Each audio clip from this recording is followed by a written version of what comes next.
Hey everyone, welcome back. This is just a compilation of the various stories that I've covered in the month of June. I removed all of the intros and outros to each video, so all of the stories are just that, just the stories. If this video is your first time with this channel, please consider subscribing and liking the video. I'm trying to reach 5,000 subscribers here by the end of the year. So without further ado, let's begin the video.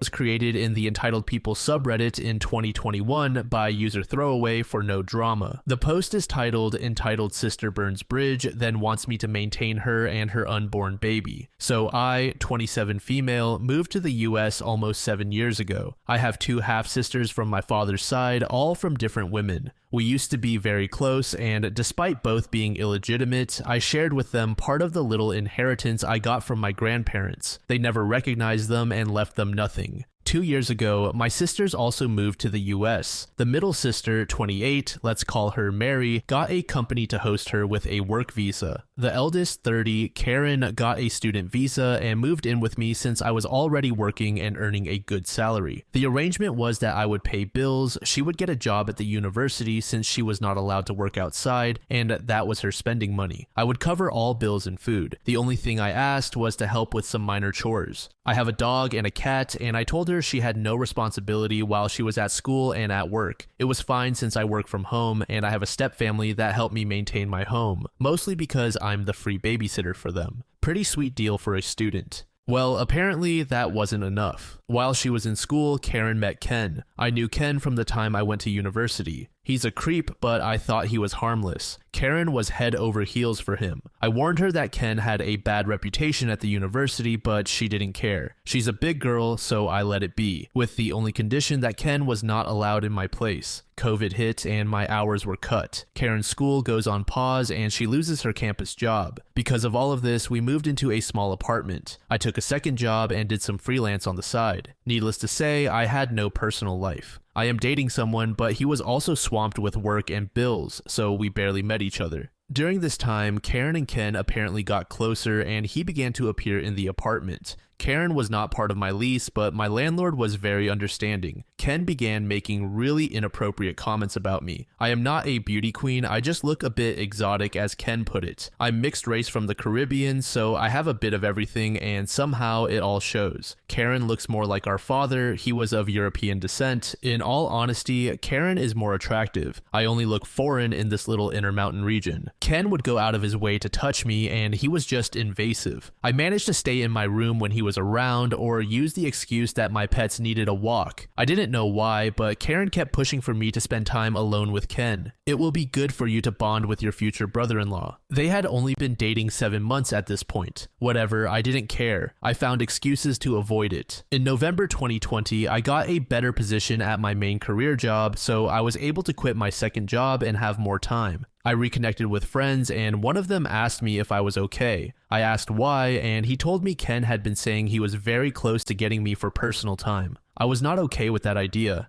And I very loudly said I would rather be hit by a train than do anything with Ken. Since I'm in a small city in the Intermountain region, the kind that most people in the same area know each other, many people had text messages or creepy stories to tell me. That was it for me. I went home and demanded an explanation. They didn't deny it. Ken even said Karen had said it was fine and that he had a fantasy he wanted to go for. I told them both they were disgusting and that Ken had to leave or I would be calling the cops. Ken left with some insults sent my way and Karen began telling me she didn't see the problem since my partner and I were on a break. We were not. I told her I was not for her to sell around like property and that she had 2 weeks to find a place of her own. I was done with her. I called all my relatives and sent them copies of the text messages I was given and no one in our family wanted anything to do with Karen. She moved in with Ken a few days later. It took me some effort, but I got a restraining order for Ken. I couldn't get one for Karen. Still, they disappeared from my radar except for a few encounters, which easily were solved by showing I was about to call the cops.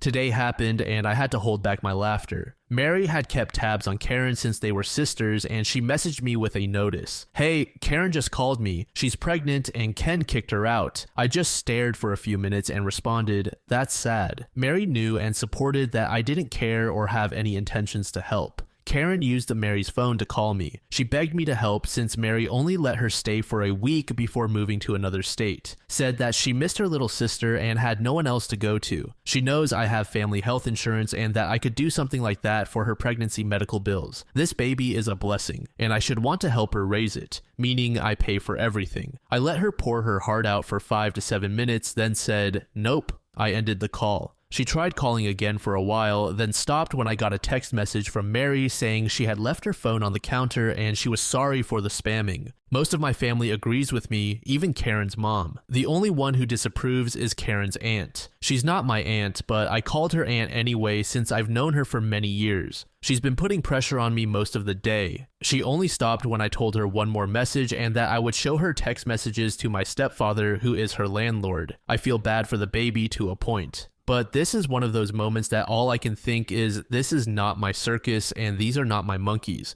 Edit 1. Someone mentioned the region inconsistency. I never looked into it since I didn't really care, but where I live, I heard Midwest and Northwest interchangeably. As far as I was concerned, it was the same thing. We don't have that type of region in my country, so I decided to Google while at work and found out neither is right. I live in the Intermountain region. Thanks, random stranger, for making me check on the messy regional system. Not even Google agrees with it. Also, a small explanation about my grandparents. They were very old traditionalists. By the end of their lives, they didn't have much to give, so they chose to give it to the legal grandchildren. My sperm donor father had many children. I might not even know all of them. Grandparents were just tired of every other year having a new grandchild appear and, in some cases, a moocher mother attached. Last, Karen's visa. She had an extension since COVID, but that is over. She's overstaying her visa. This is very common. I have relatives that do it. I don't agree, but I also had one foot in since my stepfather is American. I wasn't planning to make an update so quickly or at all, but here it is. Mary called me this morning to have brunch and discuss things related to Karen. She told me she understood I didn't want to be part of the mix, but she really wanted it to be discussed, and after, I could just walk out. I know Mary, and she's just trying to keep everything in order before leaving the state. She's the peacekeeper of my siblings. I agreed that there was no way Karen would come home with me. Mary said, if she tries to follow you, I'll drag her out myself, so I dressed up and went off to brunch with my sisters. I'll skip the pleasantries and dumb, friendly family look Karen attempted. Once we were done eating and just having coffee, Mary set all the cards on the table. She explained she couldn't take Karen out of state because she was getting married to her longtime girlfriend and they could only afford a one-bedroom in her new city. She also said Karen was insane if she thought Mary would allow her to live with me even if she had the power to make me take Karen back in, and that Karen was lucky she even let her stay with her for the last few days. She told her the only reason we were doing this was because her mother had begged her to at least put Karen somewhere safe or find a solution for the pregnancy.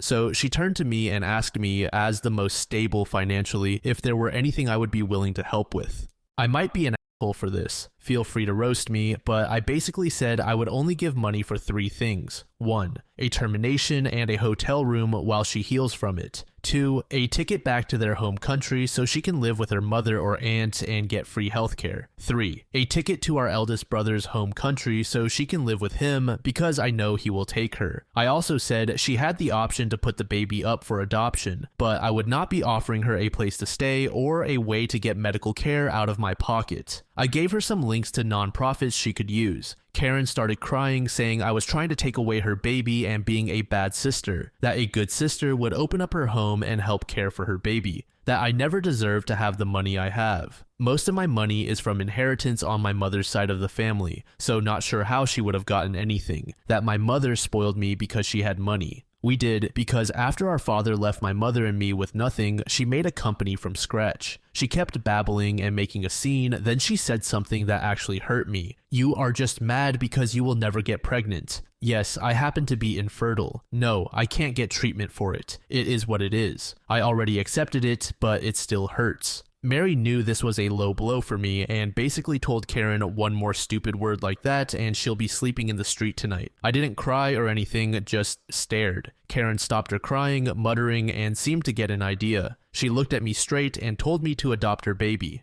I laughed at that. I told her she was insane if she thought I would adopt her baby. I don't want her in my life, let alone her ex. I don't blame the baby, but I have absolutely no intentions to be part of the child's life. I was about to go off on Karen just for even thinking I would consider that as an option, but Mary stopped me on time. She simply said to Karen, "You have the options she gave you, here are mine. You can get a termination or you can go back to your home country. Either way, you can't stay here. You are not legal and your immigration status affects us if you were to live with us. I could lose my job and OP could lose her resident status. You have until next Friday to choose. If none of these options work, you will have to find your own solution without us. You are lucky I have an empty room for one more week for you to crash in, but after that I don't want to see you in person. We can keep in touch by Facebook or phone. You've lost the right to spend time in person with either of us." I just stared at Mary. She's very quiet and usually the most reserved of us, so this was not expected. Mary paid, didn't even wait for the change, and left Karen with enough to get a taxi home. Mary grabbed me by the arm and took me out. I didn't know how much I needed someone to just protect me for a change. I did cry a little on the way out from just pure relief that I had an older sister that still looked out for me. We decided to go for ice cream after, like we did as kids when bad things happened, and discussed our plans to spend holidays and vacations together. Mary's girlfriend also joined us for ice cream, and the whole time she just made jokes about how sad she was going to be without her moving table. She's much taller than me, and it's a running gag with us. Thankfully, nothing too dramatic happened. Mary and her girlfriend are going to come later for dinner with me. Depending on how this mess ends, I'll try to update, but at this point, I think it's pretty much done. I'm not sure if Karen will take any of the options we gave her or just do her own thing. Regardless, I have no intention of putting my money into anything but what I said I would. And yes, Mary is my hero, if anyone is curious. Small edit, I got asked this in a chat and wanted to clear it up. Karen is not penniless. I gave her $10K at the start of the year when our grandmother passed away. That was her part of the $30K I was given. She's also been saving the money from her college job. I worked at the university about 4 years ago and I was getting $9 an hour. Her mom also sends her money. Unless she wastes all her funds, she won't go home without money. If that was the case, my brothers Mary and I would all give her something. She might be on my blacklist, but she is my sister at the end of the day. OP later provided a third post titled "Karen has made her choice. Final update." However, this would not actually be her final post. The short version of the events leading to this is Karen's living rent-free with me when she started dating a creepy guy. Her boyfriend wanted to follow through with a fantasy that involved my sister and me in a very disgusting activity together, and Karen was all up for it and volunteered me without my knowledge. I kicked her out, she moved with him and got pregnant, and he kicked her out. She wanted me to take her in and maintain her and her baby. My sister and I gave her the options and told her she would not live with either of us long term. As I mentioned in my last post, my sister Mary and I gave Karen a couple of options for her unplanned pregnancy. The options were a termination of her pregnancy, a ticket back to our home country or to our brother's home country, or she could figure out a way to keep her child or put the baby up for adoption. She had until tomorrow to choose since Mary leaves for the East Coast on Saturday. Well, Karen chose none of the above. She decided to make life so difficult that she is now arrested and more than likely will be deported. Let me explain what happened. On Tuesday, Mary left for a nearby national park to enjoy it one last time before she moved too far to drive there. She left Karen with a key and some money. Big mistake. Mary and her girlfriend returned yesterday and found out all the locks in their house had been changed. To make it even worse, Ken, Karen's supposed ex, had moved into their home. I know,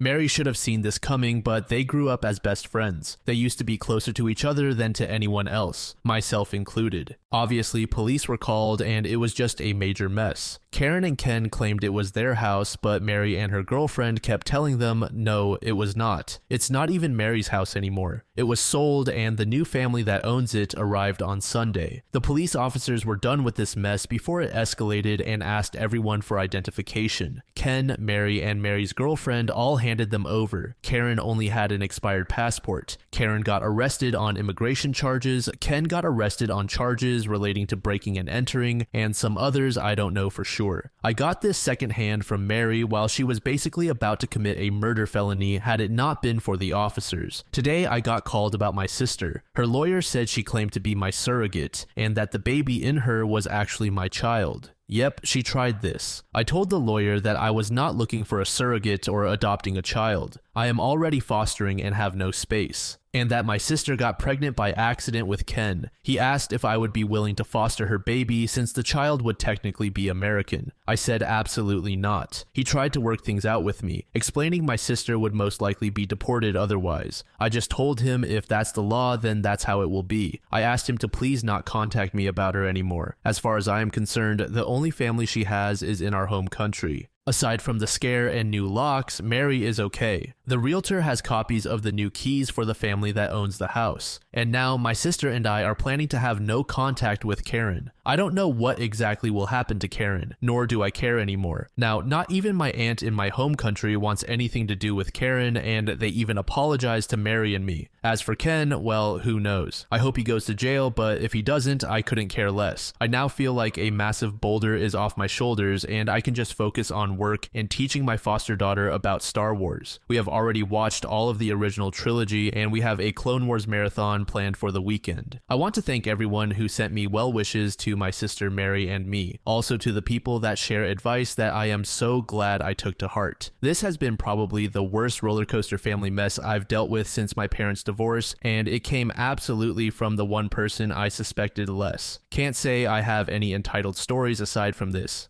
Karen was once actually a very good sister, but I guess when money and comfort are involved, people change. A small update that isn't worth a new post. Karen was offered to leave the US willingly, and she will face no negative effects on her status. She called my mom to see if she could convince me to give my sister the money for the ticket. Mary and I agreed to pay the ticket on the condition she never again contact either of us. Her mom is aware of this and basically told me that Karen will have to find a job within the month she arrives, or she'll be in the streets. As for lawyers and stuff, I have my own immigration lawyer aware of the mess, and he told me the only way the surrogate ploy would work would be a DNA match or a contract. None of that is around, so I'm safe. Mary booked Karen for her trip back on Friday, and good riddance. About a month after that post was made, another one was created. This one is titled Sister Strikes Back. I almost made it to a month without hearing from my half-sister, but you were right. This might never be over. Also, funny enough, Dear Sis found my post and sent me a scathing email before I blocked her, but that's not a big story. This one, however, pisses me off, so as I posted before, my older half-sister Karen was forcefully, but not really, removed by immigration after going insane and trying to get squatters' rights on a sold house that used to belong to my other half-sister Mary. And she was escorted out, so I know she left. Things were calm for a while when I focused on my 4-year-old foster daughter. Let's call her Lily. Lily's mom is one of my oldest friends. She gave birth in the US, but Lily's father is not American and unfortunately passed away when she was a baby.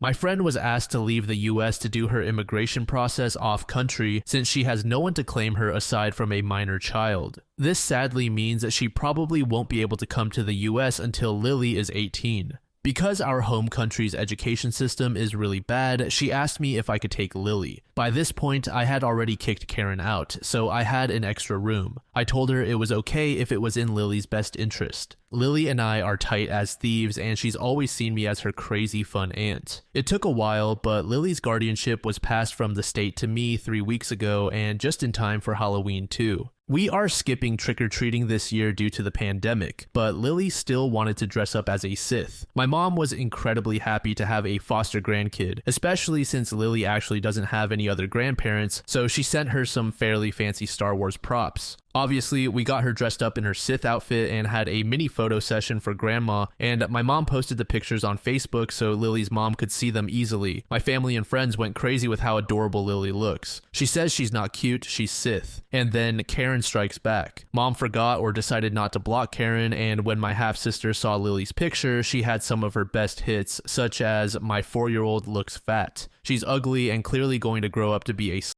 She looks like a word I can't say even in writing, but it's the word starting in N. She was called out and told kindly to return to the darkness. But then she started to call my mother every hour, asking for money, asking how to contact me, and telling her she was wasting money on a kid who was not really her grandchild, and that she should give her the money for her kid. Karen is not my mom's daughter. Well, eventually, my mom figured out how to block her, and Karen got to me through a school friend. She sends not one, not two, but a 16-page long list of demands, or she will sue me. One was getting rid of my foster daughter so I could adopt her baby. Another was an apartment I shared with my cousins left to us by our maternal grandmother. She also wanted $500K plus my dog and my cat. Oh, and I need to get her back into the US. There's still more, most of it completely delusional. I sent a copy to my lawyer to try to pursue a no contact order in the US. Can't do anything in my home country, but I did forward another copy to our relatives, including our eldest brother. He just said to me he'll take care of it. For the record, I am not taking Karen's kid in, even if I didn't have Lily. Her ex was recently released and has already caused problems for other people. Luckily, he's keeping away from me. And to clear something up, Karen isn't penniless. I divided with her and Mary a $150K inheritance in equal parts. She also got money from her stepfather when he passed. In our home country, she's actually well off. The only reason I never charged rent or asked her for money was because I knew the tuition price was going to be very high and didn't want her to have to take a loan like I did for a time.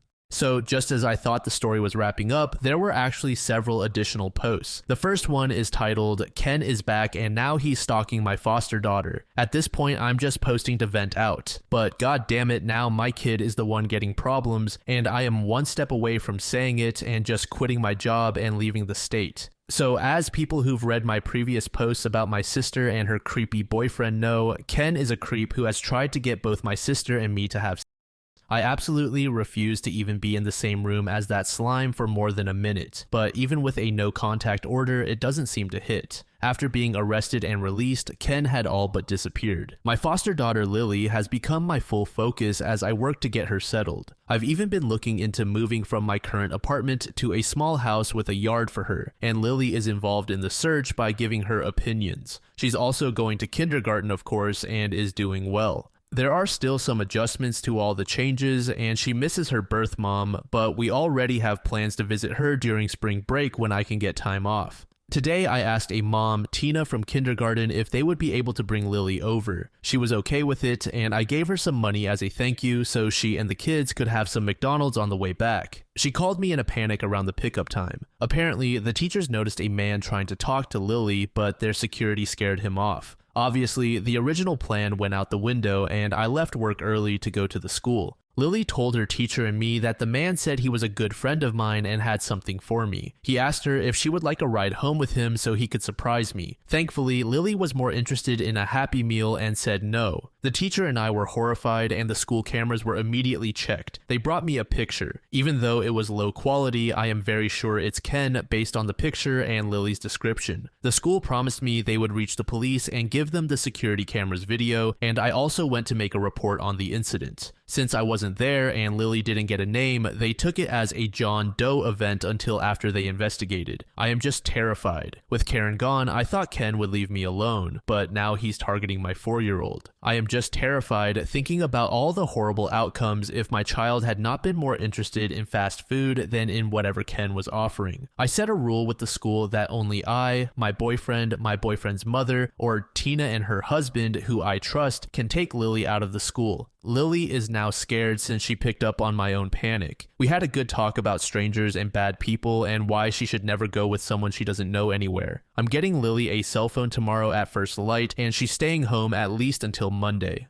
I'm stressed and now I need to figure out either a safer place to live in this area with my job and my boyfriend, or if it's better for me to move to Florida with my parents. I really don't want to do either, as it means a long distance relationship or breaking up with my partner of 6 years and quitting a really good job. Edit 1. Something to add is I can't just pack bags and move out of state on short notice. I'm still finishing the process to become Lily's full legal guardian, her birth mom's idea, and we already talked with Lily about what that means. It's very difficult to move with a foster child as you have to get permission from the state and qualify to foster in your new state, and in the meantime, your foster child might be taken away. I won't put Lily through that. If all goes well, I'll have guardianship by February 2022. Update that wasn't worth a new post. I wanted to thank all the advice and well wishes for me and Lily. I wanted to make sure people knew we're okay so far. I took into account the idea of using a password. Lily, her teacher, the people I trust with her safety, her caseworker, and I are the only ones who know it. I've also set all my social media accounts to private and removed Karen and anyone who I suspect has contact with either Karen or Ken. This means a lot of family, unfortunately, but I won't risk it.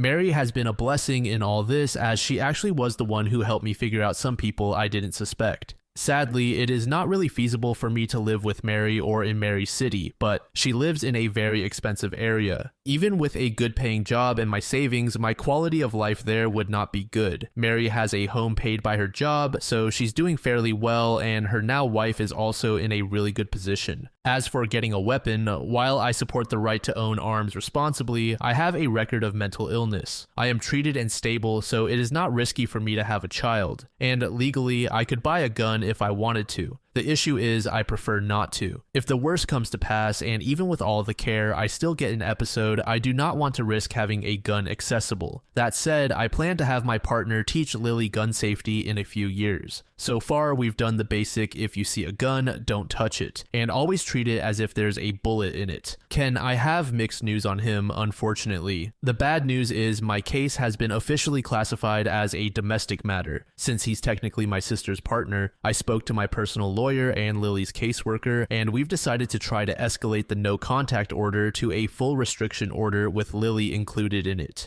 In the meantime, I have decided to begin the process of moving to another state with Lily. Her caseworker is going to help me get the necessary permits. With them, I will be allowed to take her to a new residence out of state until we finalize the adoption. My partner and I will be moving together, and I have been allowed to completely work from home. I saw Ken when I was walking my dog in an area I found odd to see since it was a dog park specifically for dogs that do agility. So it is rare to see people without pets. There are some bad rumors about Ken lately in town, worse than his usual flings, so maybe by the time I leave, he won't be a problem. I have made sure only to tell my landlord and Lily's school of my departure. The plan is to leave in a family visit type of scenario. We will stop in Florida for Lily to have Christmas with my parents and step-siblings, then drive for a few days on a cross-country trip to our new home state. My partner will take my dog and cat ahead to prepare the new place. Lily is getting to choose how we decorate, paint, and design her room since we're renting to own, and the new landlord was more than happy to indulge in having one room altered for Lily. There's also a big yard, so we're already considering new projects.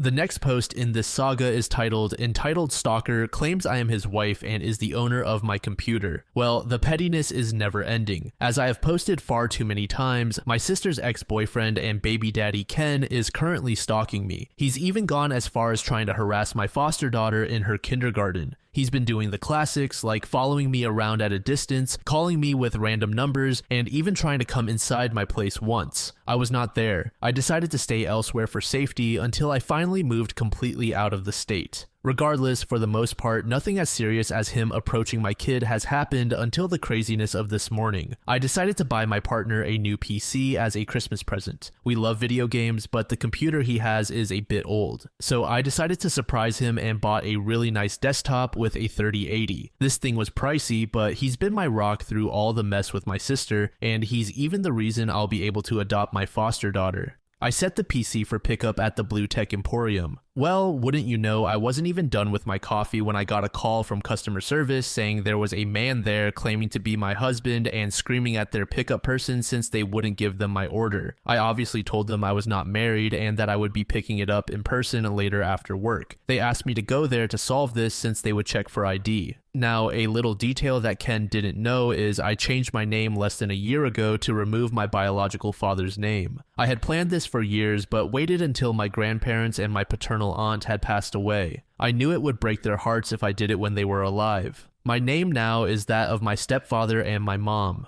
When I got there, he was screaming at a poor rep, waving an ID saying that the names matched. After explaining the situation to the store security, he accompanied me to speak with the manager. I used to work in that store long ago, so I was on good terms with that manager. He actually knew my old name, but since it didn't match in their system, it didn't matter. Ken began yelling at me, calling me every insult possible. He even tried to throw a tape dispenser, but the guys at the counter took it before he could reach for it. I tried not to even engage with him. The only thing I said directly was for him to let me speak when he wouldn't stop yelling. He kept going, saying creepy things like I owed him that much, and that he was entitled to my stuff since I took his house. Eventually, he only left when the guys at the store called the police. They couldn't keep him in the store even if they wanted to. It's against their policies. I stayed until the police arrived and brought up all the other situations with this man, all the calls I'd made about him stalking, and even the no contact order. Still, the officer said since he was the father of my sister's baby, this was clearly a domestic matter and all he recommended was for me to change my contact info and the locks at my home. The store wanted to press charges, but since all he did was cause a scene, all that was done was to have him trespass from the building for the future. I did get my PC and the security guard escorted me to my vehicle, so I didn't have another encounter. Just to be safe, my partner and I exchanged cars later in the day when we picked up my daughter.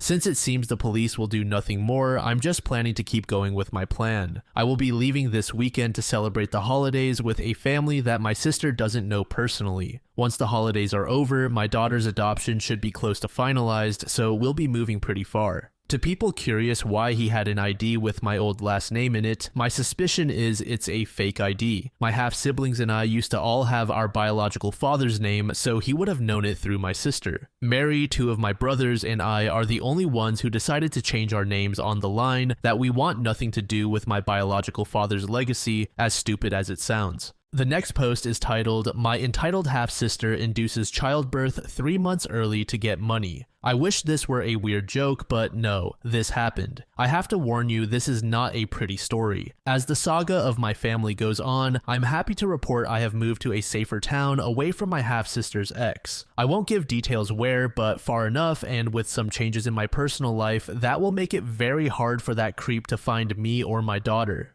On that note, due to the situation we were in, we got lucky enough to get a priority on my foster daughter's adoption. She's now my partner and I's legal child. That's the good news. The bad news is coming from my sister. So I received an email from a relative in my birth country after New Year's. He told me my sister was in urgent care since she had induced herself to give birth to get money for having a baby with special needs. I can't make this up. Unfortunately, it backfired horribly. I don't know all the details, but the methods she used were very aggressive and damaging. So much so, the baby might not make it. As of right now, the baby boy is alive, but he is so delicate, and my relatives were told the chances of him making it to the end of January are close to none. I understand some of the things she did were violent attacks on herself. She, by some grace, is somewhat okay. The sudden birth didn't do much to her overall health so far. That said, as soon as she's released from the hospital, she is to be arrested and will stand trial. With how justice is back home, she's bound for prison.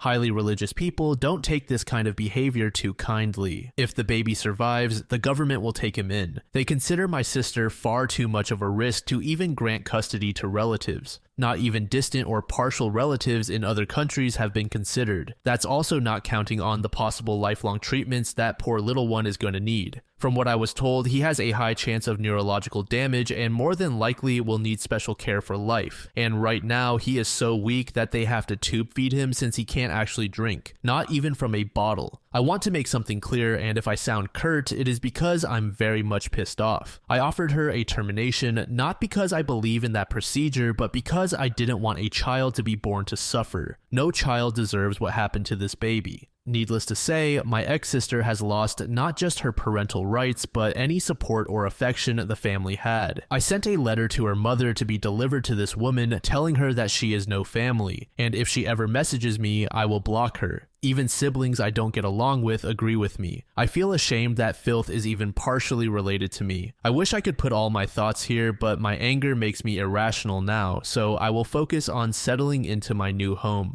I wish I had a happy joke to ease things, but there isn't. That woman has ruined so many lives, I can't imagine where she got it from. Not even our garbage father was this bad. Small edit, I wanted to post this before bed, but took me a bit to figure out the wording. I really appreciate the well wishes and hopes for the recovery of the child. I do too. The thing is, I don't see him as my nephew and would rather not get it mixed up. It's not to be callous or mean. I am just trying to avoid getting emotionally attached. We've already been told our family, extended included, will be no contact if he pulls through. He will be taken to the comparative to foster care and placed with a family in a closed adoption. We aren't even allowed to see him. All news we get are hospital updates out of charity. I did call to check if there were any updates, and other than my sister being finally released from the hospital and going straight into a cell, nothing had changed. The little one is still fighting, so hopefully he'll get through and he'll be given to a family that deserves him. Right now, that monster I'm related to is looking at 10 to 20 years penalty, and she'll have to represent herself as no one will pay for a lawyer and we don't have access to free lawyers like the US. And I want to point out, prisons where I come from are no resort. They are overcrowded, unhealthy, and underfunded. It was worse when I was a kid, but I know for a fact they are not much better. So I'm more than sure that if she's convicted, she is looking at least a decade in horrible conditions, and I feel absolutely no empathy for her. Second update, I just wanted to post that unfortunately the little one didn't make it. He passed away early today. His grandmother was given permission to take care of the funeral and my siblings, and I will be sending her money. We are low-key discussing bringing her to live in the US with my mom and her husband, as she is close to my mom and won't have to be alone being judged for what her daughter did. I don't think I can update more for a while, at least until I know what will happen to that woman who now is absolutely bound for jail. OP did go on to provide 2 additional posts about other entitled family members she's in contact with, but we will skip over those and take a look at the final post that OP made about her sister. This post is titled, "My Entitled Sister Got Away with Murder." So, been a while since I posted, I've been busy with a lot of changes, and to be sincere, my horrid sister was last on my mind. This isn't a great update, but to shorten a lengthy story, my sister was arrested for causing injuries to her unborn baby. He was born premature and with severe physical damage. She was fine. Unfortunately, the baby boy didn't make it and died a bit after being born. A few days ago, my uncle called to let me know my sister somehow managed to get all charges dropped, except for a minor charge related to making a fake police report. She accused her mother of stealing her car. My sister has no car. It's not the best news, all things considered, but right now she has no money left, save a few $100s she was given by a mutual friend, and no one in our mixed family wants to help her. She even tried contacting my parents to get my new number. Luckily, they refused. That's really my only consolation right now, as like almost my whole life, she has the power to cause immense damage and still get out of it. Regardless, not all news is bad. I did hear that because of her US criminal record, she will not be allowed to apply for a visa for 10 years. So she's stuck in Latin America with no home, money, or a job. She's never held a job since we were kids, and she's in her 30s. I wish I had a more satisfactory report on this, but sadly, there's no jail sentence. Small edit, also, to clear something, my sister wasn't trying to terminate a pregnancy. She was trying to cause developmental damage to give birth to a special needs child. She would have had access to a monthly check for the rest of the child's life to cover their care and needs, which I doubt she would use for that. Very long story about a very disgusting person. I'm not entirely sure why Karen's ex-boyfriend, aka the father of the child who did not survive, was trying to harass OP's daughter, but fortunately it seems that he is no longer able to track the two down. As for OP's sister Karen, there are few words to adequately sum her up. Just a terrible human being. And based on what we have gone over, I doubt OP has heard the last from her. This first story was originally created by a user named Capable Elephant 6355. The title is 2 tampons mean my marriage is over. I, 29 female, have been with my husband, 30, for 7 years and married for 4. I have never had reason to suspect he was unfaithful to me or even remotely dissatisfied with our marriage. He jokes that we're still living the honeymoon phase, nearly 5 years and 2 kids in. I wouldn't have questioned that or him were it not for a surprise I found in his car last month. When buckling our daughter into her car seat, I noticed something slotted between the cushions. I pulled it out and saw that it was a tampon. This wouldn't have been so unusual had I not had an IUD that has stopped my period for the past year. I didn't even recognize the wrapper style. I brought it to my husband's attention and he didn't seem to understand what it was, let alone why I was holding it. That was until I told him where I'd found it and why I was certain it wasn't mine. He shrugged and said it probably belonged to his coworker Fiona. It's not uncommon for my husband to carpool to lunch with his coworkers, and we're both fairly close to Fiona and her husband. I figured it was entirely possible the tampon had slipped out of her purse whenever he had driven with them or offered her a ride. No big deal. I put it out of my mind until we had dinner with Fiona and her husband a few weeks later. I had sincerely wanted to believe my husband. I couldn't get over the way it had been tucked in the seat and how my husband had seemed not to have any regard for it whatsoever. Maybe playing dumb. I don't know. I did something that I now feel kind of crazy for doing. I faked an emergency and asked Fiona if she had any tampons while we were out together. She handed me one almost identical to the tampon I'd found in our back seat, and I breathed a sigh of relief. So the tampon there was probably the same here, and in all likelihood, there was an innocent explanation as to why it had been left in the backseat in the first place. I thought I'd seen the last of the out-of-place feminine hygiene products until I found another tampon this morning, this time in my sock drawer. I feel physically ill at the thought of my husband having an affair, and even more nauseated at the thought that the woman might have left these tampons out for me to find. If it was my husband's coworker, why would she give herself away by offering me one the other night? In any other situation, I would want to talk to my husband about this, but I feel too sick and embarrassed to approach him with what I found. What should I do? One user asked OP if Fiona had ever gone to their home and actually had the time to plant the tampon. OP said, "She's been to our house many times and vice versa. To my knowledge, she wasn't over any time in the past week. So if she planted that second tampon, she had to have found a window of time when I wasn't home. Anytime she and her husband visit, we all stay downstairs, and you'd have to go really out of your way to make it to our bedroom, around our dogs, over the safety gate, past the other bedrooms. Not saying it's impossible, but definitely tricky to do on a quick bathroom break, I would guess."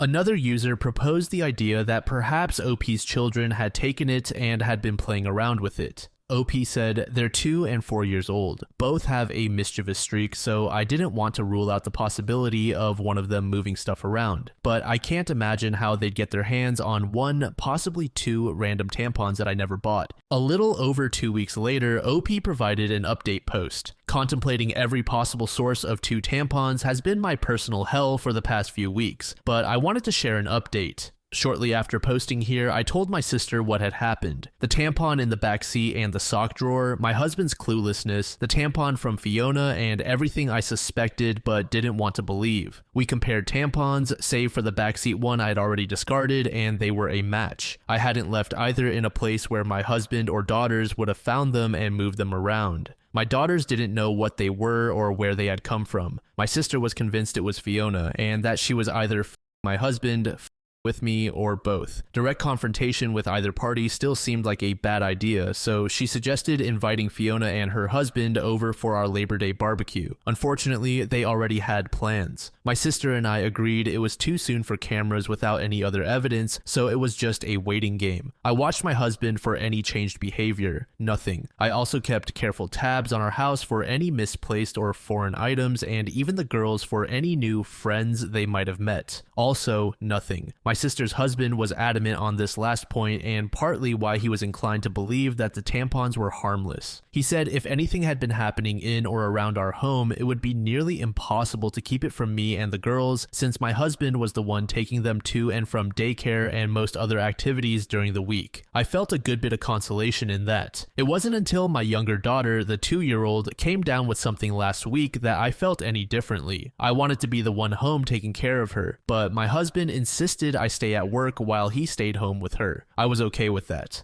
My sister and her husband figured it was a good sign that he would take the time off at a moment's notice. At that point, we were all already beginning to put the tampon fiasco behind us. By the 3rd or 4th day, I was just happy to see a near-healthy child and a husband who was helping see her through it. Toward the end of that week, though, I came home to something strange. The toddler I'd left that morning in an old PJ set was now dressed in a onesie I'd never seen before with a tiny clip in her hair. I can't say I have the sharpest memory, but I have a pretty good sense of what my kids wear daily, particularly what kinds of clothes they wear. I'd sworn off the full-length sleep suits with snaps across the front, long before we'd ever had our second. The long snaps are just a pain in the ass and a no-go for efficient diaper changes. It's just not something I would dress her in, and my husband knows as much. He doesn't plan for or buy the girls' clothes and doesn't accessorize them, so I was bewildered and floored at the thought of someone around our sick child without my knowledge. I didn't think twice and went straight to my husband to ask if anyone had been over to see him or the girls. He seemed confused, like before, and asked me why I would think that. It had just been him and the kids all day. I asked him again if someone had so much as stopped by to say hello, and he denied it. He told me to calm down. I might have lashed out and come forward with the accusations right then and there, but our older daughter was in the room, and she sensed something was up.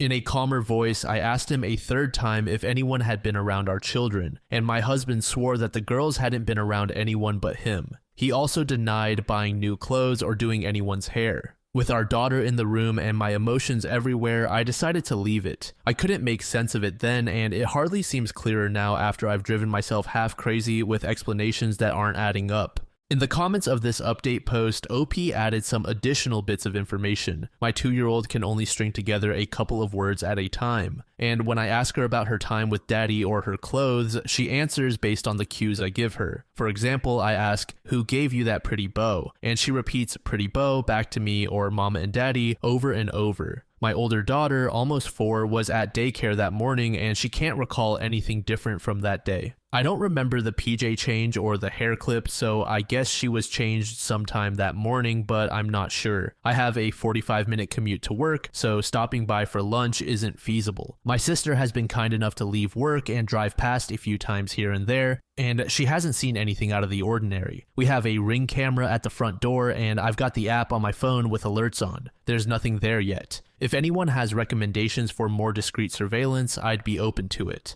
I'm just the least tech-savvy person and worry another camera will be easy to detect. And yes, we get our carbon monoxide detectors tested regularly. One user asked OP if it's possible that the hair clips came from daycare, to which OP said, "I could see the hair clip being a possibility, but less likely on the onesie. My younger daughter hadn't been to daycare in days, and if either of them had returned with something like that before, I would have noticed, especially since it was the kind of onesie I hate with a passion." Another 2 weeks later, OP provided us with the final update in this series of posts. After nearly losing my mind over a hair clip and a onesie, I realized I wasn't getting anywhere with the accusations and half-baked guesswork. I'd gotten so absorbed in the paranoia and misery of my situation that I wasn't sleeping, eating, or caring for my kids the way I should have been, and I wasn't getting any answers. So I decided to pull the trigger on the hidden cameras and have them shipped to my sister's house. My brother-in-law agreed to help with the setup over at mine. Before the cameras were delivered though, I got my long-awaited confirmation last week. A Ring notification alerted me to movement at the front door while I was at work. Half expecting to see a delivery person, pet, or lawn care salesman for the 15th time, you can imagine my surprise when I saw a clip of a young woman leading my daughter into the house hand in hand, with my husband and other daughter close behind them. The girls were supposed to be in daycare and my husband at work. As far as I knew, the woman lived 2 states away and a court order kept her there. I immediately called my husband to ask him what the this woman was doing in our house. He didn't answer, so I texted it to him. Even in his stupidity, he probably realized he had messed up by going through the front door. He knew I had gotten the Ring alert and wanted to delay the inevitable. He did pick up by the 5th or 6th subsequent call. The woman on the camera was my husband's sister. As I would find out later, she was the likely source of both tampons, the onesie, and the bow. She is also a registered offender and a recovering addict who spent the better part of her adolescence and young adulthood coercing the silence of another one of my husband's family members after she had them. I hadn't seen or heard from her in years, and from how my husband talked about her, I didn't expect I ever would, but here she was in our house with our children. Suffice to say, I was livid. It wasn't an affair at all, and still, somehow, infinitely more disgusting knowing who it was and why all of this had been happening. Apparently, my sister-in-law, fresh off another stint in rehab, had wanted to reconnect and make amends with people she'd hurt, and my husband was high on that list. My husband didn't want me to know, or worse, try to keep our children away from her, so they'd been meeting in secret, mostly at our house when I was at work. They would enter through the garage in my husband's car, so the Ring camera at the front door wouldn't go off. She spent the night on a weekend I'd been on a business trip and slept in our bed. She babysat our girls on a night my husband told me he had dropped them off at his parents'. She bought the girls' clothes and dressed my youngest in the onesie and bow my husband claimed to have never seen. My husband swore this was all in my head. The tampons, the onesie, the bow, and all the rest. He was perfectly content to watch me agonize for weeks over a woman he insisted didn't exist, shrugging off each progressively more unsettling discovery like it was news to him and telling me I was being irrational. He insinuated that I was experiencing postpartum depression, 2 years after I'd given birth. A while back, I'd told him that one of my biggest fears for motherhood was to suffer PPD like my mother had with me, to not be fully present for our babies and to be left with a world of guilt and regret as they grew older. He told me I wasn't sleeping enough, that I missed the girls too much, and that I needed to take a step back and reevaluate the state of my mental health. I gave him the benefit of the doubt because he was my husband and no other version of events made sense. Now, after a month of this mindfuck, I have nothing to show for my trust but this pathetic situation, and a lot of anger. That was the final post we got from OP in regard to this situation. The original titles of these posts insinuated that OP was going to get a divorce, but I'm guessing that was because she suspected that her husband was cheating on her. Now that she realizes this is not the case, I'm curious about what she will do. Personally, I think divorce is very reasonable even with this outcome. The husband is placing his 2 young children in the hands of a offender and former addict. I don't think I could trust my partner again if such a situation came about. Seriously, the husband is so screwed up in the head. I understand that this is his sister, but she literally did a minor and tried to keep him or her silent so that she wouldn't get in trouble. What's even crazier is that the husband tried to gaslight OP into thinking that this was all in her head. Continuing the relationship could likely mean that he would lie again. And what good is a marriage if you know your partner lies?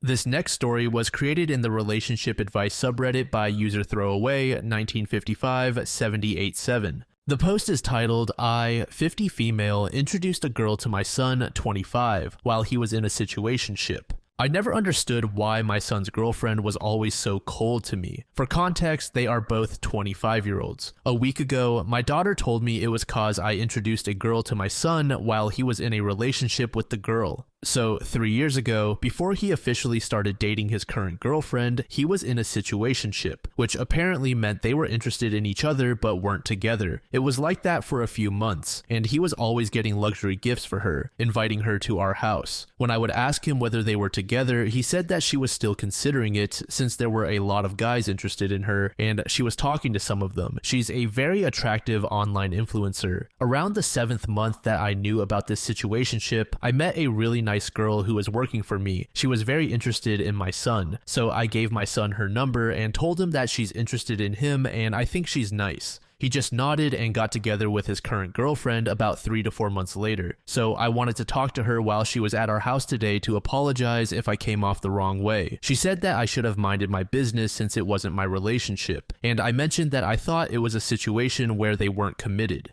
She said that every situationship's boundaries were different. My daughter disagreed with her and said I should post it on Reddit. Is there any way I can salvage the relationship? She didn't seem to appreciate our conversation and is getting even colder. My son, however, seems to be really determined to marry her. Edit. Also, to add, I have not had many interactions with her over the course of their relationship. Maybe one other really bad interaction we had was when she dropped out of college. She was just 1.5 years away from graduation. I think her online persona really hit off and she decided to do it full time. I thought it was a really bad idea and told her that she should stay and nagged at her, but I wasn't paying her tuition fees, so I probably shouldn't have said anything. About a week later, OP gave us an update. I wasn't prepared to give an update because I was ready to sit back and just remain cordial, but my daughter decided to tell my husband. For those asking, my husband is a present father but is always away from town, which is why we are more comfortable than the average family in town. Anyway, my husband came back early and he was not happy. I was out when he came back, but he threw my son out. He said that he expected a real change from him before he was allowed back. When I got back, my son had already packed his essentials and left. My husband has to leave tomorrow, but my son is already texting me saying that it was heartless of us and so on. I'm not sure what to do now, but my husband told me to just take care of the house and he will handle this away from town. My daughter was very supportive of my husband and has been screaming at my son whenever he comes knocking. As much as I love how much my family has tried to support me, I feel like my family's torn apart. I never wanted to have my son kicked out, and I never wanted such discord in my family. If there's a positive outcome, I will update again and hopefully soon, but for now, I've prepared a small amount of cash for my son until he can find a way to stand on his own. And I would like to thank all of you lovely people who left such nice comments, but I'm not sure if I could have fully conveyed the nuances of my situation 100% fairly.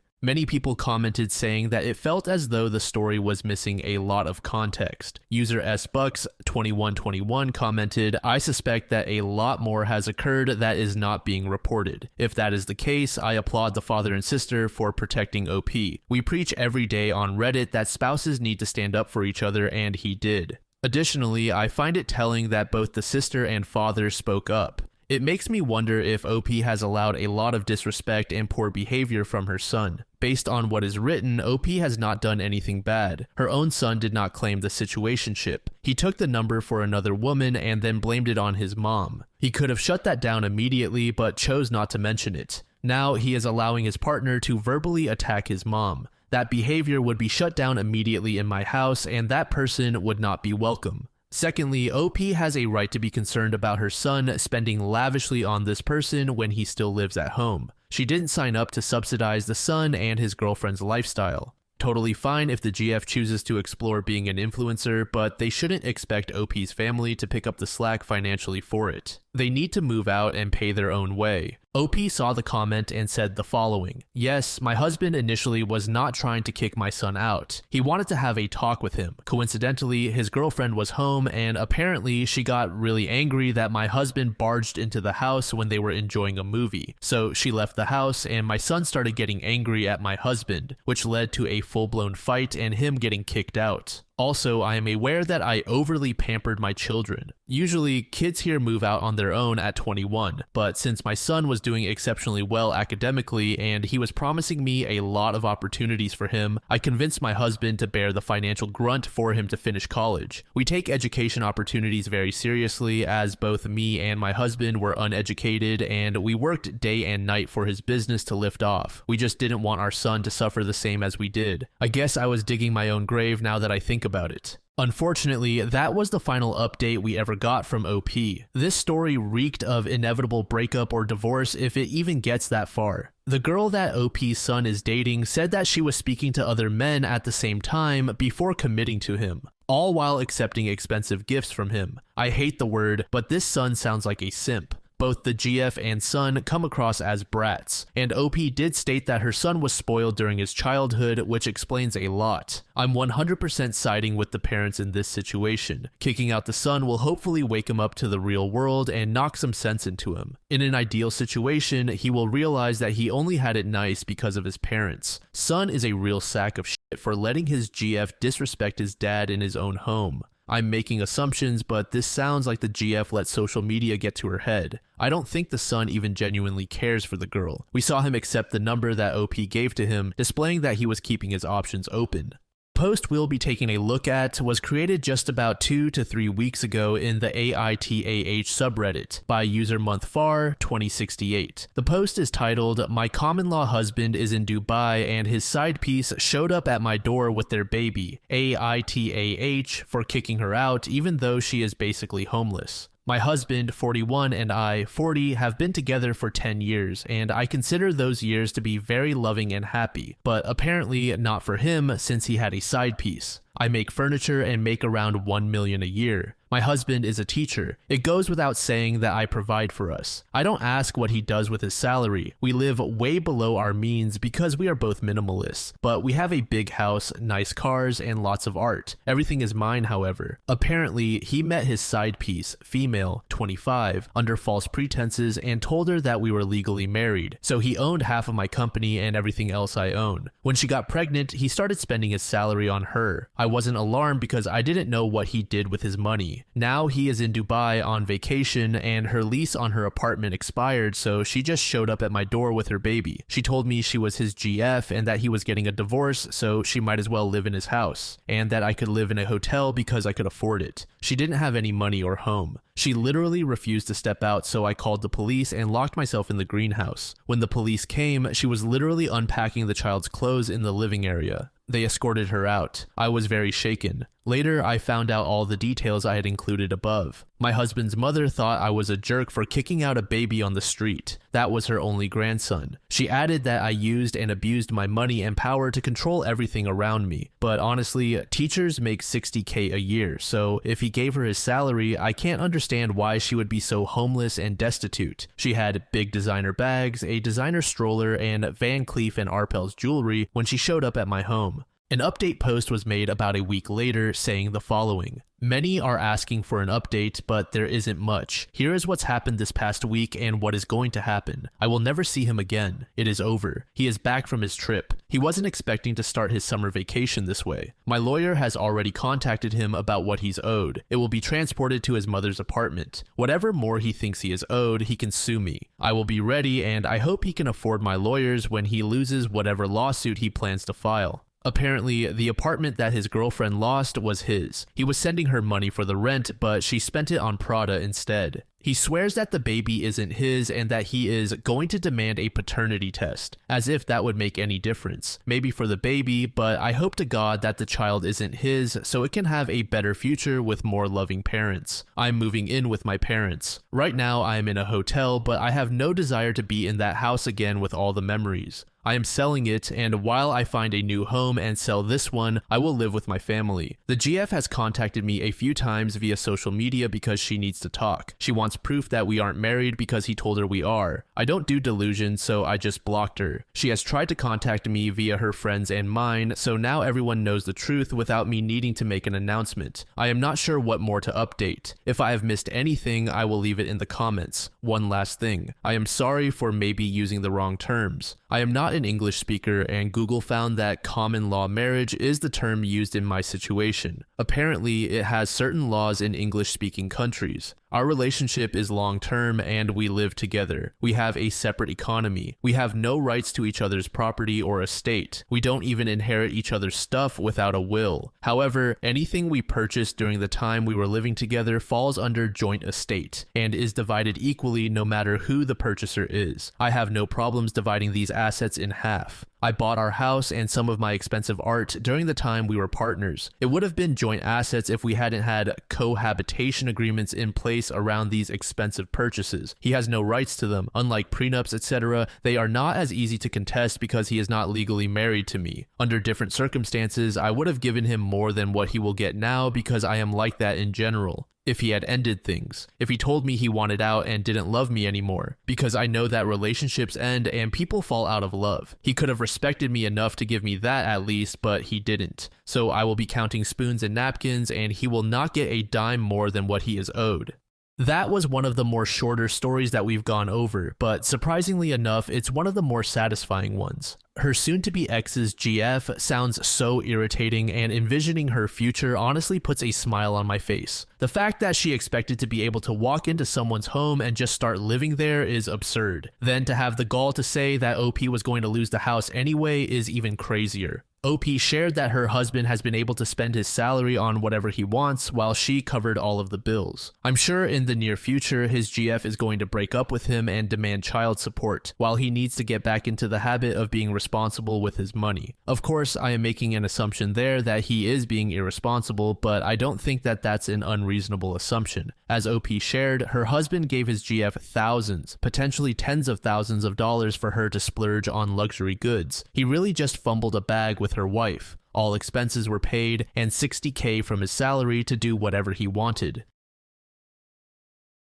This story was created back in October of 2019 by a throwaway account in the relationship advice subreddit. It's titled, "My fiancé broke up with me because my parents have a non-conventional marriage. We've been together for 6 years. We've known each other for another 3 years before that, so 9 years total. We're getting married in February, or we were. I don't know anymore. We're visiting my parents to meet some more of my extended family, so they get to know him before the wedding. My parents offered to host us, and we've been staying in my old room. I'm a 29-year-old female, and my partner is 32. We are staying with my parents. My fiancé wanted to stay at a hotel, but I thought sleeping in my old room would be fun. I want to be here with my mom and dad one last time under their roof before I become a married woman. My parents have been in a non-conventional marriage for a long time. It was a shock for me to learn about it, and I learned to cope with it. I am not necessarily comfortable with their lifestyles, but I can't do anything about it. They basically go on dates with other people, spend time with other people, and sleep with other people. I had to learn about it when I came home a few days earlier from a trip with a friend's family, and my father was sleeping next to another woman when I was 16. I freaked out then, and my parents had to explain that it was all fine. So my fiancé could not sleep last night. night. He went outside for some fresh air because he was not used to sleeping away from our bed back home, and he found my mom kissing another guy in my parents' foyer. So he freaked out, started yelling at her, came and woke me up, and demanded I call my father and tell him he found my mom cheating on him. So my mom had to explain to my fiance my parents' non-conventional marriage, but it didn't go well with him. Once it seemed like he calmed down, he started freaking out on me. He told me that he couldn't trust me anymore, that he was set up, and that I insisted we stay with our parents so that I could ease him into the idea and enforce my parents' principles on our own marriage. I simply can't get through to him. My fiance has been cheated on before. His parents have divorced because his mom cheated on his dad, and he doesn't have a good relationship with her. He could barely stomach the idea of having her come to our wedding. He went to a hotel for tonight and said he would be going back home tomorrow. He's not answering his phone or texting back. He says he needs to reevaluate our engagement and that he doesn't think he can marry me knowing I approve of my parents' marriage style. He thinks I want to manipulate him and introduce this lifestyle into our relationship. The truth is, I am ashamed of my parents and their relationships. I had no idea they would behave like this while my fiancé was around. He simply doesn't believe me because I haven't talked about it since I met him. It's not something I find easy to talk about, and the less I think about it, the better. How can I talk with him? I have no interest in my parents' style of relationship. I am fully dedicated to my fiance, and I have never been interested in another person since I met him. I don't want to lose him over this stupid thing, and I feel ashamed he had to find out about my parents like this. I'd have preferred he never knew. Please, if anyone has any ideas, I am interested in any suggestions. Thank you. One user named Tired of Dancing said, "Yeah, you let him learn about that in the worst possible way. I am not excusing his behavior, but I get his reaction. You insisted on staying in their house and you knew his past trauma. I would totally expect you to have told him by now since you are engaged. You should have made it clear that your parents' alternative lifestyle is a big issue for you. It's not your parents' responsibility to cater to his needs when it's their home, and their actions are not a secret. You seem to not be understanding at all that you should not have hidden it. Wanting him to never know is the wrong idea to begin with and what got you this mess. Stop hiding stuff like this and share it in a way that makes it clear you don't approve." Then another user named Pixelated Nuts had something similar to say. "Honestly, you and your family couldn't have handled this worse. This is something you bring up before he meets them, especially with his issues. I mean, he is your fiance. When were you planning on telling him? He thinks the apple didn't fall far from the tree here, and it is hard to fault him for several factors. You got to let him know with no hedging or omissions that you 100% do not want a lifestyle like this. Be direct, be honest, and be prepared for him to resent the out of your parents for a while." I absolutely agree with everything these two said. It was clear that OP understood that her parents' relationship would be seen as strange to most people. So keeping it away from her fiance was straight up irresponsible. And just like how one of the comments said, OP can't exactly blame her parents for this. They were staying in her parents' home, so they have the right to do and act however they want. If anything, OP's parents probably thought that she had already explained the situation to her fiance. Later that same day, OP provided an update post. "I've already talked with him and I'm staying in the hotel room with him tonight since it's already paid for and it will be fun. Tomorrow we will move to my grandma's house until the end of the week. We came here to meet the extended family and that's what we will do. My parents have finally found it within themselves to apologize, but it no longer matters." For what it's worth, I didn't blame the situation on my parents when we met earlier. Aside from what my parents do in their spare time, I never had a secret from him. He knows I know about his mom. I told him that if he ever wanted to talk about her, I was there to listen, and I understood why he avoided talking about her. He also apologized for his outburst and reaction, but was honest and told me he didn't think he would be that close to my parents in general. I am fine with that since I don't have that close of a relationship with them anyway. I told him how much he hurt me, saying he needed to reevaluate our engagement. He acknowledges he wasn't thinking when he spoke those words and also said he regrets them so much he was afraid he damaged our relationship. He didn't damage it, but I told him if I could predict the future, flowers are what I see. Under this post, a user asked OP why she never mentioned her parents' lifestyle in the first place. This is what OP responded with. "He's met my parents several times. We are here to meet my extended family. Aunts, uncles, cousins, stuff like that. We live in a different state. He's met some of them, but not all, and we wanted them to have an idea who my fiance is. I didn't want them to see him for the first time at the wedding. We have known each other for 9 years. The first 3, we were more like acquaintances, friend of a friend type of thing. We would meet meet when everyone had a group meeting, a party, a birthday, etc. Then 6 years ago, we had a fight at a friend's marriage announcement party, and we were passionate and stubborn, and neither of us would give an inch. Then a friend told us to kiss and make up already, and we did, and here we are. But this entire time, we've lived in our own state, where his family is. My parents and the rest of my family are in the state that we are currently visiting. I never planned to let him know about my parents unless it became a conversation item. It was never something I had to share or felt the need to do so. The very next day, OP provided her final update. I'm still reading through the comments because this thread has become way bigger than I expected. My parents did apologize, but they justified themselves by saying it was a planned night, which I find ridiculous as they invited us to stay with them over a month ago. How far along into the future do you plan your fun nights? I refuse to think they planned their little indiscretion more than a month ago. The bottom line is that they knew we would be there, they invited us, and they didn't care. The idea of not inviting them to the wedding started floating through my mind yesterday while reading the thread, but I am not sure what I will end up doing. They are my parents, they are my responsibility. My fiancé got to see them for who they are and how they are for himself. He now knows why I don't really talk about them. Aside from our little bump in the relationship the other night, we should be fine. We actually ordered 2 books from Amazon at the recommendation of other Redditors with all kinds of relationship tests and lessons, and we will maybe even go to therapy as a couple.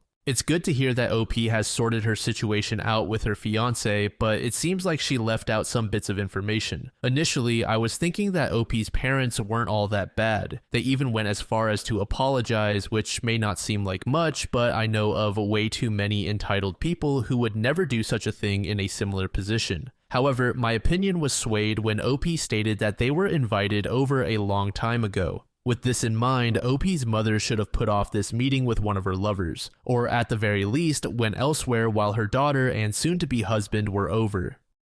There are about 6 total posts in this saga, with the first being titled, "Told my mom that her coming out is what ruined things between us." This post was created in the Just No MIL subreddit by user VanBabyPony back in 2022. I tried posting this elsewhere, but I think it got caught in a spam filter, and the mods haven't responded. I don't know if this is the right place to go either, since I'm a 16-year-old girl. Like, I mostly live with my dad, but I spend a weekend every month with my mom. They divorced 3 years ago. Mom moved in with my cousin, and it was cool because I went there all the time. A year and a half ago, Mom made me go there and introduced me to this girl. She came out to me and said they were dating. She and her fiancé are engaged now. She also said they were moving to Victoria in a week, so after a week, she was gone. From where I am to her, it's a drive, a ferry ride, and then another drive. It takes a while to see her, that's why I can only go once a month. Since she left, everything's been so sucky between us. Now it's like a good morning message and a FaceTime goodnight for 5 minutes. And everything else that changed with her just dipping like that sucks too.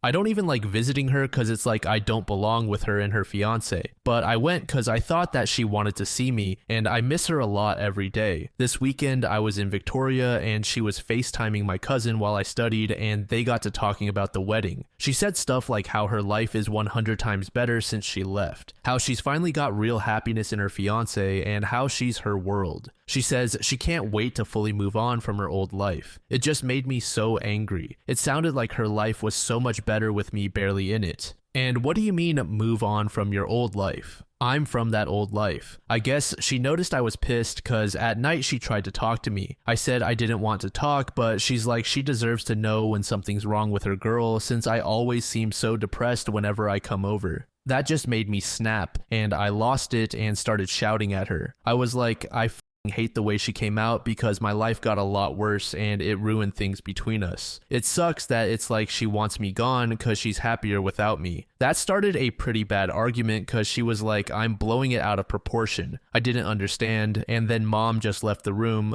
but I heard her crying when I walked by her room to go to the washroom at night. In the morning, her fiancé drove me to the ferry right after breakfast instead of after dinner. Since then, it was just texting because I didn't want to talk to her. My dad and his GF noticed my attitude, so yesterday I told them what happened and he flipped. He said that I couldn't say that shit to my mom, and his GF said I was an for saying it. Before I went to sleep, I FaceTimed my mom to talk again. She said my happiness is hers, and if she's why I'm depressed, I shouldn't see her until I'm ready. I don't know if I was wrong to say that stuff to my mom and what I should do now. My counselor is still in Barbados. My dad's at work and his girlfriend said that she's staying out of it. Same with my cousin. Again, I'm sorry if this is the wrong subreddit. If there's a better one for me to post, please let me know. This is what the first update said. So a lot has happened since my last post and I feel worse than before. I didn't plan on posting here again, but you all were so nice. I thought it couldn't hurt to hear what you have to say. My uncle called me saying he wanted to talk and that my dad had told him about everything. I was afraid that he was ashamed of me because he's gay and he's my favorite uncle ever. So he picked me up after school and I went to his apartment and he just gave me a big hug because he knew something was up. So I told him what I said and why I said it. I was scared he'd be mad at me too if my dad was the one who told him. He just told me he wasn't mad and he understood. We played basketball at the court nearby until it was time for him to drop me off. That was like the last time I've ever felt happy because the entire rest of this month has been such absolute shit. I phoned my mom to say sorry the day after and talk about how I felt, but all she did was get mad at me for telling my uncle. She said I'm not allowed to share stuff about her home without her permission. I said I was sorry about both things, but she said it didn't matter now and just hung up. Then her fiance texted and just said to give my mom a few days to calm down. That just made me mad because why should I? She's my mom and I should be able to phone her whenever. I tried, but she just declined my call and then turned off her phone. I don't know, I haven't slept properly at all since then because I think I ruined things with my mom for good. All she's been doing is texting me and we've barely actually talked. Like, I keep thinking about it and my thoughts and dreams get all messed up and it's like I get this soft lump in my stomach that keeps coming and going the more I think about it. It feels like I was right about being part of her old life and I wish I'd never said what I did to her. Then it turns out I was supposed to get a tetanus shot when I was 11, but I didn't for some reason. We're not anti-vaxxers. So I had to get it now because Dad said VCHA was on his ass.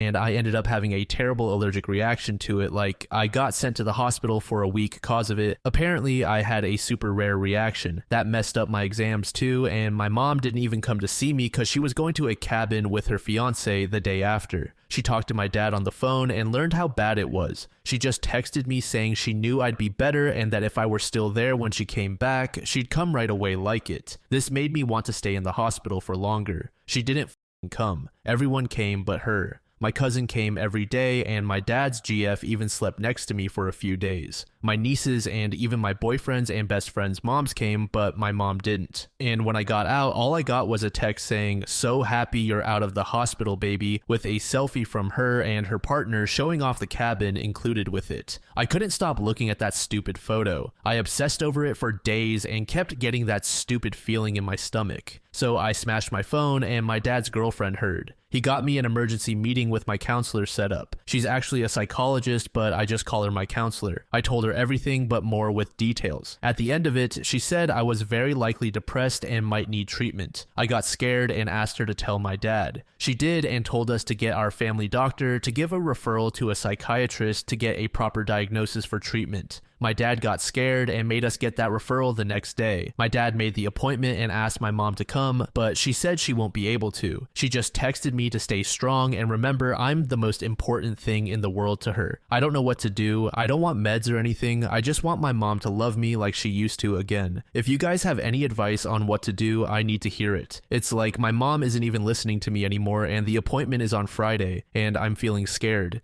It's clear that OP is struggling right now and I can't help but feel that her mother is not doing all that she could. This might be because she truly does not care all that much about her daughter anymore, just like how she said she wants to move past her old life. The way she reacted when OP said that she told her uncle seemed like an overreaction. But then again, being that OP is a teenager, it may be possible that she is viewing things in extremes and making issues sound worse than they actually are. Let's continue with the second update.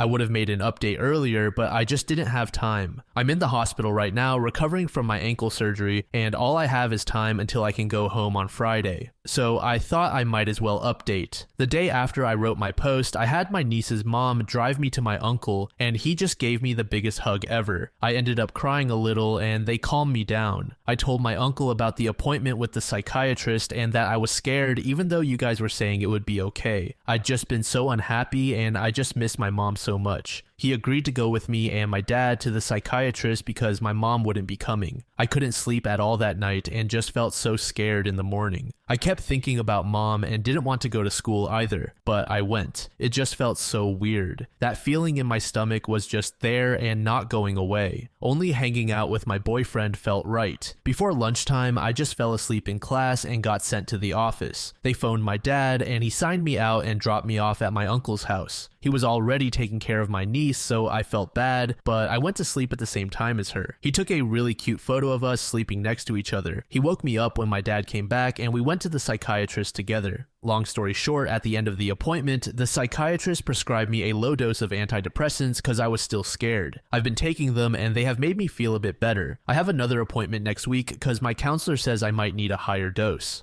When I vented to my counselor, she said she'd be willing to host an extra joint session between me and my mom on Zoom if she agreed. She said it might help if I get my feelings across with a third party there. I didn't want to do it, but some of you recommended it, and my counselor said it could be a good first step. So I called my mom and it was a short conversation again, but she agreed to the counseling session. All I had to do was send her the Zoom link so we could set one up for later. I had the Zoom session in our computer room so I'd be all alone there. At first, my mom seemed so excited because she said we could work through our issues and put them behind us. I don't want to talk about all of it, but it didn't go well at all. When my counselor brought up me not being with my mom that much, my mom said when I came to UVic I was staying with her. I just said after everything I didn't even want to go UVic anymore and would rather just go to UBC because everybody here actually wants me. My mom said that was ridiculous since outside of Waterloo, UVic was the best option for software engineering in Canada, and that UBC only has electrical computer engineering, so I'd have to go to her if I still wanted to do that. I remember my mom said a few times that she'd spent over a decade doing nothing but being a mom. And now that she finally understood herself, she just wanted time to explore that, and I should appreciate that. Then at the end of it, I told my mom that I hated that she didn't come and see me in the hospital. I told her I was scared I'd die, and she just said it wasn't that serious. That made me mad, and I just muted my mic because I didn't want them to hear me crying. I kind of had a breakdown and just ran out to my dad and his fiancée because I was crying. They said they ended the session, but I don't know what they said to my mom or the counselor. Apparently, I fell asleep crying on the couch while hugging my dad, but I don't remember any of it.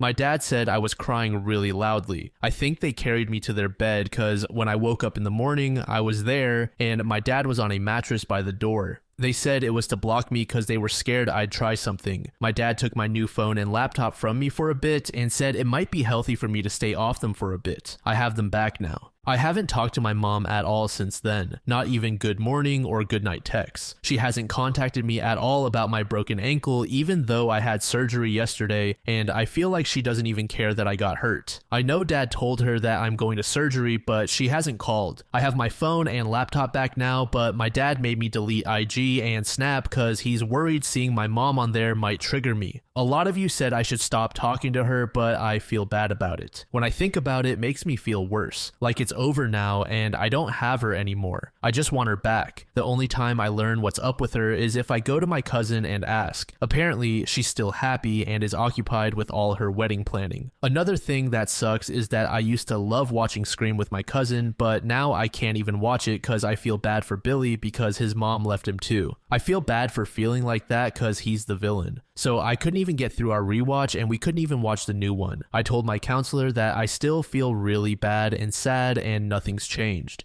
She said I need to bring it up at my next appointment with the psychiatrist so he can up my dose. I feel confused and I don't like not seeing or talking to my mom. I feel like I've done the wrong thing. I've tried to do things we used to with my dad's fiancée and my boyfriend's mom, but it's not the same. I just miss her more even though she probably doesn't miss me at all. I wish I could see her, but I don't want to keep ruining things for myself because what if she doesn't want me anymore? I'd rant to my counselor about it, but I'm stuck in the hospital bed till Friday. I guess that's why I'm back here looking for advice on what to do when I'm out of here. The next update was posted about 2 months later. Hey guys, I'm posting again because I'm confused as to what's going on, and I thought maybe I'd get some opinions here before I bring it up with my therapist. I don't know if my mom hates me still or if she wants to be my mom again. Everything that she's done lately has made it so confusing. My foot is still bad. The doctor said it's healing, but I'm mostly confined to crutches or a wheelchair, so I'm not really able to go to a lot of places. I am guessing that my cousin told my mom because apparently she came to New Westminster and did her wedding dress shopping there with my cousin and her fiance. She didn't even tell me. I know we hadn't talked since the therapy session, but she promised me that I would get to do that with her. I found out because when I visited my cousin, she showed me the dresses she would wear at the wedding and the reception. I was confused because I was sad she didn't take me. But I was also happy because that meant she still wanted me there. Anyway, her wedding was on Canada Day, and I went with my cousin to Victoria a week earlier. My dad said I didn't need to go, but I didn't want to miss it. We stayed at an Airbnb. She didn't come to visit me there, but my cousin went to meet her. I couldn't go because my foot hurt really bad. When she returned, she said my mom was disappointed I hadn't come either. The day after, I was going to go shopping downtown with my cousin, but then my mom came. When she saw me, she didn't give me a hug like she usually gives. She just kind of held my shoulders, gave me an awkward kiss on the cheek, and said she was glad I decided to come. Then she turned me over to my aunt while she went shopping for wedding stuff. I love my aunt, so it wasn't bad getting to hang out with her. She didn't even mind pushing me in the wheelchair, but it wasn't what I wanted to do. 2 days before the wedding, they had this really big meet the families dinner where my mom and her wife were introducing people to their relatives. Since my foot got swollen and the boot was hurting, I had to go in the wheelchair. My mom didn't even introduce me to people. One of the few times I was able to talk to her, this guy related to her wife interrupted us. He asked who I was and she just said, "Don't worry about her," and then an aunt of mine wheeled me away. That made me really upset, but I did feel a bit better because her fiance's parents brought gifts for me. The wedding itself was cool. My mom acted so differently then and made me take a bunch of pictures with her and her fiance. She seemed so happy and told me that it was the best day of her life only cause I had come. At the reception, I wore the dress that she got me, but I couldn't walk on crutches while wearing it. I had to go in my wheelchair, but I didn't want to. My cousin said I could wear a different dress, but my aunt said my mom got the dress especially for me and would be upset if I didn't wear it. Then at the reception, I wasn't seated at the table with family near the stage where she and her fiance sat, but at a table with kids. I didn't know any of them. That family table even had relatives younger than me, so I don't know why I couldn't sit there. My aunt said they moved me there because of my wheelchair, but I just don't get why I couldn't be with my family. My mom didn't even take a photo with me at the reception. She just came to me once and said hi. I wasn't even in the family photo because we didn't bring my crutches. My mom said to leave me out of the photos because they couldn't fit me in with the wheelchair. The day after we were going home, my mom came to say goodbye. She talked to me alone for a minute, and then she said sorry for everything that happened between us before and that she was hoping we could get past it. But if we couldn't, she was still happy I came to her wedding. I didn't really get to say anything because she just hugged me and sent us on our way.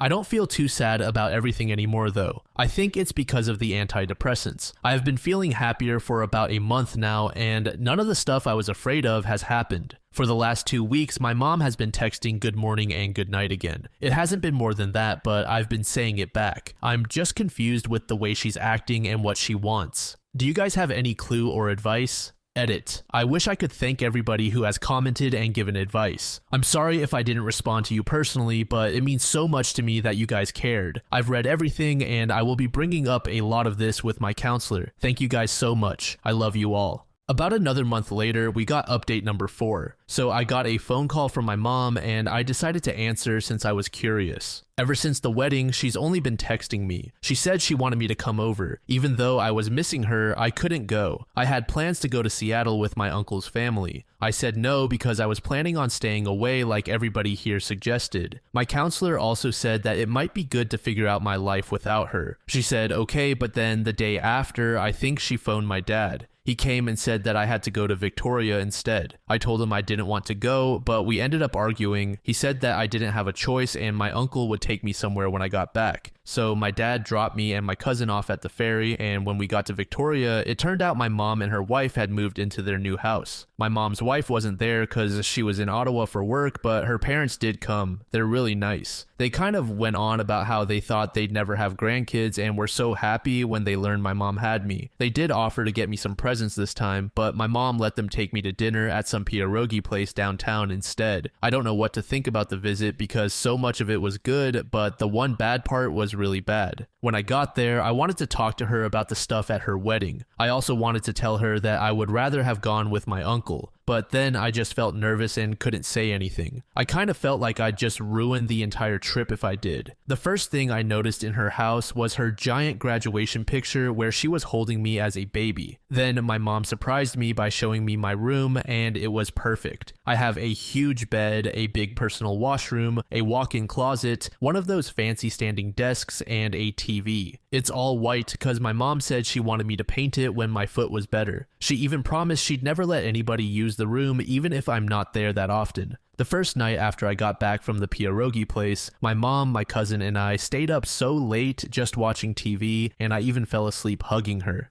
The next day we went downtown and my mom took us shopping and then to the Royal BC Museum. My foot and my hands really started hurting after because my mom made me use my crutches and not my wheelchair. She said it'd be good exercise. Afterward, she took us to a spa. We took so many pictures. I'm pretty sure she put them on Instagram, but I'm not allowed on it anymore, so I couldn't see them. I was really tired when we got back, so I passed out right away. When I woke up in the morning, Mom actually brought me pancakes in bed cause of my foot. The rest of that day was good too, except at night. My mom said that when I moved in for university, we could make every day like this. I reminded her that I might go to UBC instead. We got into a really big argument about university and I screamed at her. I brought up stuff from before, but my mom said that she wants me to go to UVIC if I still want to do software engineering. But if it was any other kind of engineering I wanted to do, she wouldn't mind paying for UBC. She did say she would still pay no matter where I went, but she'd be really disappointed if I chose not to go to the best university for my degree. She wanted me to stay with her because I blamed her for all of the bad stuff happening to me. She also said I needed to stop exaggerating how bad everything has been because it shouldn't make me change my university plan.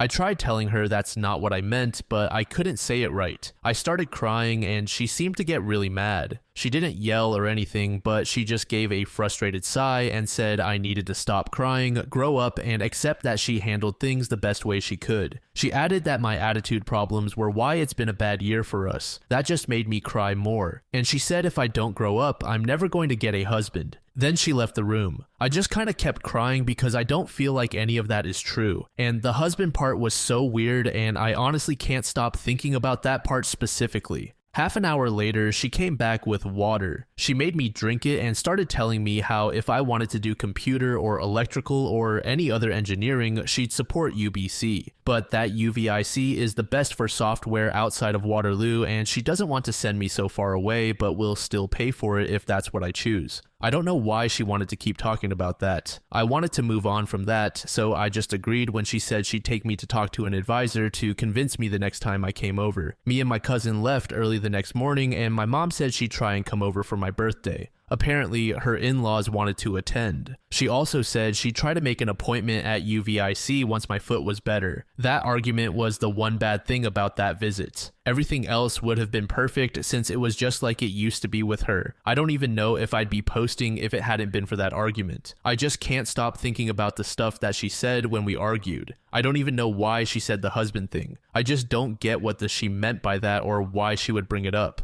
I'm not going to smash my phone this time, but I do feel mad thinking about it. I told my cousin about the argument on the way back. She told me she personally thinks I should go to UBC and would try to convince my mom, but she said she thinks she just wants me to live with her again. I told my dad and his fiancée about it, and he apologized for making me go, but said that he had to. He and his fiancée have checked on me a dozen times already. I get that stupid feeling in my stomach again every time I think about it. I wish I'd been able to go with my uncle instead, but I am going to spend the rest of the week at his apartment, so I guess it's fine. I'm going to my counselor again today before my uncle picks me up.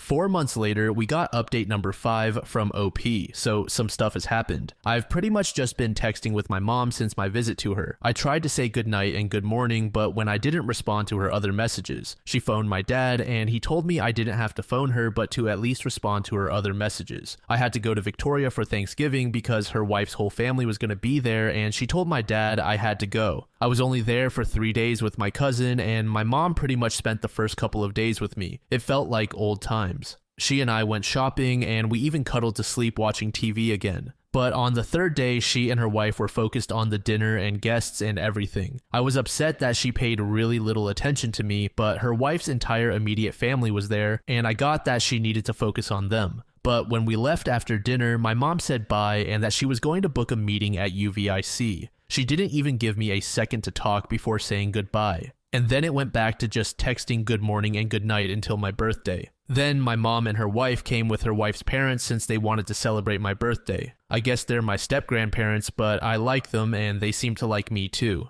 Step-grandma said the best thing about the wedding was that they finally got a grandchild and brought many presents for me. They have a niece around my age and they had her go out with them to get stuff that they think someone my age would like. My mom got me an album of pictures of us and said to look at the photos whenever I miss her because it'll make it like she's right there with me. At the party, mom and dad seemed to get along just like when they were married. They were laughing, telling jokes, and even had me do goofy pictures with them like we all used to. Mom's wife got along with dad's fiancé and everyone else. My mom didn't talk to my uncle at all besides saying hi, but it was in a really mean tone. This was really weird. I guess she's still mad at him for when I talked to him about what was going on. She was really weird with my boyfriend. She was nonstop making jokes about him and me getting married and making her a grandma. She straight up said to him, "I don't want you to wait until I'm gray and in my 40s to make me a grandma." But his mom also got in on the jokes, so I guess it was just a mom thing. My mom and her wife left after only about an hour and a half to stay at a fancy hotel. Dad offered them a place in his house, but mom refused. She said she doesn't feel it'd be appropriate to stay in the same house as him and it's too painful for her cause she designed the house. It pissed me off that they came at 4 p.m. and then left before the party actually started. My step-grandparents stayed though. They left in the morning when my mom and her wife came to pick them up. Then at about 8:30, my mom FaceTimed me, but it looked like she and her wife were in the hotel spa or something. It doesn't make sense because I thought those clothes pretty early in the day, but they were wearing those robes and looked like they were someplace fancy. Then my mom said she had to hang up because she didn't want me to see them without clothes on. They both giggled at that. That pissed me off that they ditched my birthday to go hang out in a spa. Maybe they were actually doing something else, but I honestly don't want to even think about that beyond what I have. Then there was the album that she gave me as a present. I didn't really think about that a lot at the time because I was just happy that she came. Yesterday, my dad's fiancée was meeting with some of her relatives for last-minute planning because she and dad's wedding is on Sunday. I wasn't with them because I was studying, but when I left my room to get my charger, I heard them talking about me. My dad's fiancée was saying the best stuff about me, but her relatives were saying some things about my mom, and she wasn't stopping them. She was also talking about how my mom is forcing my dad's hand to send me during winter break instead of my uncle's. I didn't mean a spy, and I get now that I'm writing about it that what they were saying wasn't exactly wrong. They were only saying it because they didn't think I'd hear, but it really pissed me off, and it still does. Since I was upset, I looked at the album and it's pictures of both of us from when I was a baby until now. Behind each picture, she slid a note about why that memory is special or what the picture means to her if she can't remember. But it just made me angry because of how few photos there are from after she moved to Victoria. Most of them are the ones of the wedding day and barely anything before that. There's one photo in it that was like a month before she came out, and it's when she lived at my cousin's house. In the photo, I surprised her with a cookie that my cousin and I made that day. When I surprised her, she hugged me so tight and told me she was so proud of me. My cousin took the photo on her phone, but that night I found her crying in her room, and she said it was because I was growing up. She said something like how she wishes she could live in moments like that forever since she's so proud of me, and it just makes me so mad because that's what I want back, and the fact that I'm not even in her new photos makes it seem as if the album is her giving me proof that I've barely been in her life and that I should be happy for it. And I know I shouldn't be thinking that because she actually gave me such a good gift. I'm poisoned reasoning it in my own mind instead of valuing it and all the memories inside. My therapist has been trying to help me define life without her, and it's hard. I don't want to because I can't let go of this feeling that it could be good again. My therapist says it's all right to want that, but for my own sake, I need to move on in case it doesn't ever happen. She said that I'll feel better once I'm in university, so I've been trying, but I hate it. I guess I came here again to ask for advice and stuff I can bring up in therapy. Then in January of 2023, we get the final update on this story. So the day after my dad and his fiance got married, I had to go to Victoria because my mom wanted me there. My cousin was supposed to come, but she changed plans because her boyfriend got time off work, so they went to Whistler instead. When I got to my mom's house, I was there for half an hour and found out my mom and her wife were going to Ottawa for her wife's job. In the meantime, I'd be staying with my step-grandparents until Christmas weekend. I'll be honest, I had so much fun with them. I love them both so much. Step-grandpa loves basketball as well, and he's also a Lakers fan. Step-grandma taught me how to knit. They made me amazing breakfast and lunch every day I was there. We would go out for dinner every night, and they even live closer to UVIC than my mom does. They said if I go there, they'd turn a room into a study room for me. The thing was, when my mom came back and I went back there, she told me that she found out while in Ottawa that they got a new car for me for Christmas. Mom was kind of angry because she thought it was too much, and I was honestly just scared because I'd never had anything so expensive. But my mom talked it out with my dad, and apparently it's all right. So on Christmas, they brought me the car, and it is really cool. I was so nervous to drive it, but I do like it. I left it in Victoria because I don't want to drive alone. My mom got me a lot of presents. There was so much there that it felt super overwhelming. After Christmas, we saw the new Disney movie Strange World because my mom and I both love that kind of movie. The main character is gay. As soon as it became clear he was gay, my mom got quiet and just kind of shut down and just went to her room when the movie was done. She didn't even say goodnight to me. When I went to brush, I could hear her crying badly to her wife. I know I shouldn't spy, but I just had to. She was crying about how it's so normal now and how she wishes she could have come out as a teenager. She wished she could have lived her life the way she wanted and that they could have gotten married way before. I felt really bad, and then I heard her talk about how many years she wasted as a soccer mom. I got mad and just went to my room. I was kind of prepared to argue about the movie the next morning, but my mom didn't even come out of her room. Her wife said she was feeling sick, and when I went to say good morning, she stopped me. She said that my mom didn't want me to see her like that. I heard my mom throwing up, and when I said good morning through the door to check on her, she said it back but then started crying again. Her wife took me away because she said she couldn't let me hear her cry. I just watched TV after that. I felt bad because it was my idea to watch that movie. Her wife kept going back and forth and tried to get her to eat. She ate some bread, but then she threw that up too. Then my step-grandparents came because they were worried, and they went driving with me to distract me. We went to Dairy Queen even though it was really cold. It did get my mind off things until step-grandpa answered a call from my mom's wife. My mom had to go to a hospital, but I heard her mention how my mom would rather die than go there. She didn't see her parents in the hospital and didn't even go to see me. When my step-grandparents asked if that was true, I said it was about me, and I tried not to, but I cried. They got me to stop, and I still feel embarrassed that I cried in front of them. When my step-grandparents dropped me off, my mom was on the couch and called me over to give me a hug, but it was like she was holding in tears. She told me that she wasn't feeling good at all and asked if I wouldn't mind going back to my step-grandparents the day after. Her wife said that maybe they should send me back to Vancouver and I could stay with my uncle. My mom just got angry at that. I got really scared, and she went on a rant about how she was not going to let me see him and how he's just been trying to turn me against her. She says that he just hates her because she doesn't have AIDS trauma.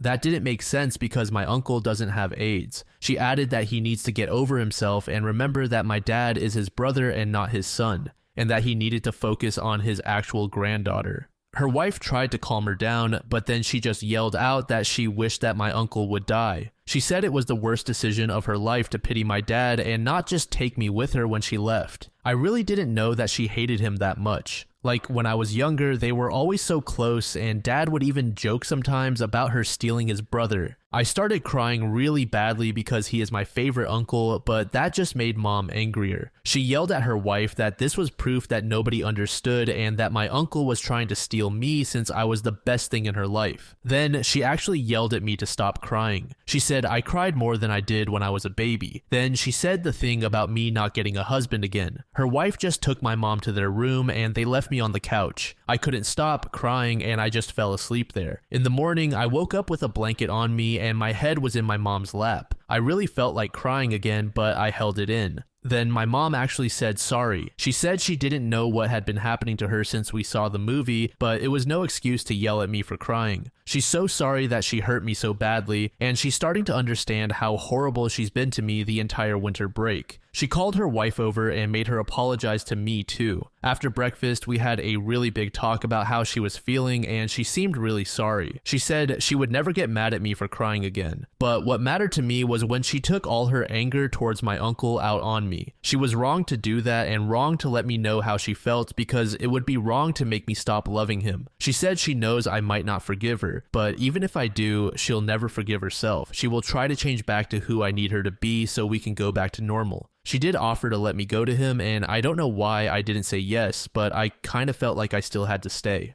I talked to her wife too, and she was really sorry for what happened because she'd never seen my mom that way before. She told me she was wrong not to take my side, and my mom was mad at her for not doing that. She feels really guilty, and she's the one who put the blanket on me. She slept by me until like 4 a.m. when my mom came and took over. She also said she'd do whatever it took to get my forgiveness, and she wishes she never hurt me because I've become such an important part of her life. My mom didn't talk much for the rest of the break, but she started eating a little bit. My step-grandparents came over every day to check on me. Mom did seem to get a little bit better on New Year's. Every time I'd ask how she felt, she'd just say she was okay and it was her job to worry about me and not the other way around. I did go home the day after New Year's because school was starting. Mom seemed really different. She seemed smaller somehow, and she definitely looked skinnier. I know it's only been 2 weeks, but she still seemed sad. It was like she was at least pretending to be happy. The meeting at UVIC went really well, and it does seem like an amazing place to go to school, but I don't know if I want to do engineering anymore.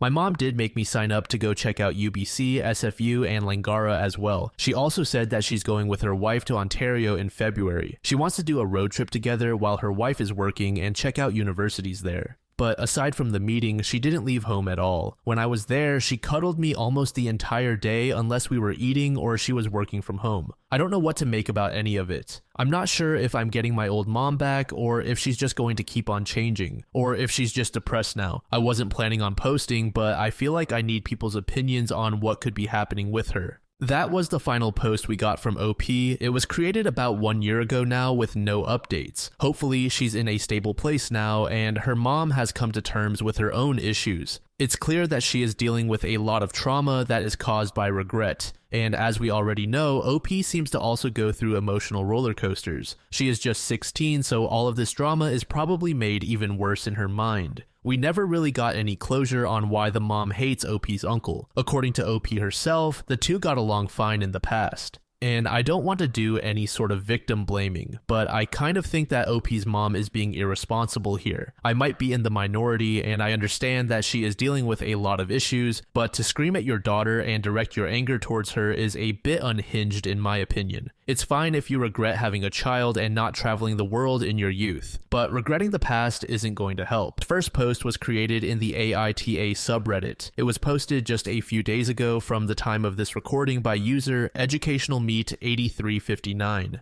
It's titled AITA for letting my daughter keep her room. I am a 47-year-old male. My daughter, Stacy, is 15. She has one of the 2 rooms in my house with an ensuite bathroom. It's a large room with a nice bay window, which is obviously very nice. I have recently become engaged to my girlfriend of 3 years, Alice, 33, and her landlord has recently hiked her rent, so we're planning to have her move in with me. She has some kids, 2 daughters, 13 and 10, and 2 sons, 11 and 9. She is also pregnant with our daughter, who is due in about 5 months. I've made it clear to my daughter, as a condition of getting her approval on moving my girlfriend in, that she is allowed to keep her room, and she is also allowed to have a full lock on her door. For what it's worth, I also got my 24-year-old son's blessing to give away his old room. Although that's more of a moot point as he lives with his own girlfriend now. My daughter plans to go to school locally, and I have told her in no uncertain terms that she's welcome to live at home for the rest of my life, and after that, she can inherit the house. I bought the house with her mother and paid it off largely with her mother's life insurance 10 years ago, so it only seems fair. She says she's alright as long as she has her room and her bathroom, and she's allowed to put a lock on her door. She has a toaster oven and a mini fridge in there, so I guess she's pretty well set up.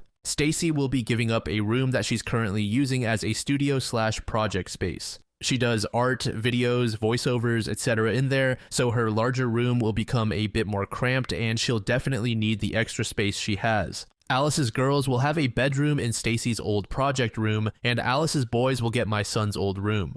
I'm also going to put in a finished nursery bedroom in the basement for our new daughter. Alice thinks that this is unfair. She believes it was wrong of me to make the decision without her. She also thinks that she should move her two daughters into Stacy's room, and that Stacy should have to move to the smaller room that they'll be getting. The two of them already share a smaller room than the one I'm moving them into as it is, so they are getting an upgrade regardless. Alice thinks that it's not fair for Stacy to have a bathroom all day herself and that there won't be enough bathrooms for everyone else. She also disapproves of Stacy being able to lock everyone out. There were other smaller things she didn't like that I agreed to with Stacy, like the fact that she is to be paid for any babysitting, or the fact that my older car, her mom's old car, is hers when she gets her driver's license. We'll have our own bathroom in the master bedroom, and the house has 3 other bathrooms, one on each floor, one near what will be her girls' room, one not far from what will be the boys' room, and one more basically directly next to the newly finished room.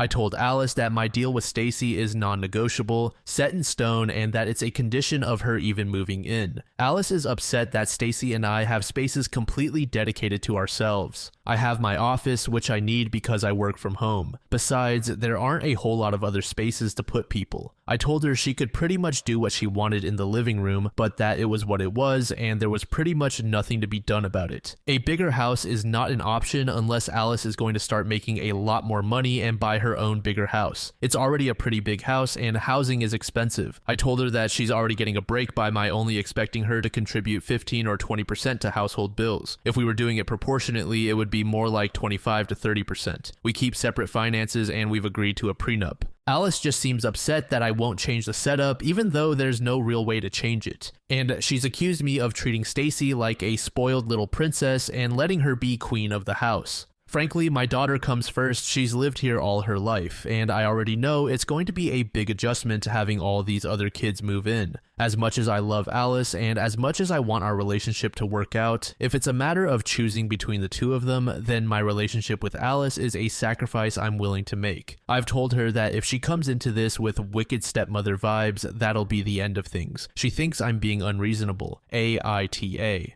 I personally don't think that OP is being unreasonable in this situation. In fact, props to him for actually being able to navigate through this move-in. I'm actually a bit surprised that OP's GF is so fixated on getting Stacy's other room. And just like how someone in the comments said, I feel like it's a big red flag. Someone else in the comments stated that this is a power play on Alice's part, that she wants to see how far she can push to get what she wants. The house is already pretty large based on the bedrooms and bathrooms OP has listed, so I definitely think that there's more to this. The very next day, OP provided an update. My post provided a lot of eye-opening insight and advice, so I feel it's worth giving everyone an update, especially considering the developments. First, I want to address a few questions that seem to keep coming up before I lost the ability to read every reply. My adult son is my child from a previous relationship before I met/married my late wife. He has his own provisions in my will, but he's quite aware that the house goes to his sister. My own sister is to become the guardian of my daughter if anything should happen to me. I love my sister as dearly as I love anyone, and she and her niece love each other and get along great. I trust her completely if, God forbid, anything should happen.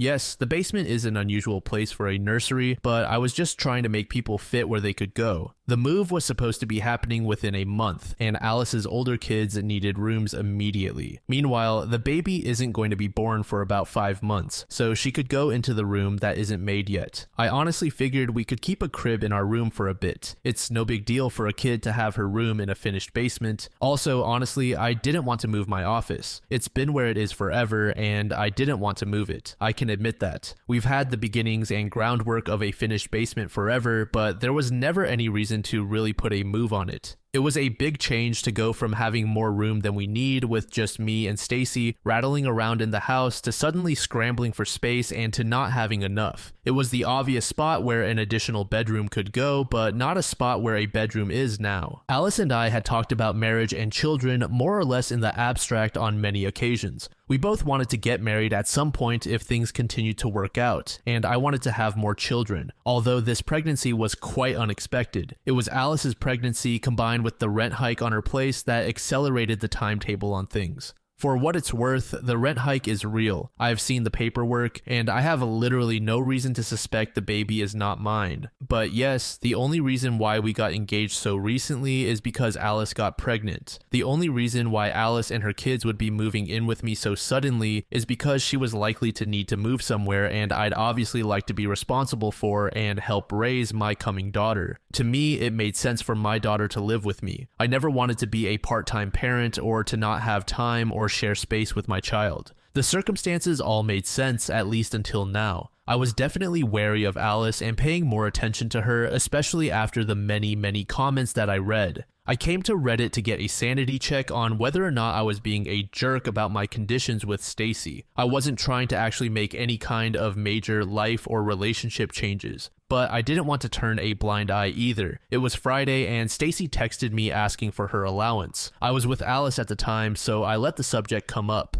I give Stacy $100 a week. Alice thinks that this is crazy and excessive. She thinks it's improper, and she's brought it up as an example of how she thinks I'm raising Stacy like a spoiled princess. She said as much again when I told her I was sending Stacy her allowance, but this time Alice also asked if her kids would get the same allowance after we get married. I told her that someday our new daughter would probably get an allowance just like Stacy does, but there was no way I had any plans of shelling out an extra $400 a week for her other kids. Alice got upset. She said that Stacy wasted my money on shoes and makeup. She has previously criticized Stacy for wearing fancy sneakers, high heels, and makeup. She said that I was showing favoritism and that was a form of abuse. She complained about me letting Stacy buy things with my credit card and store my credit card on her phone when I didn't even let Alice do that. She said that whatever money would go to the kids should be split evenly amongst them. When I shrugged and told her that wasn't going to happen and that I wasn't going to cut Stacy's allowance, she snapped at me. She said that a man living alone with his daughter and doting on her like I do is creepy and incestuous. She added, "You've just replaced your dead wife with your daughter and you need to stop."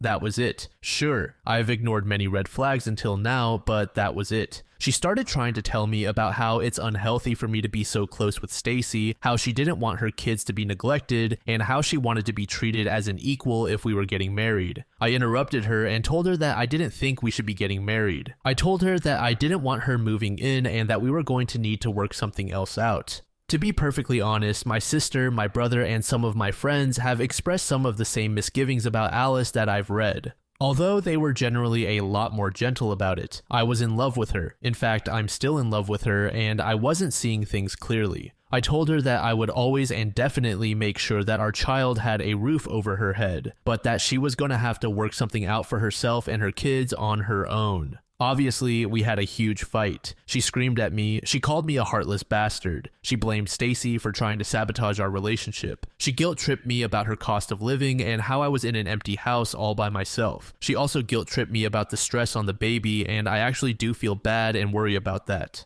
She eventually broke down crying and told me to leave. In the past 10 years, this was the first relationship with a woman I've had that became serious. I love her and this hurts. It hurts a hell of a lot. I told Stacy that she didn't have to bother moving her stuff out of the other room and that Alice wasn't coming. We hugged. She asked if this was her fault, and I told her no. I told her I honestly feel like marrying Alice would have been a mistake even if the two of them could have been best buddies. I always wanted to have a few more kids and I've missed having a wife, but things don't always happen the way we want. so I'm pretty sure my relationship with Alice is effectively over, even if we're going to be raising a child together for the foreseeable future. My new daughter can have my son's old room whenever we reach a custody agreement. I'm not sorry to have another kid, even if I really wish the circumstances could be better. The red flags were always there. I guess it's better that I notice them now instead of even later.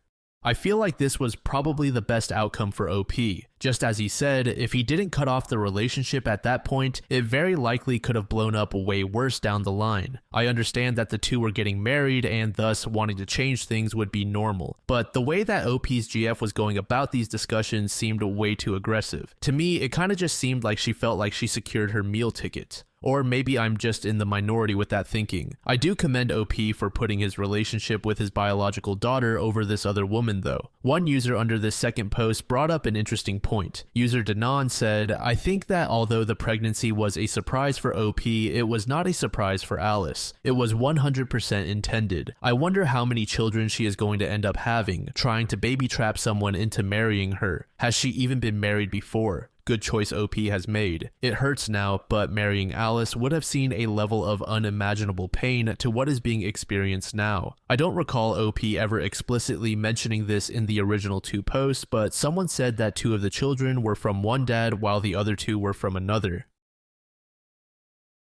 This next post was created this month by user Valuable Highway 358 in the AITJ subreddit. The title is Trigger Warning AITJ for wishing death upon my father. I, 16 female, live with my mom and my stepdad. Despite the ups and downs with my stepdad, he stepped up and was the dad my real dad never was, but with harsh love. My real dad has been out of my life for 11 years and has recently gotten out of jail. He paid $1,800 in child support so far. I'll give you the whole story. When I was 5, I was really close to him and I've always been a daddy's girl, but recently I have been growing towards a mommy's girl now. What I do remember as well is that he used to take me to his room late at night and we watched his special movies together. He had intercourse with me. He tricked me into thinking it was normal and that every dad did that with their little girl. He also tricked me into enjoying it and getting closer with him. He went as far as sleeping with me naked. Even my brother thought it was normal and we had time together too.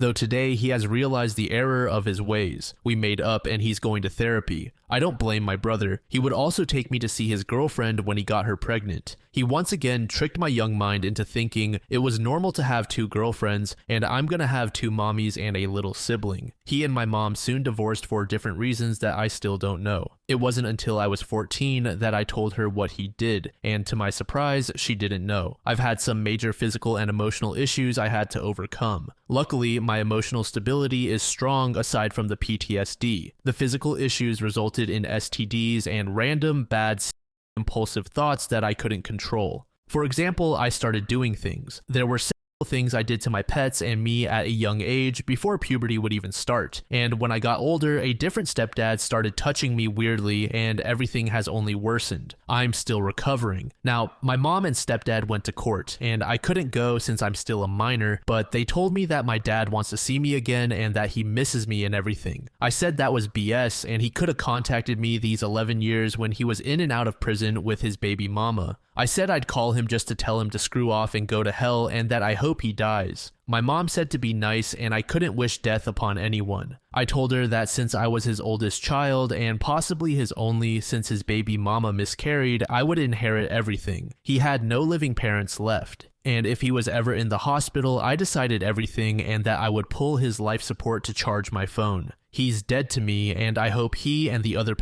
in the world die and burn in hell. I agreed to talk to him though, just because I have questions. I've been told I'm in the wrong and I shouldn't use him for money when I'm not. About a week after that post, OP provided an update. This update post is titled AITJ for screaming at my mom. My real father is trying to come back into my life after 11 years. But 11 years ago, let's just say he loved me in a way that fathers shouldn't love their daughters. My mom has been acting a bit weird since then, always going out without telling me or my stepdad and not being back until like 12 a.m. I'm not her mother. She's an adult, she can do what she wants, and it's not my business. But it's still weird to me. To go clean a house with her friend, she got all dressed up as if she was going out on a date. I tried not to judge, but she was gone for hours. 9+ hours. She left at 12 p.m. and at 9 p.m., she told us she had gone bowling with her friend. Like I said, it's not my business, but personally, if my partner left that long and told me he went bowling last minute, I'd feel a bit offended he didn't tell me. But whatever, moving on. My stepdad has problems. Mental problems. I'm not a doctor and I, of course, can't diagnose him, but what I do know is he has anger issues, heart problems, and a curse is what he calls it. He says he can see spirits, and trust me, I believe him. I always believed in ghosts and the supernatural world. A week after my uncle died, who he didn't even know, me and my mom were watching a show, and he came in the room, pale and freaking out, and saying that he saw a man. Me and my mom looked at each other confused, and she pulled up a picture of my uncle, and he said that was him.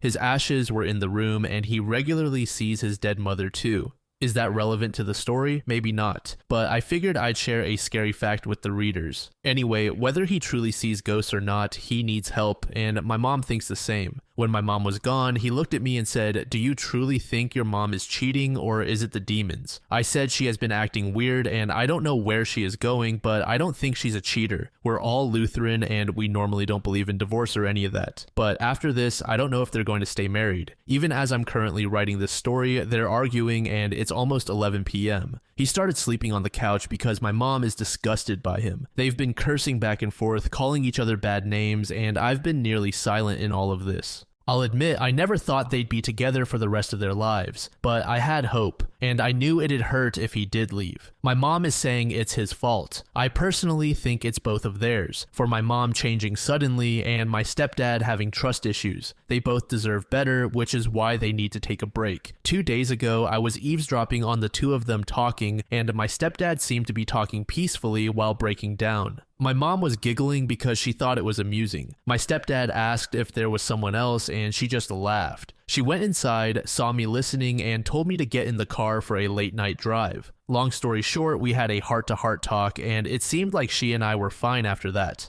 Yesterday, we had a trip my mom had been planning for weeks to see my nephews, my sister, and my brother-in-law. We were planning on going to a park for the day, and it was going to be really fun. I even thought this would be healthy for them. My sister and brother-in-law were coming over to get away from his parents fighting. I thought if they were going to split up, then maybe this could be a fun day and our last day to spend as a family and end things on a fun note. That wasn't the case at all. We were taking 2 cars. One had my mom, me, my sister, and my nephew, who's 3. The other car had my stepdad, brother-in-law, and my other nephew. Something happened, and whether it was miscommunication or spite, my stepdad left a little early. He seemed like he was sorry, but again, I don't know because I'm not the adult, and I'm not the one planning or driving. My mom was pissy the entire ride there, which was about an hour and a half. When we caught up to my stepdad, she flipped out in front of the entire gas station and said she wasn't even gonna go, but still let me go, cause it wasn't fair to me if I didn't go. I got really upset and I wanted my mom to come with. So I told her if she wasn't gonna go, then I was gonna stay behind. Eventually, we convinced them to move on. They seemed to live with that suggestion, and when we got to the park, everything was fine at first. My stepdad even had his arm around my mom, which made me hope maybe they wouldn't split, or at least would be civil for the day. I and my sister went on a big water slide. My stepdad got some food and everything seemed to be going great. Then my sister and I went on the lighting racer. I begged my mom to get on, but she didn't trust it because she didn't like wooden coasters. I was disappointed, but I understood. So me, my sister, and brother-in-law went on again. My sister said, and I quote, "I'm no longer pregnant, I'm riding every damn coaster." My sister and stepdad waited to get on a big orange roller coaster and we all sat out. My mom was getting all mad and pissy because it took an almost hour for them. She kept making snarky comments. My sister asked her afterward to go on rides, play games, get food, etc. She was met with denial every time. She said games are rigged, she doesn't like rides, the food is too expensive, etc. It was like going to a beach, complaining that the water was too cold and too wet and that the sun was too hot. This was her trip and she was the one that wanted to go. She then left and went on the phone, leaving me and my brother-in-law to talk and tell the truth about how we felt about the whole situation. When they finally came back, she bought a funnel cake for herself and I suggested going to the zoo. All we would do is walk and look, but still have a fun time. My mom was pissy the entire time. She kept walking ahead of us, kept losing all of us, and being cold and bitter. I jogged up to her and I tried to ask her why she was leaving us behind. I tried to show her the wolves, which were her favorite animal, but she just gave me a cold look and left me. I was hurt by her actions, and when we left the zoo, my mom ran off again. We all agreed she was pissy and annoying all of us. I watched my sleeping younger nephew. My stepdad took my older nephew on a mini drop tower for kids, and my sister and brother-in-law went on the Hershey's drop tower. I had no problem watching him. He was asleep and well behaved. My mom came back all snippy with me and asked, "Where the fuck did they go?" I told her, and she let out an annoyed sigh and left. When she came back, she had her arms crossed and was complaining. I just kept my eyes down and she asked, "What's wrong with you?" I ignored her. She tried to ask me again and told me, "Don't ignore me." I told her she had been ignoring us the entire time and she wanted to come back and complain. She snapped at me and said, "I am your mother, you will not talk to me like that," which is always her argument for when she knows I have good points against her argument. My stepdad came back confused and my mom took his keys and said, "If you want your keys, I'll be waiting by the gate." She pointed at me and said, "I am not putting up with her." This made me feel bad and feel like I had ruined her day. When she left, I started crying and my brother-in-law gave me a hug. I was confused and really hurt by my mother. They asked me what ride I was going on next and I said I didn't care. I just wanted to go home instead of faking having fun. After my stepdad and sister went on another ride, we walked to our cars. My mom kicked me out of the car and said with my attitude she didn't want me with her or in the car. When I was about to get in the car, still hurt, my mom said another snarky comment and I flipped. I slammed the car door, turned around and screamed, "You know what? I'm done. I'm done with all of this. I'm sick. We couldn't even pretend to be happy for one day because you two wanted to make it all about yourselves. You ruined it for everybody."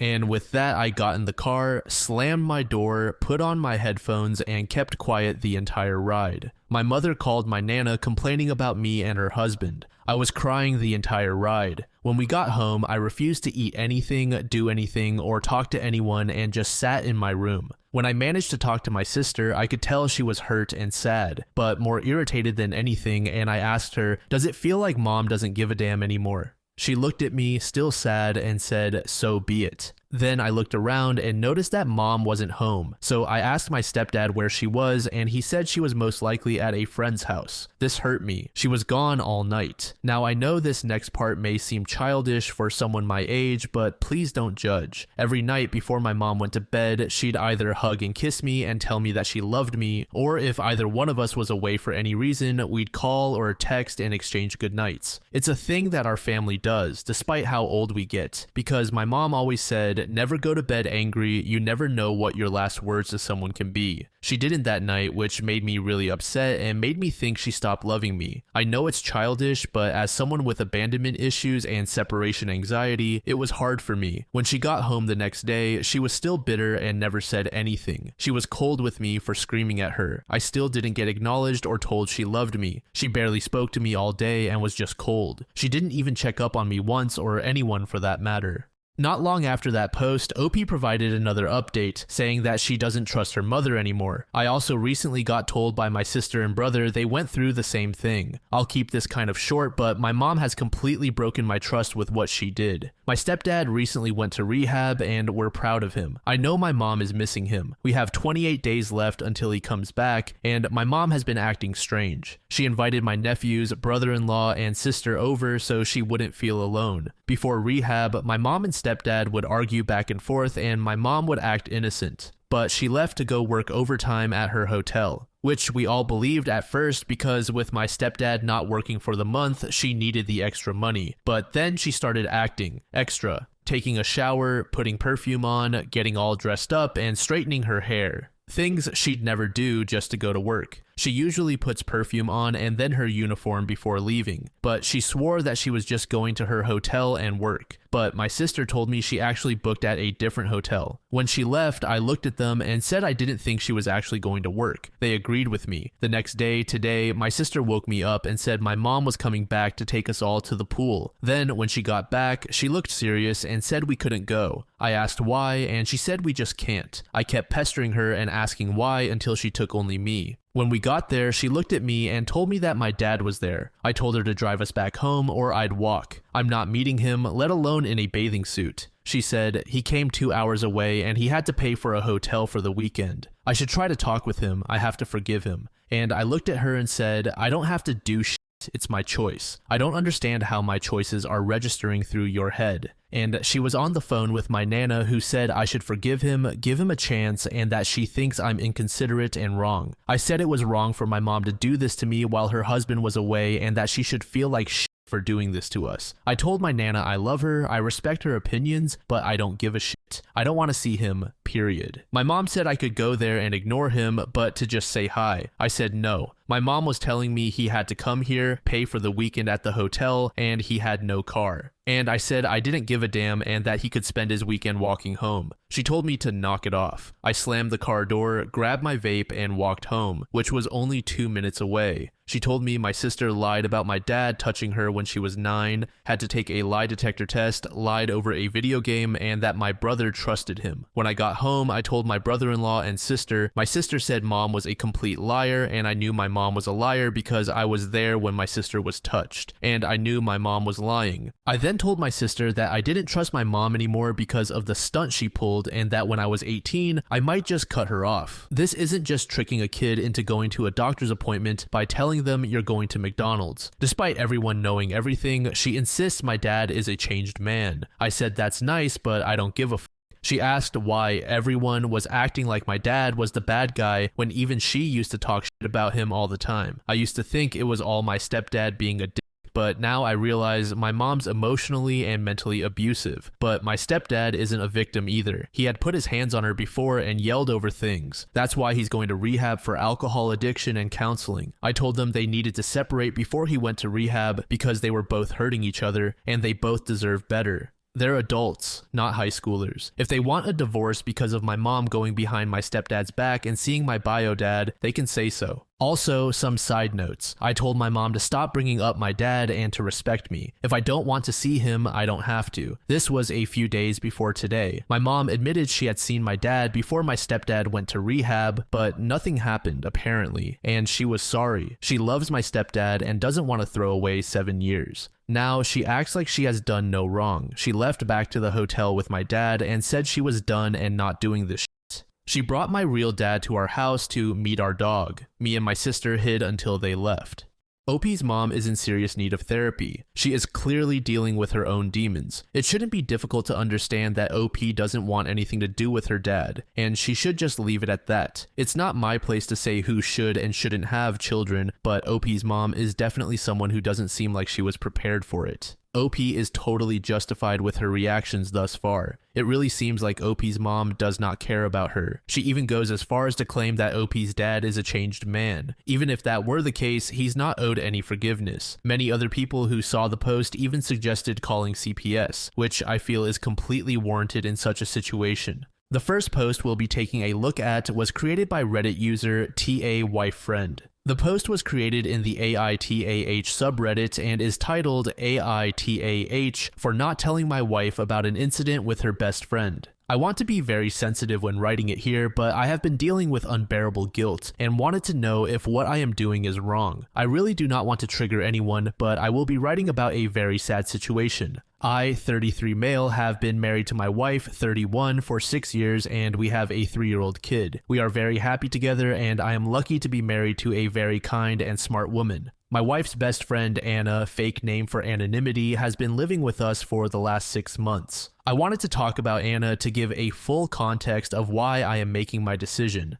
Anna has been my wife's best friend since her school days. Anna was living in the city with her boyfriend, and we live in the suburbs of that city. They seemed happy together and were in a relationship for 2 years. However, my wife noticed bruises on Anna's hand last year and asked her about it. Initially, Anna dismissed it as work-related injuries. My wife kept on probing, and we learned that Anna was in an extremely toxic and abusive relationship. Her boyfriend lost his job last year and became extremely controlling and abusive towards her. He constantly accused her of cheating, which Anna denies. He made her link her phone messenger to his computer and started micromanaging finances. There was an incident of domestic violence, which was the final straw. My wife and I had to rush to the hospital to look after Anna. Since Anna's parents are mostly absent from her life, my wife asked me if Anna could stay with us for a few days. We are 3 people living in a 4-bedroom house and have 2 spare guest rooms. I, of course, agreed to it and told her that Anna could stay with us as long as she wanted. I think the incident completely broke Anna. She would just start crying randomly and completely shut down. It was really sad to see Anna in that state. She had to leave her job due to mental issues and stayed at home in the room all day. My wife is very kind. She takes care of Anna as if she were family and ensures she feels loved. Anna is also thankful to my wife and me for helping her in her worst time. She's helping around the house and with our kid, though we never leave him alone with Anna. Anna is now getting back to normal and smiles sometimes. She has also started looking for a job again. Now, on to the incident. Last Friday, my wife and I went to work as normal and dropped our son at daycare. I had a doctor's appointment at noon and came straight home from there as I did not have much work in the office. I made some lunch and then went to my room to sit in my bed and reply to all the emails. Anna was in her room and I did not talk to her after I came home. Around 2 p.m., I heard Anna's room door open and her walking in the hallway. Suddenly, our bedroom door opened and Anna walked in topless and just in her underwear. I was shocked and not sure how long I was staring at her, but after a few seconds, she blurted out, "I am sorry," and quickly covered herself with her hands. She was apologetic and started explaining herself. She said she just wanted to borrow my wife's clothes because her laundry was unwashed. It was super embarrassing to have a conversation with her in that state, so I looked away. She again apologized and then went out of the bedroom. The incident lasted less than 2 minutes. After a while, she returned to our bedroom, fully dressed, and apologized for the incident. She said it was embarrassing and did not know anyone was home. I said it was okay and I should have told her I would be back early from the office when I came home. She asked me not to mention the incident to my wife. She said she felt embarrassed she walked around the hallway without clothes and that I saw her in that state. I said it's okay and let's forget about it. I have yet to tell my wife about the incident and it's been 5 days. It was just a benign incident, but I somehow feel guilty about the whole thing. I feel more guilty that I am lying to my wife by omission of the truth. However, I feel that if my wife takes it the wrong way, it may strain her relationship with Anna, and I really feel bad for Anna and what she had to go through. I also do not want to make Anna uncomfortable in our house by telling my wife about her barging into our bedroom in that state. Am I the AH in this case for not talking about this incident to my wife? I am afraid that if Anna tells it to her first, it will make me look really bad and guilty. However, if I tell her, I do not want her to blame Anna for any of this and not help her in this time of her need. Can someone please help me on how I can tell my wife about this? When I first saw the title to this post, I thought that the incident that was being referred to would have been something like OP sleeping with the friend. Personally, I think that OP is overthinking this and he should definitely tell his wife but not make it a big deal. I also do agree with some of the comments saying that this situation does have the potential to blow up in OP's face if he doesn't address it with his wife first. The very next day, OP gave us an update. I wrote a post yesterday about an embarrassing situation that happened between my wife's best friend, who is currently staying at our house. I was not sure how to bring it up with my wife, and you guys helped me understand the urgency of telling my wife. I also got some cool ideas on how to bring up the subject without making it awkward for anyone. For everyone saying Anna was doing it on purpose, I did not agree with it, as I am an extremely average-looking person and women don't chase me. However, things since last night have been crazy and I think I am spiraling a bit. Sorry for the long post. So I decided to tell my wife last night as soon as she came home about the incident. I liked the idea of jokingly bringing it up casually so that we both could laugh about it and then forget it. Last night when my wife came home, I made sure I stayed in our bedroom. I asked Anna if she could stay with my kid downstairs. As my wife was changing, I asked her if Anna still borrowed her clothes.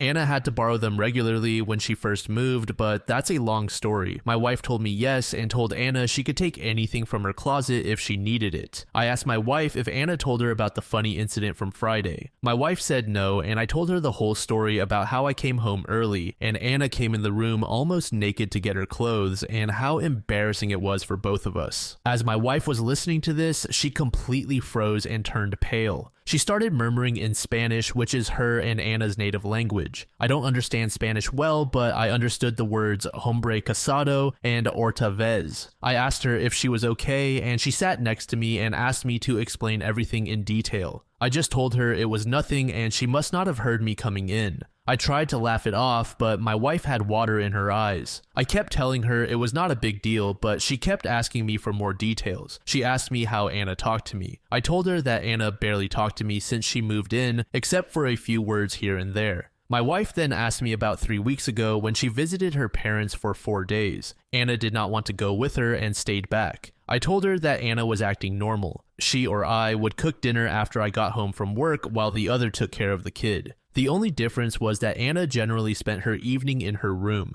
However, when I was sitting in the living room watching TV after the kids slept, Anna came and sat on the sofa next to me but did not talk to me. I asked her if she wanted me to change the channel or stream something she liked, and she just said she wanted to get out of her room. However, she did not flirt with me or do anything unusual. I kept on telling my wife that it was just an accident, and I really did not understand why she reacted so emotionally to it. My wife refused to answer and just said okay and agreed with me. However, she told me I should have told her about the incident sooner, should not keep any secrets from her, and gave me a big lecture. I told her that I did not think it was a big deal and thought Anna would tell her, but I'm glad I brought it up. After dinner, my wife messaged Anna to join us and she came out. While talking, my wife brought up the incident and told Anna that I had mentioned the incident and that she did not need to feel embarrassed. Such things happen when we are all in the same house, and it is not a big deal. Anna was surprised, but then told my wife she was just scared to tell her because she thought my wife would judge her because of her past. My wife gave her a stare and she quickly changed the topic. At night, I asked my wife what the hell was going on. I told her to please not keep any secrets from me, and if she does not tell me, I will directly ask Anna about what her past has got to do with anything. My first guess was Anna might have had a thing for me before we got married or something, but my wife was very reluctant to answer and kept on trying to change the subject and cuddle. However, I kept being persistent and she finally spilled the beans. Apparently, when Anna was in her early 20s, she was in a relationship with a married co-worker who was twice her age. It was a kind of sugar daddy relationship, and he told her that he was in an open relationship, or at least that's what Anna told my wife. He said he would leave his wife in few years once the kids go to college. This makes sense now because Anna is very pretty, and I never understood why she was single for most of the time I knew her. She eventually ended that relationship and started dating her boyfriend Jim, who turned out to be an abusive AH.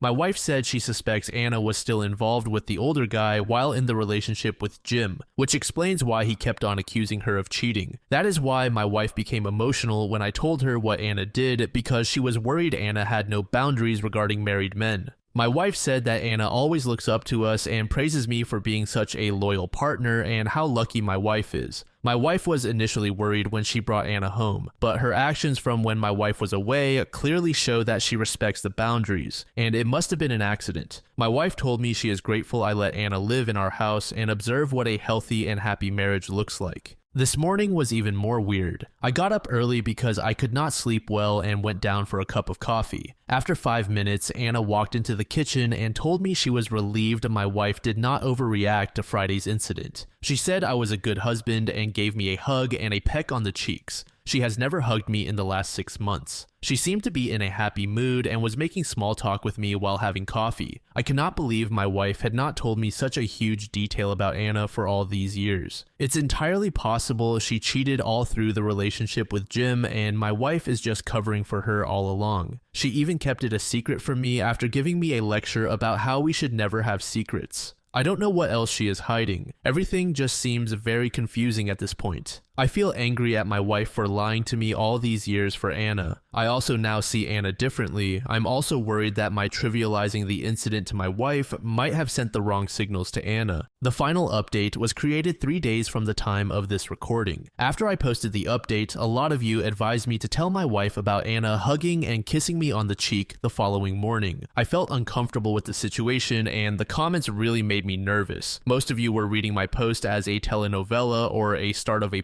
movie, and the comments were not helping calm me down. You may not like this part, but I just decided to get off Reddit for a while and try to think through how to tell my wife. I felt that my wife treated Anna as if she were family, just like her sisters. I have known my wife's sisters since they were in their early teens. I have had similar incidents happen with them all the time, and I never made a big deal out of it. We often had to tell them to keep their tops on when sitting in our backyard pool area when they were younger, and God knows how allergic they are to wearing pants around the house. However, I treat them as if they are my sisters. I decided to do the same with Anna and treat her like my wife's sisters. I also wanted to communicate that clearly to Anna and my wife so we don't get into such uncomfortable situations anymore. That night, I was talking to my wife and decided to put a positive spin on the incident that happened early in the morning. I asked my wife if she noticed anything different with Anna. I told her she woke up early with me today, greeted me with a hug and kiss, and helped me make breakfast. I told her I was glad she finally looked happy and was returning to her old self. I also told her how proud I was of my wife, that she is such a kind-hearted person who helped a friend in need. My wife seemed happy with my comment and started saying that she noticed Anna was chattier in the morning. She was cleaning her room and talking about applying for jobs again. I told my wife that I feel Anna is like one of her sisters, and I am happy she also considers us family and is comfortable around us. The next few weeks were great. Anna started waking up early in the morning around the time I woke up, which was 5 a.m. We always had coffee together and had nice chats. She also helped me with breakfast and getting lunchboxes ready. She asked me if she could join my gym and if I could teach her some resistance training exercises. Her therapist told her it would be good for her to work out. So we started going to the gym 3 to 4 times a week in the evening before picking up my son from daycare. Having a regular gym partner and someone to geek out with about the daily protein intake is nice. I also told her when we were cooking that she was so much less annoying than my sills and I wish she was my sill. She just smiled at the comment. Anna has already had a few interviews and contacted her old job, who seems interested in hiring her back. She told us 2 weeks ago that she would be looking for apartments. We already saw 2 apartments in our suburb and hopefully should finalize that soon. My wife jokingly told her that her dating prospects are going to be bleak if she stays in our suburb, but Anna told us that she is going to stay away from relationships at least for a while now and work on herself, plus she enjoys our gym and loves spending time with our son. About the hugging and kissing, I think I have decoded it. A hug from Anna is normal and I get one every morning. However, I think she kisses people on the cheeks as a way to say thank you. Things are really looking positive for Anna and we are very happy that she was able to get through a bad patch in her life. She had isolated herself from everyone after the incident 7 months ago. However, she plans to join my wife and son on her summer trip to my in-laws in a few weeks unless there are any updates on the employment front. I just hope the best for her and am glad that I did not make a big deal out of the situation. I am also glad to have such a kind and understanding wife who is there for her friend in need. I'm not sure if it's just me, but I feel like this situation did not get resolved at all. Sure, the family seems to be okay right now, but I can't help but feel that there are major red flags going off. I mean, OP's wife was concerned that OP saw Anna topless, but doesn't care if she kisses OP.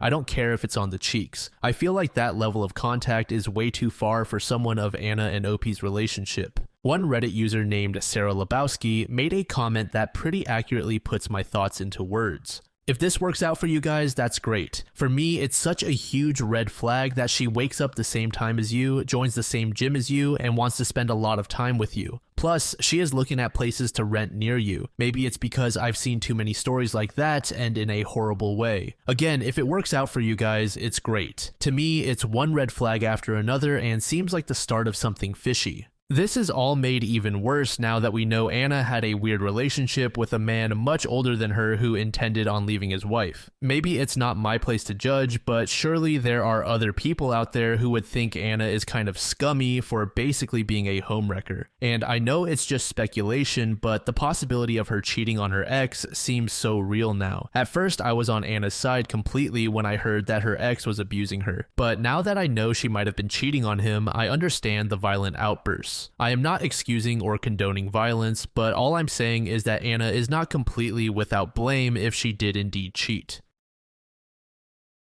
This next story was created just a few days ago in the Cheating Stories subreddit. It's titled, "Wife Gets the Clap and Tries to Blame Me. It Backfired Horribly." The post was created by user Perspective Hour 4496. I, 30 male, met my soon-to-be ex-wife, 25, at a call center we both started working for at the same time. Let's call her Taylor for this story. On our first day, she was 20 minutes late and came in carrying what I could only assume to be most of her world at the time with her. and instantly I knew I would marry this woman. She was gorgeous and sweet, round in all the right places, and we had much in common, from music taste to books, movies, and even games we enjoyed. Our intimate life was fiery, passionate, and exploratory. I truly believed in this person being my one. Fast forward 6 years, and we're married with one child. We'll call him Arthur. Arthur brought us very close, and we both had issues in our professional lives finding things we enjoyed. I myself would stay employed and constantly look for better opportunities to keep a roof over our heads, food in our bellies, and clothes on our backs.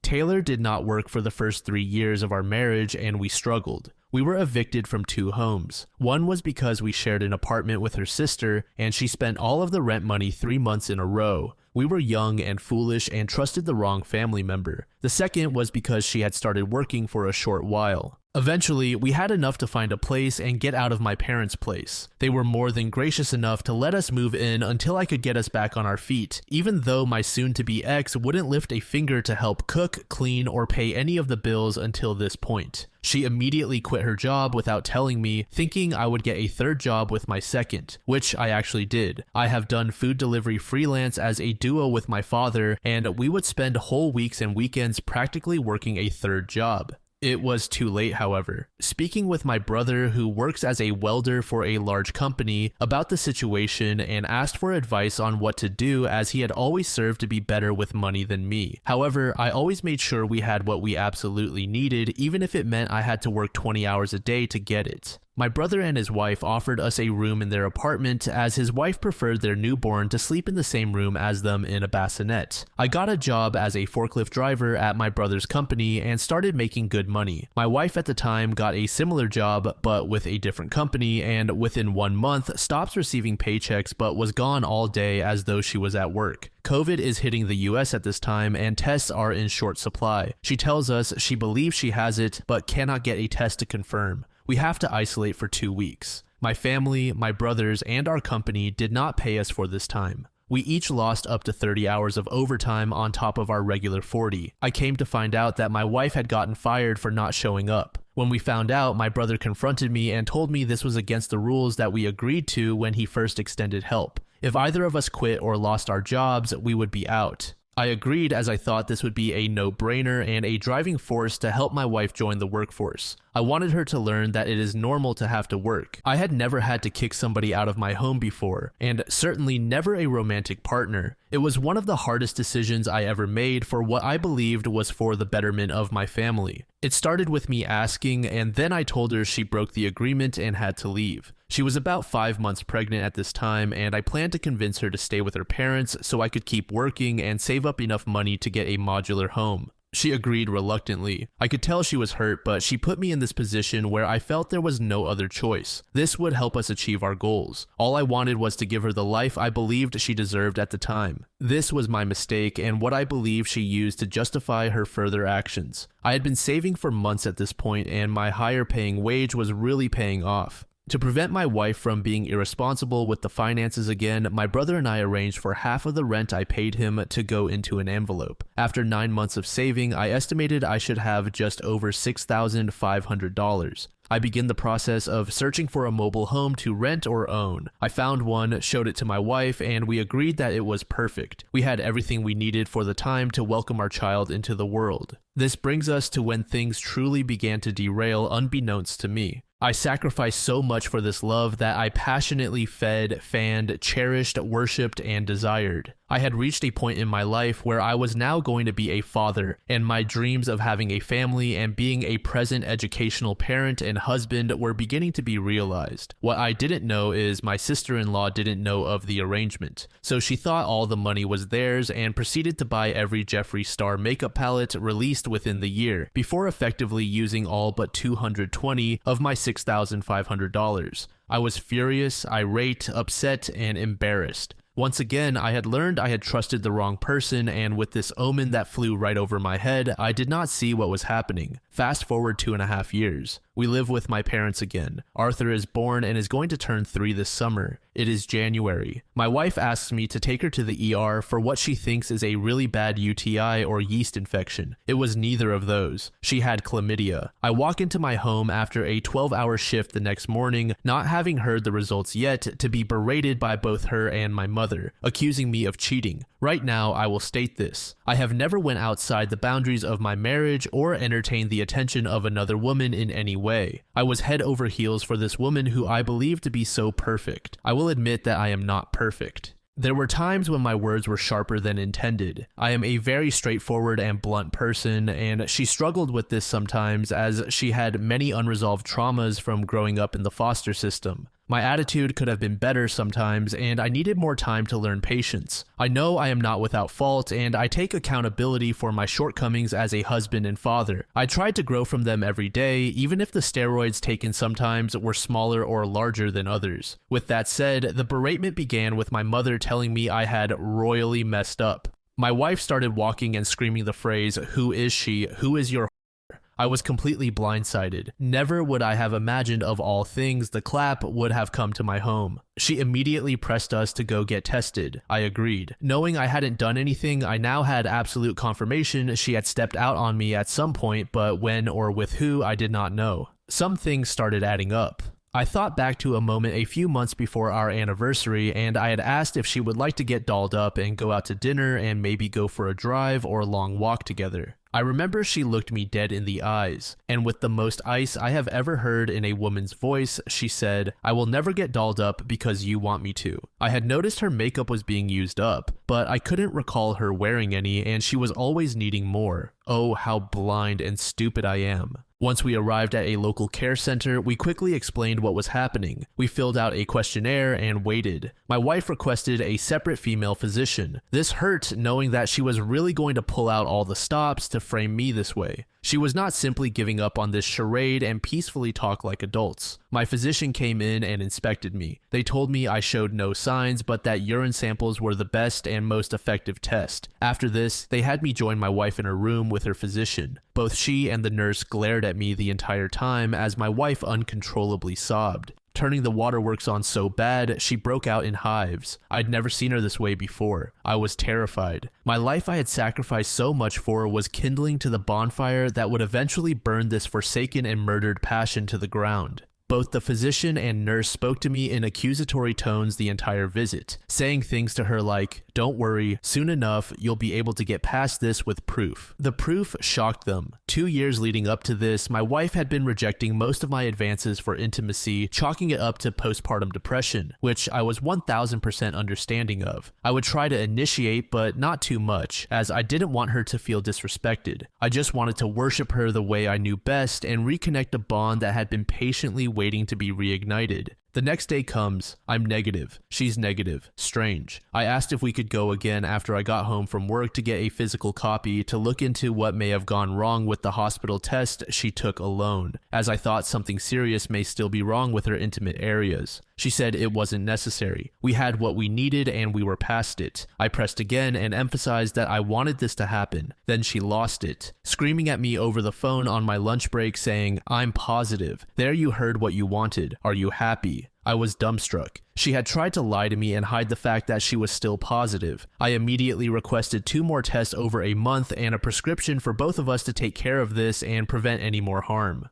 By this time, she realized her game was up with me. I told her she had 1 day to move out and into her mom's place, and that I'll take Arthur 3 days a week. I couldn't do more as my job had me up at 4 a.m. and I wouldn't get home until 5 p.m. I always asked to talk to him on the phone, see if I could take him for lunch or take him for a full day. We agreed on this for 1 month, to see how we felt about everything. She had not admitted to anything, no matter how hard I pressed her. In an appointment with her OBGYN, she was begging, pleading desperately for an answer to how this could have happened in a monogamous marriage. The looks of dread in the eyes of the staff when they looked at me, seeing the embarrassment they felt for me, it broke me. Still, she clings to the lie that nothing happened and that she just magically contracted chlamydia. We go home and I suggest couple therapy in hopes it may get her to open up. Maybe I thought she was worried that I might lose it when she confessed and do something horrible. This train of thought hurt deeper than any other part of this whole ordeal, but made the most sense.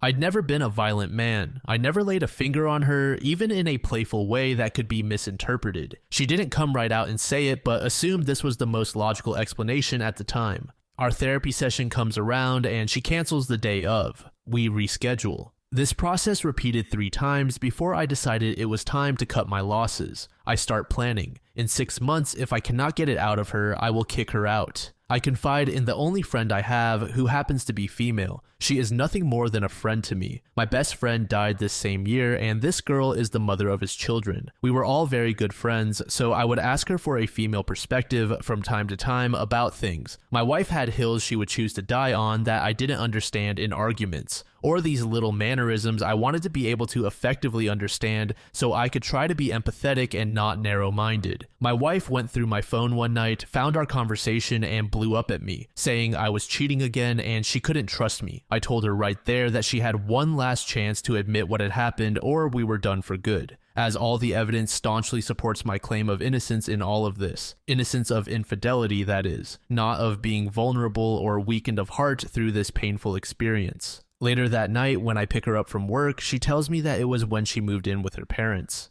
After my brother made me kick her out, she went to a friend's and he assaulted her, not taking no for an answer when she wanted to leave. Please keep in mind, I do not victim blame, shame, or try to discredit anyone who has claims of SA, as I was also a victim at a young age. But things didn't add up. This would have taken place 3 months before my son was born. In my state, when babies are born, both mom and baby must take an STI test as well as mom during OB visits up to birth. And while symptoms can lay dormant, my physician explained it would show up regardless. Mom and baby were clean at birth. No chlamydia, which means she lied to me again. I was devastated at the realization that she still wanted to hide the truth. I still don't know everything that happened, but for a while, I was utterly broken by this. How was I not worthy and some other people were? Even after all the sacrifices I had made, was I not in the least bit deserving of the love I had poured out in return? How could it have come to this? I felt empty, hollow, like a milkweed whose seeds had been caught by the wind and blown away. Months later, she finally confessed she just wanted me because I would commit, give her a child, which is all she wanted me for, and then be with whatever men she wanted, knowing I would be a good father. She used me for what many men believe to be the most sacred purpose in life. I love my son, but sometimes it does hurt to know he was a token for her to gain and then cast me aside when my usefulness to her was completed. At this point, Arthur is my top priority. I work 14-hour days to provide as a single father through 2 jobs. All my money issues are solved and I've paid off all my debts, aside from a couple I'm actively working on. Initially, when we separated, I wanted revenge. I installed apps to try to do this, and after having multiple prospects and beginning conversations, I realized this was not who I was. I am not a fling kind of person, and intimacy is a bond-building sacred moment for lovers to share, whether vanilla or explorative. One of these ladies, I quickly realized, had been really engaging in our conversations. She told me she'd like to continue our conversations and maybe meet up. This actually kind of overwhelmed me. Thoughts rushed through my mind of our conversations the last few weeks. But I realized that I didn't want to hurt anybody by rushing into something blindly with nothing but revenge on my mind, as that would only make me as low as my ex. But I really wanted to try with this girl. This lady is so dumb. She didn't think that blaming her husband would have inadvertently revealed that she had cheated on him at some point. If we give OP the benefit of the doubt and trust that he had never cheated, then the STD could only have been a result of his wife sleeping with another man. And I actually had no idea that the clap was a nickname for chlamydia before reading this. I feel really bad for OP when he was asking himself why he wasn't worthy and some other random guy was. That's because you married a whore.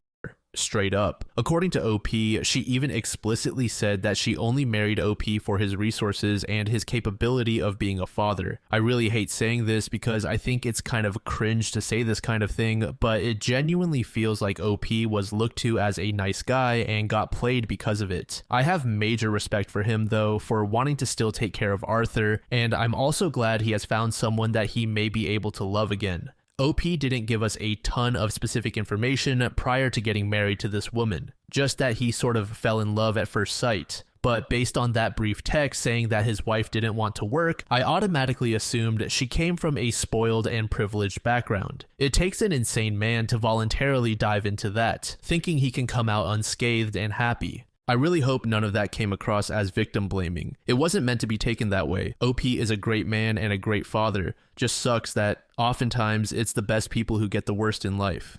Same thing with the woman that OP met towards the end. She was being strung along and was stuck in a 3-year battle to separate. But based on OP's words, she seems like an amazing woman.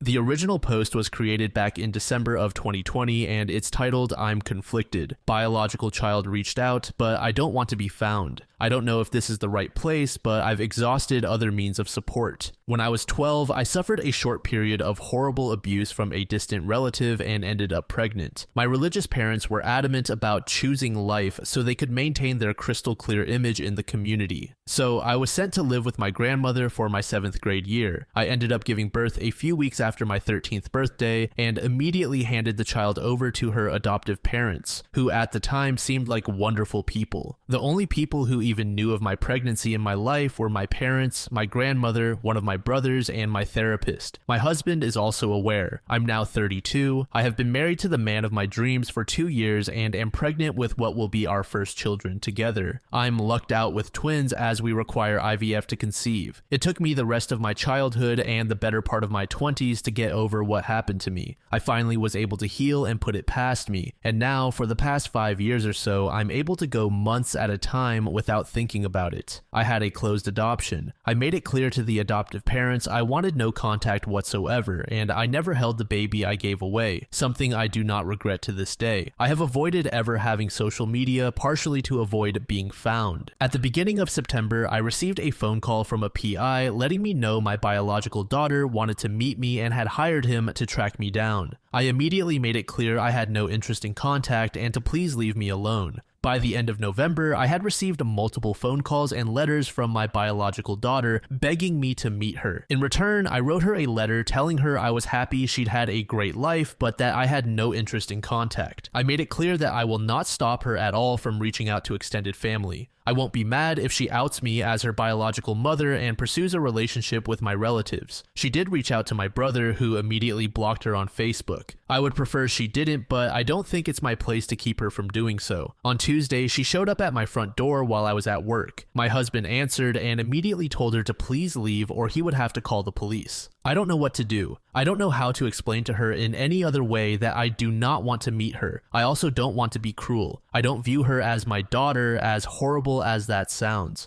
I do wish her the best, but I have built a life I'm finally comfortable with. I don't want her to be part of it. I need insight from any adoptees on how I could explain this to her without having to be brutally honest and sparing her feelings, or birth moms who have gone through a similar thing. OP's post ended up getting a lot of attention, driving many comments. One user named GoCaffey said, "While I don't condone her behavior, do try to understand what forces would drive someone to behave that way. What you and your husband are doing is, to put it very bluntly, cruelty. It's understandable, but no less cruel. It makes sense that you don't view her as your daughter, but it also makes sense that she might seek to know who she is by knowing you. As an adopted kid growing up, I wondered endlessly about who I was, and I felt like the only way to get a sense of it was to track down biological relatives, which I did, and funny enough, I experienced a little bit of what you described doing to her. It more or less worked out for me. She's a 19-year-old woman who wants to know who she is. It may also be healing for you to erase the trauma of what you went through at 13 and give up the child then by replacing it with this new person whom you may find you relate to as a peer rather than your child. You may see her more as a younger sister, and that may be an excellent relationship for the two of you. The best situation I could see happening would be for you to welcome her interest and accept her as a legitimate part of your life and family. For you and your husband to get over your resistance to the fact that she exists.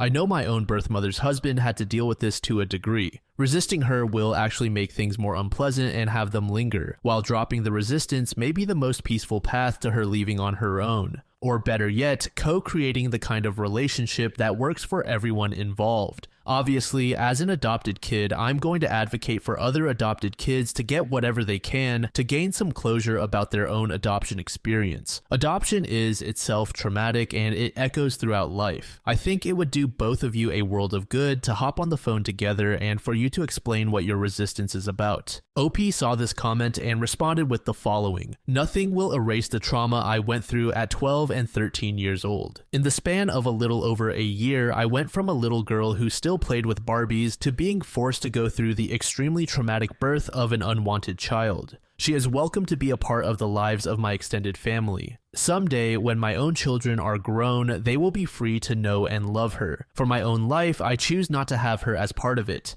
As painful as it is, she is a physical reminder of the worst events that have ever happened to myself and my brother. Telling me it may be healing for me or erase my abuse to get to know her is, in a way, condescending. At no point did I attempt to make a claim that I know her trauma, nor will I ever trivialize it. I will never know the loss she feels or the pain and unique trauma that comes along with being an adoptee. I won't claim to know what's best for her to heal or any other person. I wish her the best, but I won't be hopping on the phone anytime soon. I won't pretend to know your trauma, so don't pretend to know mine. I wish you and your family happiness and health. Adoption is challenging and it often seems tragic for many parties involved." Another user named Spooky Coochie said, "It's unsettling to see so many people refer to this 19-year-old girl as some malicious woman, including OP. She's a child and she is acting like one." To this, OP responded with, "At no point did I make her out to be a malicious woman. She is definitely young, and I understand that that is part of where her lack of impulse control comes from. I have given her as much of an explanation as I am willing to. I hope that she finds peace and closure in whatever it is she is looking for. Now that I have made her aware of the details surrounding her conception, I hope she can understand better why I make the choices I am making.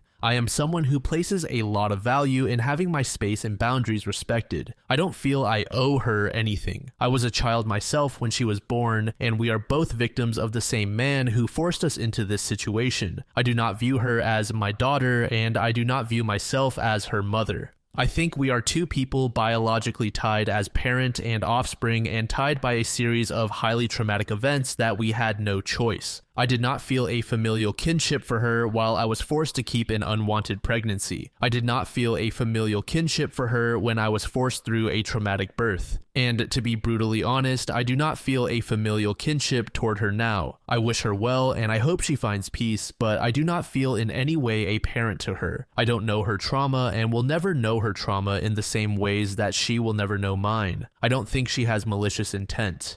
This is a bit of a controversial topic, but more so just on the morality side. I don't think OP is doing anything terribly wrong by not wanting to meet up with her daughter, but of course, you can certainly say that she is being a bit of a jerk by declining to do so. All of my thoughts were pretty much put into words in the exchange between OP and the GoCafe account. This 19-year-old girl is not OP's responsibility. She relinquished all of that by giving her up, and OP is totally fine with that. In fact, it's what she wants. OP frequently states that the reason she wants nothing to do with her daughter is because she reminds her of the traumatic abuse she suffered. And I don't think OP should be forced to meet her, but genuinely, I think the best course of action for such a situation would be to have a one-off short exchange. That way, her daughter will get what she wants and OP can move on with her life. You could also make the argument that the daughter is not entitled to anything, and thus OP should just ignore her. And this is also true. Many would consider the daughter an adult at this point, and if OP doesn't want to meet her, she just needs to come to terms that it's not meant to be. Overall, a very touchy subject that I'm split on. Less than a week after creating the first post, OP provided an update. She decided to go through with speaking to her daughter. TLDR, when I was 13, I gave birth after being forced to go through a pregnancy that resulted from incest and rape. The child was adopted through a closed adoption. After she initiated contact/sought a reunion, I declined wanting contact. She has now shown up at my home twice. I reluctantly agreed to a phone call with said young woman today, and I now have no doubt that she is entirely unwelcome in my life. As stated in responses to comments in my original posts, I ended up writing my birth daughter another letter explaining to her the circumstances of her birth and why I do not want contact with her. I also included a few watercolors I did with my grandmother while pregnant and an extensive packet of information regarding family medical history. I overnighted it to the address I had for her. Sadly, in the late hours of last night, she showed up at my house again, this time while I was home, and pounded on my front door screaming. My husband and I tried to ignore it, but we got a phone call from our neighbors that they would call the police if we didn't handle the situation. I honestly didn't want to start Christmas Eve with getting someone going through the thick of it arrested. My husband spoke to her via our home doorbell system. When this did not placate her, I literally barricaded myself in our bathroom and he went out the back door, locking it, and then around the front to speak to her. I could hear him screaming at her. It was unpleasant but effective because she finally left. This morning, I received a phone call from her adoptive parents apologizing to me that they never fully disclosed how she was conceived and that they helped fund the PI, which is how she found me. They were hoping it would lead to a more happy reunion. They said they told her that she was the result of rape. What they lied to her about was that it was my parents who made me give her away and that I always loved her and wanted to keep her if I had been older. All lies, and it seems she received a similar, very religious upbringing that I did. I ended up agreeing to speak with her on the phone, facilitated by her birth parents, if she understood that now she had to leave me alone or I would pursue legal advice. I would not hesitate to call the police if she were to ever come to my home ever again. I was very blunt with her because I felt she'd been lied to 100 times. It probably would have been better to do the conversation through a therapist, but honestly, I'm just happy it's over. She asked me if I loved her as her daughter the way I love the children I'm pregnant with. I told her I had love for her as a human being, but would not lie and say I felt like a mother to her. She's only 5 years younger than my own husband, and I don't love her in any maternal way, but I do love her as my sister in humanity. She asked me if I wished I had an abortion. I said that at the time I wanted an abortion, that the trauma I felt would have been significantly reduced if I were allowed to terminate the pregnancy forced upon me by my I also said I wouldn't go back and change what happened now because she already exists and I would never wish away her existence. She asked me about my faith and if I still have a very conservative religious background, which I guess she shared. I told her no and that I am not even a Christian. She asked me about my political beliefs and if I support murdering babies. I said I am 100% pro-choice, that I am a socialist and an anti-capitalist, but that I don't think being conservative makes you a bad person. This is not really related, but I felt the need to say it. We talked about other things briefly, mostly just her asking me questions. I don't really care to ask her anything about herself. She asked me if I forgave her birth father, if I ever spoke to him, and if I would ever consider visiting him with her. I told her that I would never forgive him. That I don't ascribe to Christian ideas of having to forgive. When pressed further about information related to him, I told her to ask my parents for any further information and take the time to read the letter I wrote her. I provided her mother with contact information to my own parents. I'm hoping to close this chapter of my life. I can't imagine speaking with me gave her much peace, but I hope she's satisfied. My husband and I are now considering moving so she can't find us again. I don't feel any better having spoken with her. In fact, I'm reassured about never seeing her in person. She seems like a broken person, and I hope she finds her own healing, but I do not want her as part of my life. She seems like the kind of person I wouldn't get along with and would never respect boundaries. I get that she has so much trauma of her own,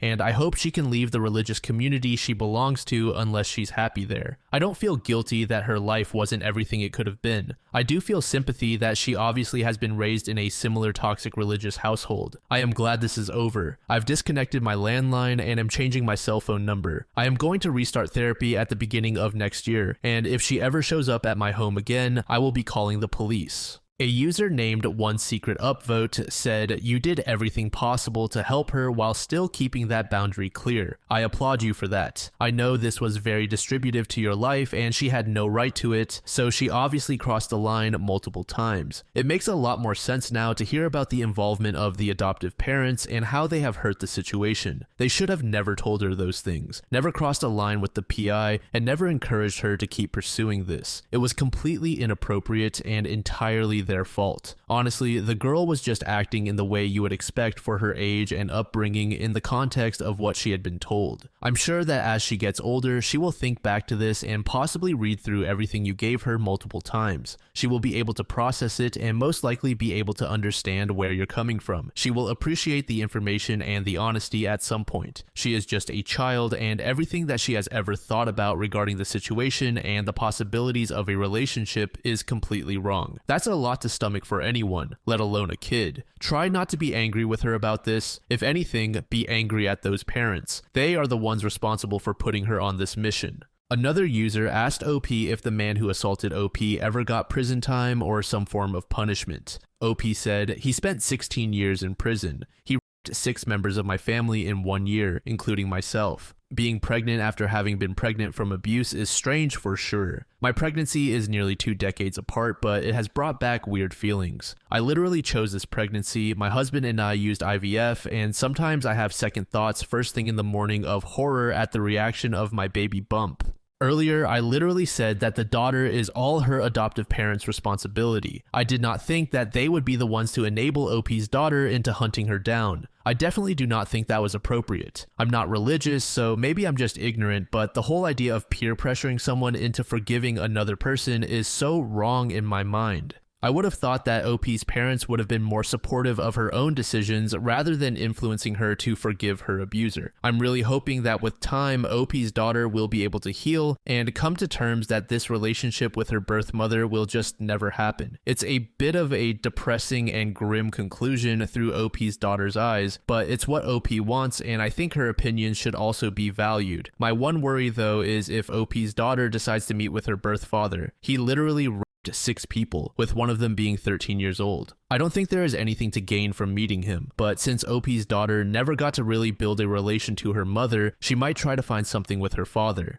Post was made about 4 years ago in the relationship advice subreddit by a user named Husband Father Brother. The post is titled, I cheated with my brother's girlfriend and married her 10 years ago. How can we reconcile? This is long. When I was in my mid-20s, my younger brother Ezra, 19, went away to an out-of-state school. I had just finished my stay at my university, so I went back home to find an apartment close to my family. Ezra's girlfriend Melanie, 19, stayed behind to study at a local college. She and I would hang out once in a while. I didn't realize at first that I was playing with fire by doing this. Melanie and I got closer. We would go to the movies, grab a bite, and hang out at family dinners. Ezra couldn't be there, but my dad would extend invites to Melanie, whom Ezra dated throughout high school. They planned to be married after school, so she was family. My dad also remarried, so we were trying to build new bonds with his new wife and her kids, one of which was close in age to Melanie. I guess things began to get messy with my dad's new wife, who commented that I looked better with Melanie. I had a stable job and was ready to start my life and settle down. Melanie was offended at first, but as we grew closer, she also began to make similar comments.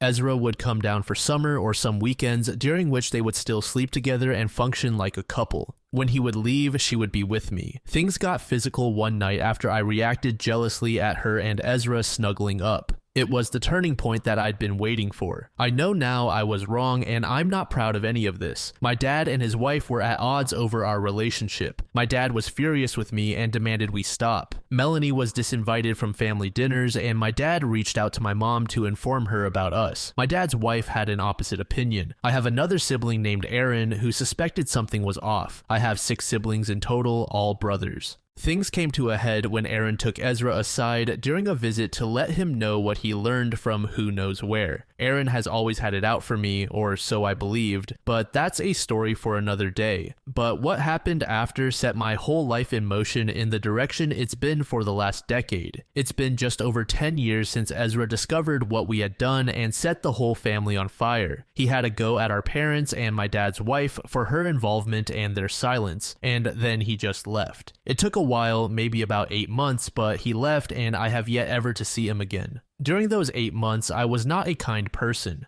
After Melanie was embarrassed and mistreated by Ezra for cheating, I immediately took her in and we became official. Our family disapproved for a while, but eventually they came around. She fell pregnant and I proposed. Her parents and I learned of this and agreed that it was best for the baby if we married. They agreed to pay for everything. It was a humble wedding, but my family pulled through for me and showed up. During this time, Aaron continued to lecture my parents about their involvement in our relationship and Ezra's abandonment. I understand that he was in pain and needed them. I did too. I was becoming a new father and husband. I was looking into buying my first home, starting my first big job, and planning a wedding. I didn't expect Ezra to suck it up, but they are my parents too. My parents were preoccupied with us, so much so that Ezra moved a few towns over and we didn't notice until a month or so. We used to see him around town where he worked, but then we stopped seeing him. I reached out only to find his number had changed. Aaron was no help, just criticisms and warnings about Ezra's well-being. No kind words for me, Melanie, or our child though. I lost 2 brothers in actuality.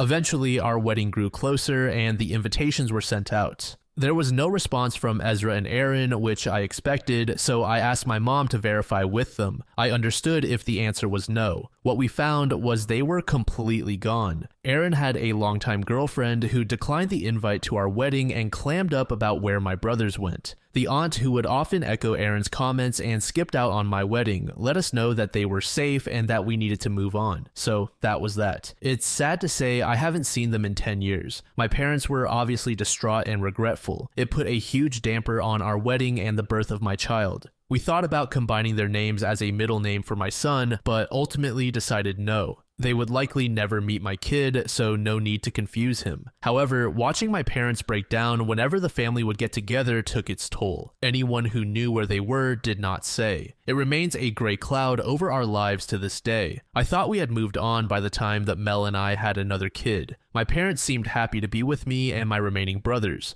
They saw Mel and I were serious about our relationship, which was an ideal match. Soon enough, though, my mom decided to voice her regrets to Melanie and me personally. When she first found out about our relationship, she was staunchly against us, but came around when Mel fell pregnant. Now, she remains that she made a mistake when she lost 2 sons. Her relationship with Mel has suffered greatly. My dad's family is much more welcoming to Mel and considers her one of their own. My dad does miss his sons, but also loves his grandkids. He was content with this for a long time until my mom went ahead and located Aaron and Ezra. It hurt to feel that she would prefer to have held on to them and lose me and my sons in the process. She found out that they were both married, Aaron to his longtime girlfriend who eventually moved away years ago, and Ezra to an unknown woman. Both have a good number of children, more than I have. My mother got some therapy, reached out to my brothers, and has made contact with Ezra. Aaron declined to reconcile, so she's been in contact with him for a year, even going as far as taking my youngest brothers with her to spend Christmas with Ezra and his family. I have seen pictures of his sons and daughters and his wife too. I thought I would keep a lot of this from my dad, but I come from a gossipy family, so I showed him what I found on my mom's Facebook before they could. My dad was overcome again as if the wound was freshly exposed again. He felt he missed a lot and couldn't bear it. He looked at the images for a long time and eventually called my mom and they spoke for hours. So I sit here with fractured relationships everywhere. My mom does not approve of me and my family. Mel and my mom do not speak. My dad is heartbroken. Ezra and Aaron took off and built a life with their own families. From pictures, it seems they are still close, and though Aaron does not speak to our mother, his wife and kids do. The rest of my siblings are young men, just coming into their own. I love them so much, but I can't relate to them the way I relate to my brothers, who are closer in age. It's been years since I've had to deal with what my actions have caused. My wife is beginning to get insecure about my feelings towards her. She wonders if I regret her and the kids. I want to fix this. I failed to fix it before, but I must do it now. I don't know how to repair it though. How can I make amends for a marriage and life I don't regret? TLDR, I cheated with and married my brother's girlfriend. My 2 brothers rebelled and became estranged after we announced our engagement. It's been 10 years and my parents were still hurt that they cut off the whole family. My mom has contacted one brother and my dad is now aware of how much he's missed out on. I want to fix this.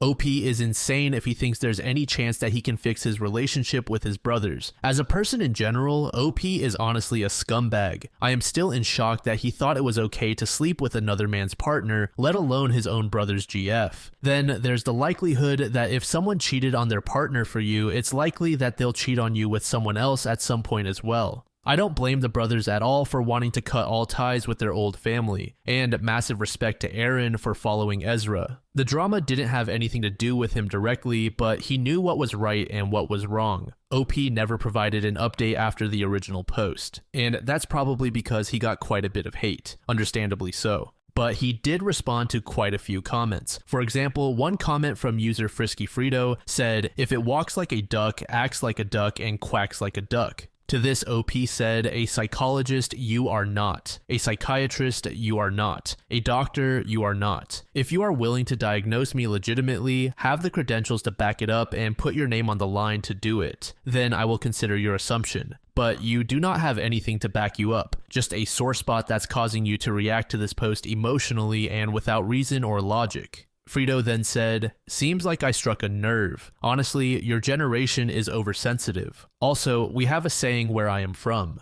Things typically leave the same way they came. Say Mel for me." OP told this user that their comment made no sense, and Frito said, "Dude, the fact that you keep replying instead of disengaging should tell you something about your state of mind. Also, I am sorry about the last sentence. I should not have assumed that you had an IQ higher than room temperature. If you need me to explain it, feel free to ask. Stop being a boomer and own up to your shit, because honestly, you are super defensive for someone looking for forgiveness." Another user named Diangini said, "If you don't deserve it, why are you seeking it? You need to live with the consequences of your own actions." OP responded with, "I am living with the consequences of my actions. It's funny to me that the pattern here is, if you don't deserve, why are you seeking it? Yet you guys keep accusing me of making this about me. They deserve my apology. They deserve to know that I am aware of what I did wrong. They deserve a lot from me. I'm not seeking their forgiveness. I'm trying to give them something they are owed and that I failed to do right the time before. You're also hung up on the idea that I'm centering myself here, yet you can't even see that they are owed my genuine acknowledgement and apology."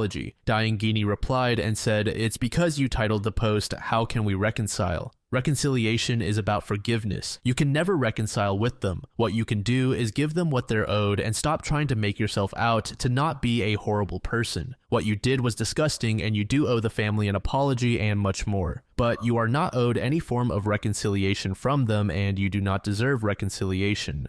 OP did reply again, but it was basically him just not understanding that there is no chance of reconciling. I find it amazing that he didn't foresee that there were going to be major consequences down the line if he continued to pursue a relationship with his brother's GF. Under that same comment thread I just went over, a user named The Last Basilope said this: "Here's the thing, you decided they deserve an apology. They decided years ago that they want nothing from you. Not an apology, not your presence, nothing. They do not care what you know or realize or feel. They moved on, built new lives, and probably don't even think about you most of the time. You pushing in with an apology is only going to reopen old wounds for them and disrupt the lives they have spent 10 years building. You are so hung up on giving them an apology that you don't recognize that you are the only one who wants it. The best way you could let them know that you really know how much you f***ed up is to honor their decision to not have you in their lives at all. They want to be left alone. Honor that."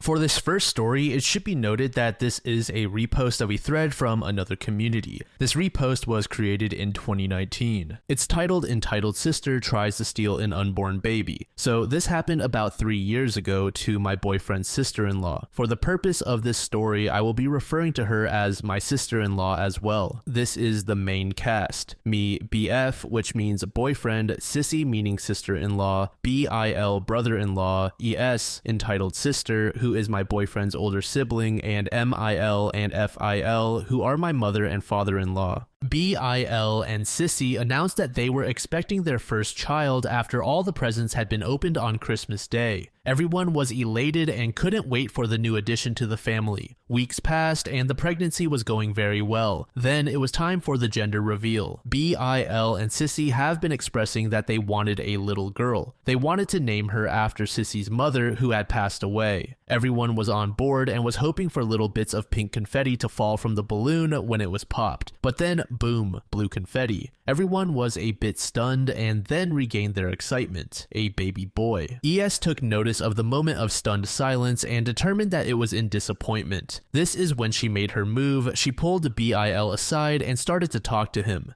ES: "I'm so sorry you won't be getting your little girl." BIL: "It's okay, we aren't upset about it." ES: "You know, I could take him off your hands for you if you want." BIL, laughing nervously. Yeah, you can have him sometimes. ES, smiling wide. Really? Oh, my girls will be so happy. She has 2 daughters ages 6 and 8. BIL, I mean, he'll be their cousin, so they'll get to see him. ES then ran back to where her husband and daughters were and started talking gleefully to them. BIL didn't think anything of it until 2 weeks later when the first set of partially filled out adoption papers was received in the mail. Sissy went off on BIL thinking that he had promised away their child. She was so livid that her whole body was shaking and her face was bright red. BIL explained that he just told ES that she could babysit him and have him do a day or so when they needed help. Sissy calmed down a bit and they put the adoption papers away. After the third set of adoption papers were received, everyone sort of started to shut out ES, and she wasn't invited her to the baby shower for fear that she would make a scene. That is exactly what she did. She showed up to the baby shower pounding on the door and screaming that we threw a party for her baby and didn't include her. We all ignored her, hoping she would go away, but this only made it worse. After the banging on the front door stopped, we all assumed she had left.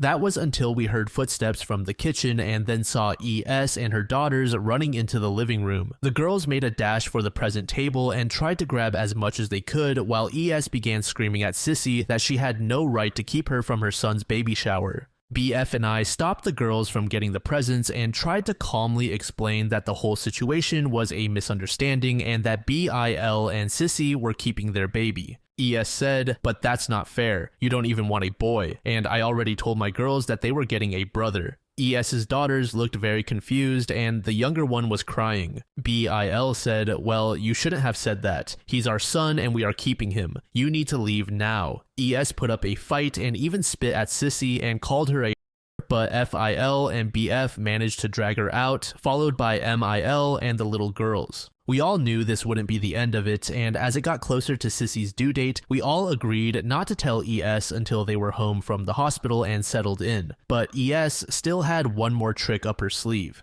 Sissy went into labor very early in the morning, and after 11 hours, their baby boy was born. He was and still is perfect. Once they were home and just starting to get settled, they got a knock on the door. It was Child Protective Services. CPS said, "We have received some information that we need to investigate." BIL and Sissy knew right away that this was ES, but since they had nothing to hide, they allowed CPS to look around the house. They found nothing and left. 2 days later, they were back and the same scenario occurred. For 4 weeks, CPS was there almost every other day, until finally, BIL and Sissy received a summons to court. ES was filing for custody of the baby. BIL and Sissy knew what her plan was. ES was hoping that they wouldn't show up to court because it was silly and that the judge would make a default judgment in her favor. BIL and Sissy arrived at court after dropping their son off with MIL. ES was a bit shocked, but she and her lawyer presented their case, saying that in only 4 weeks they had had CPS called on them 6 times by anonymous neighbors, who claimed that they were letting the baby cry for hours and that they didn't have any food for the baby. They stated that BIL and Sissy were clearly not ready to be parents and that ES just wanted to give the baby a loving home.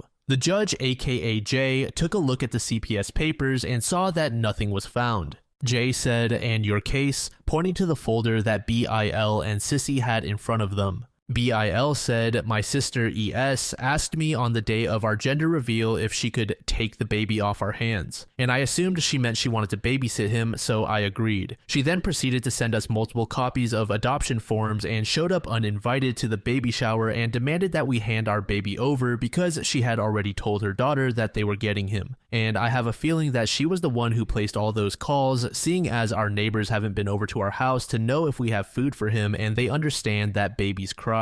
He presented the judge with the half-filled out adoption forms and the judge ruled in BIL and Sissy's favor. ES stood there confident until the second the judge dismissed the case, then she broke down in tears. After a year of not talking to each other, ES reaches out to BIL and apologized. She told him that she had found out that she wouldn't be able to have any more children and she went a bit crazy. She explained that she knew that it wasn't a good excuse for her behavior, but she missed her brother and wanted to fix things. BIL happily agreed and now ES is back in the family and is a wonderful aunt to the baby boy. Update: Sissy is now expecting her second child. ES, after months of being told she couldn't have any more kids due to her endometriosis, is also pregnant. Update 2. Sissy is expecting a girl and ES is expecting a little boy. They both decided to get blood tests to find out the genders early. ES's pregnancy is going very well despite her medical issues. They are both due in the later half of this year. When I stumbled upon the post, I was immediately drawn in by the sheer absurdity of the title.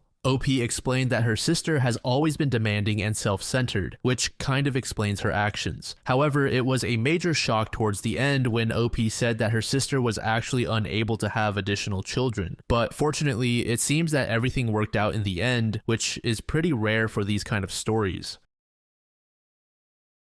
This next post was created in 2020 by user Morosa3. It's titled, "My mom turned her guest room into a nursery after I told her she will never meet my child. I am currently pregnant with my first child, and both my mom and stepdad have been terrible to me and my partner the entire time. They told us we would be unfit parents because we were not married yet, and legitimately screamed at my partner for knocking up their little girl, even though we planned the pregnancy. They would call him every day and harass him and show up to his work. Try to convince him to leave me so I would have no choice but to move back in with them. It got worse as time went on. I finally decided to cut contact with them. Having a child can already be a stressful time, and having them around to make it worse was not something I was okay with. My partner and I have gone through a lot of family drama over the past couple of years, and having this baby has been one of the most exciting things for us. If my parents can't be nice to my partner, then they don't get to see our baby. Plus, they are the kind of people who don't wear masks in public and actively choose to be in large gatherings with no social distancing, so their seeing a newborn is out of the question. One day, I sent my mom a very detailed email explaining why she was not allowed to be a part of my life anymore and would not be seeing her grandchild. To make things even better, I also noted that we will be moving across the country shortly after she is born to be closer to other family members.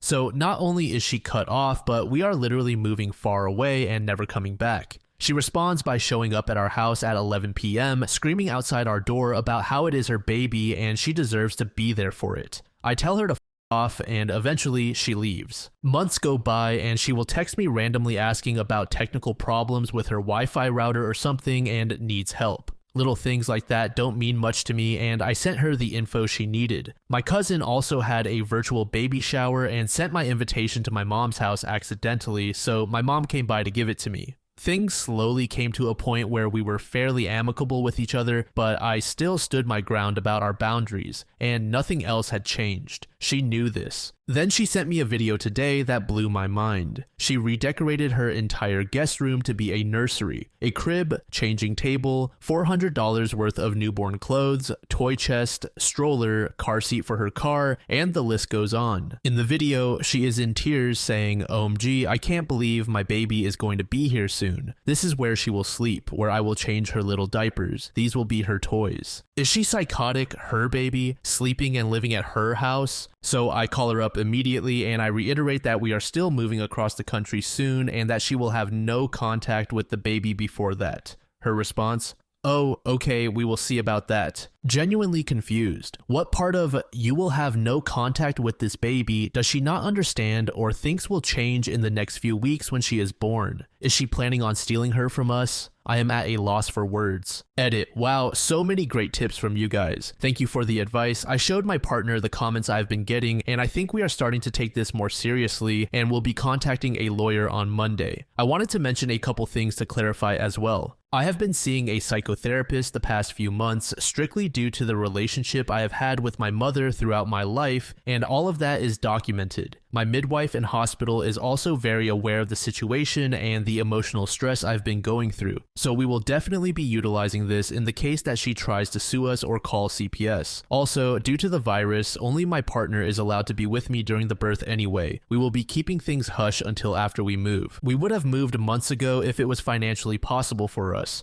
We also spent a lot of money on my birth center here that is non-refundable. She is due in August and our lease ends in September. We already have everything set up to move and our other family is helping us out. Just a waiting game at this point. My partner is my power of attorney if something happens to me during the birth. We are currently in a state that is against grandparents' rights. The only way she would be able to sue for visitation is if both myself and my partner were deceased. Even after we move, she still cannot file for GPS if she is living in this state. OP went on to provide 3 more update posts, the first of which was created about 3 months after this initial post. The first update is titled, "My mom tries to convince me to go on a weekend resort vacation with me and my newborn that she is not allowed to see. So I gave birth about a week ago at home and my partner and I are so happy with our new addition. We have been quarantined since the second she was born and our pediatrician recommended for us to keep the baby home for at least 2 months to keep her safe from the virus." My mom called me after the birth crying about how upset she was that I didn't invite her to be present for the birth and also to congratulate me on giving birth to her baby, then asks when she can come see her. My partner and I, along with the consultation of a lawyer, agreed that my mother could see her one time through a car window, though there would be no touching or holding of any kind, just a simple viewing. So I told her this, and her response was that she would let me know when she's available. And then she hasn't said a word to me all week after, which works for me because I didn't want her to see the baby anyway. We just wanted to give her a chance. This morning, I get a voicemail from her asking to go on a resort trip for the weekend. I am absolutely baffled by this. What is going on in her mind? I don't even know what to say. There is still a pandemic and we are quarantining with the baby. I literally just gave birth a few days ago. We haven't spoken in months and all of a sudden she expects me to just go on a vacation with her. She is not allowed to see the baby. Even if she just wanted me to go, I'm not leaving my newborn. I'm not going to take the baby away from her father for that long just so my mom can hang out with her. We are set to move as soon as I'm cleared by my midwife. I am not responding to my mother and I'm starting to think that she is either seriously trying to manipulate me or is just not right in the head. Probably a mix of both. I gave her a chance to see the baby on my terms and she didn't take it, so that's her loss. The next update post was created just days after the first update. It's titled, "I gave my mom one chance to see her only grandchild and she turned it down because it wasn't a good enough offer. I have a bad relationship with my mother to say the least. She has been terrible to my partner and me during my entire pregnancy." I wrote an update about the things she was doing, like building a nursery in her room when I told her she wasn't going to see my baby a few days ago, but I finally got a response from her regarding the one viewing we were going to allow for her and I just had to post about it. Due to the virus, our pediatrician recommended that we quarantine the newborn for 2 months. My mother knew this, I told her many times. She refused to stay home, to get tested, to wear masks, or do anything really. It's her way or the highway in her mind, but not in reality. And boy, did she get a wake-up call today. Recently, I gave her the opportunity to view the baby through a car window. She seemed fine with it and said she would let me know when she was available. This woman will not stop. I'm fed up. My pregnancy hormones are gone, my baby is here. We are moving away in a matter of weeks, and she will never find us. If she thinks she has any power here, she is dead wrong. So I sent one last message to her and said, okay, no window then, maybe when she's 18, she will reach out to you, and blocked. The final update was posted the following year, about 5 to 6 months after the previous update. It's titled, "I vaccinated my child. My mother is not happy about it. I currently don't speak to my mother, nor have I for many months now. But somehow, she still finds ways to butt into my life and the decisions I make for my child. My husband and I both come from anti-vax families. His side is against it, but doesn't shame us for vaccinating our daughter. My mother, however, really has a lot to say about it. Since we both were raised to not believe in science, it was pretty natural for us to be against vaccinating our daughter when she was born. I had a home birth, so it was easy to avoid everything. We would lie to pediatricians about it and just do what our parents did when we were kids. But since the new vaccine for COVID was released, I started to consider getting it and decided to do some actual research on vaccines as a whole. My husband and I made the decision to get vaccinated as well as get a schedule started for our 6-month-old baby to catch her up. We went in this morning to get her first shots. Everything went smoothly and so far she seems fine. She has been fussy and sleepier than usual, but the pediatrician said that's normal and will go away in a day or 2. We left feeling proud that we were able to educate ourselves effectively and set our baby up for success. Then I get a call. It's my grandpa, or so I thought. I answer and the first thing I hear is, "When you wake up and she isn't breathing, you'll be sorry. I can't believe you did this to my little girl." I hang up immediately and start to panic. I eventually traced it back to a family member that is a doctor. I was asking her questions about vaccines and I told her we were going in today. I guess she told my grandpa how excited she was for us and then he told my mom and then boom, end of the world. My mother-in-law found out later and seemed supportive given her opinions about vaccines. She told us, "It's your decision and I trust that whatever you do is what is best for her." So I'm glad we have her to help reassure us a bit. But now I've been getting texts and calls from my mom through my grandpa's phone absolutely freaking out, saying that she hopes something happens to her so I will see the consequences of my actions. Also that she is praying for her, whatever that means. Ultimately, we are confident with our decision and will continue with her schedule. Although at times we do question if we made the right decision. I'm sure everything will be fine, but my mother seriously needs to chill out.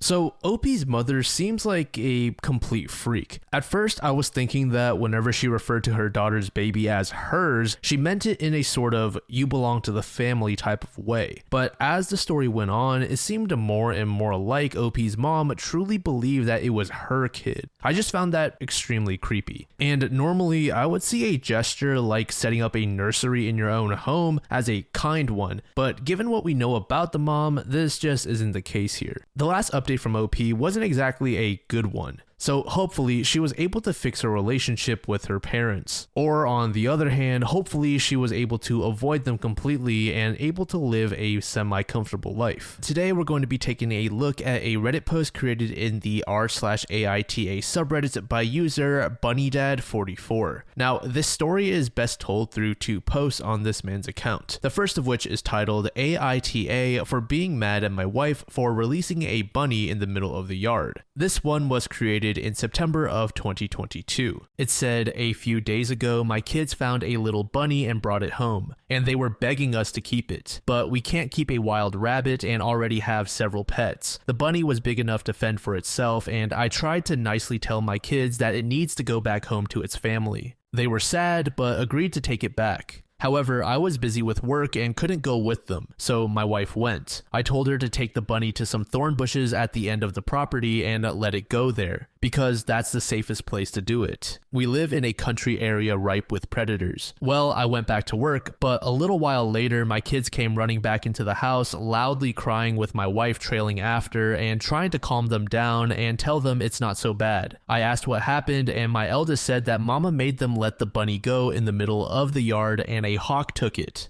They even described the poor bunny's screams. I was mortified and then angry at my wife for not letting it go the way I'd advised. She defended herself and said it was just a bunny, the kids will get over it. But I said that was absolutely wrong, and I warned her of predators, and now our kids had to see that poor bunny get carried away by a hawk. Both of our kids shut themselves in their rooms and stop talking to their mother for days, and when she tries to talk to them, they call her the bunny killer. I have tried to mediate, but my kids are still mad, and I'm still mad at my wife for how things went down. She's angry with me for not having her back and said as husband and wife, we're always supposed to support one another, but we got into an argument where I pointed out numerous times she has not had my back. She started crying too and has gone off to our room to pout. I'm thinking I screwed up now, so a friend told me to ask here, am I the asshole? Edit. Yes, I understand, hawks need to eat too, and they are all over our area. I just didn't want my kids to see something so young. They are 4 and 5 years old. I grew up a country boy and my wife was a city girl, and when I was growing up, any similar situation with a wild critter that was caught, we'd try to let go in a place where it'd have a fighting chance.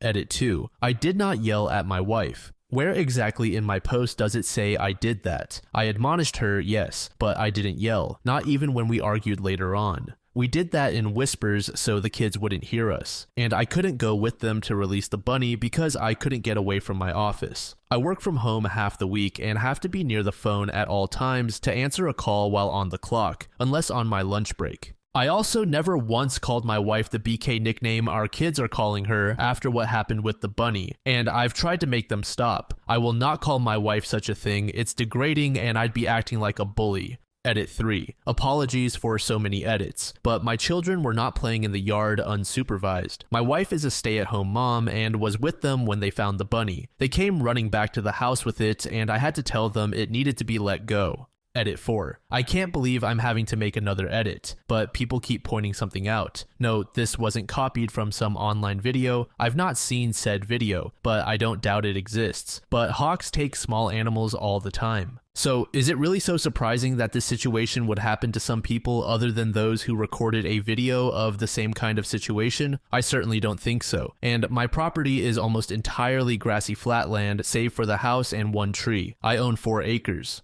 The grass was last mowed on Sunday, so it was pretty short. That poor bunny may as well have had a target on its back because hawks are circling the area all the time. I've been battling hawks since I was a kid, guarding baby chicks with my old pellet gun. Little bunnies are practically one of their favorite things to grab, hence me telling my wife to let the bunny go in the bushes. Edit 5. I am so damn sick and tired of people saying hawks gotta eat too, or circle of life, or you're the for defying nature. When I was a kid, I had to protect animals from hawks for my grandparents. Farmers have a right to protect their animals from predators too. We weren't just gonna let the hawks come in and take all the baby chicks they wanted. Which they would have done daily. Yes, I was out there with a pellet gun, but that only deterred the hawks more than anything. I never actually shot one down. I hit a few, but barely, and all it ever did was make them turn tail and fly away, and I haven't shot at a hawk in 25 years. I never enjoyed shooting anything alive. My grandpa was the one out there with real guns taking down hawks and coyotes. But I grew up intimately familiar with hawks taking small animals. Hawks have no problem finding food all over our area, but they are opportunists, as are most predators, hence why I wanted to let the bunny go in the bushes. But as I stated in a prior edit, I could not leave my desk, which so many people still don't seem to understand or did not bother to read. Fast forward to April of 2023, user BunnyDad took to the r/entitled people subreddit to report that his wife had an affair and was now pregnant with the other man's child. The post is titled, "My wife remorselessly cheated on me and also got pregnant from her AP." Not sure if this is the right sub, but I can't think of anywhere else to post this. For those who remember me, I'm the guy whose wife made our kids release a wild bunny in the middle of the yard after I advised her to have the kids take it to the bushes to release it safely. A hawk took the bunny right in front of both of our children, 4 and 5 years old at the time. And they freaked out on their mother, then came running back to me in tears. Our kids started calling their mother the bunny killer. That name seems apt now, and other people called her that as well after her affair got out. What happened with that poor bunny is ancient history compared to what I have to tell now. I'm speaking as a free man after finishing divorce a couple of months ago. This is going to be pretty long and complicated, so buckle up. And yes, I'll include a TLDR. Edit AP stands for affair partner. Apologies for not making that clear sooner. I showed my wife my original Reddit post, and she was very angry with me. So much so, it caused a bad fight. And after it, I got the silent treatment for another week. I tried to make my kids stop mistreating their mother after the bunny incident, even with being punished by small groundings and timeouts. But the BK nickname kept coming back every time our kids got angry with their mother. My wife let up on her cold shoulder routine after a couple of weeks and conceded she should have listened to me about the bunny and should have taken it to the bushes like I said. She claimed that she just felt like she needed to defend herself because she didn't want to be wrong. I accepted that apology and apologized myself for making the Reddit post. I wanted us to go to marriage counseling, but she refused. She acted like there was nothing wrong with our marriage, and I decided not to push the issue further since things were seemingly getting along better. But after a few weeks, my eldest came to me saying she wanted to tell me something. There was another reason why she was so mad at her mother than just the bunny, but she was scared to tell me. I comforted her and told her she could tell me anything. Well, what she said shocked me and changed everything in an instant. She said that for months, Mama had been bringing a man over on Saturdays I was at work and had referred to him as her special friend. She got our kids to keep quiet about it by various means of bribery, but my eldest realized that something was very wrong with it, and spent some time working up the courage to tell me. Kids know things and pick up on stuff very quickly. I really dislike it when people dismiss those facts. I had noticed my wife acting a bit differently lately. She had been more short with everyone, especially the kids. I tried talking to her about it when I showed her my first post, and she just went off on me about any little thing she could think of, insulted my appearance, my character, my habits, even my side of the family. She even brought up that I used to smoke. I quit over 10 years ago. Then she resorted to locking me out of our bedroom and crying so loud you could hear it all over the house. So when my eldest came to me, I ended up putting 2 and 2 together. She She was cheating, and her behavior was very similar to the mood swings she had while pregnant with both of our children. Similar, I say, because it was even worse. From what I've gathered searching online and what friends and even a counselor have told me, my wife was both very moody from hormones and projecting because of her infidelity. I can't claim to be an expert in psychology, but it does seem to make sense.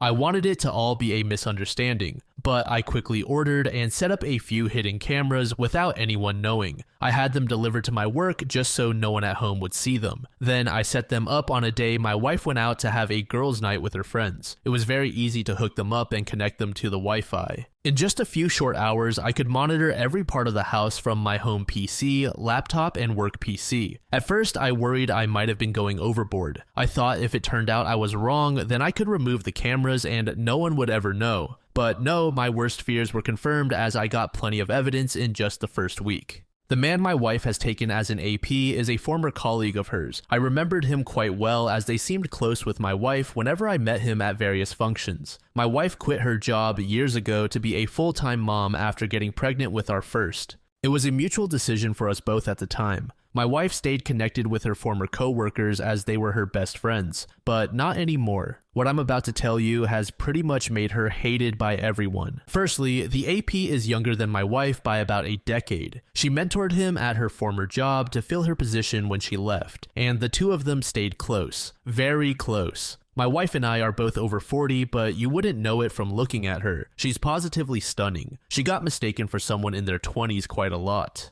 And I guess she capitalized on that. I ended up confiding to my sister about what was going on and showed her the footage from the nanny cams. She told me she'd suspected for a while, and said she'd seen my wife once at a local bar getting a bit too close with a man that wasn't me, but they never kissed or anything while she was watching. Just lots of touching on the shoulders and lower back. And since she wasn't sure, she didn't tell me sooner. I ended up ordering a GPS tracker as well, and after I got it working, I hid it in the trunk of my wife's car. My sister and her husband agreed to help me and followed the tracker on my wife's next supposed night out with friends. She went to a completely different place 20 miles further away than where she usually goes, and from there she met up with AP. My sister and Bill observed them for some time from their car, and noticed AP kept rubbing her belly while they were talking, and they recorded a video of this too. When I saw the footage, I knew she had to be pregnant with his baby since she was so moody at home. My sister and Bill had to calm me down because I turned into a complete mess. I wanted to self-medicate with alcohol, but my sister very correctly told me that drinking the worst thing I could do at the moment. Later, I decided to take a leave from work, but told my wife I was actually going to be on a business trip.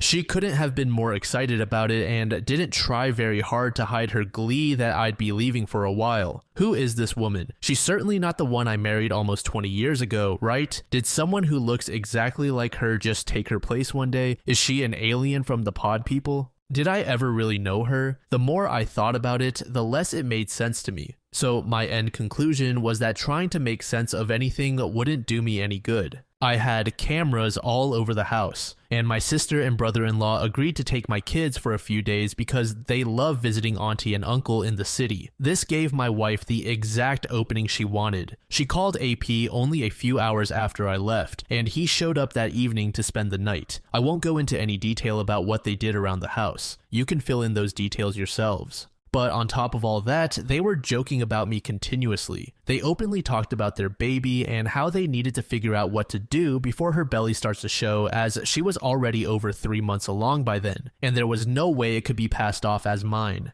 AP is a different race from me, so it'd be pretty easy to tell the baby wouldn't be mine from birth. My wife brushed AP's concerns aside and said that they had months to figure it out. Then she shamelessly admitted this wasn't even her first affair, as she'd slept with another man when she was 29. She told AP she was sick of having to act like the good housewife, and was tired of being around a boring man like myself that made her feel old. And if it wasn't for me being so financially stable, she'd have left me long ago. Even her AP asked her about what her plan is with our kids. Her exact words were, "He can have them." She didn't even want to be around our kids anymore because she thought they liked me better, and she'd soon be having her do-over baby anyway. I very nearly threw the laptop on the floor in my motel room because I was so disgusted, but I contained myself, drank a few beers from a six-pack, got some dinner at a diner, then watched a movie. After that, I spent half the night just laying in bed and thinking till I finally fell asleep. I thought I knew my wife so well. I loved her and would have given her all I had to give. But in the end, some people are just evil, and you can never really know who they are till they reveal their true self. I made up my mind right then to destroy her in a divorce. I'm normally a very kind and calm man, but get me angry enough and I can become your worst nightmare. I went to see a law firm for divorce lawyers the very next day and asked for the meanest lawyer they had. I live in an at-fault state. So my wife was screwed the moment I had her affair on camera. The lawyer was initially apprehensive that I wanted to hire him so quickly until I explained my situation in more detail, and I even showed him some of the video footage. That's when he got a devilish grin and we shook hands. He said he'd start right away because this was the kind of case divorce lawyers love to dig their teeth into.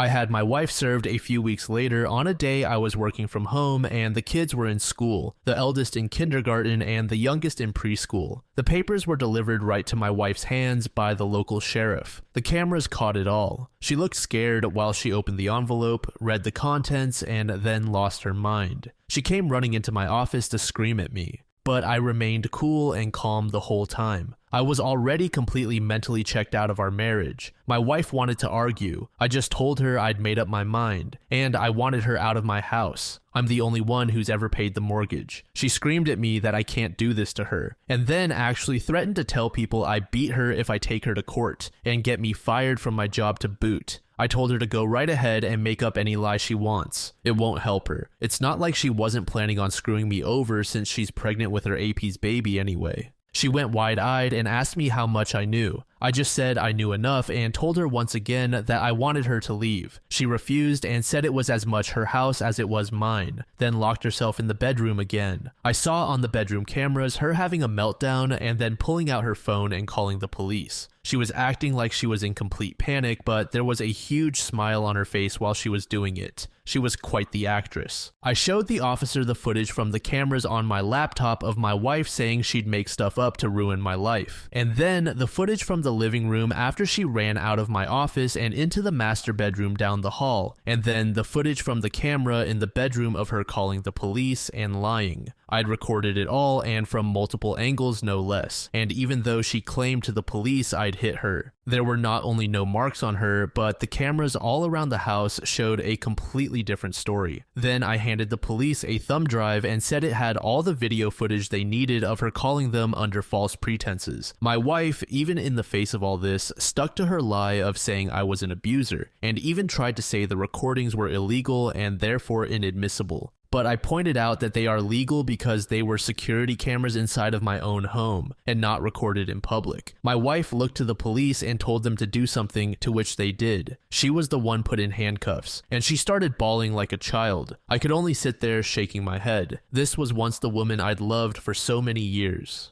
I thought she was a wonderful, intelligent, and endearing person. I couldn't have been more wrong. As the police took her away, she screamed that they couldn't do this to her, but didn't fight back much, otherwise resisting arrest would have been added to her charges. I then shut down all her credit cards that were in my name and stopped any future payments into the joint bank account. So she had to use entirely her own money to bail herself out of jail. She'd saved plenty all those years she was still working while the mortgage was only on me, so she was anything but broke. She came back for her car, which I'd taken the liberty of packing a few of her suitcases full of her clothes and some other things and left the key on the seat, so she wasn't even able to come back into the house. My wife's parents did come to speak to me a day after she bailed herself out of jail. Initially, they only had the backwards story she told them, which was basically the same thing she tried to tell the police. Her father especially was ready to attack me. Old as he is, he's big and strong. But when I asked him if he knew anything about my wife's affair or her pregnancy, he looked very surprised and gave me the chance to explain myself. I pulled out the laptop again to show my in-laws what I'd recorded. When they found out the truth, they were disgusted and said that they couldn't believe this person was their daughter. They apologized to me and said they'd keep in touch to help out with my kids. Then they called my wife on speaker right in front of me and confronted her about her lies. She tried to double down till they said they were with my right then and saw the recordings. They knew everything and wanted her out of their house immediately. She tried to backpedal, but my in-laws said they did not raise her to be a selfish, adulterous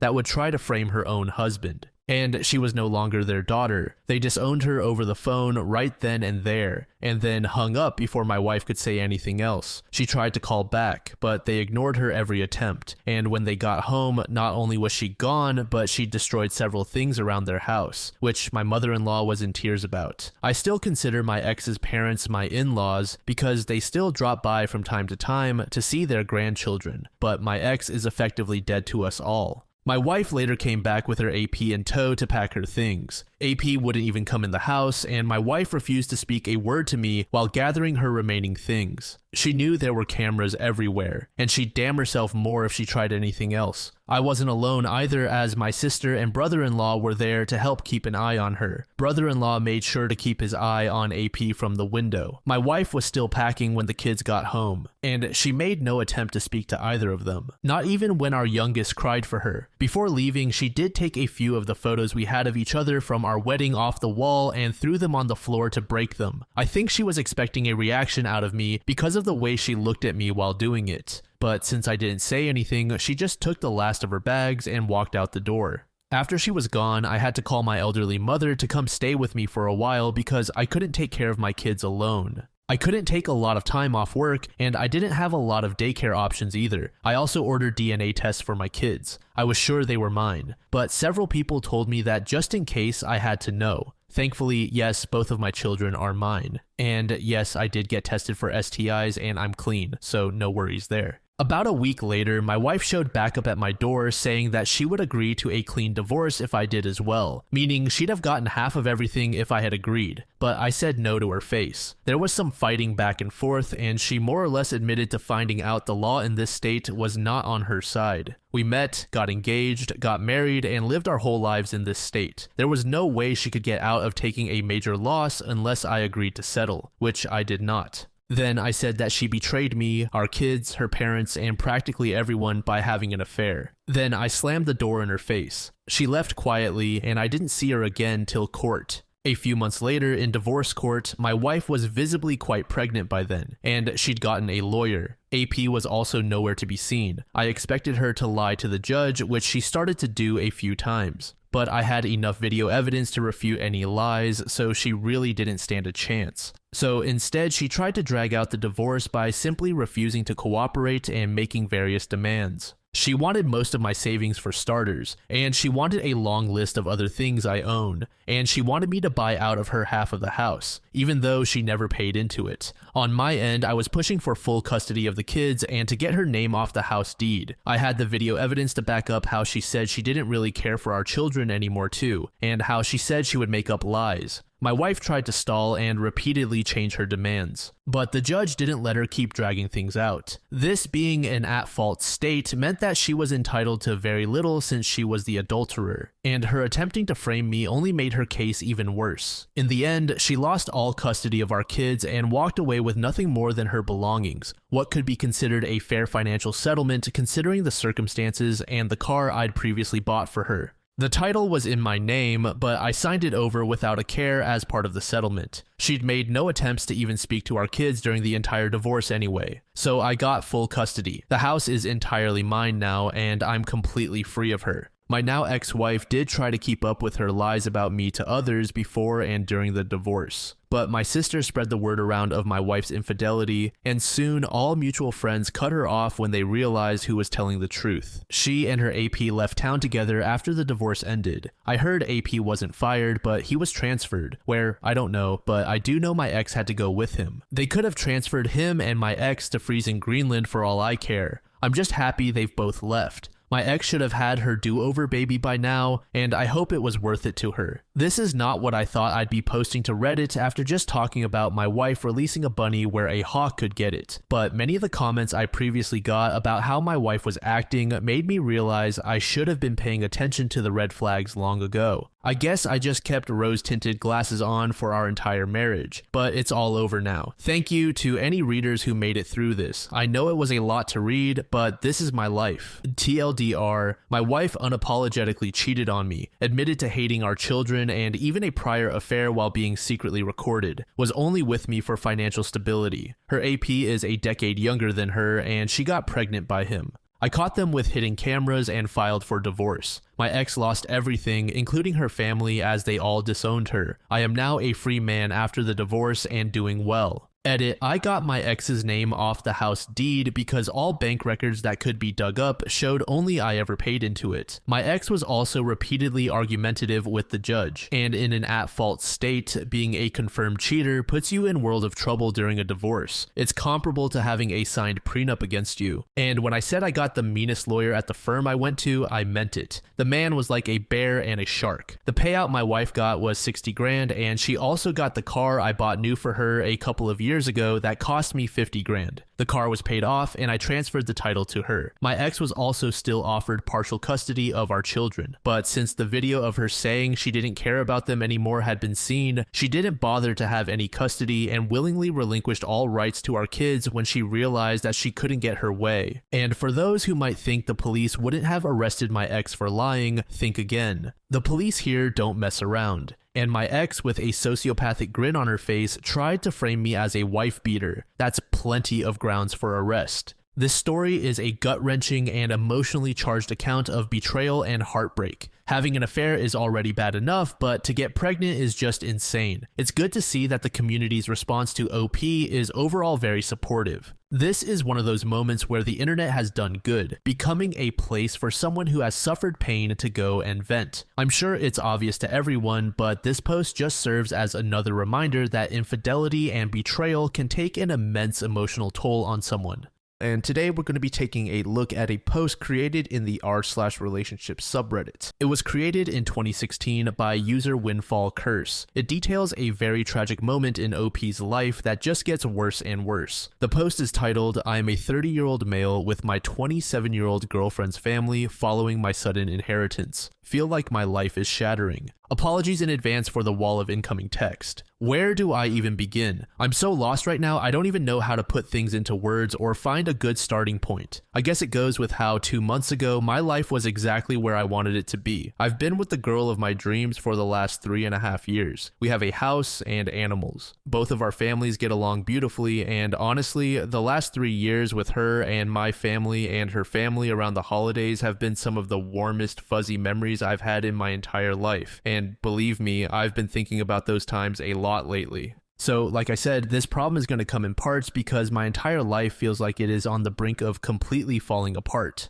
My mother was a very, very wealthy woman. For most of my life, she and I did not get along very well, but I started working in the family business roughly 5 years ago, and since then we've actually developed a great relationship. It was one of those things where, after many years of feeling that my mother hated me, she was at last proud of me and not afraid to say she loved me and valued me. Then last month in mid-March, she passed away. I'm crying while thinking about this as I type because I've always felt that despite her resentment towards me in my early years, I loved my mother more than anyone else in this world. I won't say much more than that. She had a hard life in spite of her wealth, and I feel I could write a whole book on our relationship. Anyway, she is gone, and my siblings and I are now extremely wealthy and have taken possession of the business and all of her investments and property. If that isn't scary enough, I'm having a hard time figuring out what I need to do next. My siblings and I agreed that I would handle the business part, but it doesn't wash away the hurt and guilt I feel that I only got a few good years with the woman who gave me life. Anyway, my plan is to marry my girlfriend by next year, and we've already discussed the prenup situation, which I will be getting due to my newfound wealth. She has been nothing but wonderful after my mom's death, but the problems come in her family. I won't go into much detail, but I love these people. They're like an extension of my own family, but they have already started trying to pry exactly how wealthy I am out of my girlfriend, and her mom has always had a gravitational pull towards pyramid schemes. Her first sibling, Terry, just got married and is working a fast food job. Terry and his wife have decided they will be starting a family soon and stated that they want the wife to be a stay-at-home mom. This talk has only recently popped up and been brought to my attention. It's been directed at me as there is absolutely no way they'd be able to afford this on the money they they currently make, or even while living in their small apartment. Like, they are expecting me to help them out in a situation that they are wholly unable to handle right now. Sibling number 2, Leslie, has run into some pretty serious legal trouble and is also pregnant. The father has a history of abuse and neither has a steady income. They have recently come back into our lives after a 4-year-long absence between my girlfriend and Leslie. Though prior to this, the two have always been extremely close, as throughout their childhood, a lot of the time all they had was each other. Sibling number 3, Casey, who I hardly ever speak to, has even started chatting me up on Facebook more than she ever has in the entire time I've known her. Is this just my brain devolving into paranoia, or is this actually happening? Like the lottery horror stories you hear where people come out of the woodwork with their hands out when they smell money on someone they know. I know for a fact my mother, for all of her faults, fell victim to this when she inherited this money. She became increasingly bitter throughout her life due to all of the husbands and friends who took advantage of her for what she could do for them. She drank herself stupid every day for 30 plus years and moved through carton after carton of cigarettes and alienated her own children. I don't want to be like that. I don't want that to happen. It's been less than a month that I've had more money than I know what to do with, and I'm afraid to spend a dime or do anything with it. I feel like my girlfriend's family is only the beginning.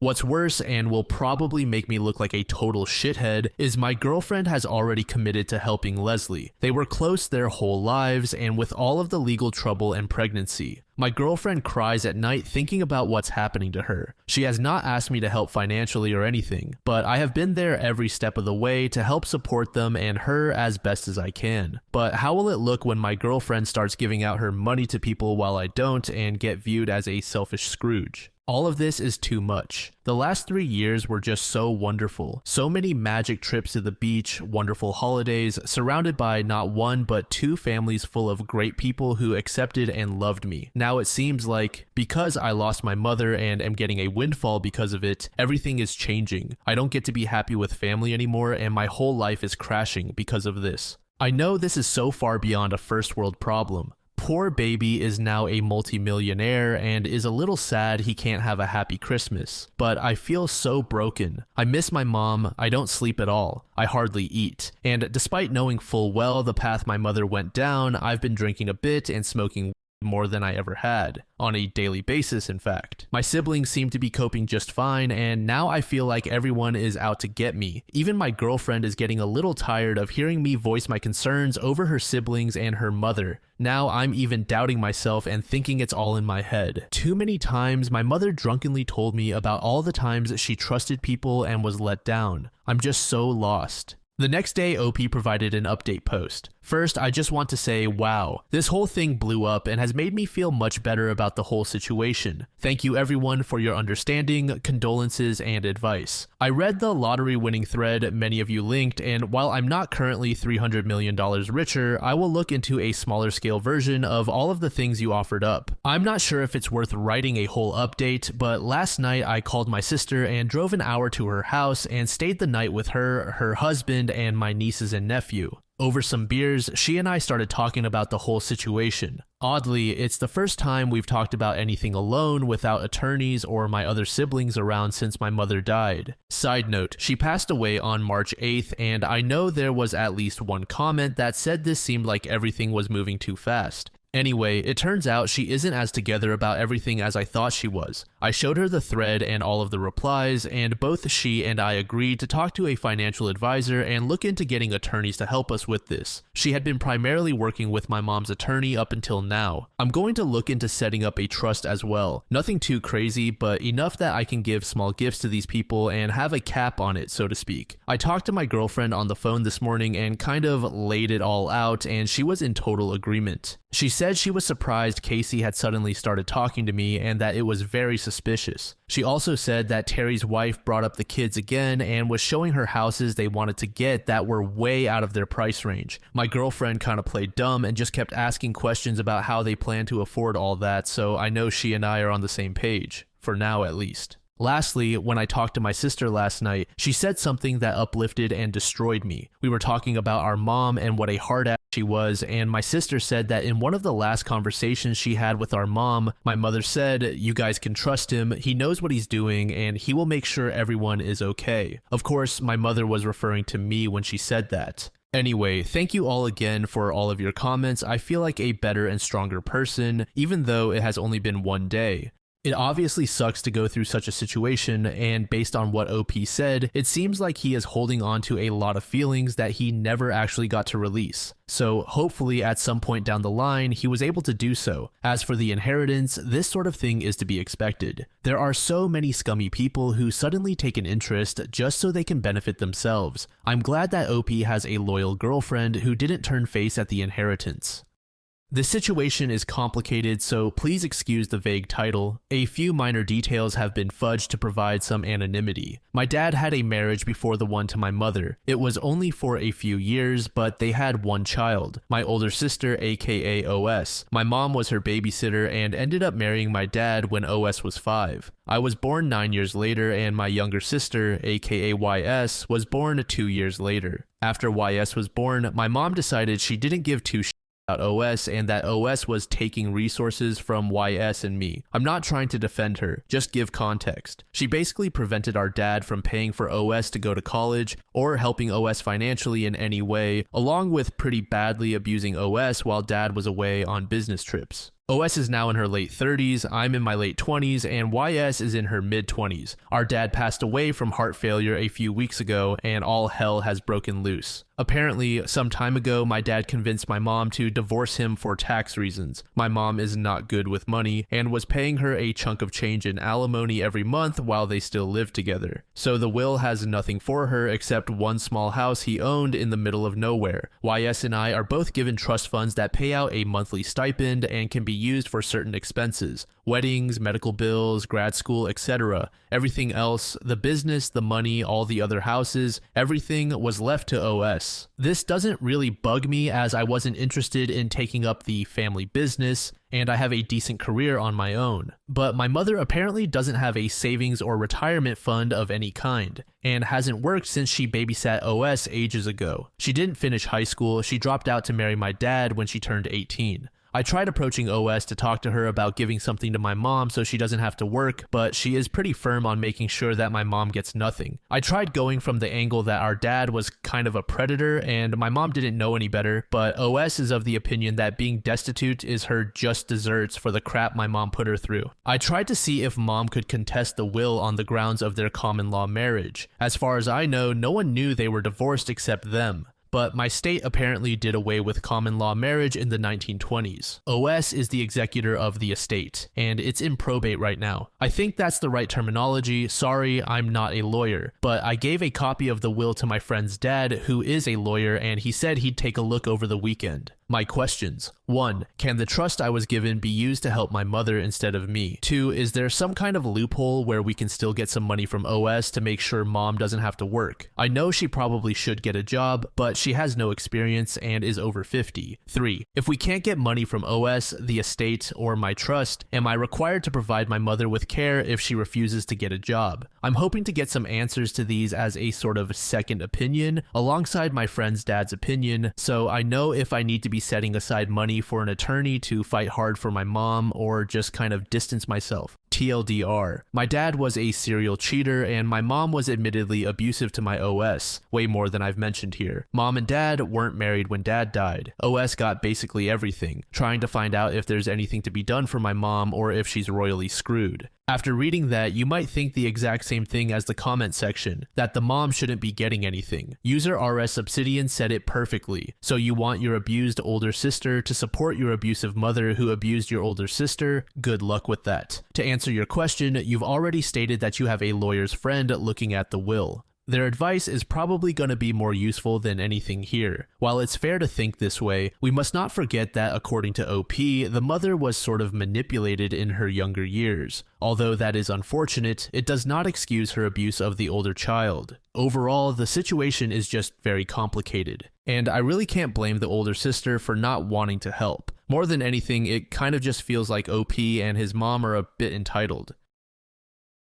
The next post was created in the AITA subreddit in 2020. It's titled, "Will I be the for not paying for things for my mom or letting her move in with me now that she lost her job due to coronavirus. I'll try to be brief. I made a post about this last year, but TLDR, my wealthy dad passed away and left almost everything to my older half-sister. Through some legal shenanigans, he managed to disinherit my mom and only left her a house in the boonies and no income. They'd been secretly divorced for a decade. My mom was forced to get a job, but she had no real skills or college education. She dropped out of high school to marry my dad as soon as she turned 18 and was a stay-at-home wife and mom until he died. She started working at a movie theater to help pay bills, but was constantly guilt-tripping my younger sister and me because we got trust funds, but she couldn't afford to live in quote-unquote the style she was accustomed to. Frankly, it got on my nerves because the trust fund only pays for certain things and my mom's expenses aren't one of them. Anyway, when coronavirus hit, my mom lost her job. She has been hounding my little sister and me to pay her bills or let her move in with us. She refuses to go on unemployment because she's better than that. But over the year plus since dad's death, I've been going to therapy and started to come to understand that my mom is just a person. She was abusive to my older sister and expects everyone in the family to worship the ground she walks on. I haven't given my mom any money yet, but my younger sister has. When I talked to my therapist about it, she said that my mom is not entitled to my income from work and there are resources out there for my mother. Furthermore, letting my mom move in may endanger the relationship I've been building with my older sister. A relationship that was sabotaged by my mother a lot when we grew up. But at the same time, she's my mother and I don't know if I would be a huge for basically telling her to look elsewhere for a handout, especially when I know my younger sister will just cave. I feel guilty about the way this will impact my little sister, but at the same time, I've told her mom isn't entitled to her time/money either. This first post was created in February 2023 and is titled, "My Aunt Stole My Inheritance. Then Karma Struck and Her Life Fell Apart. Sorry if anything is misspelled, I have horrific dyslexia. My aunt was one of 2 kids my grandparents had. My mother was the polar opposite of my aunt.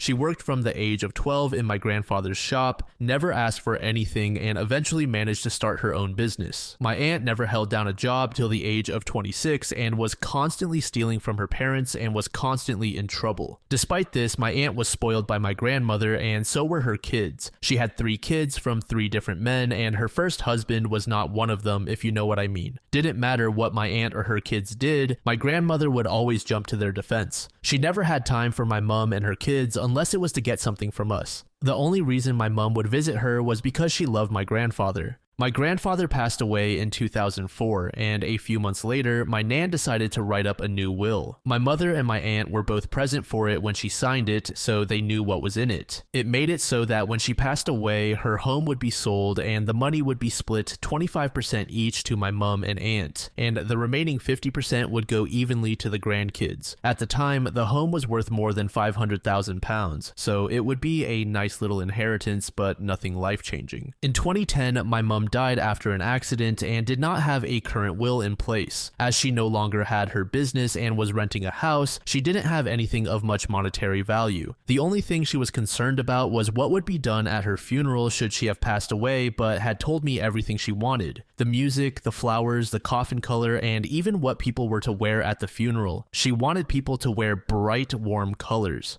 So when she passed, my aunt and nan took over all the arrangements and tried to undo all the things I'd told them. The songs were going to be songs I knew Mum didn't like. The flowers were all the wrong colors, and they picked a hideous coffin. With the help of my siblings, we were able to change a few of the things back to what they were supposed to be, but the coffin couldn't be changed for some reason, and my nan refused to let people come dressed as clowns, so it was all black. It was frustrating. After the funeral, my nan had her will changed. My siblings and I were told by our aunt that she didn't have any involvement with the writing of the will. Our nan told us that she changed it so that Mum's share would go to her kids instead. All good, we thought. After Mum passed away, my nan just stopped talking about my mum. At first, we thought it was because she was still recovering from losing her daughter, but even 5 years after Mum passed, she still wouldn't talk about her. Even if you brought up a story about Mum, Nan would very obviously try and change the subject, usually about how hard my aunt and her shitty kids had it. And if you went to talk to her about your own problems, she would somehow bring it back to my aunt. I had suffered a mental breakdown after my mum's death, so you can imagine how much it hurt to hear, well, X has had it so much worse.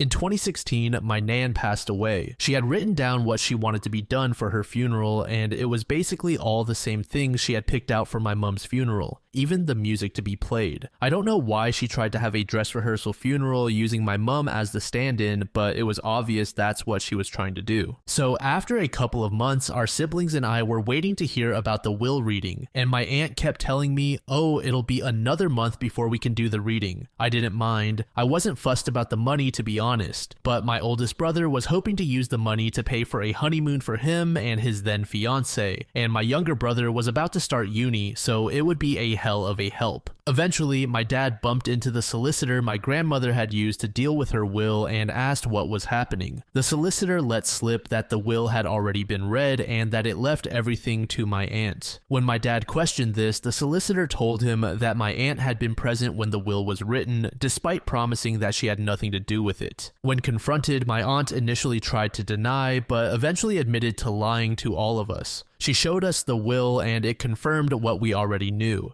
The house and all its contents were now my aunt's. This included my granddad's war medals he received from World War II. When I told her that he had promised them to me before he died, she said, well, unless you have it in writing, you will have nothing in this house. Anyway, I already gave them Clive. My heart sank. Clive was her eldest son and the dictionary definition of a up. He'd been in and out of prison for stealing and dealing drugs. I knew that the moment that prick had got his hands on my granddad's medals, they would have been sold off. We looked into taking her to court over the will, but everyone we spoke to said that we probably wouldn't get anything out of it. She immediately put the house up for sale at close to £750,000. She had pissed off too many people in our town, so she was going to sell the house and move closer to her daughter, who lives in a big city. An offer was made on the house, and she put down a deposit on a house near the big city, and I thought that was that. Here's where karma comes into play. The people who wanted my nan's house had a survey done on the house to see if there were issues. And oh boy, turns out that the land the house was built on was way too soft for the type of house it was, and it was sinking. It has sunk about 2 centimeters in the 40 plus years my nan and granddad had lived there, but the sinking was accelerating. This meant that within the next 3 years, the house would need some serious work or be knocked down. The new value of the house was £60,000. The buyers immediately pulled out, having not even put down a deposit. She couldn't sell her new house, but still had to pay the deposit on it. And while this was happening, she let Clive move in with her into the house that she rented from the council. He wasn't allowed to live in any of the council houses because he had trashed every single one he'd ever been given. Someone reported this and she was kicked out of her home. She was forced to move into my nan's old home as she couldn't live anywhere else. So there she is, living in a crumbling house with her shithead son and her partner. She was stuck there for 2 years. Every time I saw her, she would try and start talking to me, and I would just ignore her and walk off. One time, as I was walking away, she screamed, "Your mother deserved to die for having a like you," in the middle of a busy street. Someone reported her to the police and she had an official warning from them and was ridiculed on Facebook. Every time I saw her after that, she looked more and more miserable. Eventually, she sold the house for around £85,000 and moved in with her daughter in the big city. I lost contact with her and her kids after this. I thought karma had been issued, but it turns out karma still wasn't done with her. I bumped into one of her former friends and she told me what happened after she left our town. She moved into her daughter's home, who I will call Sue, but they only had a 3-bedroom house and 3 kids. My aunt and her partner had to live in the smallest room in the house while my aunt looked for a job and a home to rent. Even with £85,000, she couldn't afford a home anywhere. After about a month, my aunt's partner ran off after emptying her account. She was left stranded in Sue's house, not contributing anything because all the money she makes goes into bingo. Eventually, Sue and my aunt got into a screaming match and my aunt said something along the lines of, "I should have aborted you." Sue immediately kicked her out of her house. So again, there's my aunt in a city where she knows nobody, no money, no home, and the last bridge she had was a smoldering wreck. Last anyone had heard, she was living in a caravan in the roughest part of the city, and she could no longer work because she was suffering from early onset arthritis and could no longer move her hands. I know I shouldn't get joy out of something like this happening to another person, but it does bring me some peace as to what happened.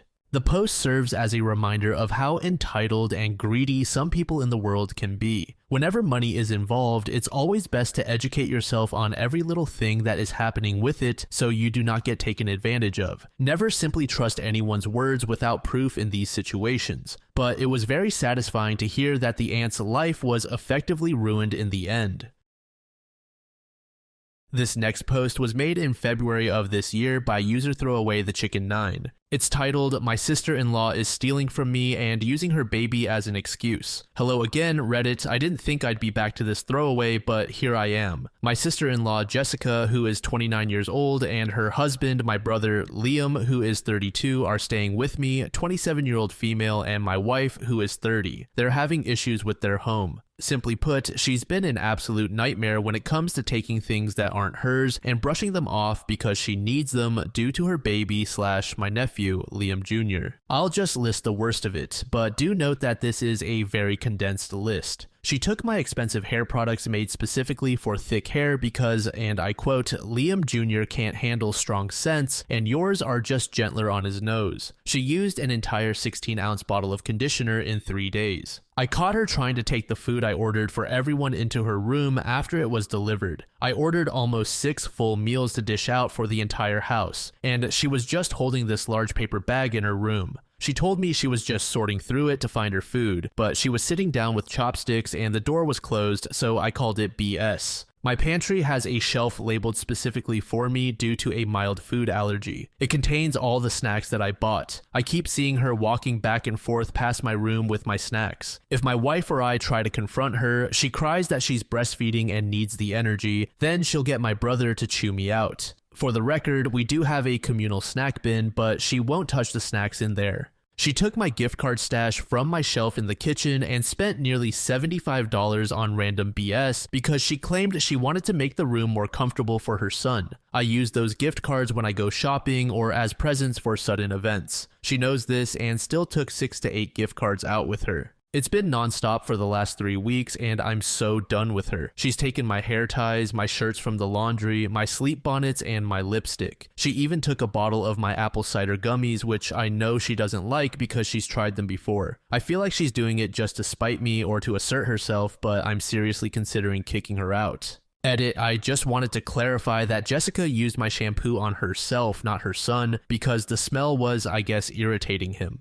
Edit 2, I'm just going to state the only reason I'm letting these two stay is because of the baby. My brother can't afford housing close to his job, and if I kick him out, Liam Jr.'s housing would be up in the air. His commute is already 45 to 60 minutes each way, and none of our relatives are willing to let him stay. Secondly, please do not insult my wife in the comments. She was recently promoted and isn't home often, but I assure you, she sticks up for me when she's home. She has told me she's willing to let them stay for Liam Jr., but has shown that she's upset by Jessica's stealing. I'm sorry I didn't say that before. Edit 3. I've been reading through the comments during my work break and I keep seeing the same things being tossed around. Even the comments that were harsh are right. Jessica stomped on both mine and my wife's boundaries, using her son as a cover, and I'm being spineless by letting her stay. I also have to accept that Liam Jr. is not my responsibility. As much as I love him, I can't let his mom use him against me. I talked with my wife on her phone today, and we've decided that we're telling them to start seeking alternative housing. We're also going to get a proper eviction drafted up. We've decided they have until Friday the 17th at the absolute latest. I will update after we've talked. Thank you all for knocking some sense into me. Edit 4. We had the talk with them about an hour ago and it went bad fast. My brother was screaming, Jessica was screaming, Liam Jr. was crying because of all the noise, and somehow that's my fault. They yelled for a good 40 minutes about how they had nowhere else to go and they won't be able to stay together if I kick them out. It was hard for me, but my wife helped me with my stress. Here are some highlights from Jessica's rant. You can't have a baby, you'll never know how stressed I am. You didn't lose anything super expensive, why are you acting like this?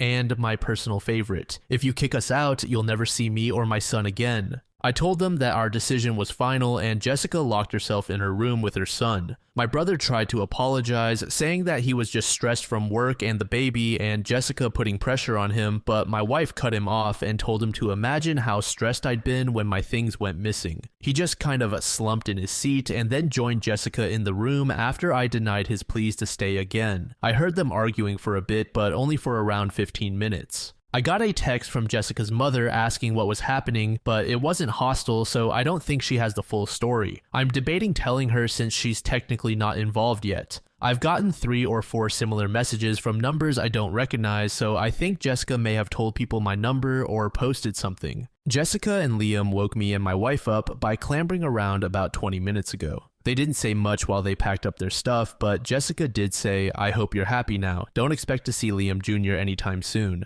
I didn't feel good when they left. I felt awful. My stomach was in knots and my chest was burning. I should feel happy, but I don't. All I can do is worry. I just feel useless. I feel like a useless wife, like a useless aunt and sister. I was trying to help, and now I might not see my nephew again. I went out of my way, and now it feels like I'm being punished. I'm pretty sure they'll try something again, but it's not my concern anymore. My brother left his spare key in the kitchen, but I'm still changing the locks. Jessica texted me that Liam is going to be staying in a motel near his job till they figure something else out, and she's going to be stuck with her mother. You were all right that I needed to have them gone, but I wish I didn't feel so damn bad. My wife has been comforting me as best she can, and I appreciate her so much. She's been so supportive, and I'm lucky to have her. Thank you all for listening, commenting, etc. It was the extra push I needed to knock my stupid head on straight. Edit 5. Jessica's mother contacted me, apologized for her daughter, and offered to pay me the value of the items stolen if I let her and Liam Jr. move back in.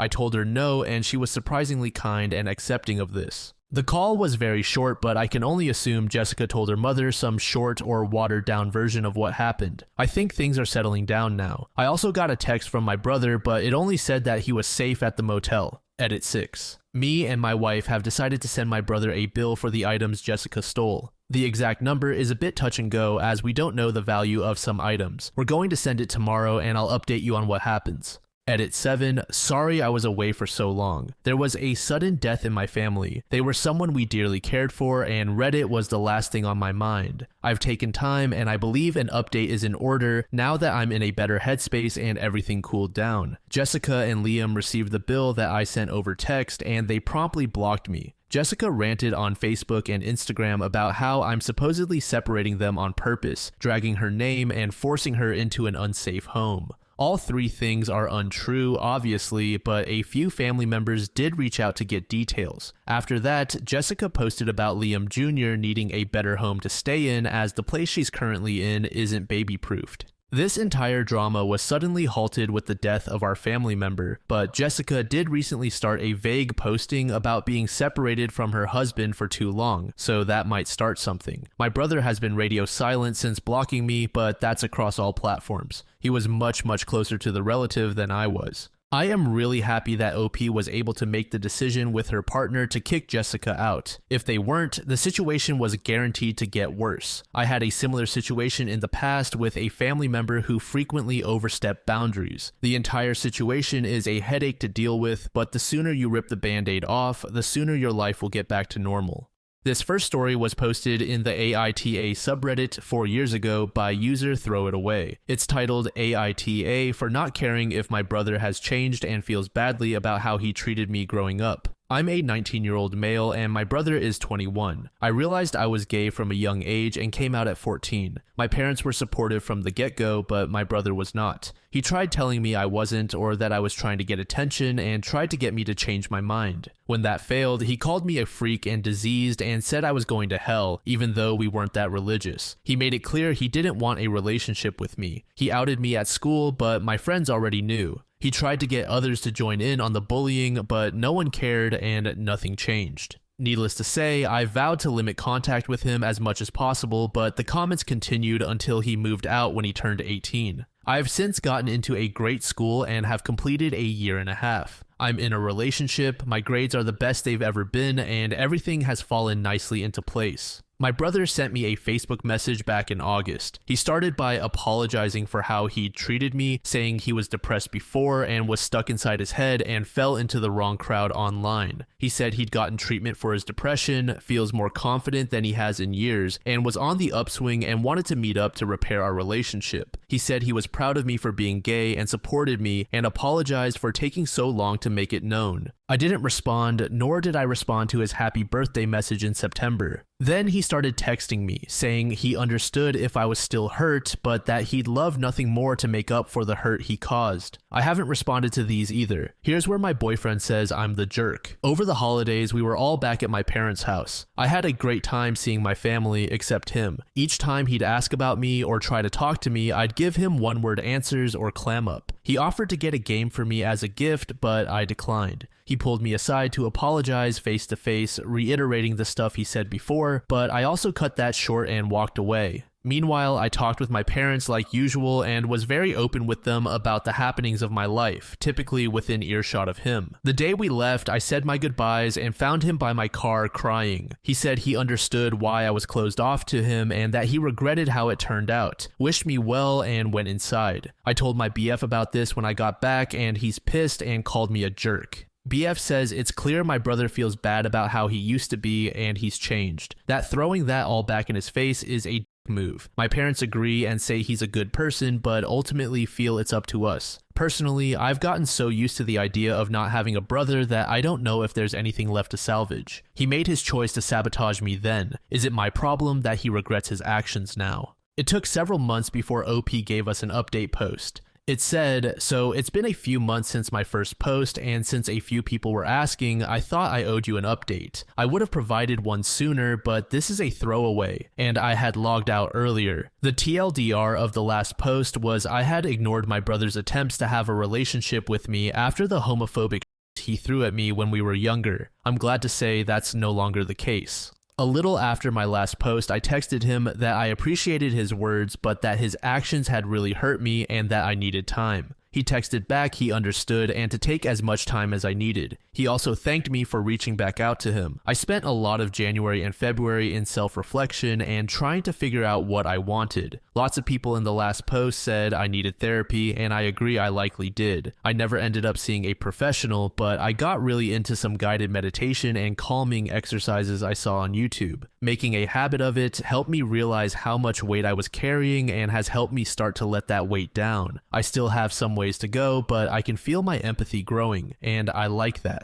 I went home for spring break and saw my bro for the first time since Christmas. Long story short, we spent a lot of time hanging out and our relationship is recovering. We've had some hard conversations, cried, shared a couple of joints, etc. I came away from the break feeling much better about everything, and since each of our schools has closed down due to the pandemic, we're both at home and doing our classes remotely and hanging out on the downtime. I want to thank those of you who said I'd probably regret cutting him out, because I can tell you were right. My brother isn't perfect and did many things to purposely hurt me, but people can change if they want to, and he did. I wouldn't want to be judged by my lowest point, and I'm working on not judging him by his. I finally have my brother back, and forgiving him has helped me feel better in ways I didn't realize I needed. Thank you. To answer some common questions, no, my boyfriend from the first post and I are no longer together, but for separate reasons unrelated to the post. We just wanted different things and were at different stages of our lives. It was a parting with minimal hard feelings. I don't consider his reaction to be manipulative. It wasn't a hard, do this or we're through. Some of you asked why my brother did all this in the first place. There's no one reason. He was in a dark place and dealing with a lot of issues in a bad way. He was ignorant about a lot of LGBT stuff and relied on that ignorance when it came to me. It took a while, but going off to college and meeting new people made him question his beliefs. It was a step-by-step process until he saw how wrong he was. He said he didn't even realize how what he was doing was hurtful a lot of the time because he was so in his own head and had some really bad influences on the internet reinforcing his mindset. I can understand that, and I love how far he's come. Some of you asked, why didn't our parents intervene even though they always had my back? They did a lot of the time, but most of what he said and did wasn't in their presence. I was not one to go running to them each time I was the victim of something either. They are good people, and I hold no animosity towards what they might have done instead. I'm thinking about showing my brother this and the previous thread so he has a better understanding of how I felt about this and may update later on how that goes. Also, I just want to say to others out there who feel they've been repeatedly wronged by someone to the point they want to cut them off that I know exactly how you feel. But the fact is, people can change if they want to, and even if they do, you're under no obligation to welcome them back into your life. But if you can find it in your heart, I'd strongly encourage you to give them a fair shot at doing so. People do up things, sometimes many times, or for many years before they realize it and feel remorse. We're all only human. So this post was actually very heartwarming, unlike the majority of the stories covered here. I really don't have much to say, besides congrats to OP for getting a loving brother back in his life. Accepting that people can change is definitely a tough pill to swallow, and most are probably not capable of doing that.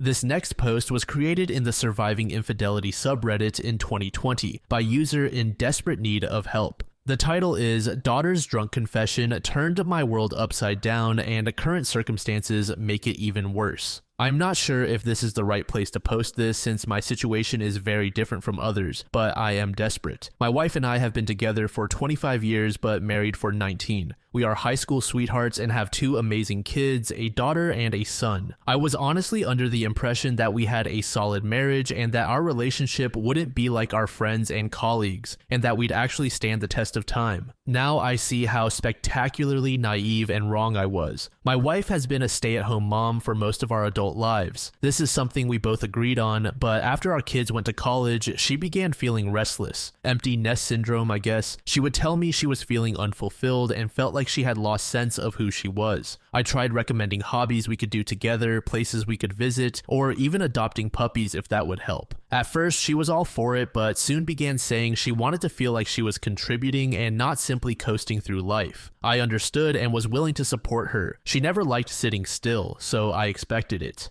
She complained to a few friends, and one of them actually managed to get her an interview at a real estate firm. She used to work in one before having the kids. I was just as excited as she was when she accepted. In the beginning, things were going great, but after the first year, I noticed some changes. She started going to drink-ups with coworkers and began texting a lot more than usual when at home and at odd hours at night. She even started wearing a particular type of perfume and would wear more suggestive clothing. Nothing too revealing or but clothing that complemented her body figure a lot more than usual. But what made me suspicious was when I accidentally saw a message from a male coworker on her phone, which seemed to be highly inappropriate and flirtatious. I asked about it, and I could tell she was slightly shaken, but assured me he was simply a friend and she would talk to him about his inappropriate messages. I, not wanting to be the paranoid, jealous, and controlling husband, chose to believe her and let it go. I wish I didn't. Her behavior got strange as time went on. She started mentioning how she wanted to be more spontaneous with life and even picked up smoking weed. I made jokes about how she seemed to live the same college lifestyle as our kids and suggested she slow down. But she dropped an absolute boom when she was drunk the other night. She said that I was holding her back. I was completely blindsided by this and believed I was messing up somehow, so I tried to do everything to improve the marriage. I even booked counseling, but it went nowhere. Then, out of the blue, that strange behavior stopped. My wife apologized for the way she had acted. She said it was like she had forgotten who she was, but realized what she had at home and knew she didn't want to lose it. She resigned from her job and we began marriage counseling. It was tough initially, but things improved immensely, and for the 2 years, our marriage was better than ever. She was more attentive, initiated intimacy, and would shower me affectionately. The only problem is that her relationship with our daughter was in a nosedive. I would question my wife about it, but she tells me it was a growing phase or a woman thing. Once again, I would take her word for it. The funny thing is that my relationship with my daughter improved. She would call a lot more, meet me for coffee or lunch often during the week, and even buy me gifts and stuff. I always told her it wasn't necessary, but she insisted, and I could always tell she wanted to say something but would hold her tongue. Tragedy struck one evening as my wife was returning from doing groceries and she was hit by a drunk driver. She unfortunately lost the use of her legs and has been wheelchair bound ever since. Things got really bad, and she would make suggestions about me sleeping with other women, to which I refused. I just choked it up to her depression and reminded her that I was here to stay because I loved her more than anything. This made her cry, and she asked me why I was so good to her or what she did to deserve me. Again, I chalked it up to depression and just tried to help her as best I could. Sometime later, we went for our medical checkups. The doctor sat us down to inform us that they found a mass in my wife's throat. It was of an unusual size, and because it may be cancerous, they had to do a biopsy. My first reaction was shock, whereas my wife was just blank at first, then she started laughing. It started small, then became hysterical as she mumbled that this was her punishment. We managed to calm her down, but she requested that before the biopsy, we could do a family dinner. I, of course, agreed, and we had our kids and immediate family over. I made a speech about how my wife was the light of my life and how we'd get through this, but at the end of my speech, I noticed my daughter was uncomfortable. I thought that maybe what was going on made her feel that way. The next evening, my daughter phoned me drunk, begging me not to hate her. At first, I was confused, but reassured her that I would never hate her because she was my little girl and I would always love her. At those words, she went on to tell me how she caught her mother cheating on me with a man she had never seen before. It was during my wife's time at the real estate firm. My daughter had gone on a road trip with some friends and decided to pass by a diner they don't normally frequent. And that's where she saw her mother lip-locked with a man who looked nothing like me. Apparently, this was her relationship with her mom deteriorated and ours improved. I confronted my wife, and to her credit, she didn't deny it. Through tears, she confirmed it was the coworker from the messages and said it was the dumbest thing she had ever done. She said he was always coming on to her and eventually wore down her walls. She tells me getting caught by our daughter made her realize the gravity of what she was doing. She wanted to take it to the grave because she never wanted to hurt me. She said she was too much of a coward to confess, so she begged our child not to tell me. I am absolutely shattered at the revelation and don't know what to do. I now question every aspect of our relationship and wonder where I went wrong. She tells me I was a good husband and that none of this is on me. The problem is that ever since I found out, I haven't loved her. I still take care of her, but it's more like a nurse does with a patient than a husband to his wife. If I leave her, she will be completely stranded. She is dependent on me both financially and emotionally, and it seems immensely unfair. Sorry if it seems all over the place, but I am a mess right now. Less than a week later, OP provided an update. I did something I am not proud of. My wife has always been on my case to express my true feelings and thoughts about her no matter how ugly or cruel they may be. Not long after my first post, when I was about to leave my wife to eat the meal I made for her, she suddenly grabbed my hand and begged me to say something to her. She had begged me multiple times at this point, but I never responded. She wanted me to say anything because it was killing her the way I'd been treating her since our D-Day. At those words, I just exploded. A lot came out of me. I told her that to me she was perfection, but since this happened, she has become used in my eyes. I told her that the very sound of her voice used to make me want to give her the world, but now simply being around her makes me want to run and never look back. I told her that now she is like a dead weight around my neck that will never leave because it needs me to survive. I explained that through all this, she is still somehow the first thing I think about when I wake up in the morning, and the last thing I think about when I go to sleep. But those thoughts are accompanied by a pain I never knew existed, and it makes me absolutely miserable because somehow I still need her. I still want to hold her in my arms, but each time I touch her, I have mental movies of her with another man. What eats at me the most is the fact that she dragged our daughter into this. She put our baby girl in an impossible position and expected life to go on like nothing happened.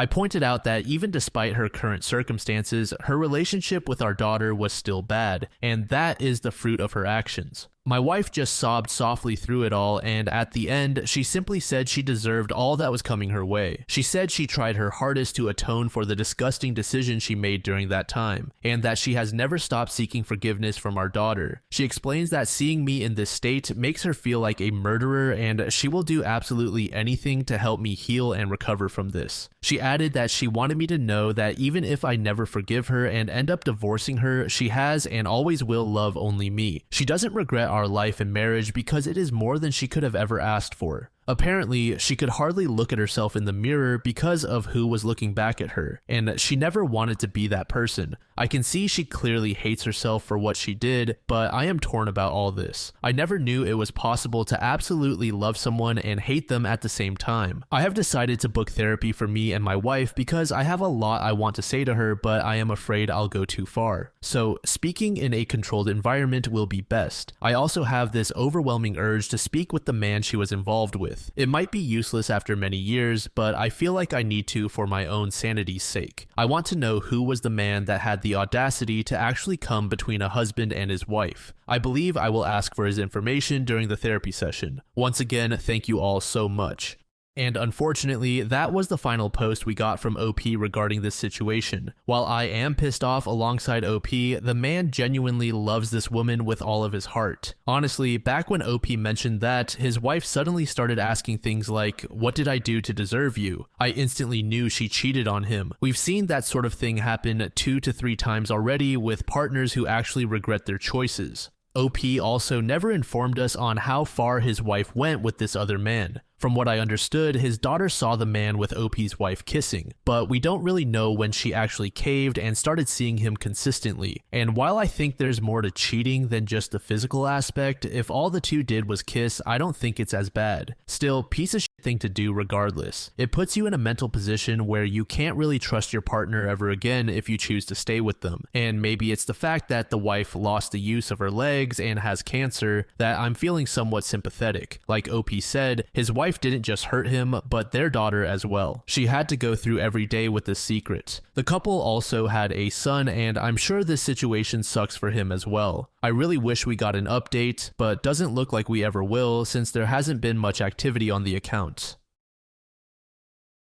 This next post was created in April of this year. It was posted in the True Off My Chest subreddit by user constant Barnacle992. The post is titled, "I Ruined My Wife's Life." There was an update made in May which we will go over at the very end. I, 43 male, try to do my best to provide for my wife, 38, and 2 kids, 3 and 5, as well as my mother-in-law. I would like to think I'm doing a decent job. Over the years, I worked to improve our family's living situation. Not only did I complete another bachelor's and recently master's in a STEM-related degree, but at the same time, I worked 2 full-time jobs and put my wife through school as well. She completed a degree where she could make good money, about $70K a year. She would be in a healthcare field that always has jobs available. But with the birth of our 2 kids, she has since given up on her career to be a stay-at-home mom for the time being. At first, it was a struggle while I was finishing up my master's. Once I completed it after our youngest turned 3, my career took a jump up, and we are now able to afford our single-income household more comfortably. We're far from rich, but do okay for a single-income family of 4, a little north of 150K base plus bonuses. The past year, my wife said life was overwhelming, so even though I now work 75% from home, I budgeted to hire a daytime nanny to help her around the house with one child while the other is in school now. My day starts around 5:30 to 6 a.m. I get the house ready for the day before the nanny comes at 8 a.m. I get our oldest up and ready for school, have breakfast made, plan out my day, bring our oldest to drop off, and be home in time to let the nanny in. My most recent task at work has me grounded for the next 2 months, meaning I am now 100% working from home. While this is nice, I am busy in meetings all day as my role manages teams on a global scale as I oversee projects from my industry. For the past 1.5 months, I realized that my wife's life is pretty easy, even though she says it's stressful. She gets up at 10 a.m. I asked my mother-in-law and nanny if this was always the case after a week or so of working from home. They both responded yes, sometimes earlier, sometimes later. My wife wakes up and cooks and then scrolls through her phone or shops from home. Which brings me to my gripe. I am glad I'm able to provide her with that sort of life since we both grew up lacking in means. I get the possibility of postpartum depression, the stress of having kids, the feeling of being unfulfilled, and the fact that I probably am a husband, but for what it's worth, everything is taken care of and then some. I manage the house's finances since she claimed she was too busy. I pay all the household bills, pay my own personal bills, pay her bills, track and perform all the upkeep of our house appliances, cars, pets, etc. I also pay for my mother-in-law's medical bills and car note. But apparently my life is on easy street compared to hers. I can't decompress to her because it seems like she always feels the need to one-up me. I had a bad day, but she had it worse because I'm lucky I got to go away and work. My feet hurt from walking all day during work travel, which is nothing compared to her standing and cooking with a child clinging to her. For the past 2 or so years, I've been told I ruined her life, her opportunities, etc. But when I reminded her of what she said, she denied it and dodged accountability. My mother-in-law has brought me aside and stated she's noticed a change in both myself and my wife. I have a greater attachment to my kids, and hell, I've hugged the dogs and talked to them more about my life than to my wife. I honestly feel like I am in emotional survival mode as I'm one step from moving up the career ladder and one step away from finding love and comfort from the bottom of a whiskey bottle. I'm sure I'll be hearing from the manly men of Reddit about how I'm simping, but I'm not a machine. I just want to know and feel that someone I prioritize aside from my kids appreciates and loves me for what I do. I'm sure I'll hear from the stay-at-home moms of Reddit, which is fine. I grew up in a single mother household. It's not easy, but honestly, with the help of her mother and a nanny Monday through Friday for one toddler while another child is at school, can you honestly tell me she's having the typical stay-at-home mom experience? Neither my friends nor colleagues who are single parents can say she is. I'm sure the masses of holier-than-thou Redditors will consider this a poorly written fanfic, but it is what it is.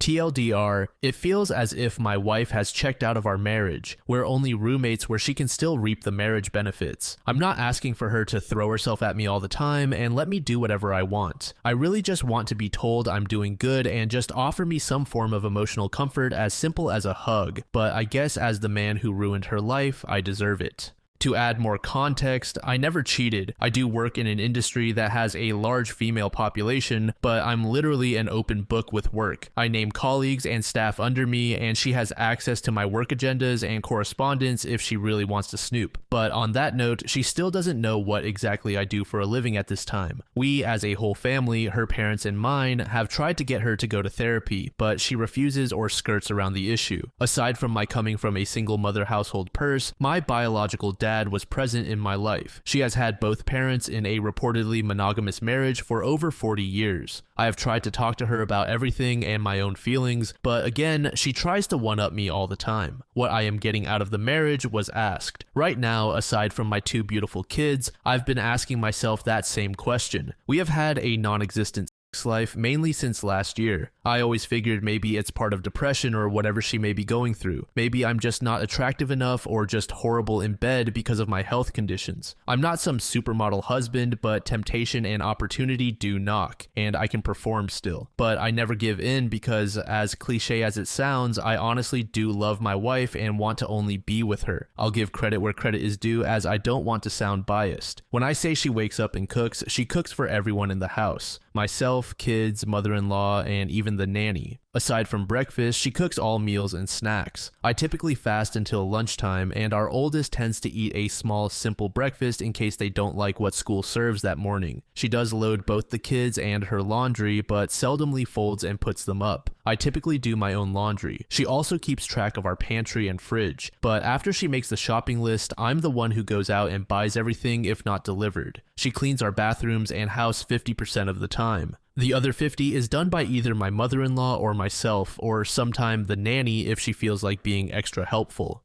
Prior to nanny, my mother-in-law was the main help for my wife up until she had unexpected medical needs, so I opted to hire a nanny to help them both, more so when my mother-in-law is having treatments and recovering. As for the update, it was added on May 6th. It says, "Not sure if anyone would read this, but thank you to those who have reached out and chit-chatted. While I know I've kept my newfound friends here updated, I figured I'd just update my post and keep it short. I showed my wife my post the following weekend, and she read it and all the comments. Long story short, argument, she left our house to stay with her sister, and I've been a single parent since. It's sad to say that aside from the good nights to our kids, it's all pretty much the same routine. There is not much else to say other than thank you for all the kind words of encouragement. Also, I want to add that this post got bigger than I expected from a venting post. Nonetheless, thank you for the comments and messages. Even more so for the offers to let me ruin your life, which made me laugh. It's been the highlight of my day and night as I sit here drinking with my dog while everyone else is asleep.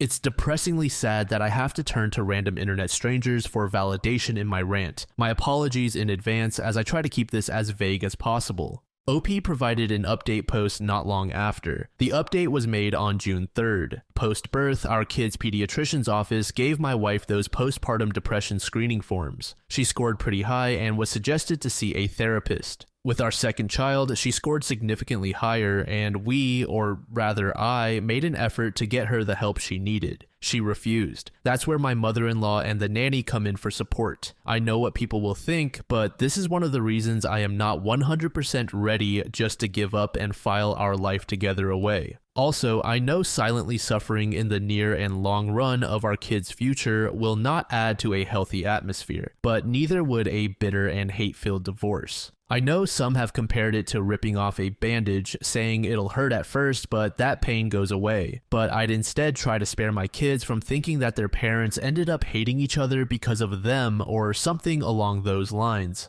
I've talked with a few people on here since my last post. Here's some more info. Prior to my promotion, I was a PM managing teams and budgets, so out of habit, I planned for a lot of what-ifs. That being said, I made several contingency plans if, sadly, things went south. So yes, I have talked to a lawyer, 3 actually. I know our rights and what each of us is entitled to. I also have a draft settlement created and on hold until I feel I need to use it. I know what I want and am willing to offer more than what is fair for our kids' well-being. But I also have a plan if we end up going to court. It's 100% on me that I'm suffering in silence, but I'm too stubborn to just give up. So while I am venting, I don't expect anyone to feel sorry for me. I endure it to keep the norm for the kids. I also want to ensure my mother-in-law's treatments go uninterrupted. And of course, I hope my wife would finally be open to giving therapy a shot and climbing together to a better place. Thank you all again. I just wanted to update those who have been kind enough to check up via DM and comments. Apologies in advance for the lengthy post. It's a bit of irony and coincidence that I made a follow-up from the update on May 6th on my original post during Men's Mental Health Awareness Month, but I could really use another outlet outside of my therapist. My apologies if this isn't the storybook ending or destroying of a relationship people were hoping for.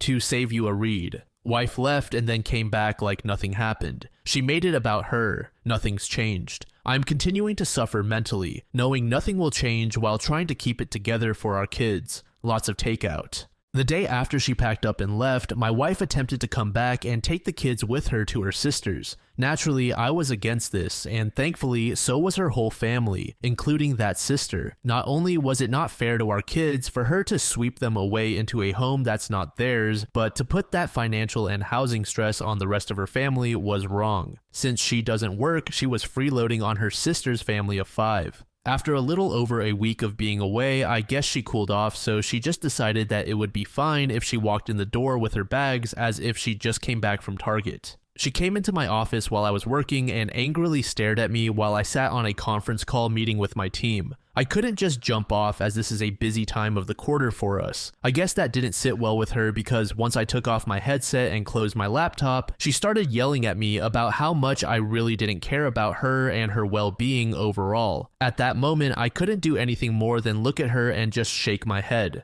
Mother-in-law came in after hearing my wife yelling and pulled her away, telling her to not bother me. Meanwhile, our nanny kept our youngest away from it all on the other side of the house. That night, after the kids were put to bed, I sat in my office by myself with a drink as I have been doing for the past nights. Then my wife came in. We talked, we argued, we cried, we drank. One thing led to another and we were in bed. I wish I could say that was our making up, but the next sobering morning as we lay there, she went on about how hard it was for her at her sister's house. It was literally all about her struggles staying at her family house in her old room with her dad and sister's family. She went on to say that I'm lucky to be able to stay here and buy or do whatever I wanted and not stress. She said that my life was way easier despite all of us having similar upbringings. My mind and heart broke that morning. I've been spiraling down since then, and this last week I made another attempt to reconcile and talk things out. But I was met with a shouting match while trying to express my current stress and anxieties with life and work in general. My wife said, "Well, do you know how hard this is for me? You're supposed to make me happy." I responded to her by saying, "So when it comes to my happiness, stress, needs, and overall well-being, it doesn't matter." My wife then said, "We all have our own problems, you need to figure it out and get over them."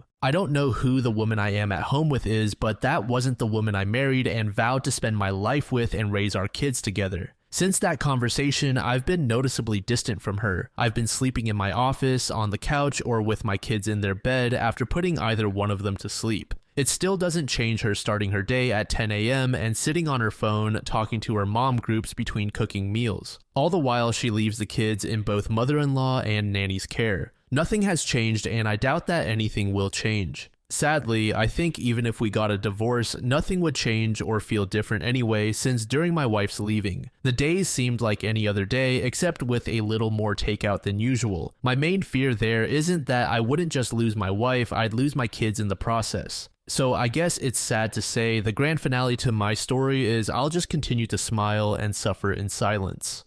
This was just a completely depressing story to read. OP isn't even willing to actually go through with the divorce. I understand that it's because of the potential of losing the kids, but nevertheless, the hopelessness is just so sad. OP did say that his wife was completely different before they married. This could mean two things. That one, his wife was just putting up a facade in order to get married. Or two, the postpartum depression stuff hit her much harder than most. I did a brief search on postpartum depression, and some sources have stated that if left untreated, PPD can last for years. I don't understand why the wife is not willing to seek therapy. I guess there's also the third possibility that the wife is having an affair, but I'm not so sure this is the case, since I'd guess that the mother-in-law or nanny would have picked up on it. This whole series of events is pretty new, so we might see additional updates in the near future.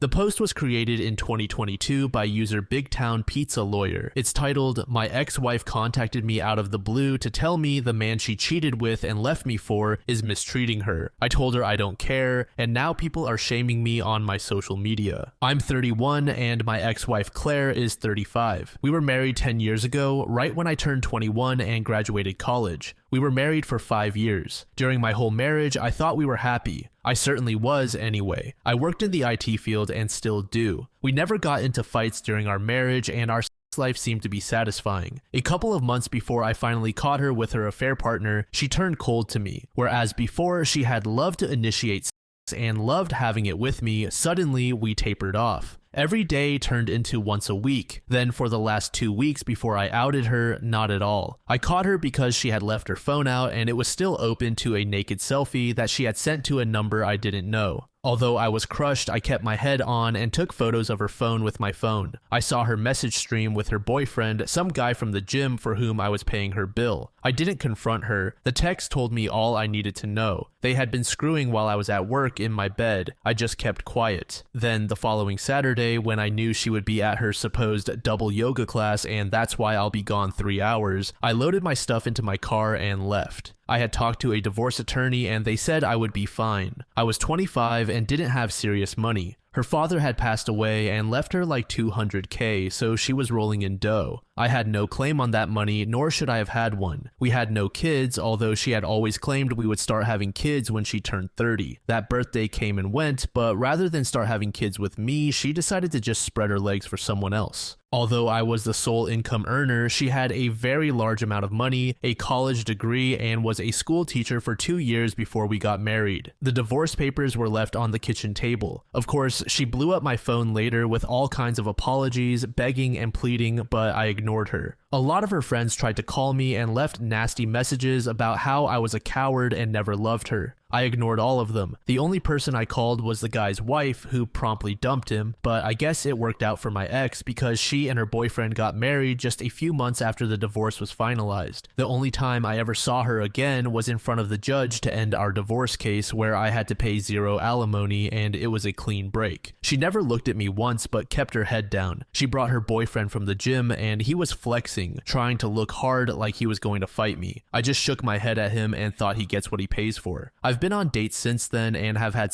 a few times since then, but I have never been in a long-term relationship since. This was my own choice. In a lot of ways, I'm not over my relationship with her. I don't love her anymore, but I'm turned off to loving anyone now. I reconnected with some of my neglected friends, as my wife disapproved of me being friends with anyone. Facebook used to be an app I used, but pretty much anyone I care about I already see and converse with face to face or on the phone, so I never use it anymore. Apparently, Claire had spun a narrative that I was mentally abusive, and that's why she had no choice but to leave me for an affair partner. My parents didn't buy it and my close associates didn't buy it either, but she tried selling that crap to my boss to get me fired as revenge against me for ruining her boyfriend's marriage. Ironic that she cared for his marriage when it was his new bachelorhood that helped make a relatively honest woman out of her. I just showed my boss the text where my ex begged for mercy and forgiveness and admitted she was having an affair and that I was a good husband, etc. He just told me he was sorry and gave me 2 weeks paid off to rest. Fast forward 6 years. I'm still single and just working in the same field and at the same company, but I am making more money now. I have my own apartment, I've got savings, I've got a 401k and a car, and I am generally happy. I do what I want, when I want, and answer to no one. I suppose I could put a down payment on a house, but I don't need one and I'm happy where I'm at. But last week my ex started texting me again. I never blocked her number since there was no need to. She hadn't been trying to contact me anymore since the flurry of old messages a long time ago begging me not to divorce her and telling me the other guy who she is now married to didn't mean anything to her.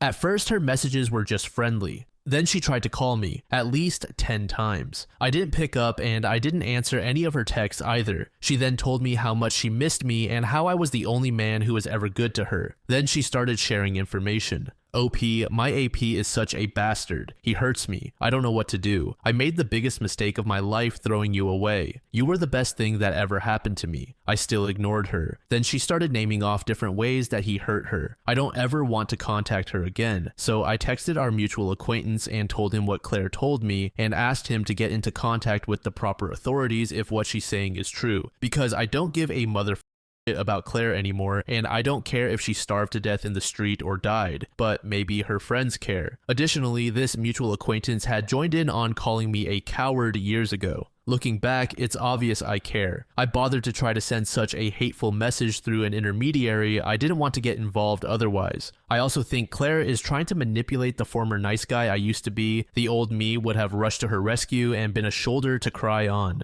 Not anymore. The acquaintance told me I was an evil person and a monster. I told him to f himself and blocked him. For the first time in forever, I logged into Facebook. As expected, no one that I used to think of as a friend had ever tried to message me to comfort me or help me back when I was first getting cheated on and divorced. I had gotten a lot of support from my family, actual friends, and co-workers who had since become outside friends. Tons of people who were her friends had been sending me messages now telling me they were right to support her because I was abandoning her in her time of need. Like seriously, WTF? What am I supposed to do? I'm her ex-husband and someone she cheated on. They know about the alleged misconduct on the man's part, so what are her friends doing about it? I'm just some guy she used to know and who she hurt. I kept on getting the abuse. I screen captured all the texts she had sent me recently as well as years ago and have decided to stop taking the high roads on social media and just plastered all their feeds with her text where she begged me to take her back and she admitted to cheating on me. Finally, they left me alone. Now she is still texting me, complaining about what I said to the mutual acquaintance and accusing me of never loving her and that I was an evil person. I never replied to her. I feel good about what I did and in my own sick way, I feel like I have closure. Claire, if you're reading this, f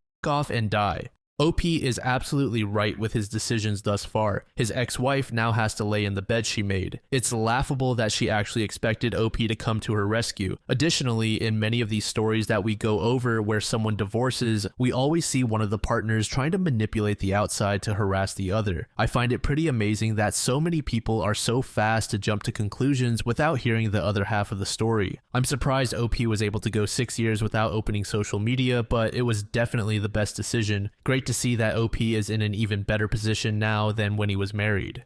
This first story was created in November of 2023 by user Adept Arrival 2507. It's titled, I asked my wife for a separation. I, 29 male, asked my wife, 32, for a separation yesterday. We got married in September. 5 days before our wedding, I discovered that she had lied about her involvement with her ex-boss, who was married with kids, and she had been having an affair with him for the entirety of our relationship. Essentially, dating two men simultaneously. Typical trickle truths due to shame. It supposedly ended on August 31st when she found her wedding dress. There are many more red flags regarding this, but I am trying to move past the affair itself. I was guilty of not enforcing the boundaries I had set, and she was guilty of not respecting my boundaries and continuing to manipulate, lie, and deceive me. Lots of breadcrumbing and gaslighting. I succumbed to the pressure of our families, the sunken cost fallacy of the wedding, my love for her daughter, and my love for her. We elected to continue with the marriage and reconcile under the following conditions. She would end all contact with her AP and any other men she was previously intimate with in any capacity. She would actively pursue counseling and actively pursue her relationship with Christ. She also had to pursue a healthier lifestyle with a better diet and exercise and cut out unhealthy coping habits such as binge drinking, binge eating, and pornography.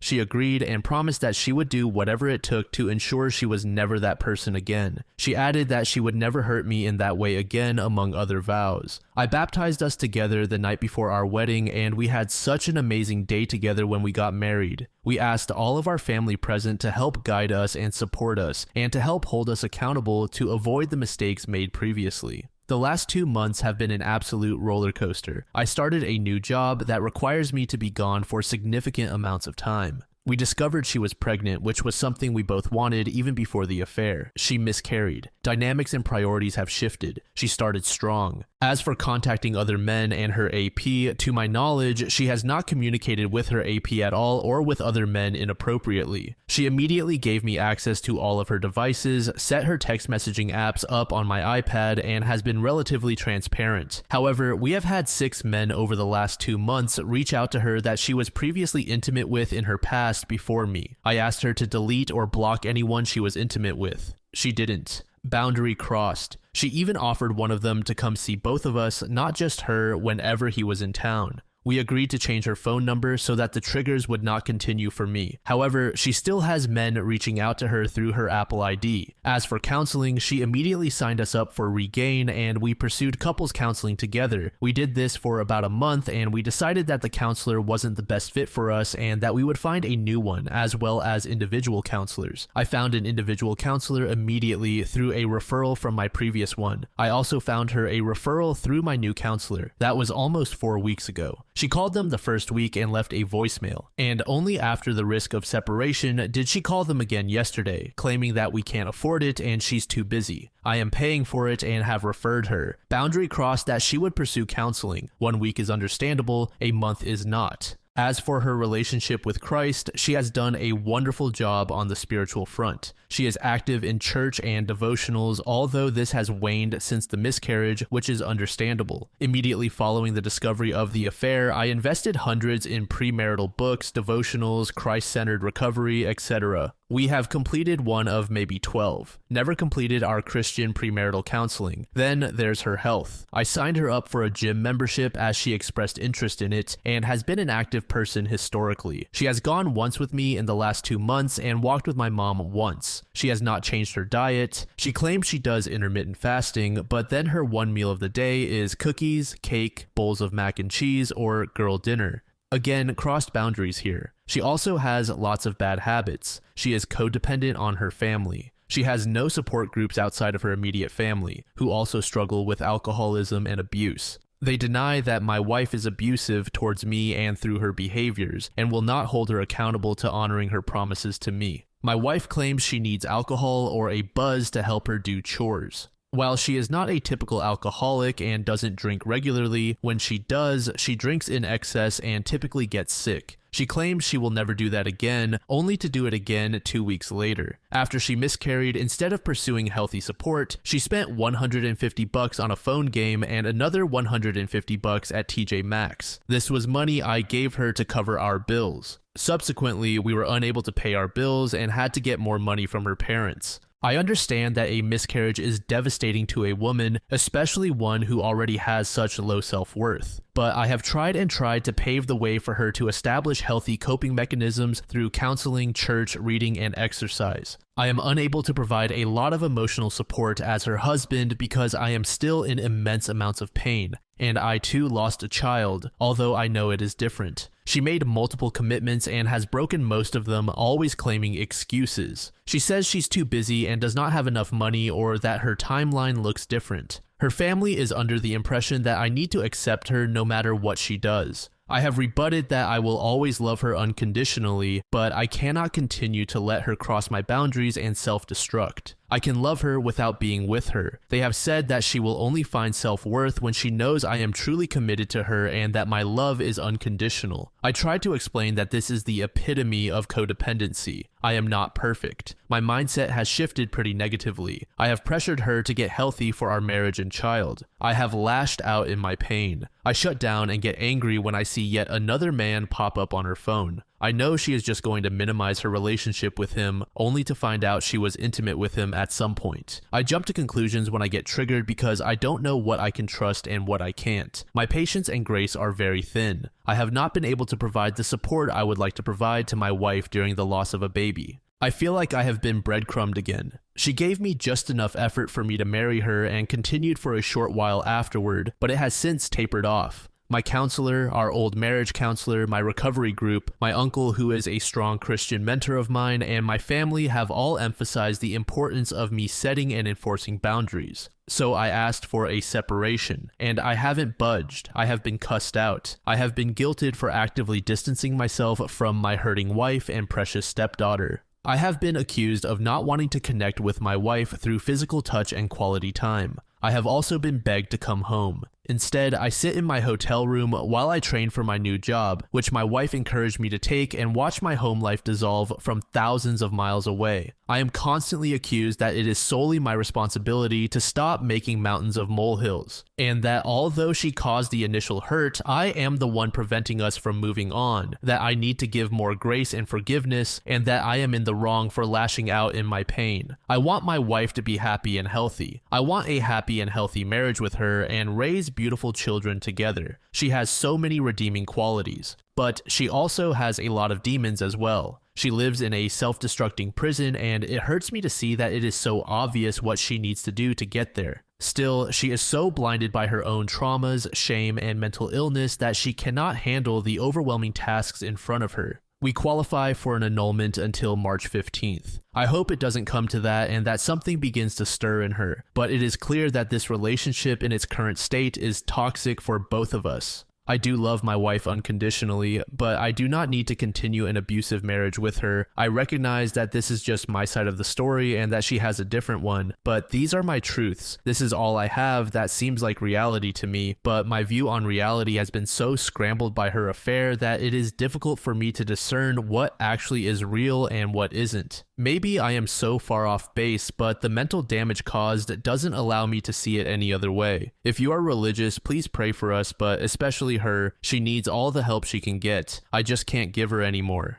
As OP said at the start, there is a lot of gaslighting going on, but not just from his wife, but from her family as well. OP did all that he could with trying to provide pathways for his wife to get better, but she is consistently avoiding them. I think most people can agree that when something as traumatic as a miscarriage occurs, it's okay to completely shut down for a while. But at some point, you must continue with your life, especially if your partner is waiting for you. It's tough to feel sympathy for OP's wife because of that affair she had, and honestly, it really feels like she's on the brink of having another one. She was in contact with 6 different men who she has slept with in the past, even after she and OP agreed to be exclusive to each other. OP said it perfectly. His wife was just leading him on until they got married and kept it up a bit longer, just to secure him. She doesn't want to take any responsibility right now and expects to be able to do whatever she wants with no consequences. About a month later, OP created an update post titled, "How many second chances does she need?" We tried to continue to reconcile. She finally started seeing a counselor, and the 3 sessions she has had seemed to have a significant effect. Then she stopped going to church. Then she stopped going to counseling. Then she had her baby daddy over to visit without running it by me. I firmly expressed I was not comfortable with him being at our home alone with her while I was gone.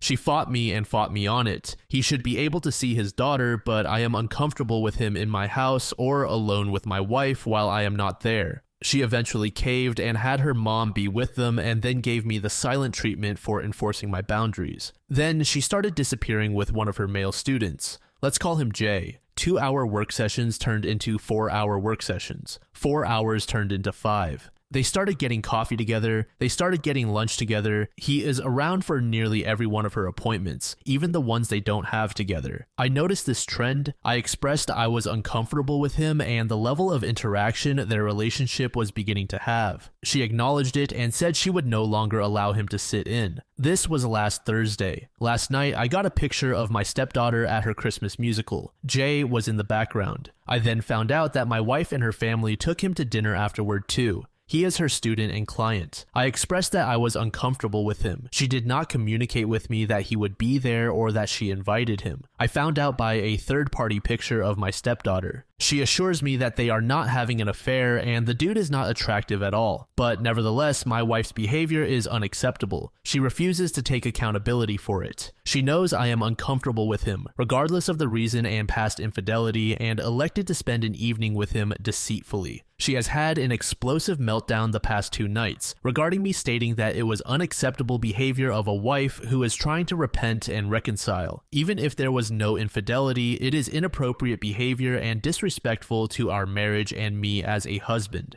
Her excuses are, I told you he wasn't anything to worry about, so I didn't think you would care. And I invited my students because I felt bad that they are separated from their families for the holidays. And I don't think what I did was unacceptable even though I knew you were uncomfortable. This isn't a dictatorship. You don't get to control who I'm friends with. I have extended our separation to the new year. She has flip-flopped between divorce and counseling and back to divorce. I have signed the annulment paperwork and need her to sign it. I am trauma bonded to my wife. She is beyond toxic to me. She is cruel to me. She disrespects my boundaries with men. She has abandoned me as her husband and the vows she made to me before God. But I can't just walk away. Her talons are deep. The fantasy I had of her and our future is too strong. I know I need to leave and never look back. I know I need to demonstrate the consequences of her actions. How do I leave? 4 months went by before we got another post. This one is titled, Well, it kinda happened again. It's me again. Please be kind.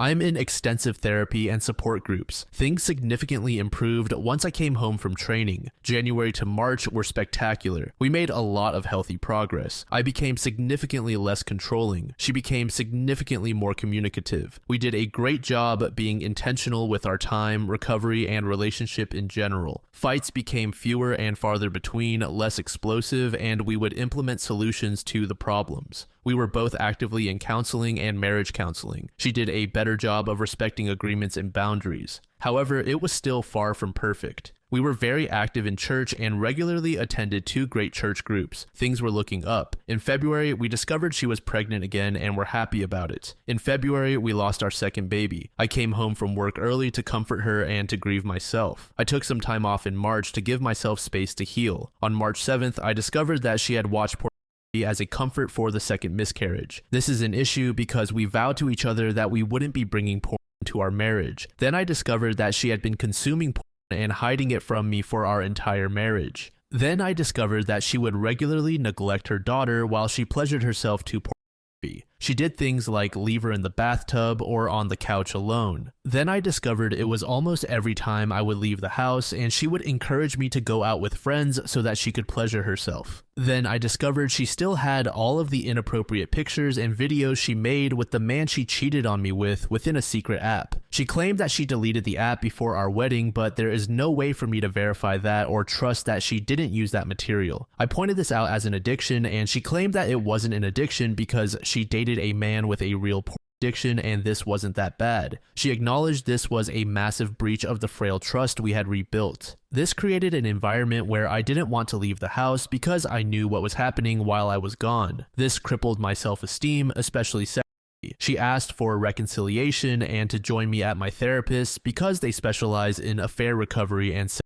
addiction. We filed for divorce on March 21st and I moved out to the couch while we worked on the transition. A week later, she made a very reckless, impulsive decision at work that put someone's life at risk because she wanted to please one of her male co-workers by getting the resource back earlier. I did a good job of just comforting her without criticism, and she took the rest of the day off. But I was pretty frustrated because of the lack of responsibility and how I was forced to be the responsible one. Later that day, we were going through our budget and trying to separate finances, and I discovered she had spent hundreds of dollars on gas station food and a mobile phone game. She had no idea she spent that much. This got me pretty frustrated, so I took some space and just got ready for bed since I had to leave for work the next morning. I told her to sleep on the couch instead of me so I could get better rest. This set her off and she exploded on me. I didn't have the energy to fight it and knew my fuse was already short, so I just went to the couch instead. This set her off even more and she came out to the couch and just laid on top of me in an effort to make me uncomfortable enough to go back in the bedroom.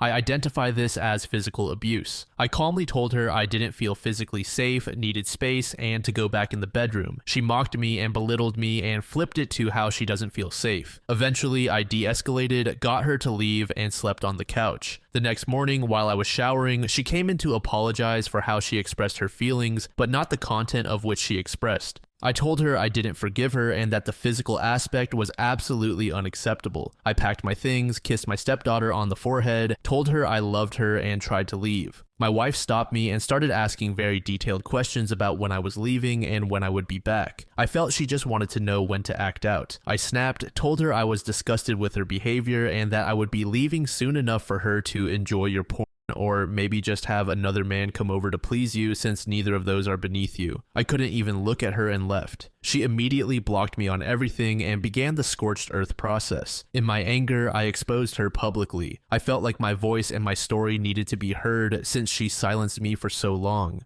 The next day, she got fired from her job for many cumulative reasons, but mainly the accident. I found out that she also impulsively moved everything out of the house that day, even though we had the house through April. She uprooted everything, as well as her poor daughter immediately and impulsively. I came home from work to be homeless with all of my belongings stuffed into my storage unit, with my soon-to-be ex unwilling to talk to me at all. She isolated me from all of our friends. She won't file her divorce paperwork or taxes, so I am just stuck in this purgatory. She has become the most cold-hearted, cruel woman. She talked to my brother and said that I have a lot of amicable qualities, but she hopes that he never speaks to women as I do to her. None of her family will even acknowledge my existence, and they've already come to rescue her from her poor decisions. I've been living out of a suitcase in hotels alone for a month and just got into an apartment, but have no furniture and am absolutely hemorrhaging cash. An affair, betrayal, constant deception, broken commitments and vows, addiction, alcohol abuse,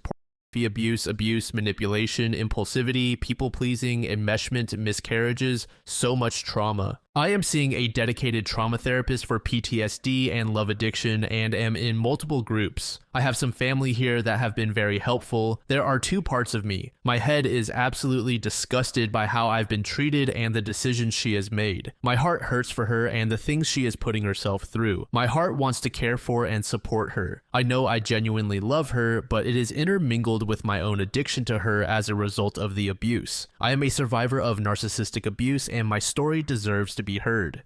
This is a classic rip the band-aid off situation. While I would love to see OP salvage the relationship with his soon-to-be ex, I just don't think that's possible. The fact that her family immediately goes to comfort her is telling. I'm making an assumption here, but she may have been spoiled by her relatives from a young age. This would explain the lackluster effort she has made to salvage the marriage, and she just comes across as a major brat. That part about how she wanted the bedroom and OP gave it to her, but then she wanted the couch is a clear example of that. This next update was made about 2 weeks at the time of this recording. The post is titled, "Separated, WW won't sign her divorce papers." I'm pretty confused here. If you look at my post history, it's pretty evident my wife struggles with addiction, BPD, NPD, abuse and control, etc. We filed for divorce on March 21st. We agreed to do a simplified dissolution which requires both parties to cooperate. This includes no kids together, no assets together, no alimony, etc. We separated the next week after she physically abused me for the first time. This was after I discovered her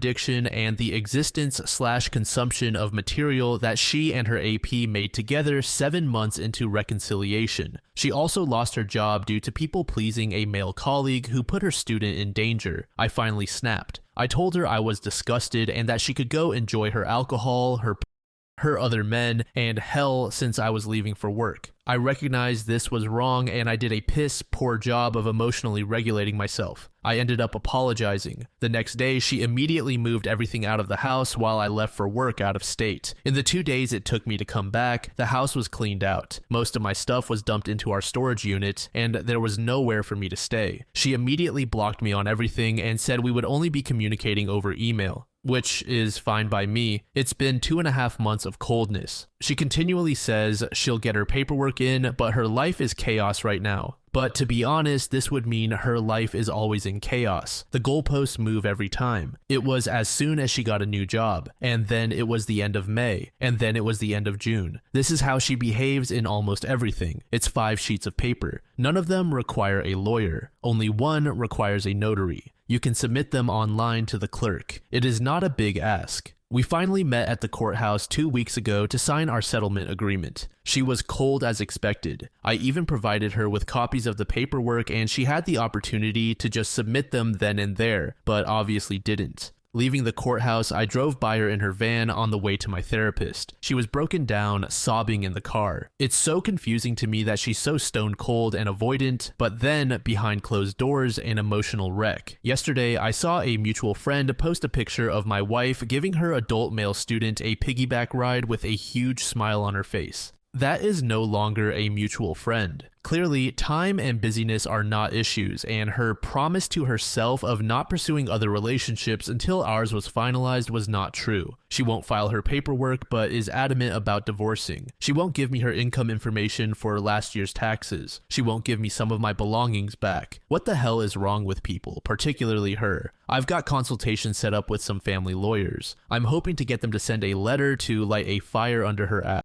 The simplified dissolution kind of complicates it since it requires mutual cooperation, and there aren't really any court motions I can get to force her to move. And then we have the final update, which was created 2 days after this recording. The post is titled, "The Finality of My Story." The divorce hearing was today. My now ex-wife was very cold to me. She brought her uncle with her, which I understand. We got up to the podium and I answered honestly about why our marriage failed, but that more marriage counseling could have helped. The judge passed our dissolution. One of her students met us upstairs in the courthouse, and I stood back while the 3 of them rode down the elevator. Total switch up in behavior from my wife. My ex-wife pokes her head out and says it's okay for me to ride down with them, so I do. We have a light chit-chat in the elevator. We get outside and I start to walk to my car. My ex-wife calls out my name and says she wishes me the best. I say, "You too," and keep walking. Put my stuff in my car, walk over to the clerk to get a copy of the dissolution, and my ex-wife is already at the counter. I was going to wait my turn, but my ex-wife invited me up. We both get a copy. I pay for it willingly. As we're walking out, she gives me a hug. We start walking out, and she tells me she likes my socks. Absolute mindfuck.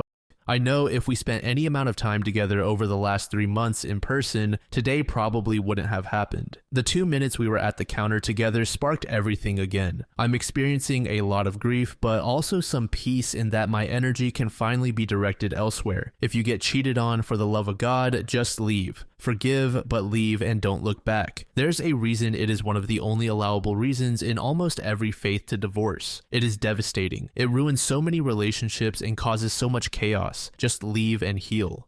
It was surprisingly mature of OP's ex to act the way she did in court. I don't want to do a lot of victim blaming, but just like how OP said, if the two simply had talked more, then the divorce probably wouldn't have happened. Now that OP is out of her life, who is going to try and enforce her self-improvement? Then again, you could make the argument that she doesn't need to work on improving herself at all, because now she doesn't have to worry about how others feel. She can live the way she wants, and perhaps the Christian lifestyle just wasn't meant for her. I'm not sure if I just missed it, but I don't know if OP ever said that his ex also grew up as a Christian. I'd assume that she only became a Christian after the two got together, otherwise her parents and relatives probably would be more so on OP's side rather than hers.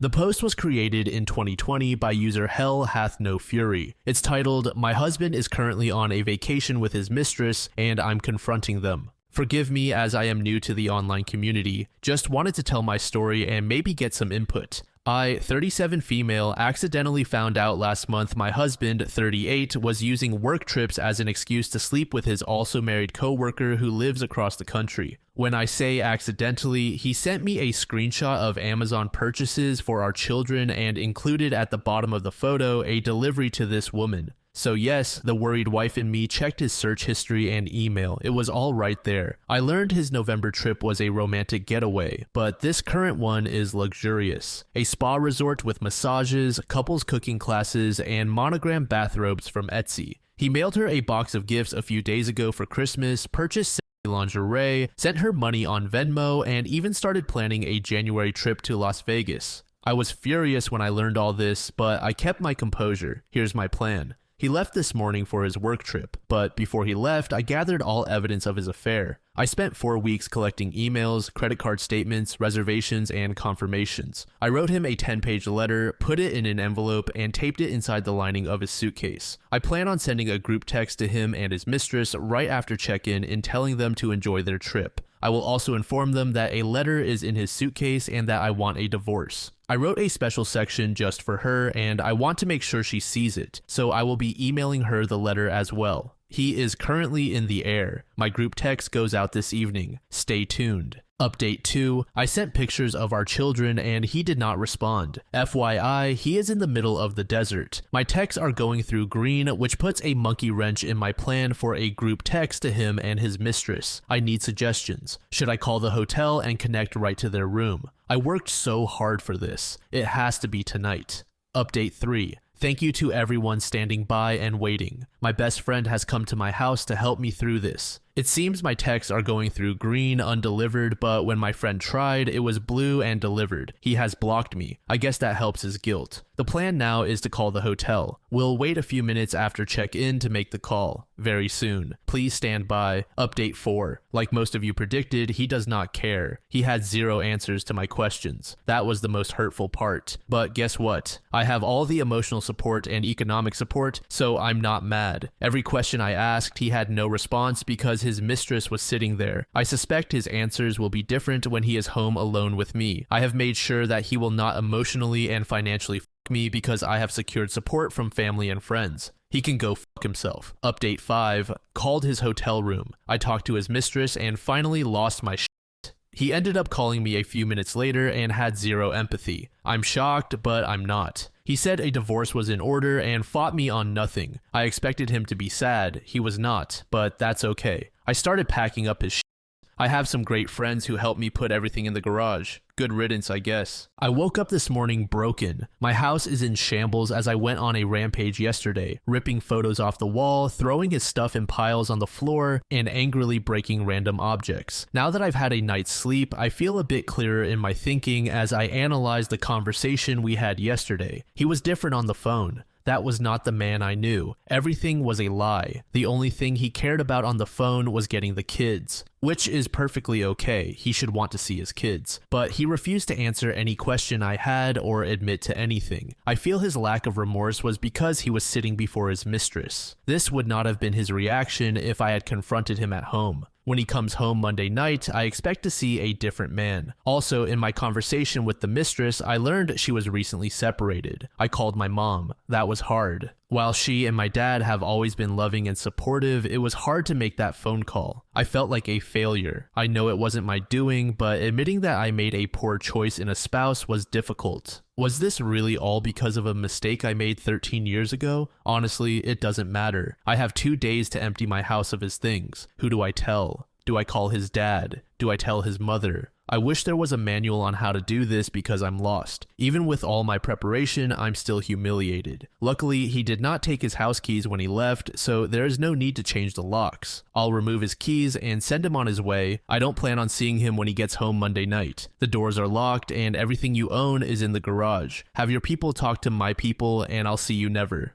My friends and family have been wonderful. I am so fortunate to have such great people in my life. Yesterday, they came to help me move all of his clothing to the garage. His collectibles were all packed up and sitting here waiting to be appraised. It took a very long time and I was exhausted afterward, but it was necessary. I honestly don't think he expects me to have gone to such great lengths to remove him from my life. Because I was so emotional when I confronted him, there is a chance that he thinks I will want to reconcile. Fat chance, buddy. His flight lands a little before 10 p.m. tonight. When he comes back home, the doors will be locked. He told me on the phone he was just getting his car and leaving. I will be holding him to that. Something I should have mentioned earlier, the house is in my name only. He had no credit when we first started looking, so everything is in my name and purchased by me. Health insurance, car insurance, cell phones, and utilities are all in my name. The only thing his name is on is his car. I think he realizes now that could all come back to bite him. I don't want a messy divorce. I'm willing to listen to his demands and try and meet in the middle on as many things as possible. He obviously doesn't care anymore, so I'm going to do my best not to care and treat this like a business deal. It's been a few days since his return. For a man who so diligently planned a secret retreat with his mistress, he took no time to plan for his return home. He has been living in the basement since Monday. I allowed him to watch the children open gifts on Christmas, but he has since returned to the basement. We have contacted 3 mediators and have appointments next week to start the mediation process. It's over. We argued during his return, and he actually asked about reconciliation. I laughed. I laughed uncontrollably. Of course, he pushed blame, stating that our marriage had been over for a long time. Well, that's news to me. His actions of an affair were selfish and avoidant. He didn't want to have that hard conversation with me about counseling or divorcing, and this route was easier and a lot more fun. Let's face it, he likes the attention of 2 women loving and pining over him. Well, I'm no longer playing that game. She wins, and oh, what a prize he is. I have been amicable about talking about the terms of our separation.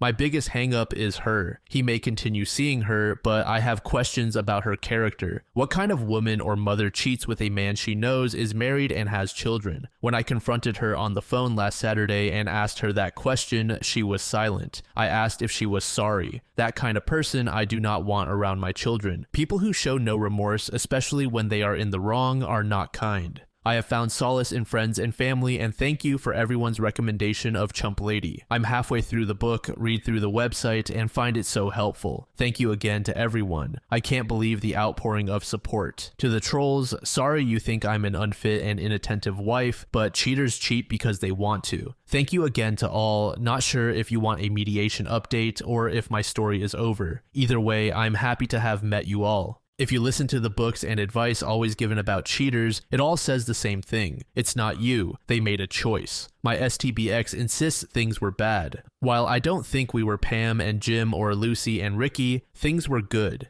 This process has made me review who I am, who I've been, and who I want to be. Could I have made changes? Yes. Was I perfect? Absolutely not. But my decisions and actions were never detrimental to our marriage. They were more like sacrifices. And now I'm having those sacrifices thrown at me and being called neglectful. Is all this about attention? A narcissistic need to be the apple of someone's eye. Him and the AP are now blissfully in the honeymoon stage. Vacations, late night phone calls like teenagers, present buying, etc. But what happens when the other shoe drops? What happens when she sees that he has very little patience with children, that he will walk past a sink full of dishes completely blind to them? When he doesn't pay the phone bill for 2 months because he is spending money on silly gadgets? What then? While it's not my problem, I'm sure his AP will take issue with these things. Perhaps she will be put in the situation I've been in for a decade. Should she be the glue and hold it all together, or neglect responsibilities for his neediness? I've been told by him that I'm at fault. Perhaps, but what about the decades of cleaning up your messes? Maybe if I had had 2-hour conversations with him every night, things would be different, but honestly, I'm happy I'm here.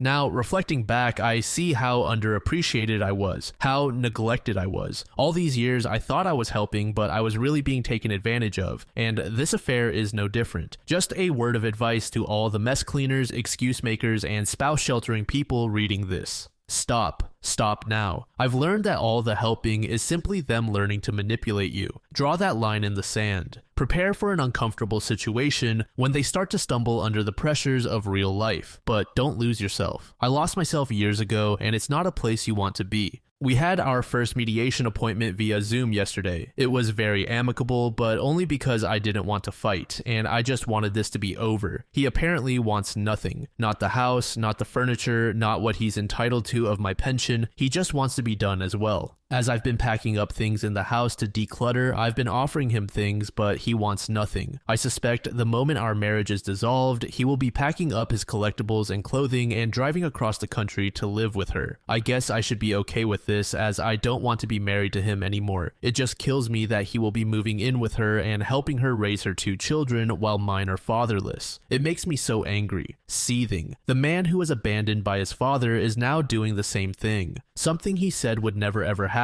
because of the mental issues it has given him today. Well, it looks like that, as well as mostly everything else was a lie. Again, I take solace in the fact that their honeymoon phase will be short-lived. Reality will smack them both in the face and she will realize that he can be more hurt than help. While I wish him well and hope the best, our kids deserve more than a Christmas, Easter, 1 week in the summer father, no dad at basketball games, Cub Scouts, birthday parties, and school plays. Meanwhile, AP will have him and her children's biological father. I guess nothing in life is fair, and my boys will have to learn that lesson earlier than I had hoped. My STBX left yesterday morning to visit her. I told him to go. I didn't want to spend NYE with him, and our COVID circle friends who we celebrate with have zero interest in seeing him either. He booked a flight 30 minutes after I told him to go. My only stipulation was that he be back this weekend as it's my birthday, and I really need a day to myself. I've watched the kids for 3 weekends now while he went to see his mistress. I thought I at least deserved my birthday to relax. He texted me while he was boarding that he wouldn't be home for my birthday. He claims that when he booked this, he booked a return for the evening of my birthday. When he tried to change it, he was put on standby. It would cost $1,000 to change, it was a red eye, etc. The excuses kept coming. He apparently does not realize I have access to the internet as well, and flights are less than $300 with the airline he flew. I told him this and he said those flights weren't there when he booked. Lies. I just want him to be honest. If you don't want to be here for my birthday, just say it. If you don't want to spend the day with your children, just tell me. I can't force you to be a parent. I told him the flights were available and affordable.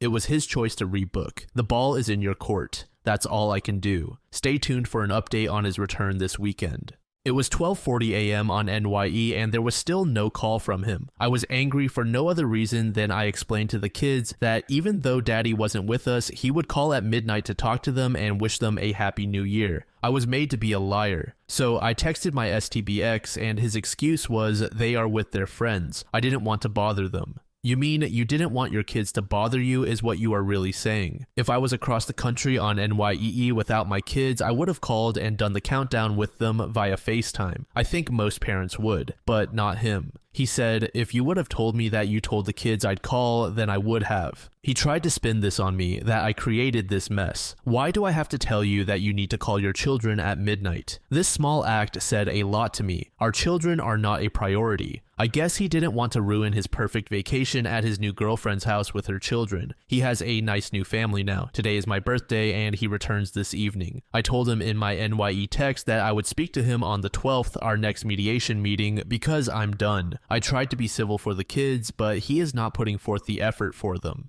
The past few days have been strange. We rarely talk, and when we do, it's about mediation, plans moving forward, or the kids. We have been civil and communicating well about those items. We are also friendly in front of the children so as not to upset them. The situation is strange because we are getting along. There is no arguing, and it's a shared focus to just get through mediation and divorce. That's fine by me. Last night, while I was cleaning the kitchen, I heard him on the phone in the basement. I guess he didn't realize the door was left open by one of the children. Not wanting to be a part of the drama anymore, I went to close the door. At that point, I heard him tell her how crazy I had been acting. We don't speak, and when we do, it's very civil. How is that crazy? Well, he proceeded to tell her about a conversation we had, and he lied about everything. While the conversation part was true, he told her I exploded, I was in a rage, I was crying, etc. None of that was true. He explained how he laughed in my face at my rage, also not true, because there was no rage. I had told him a while back, before the NYE debacle, that I would start dating eventually, and he proceeded to tell her that I was bragging about guys I was meeting. That is so far from the truth.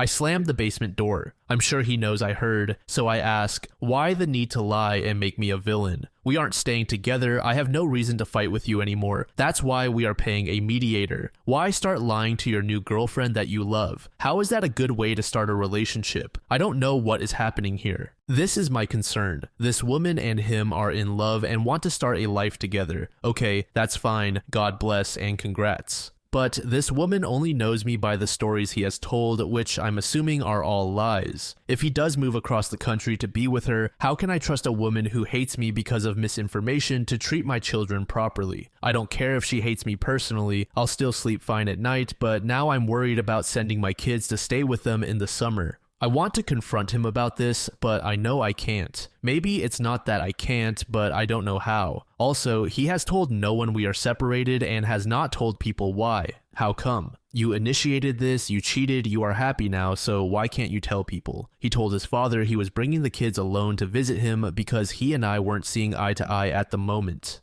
I would assume he's afraid to face the music or is just finding comfort in the little love bubble he has created. He chooses not to face reality. He has yet to look for an apartment for when the divorce is finalized, but has booked another flight out to see her for Valentine's Day. He is refusing to face reality, and it's so frustrating. Yesterday was our second mediation appointment. While it was amicable, there was some obvious tension. The tension was not on my end, but more on his. Let me explain. During our first mediation, we brought up the topic that he might move out of state. At yesterday's meeting, I asked what we would do about custody if he moved to this particular state. When I mentioned the state by name, the mediator was confused. This prompted her to ask him why this state was so far away. He said, well, then silence. He couldn't put into words the fact that he was leaving to be with his girlfriend. I had to finally chime in, realizing we were paying by the hour that he was moving to be with his girlfriend. I realized later that was the first time he had semi-confessed to having an affair and a girlfriend to anyone. If you love this person so much, why can't you say it out loud? That whole situation confuses me. Anyway, when it comes to dollars and cents, I will be fine. He will also be fine. He will have enough to do what he needs, and so will I. We have agreed to a physical custody scenario that allows him weekend and dinner visits. Fine by me, I want my boys to have their father. But the situation becomes a bit more difficult when he moves. While he said yesterday he plans to stay here for at least a year, I doubt that will actually happen. When he does move across the country, he wishes to return for one weekend of every month to see the boys. Again, I'm fine with this scenario, but where will he stay that weekend? He has no family. Will he just be taking the boys to a hotel? Again, I don't think he thought this through. This is a problem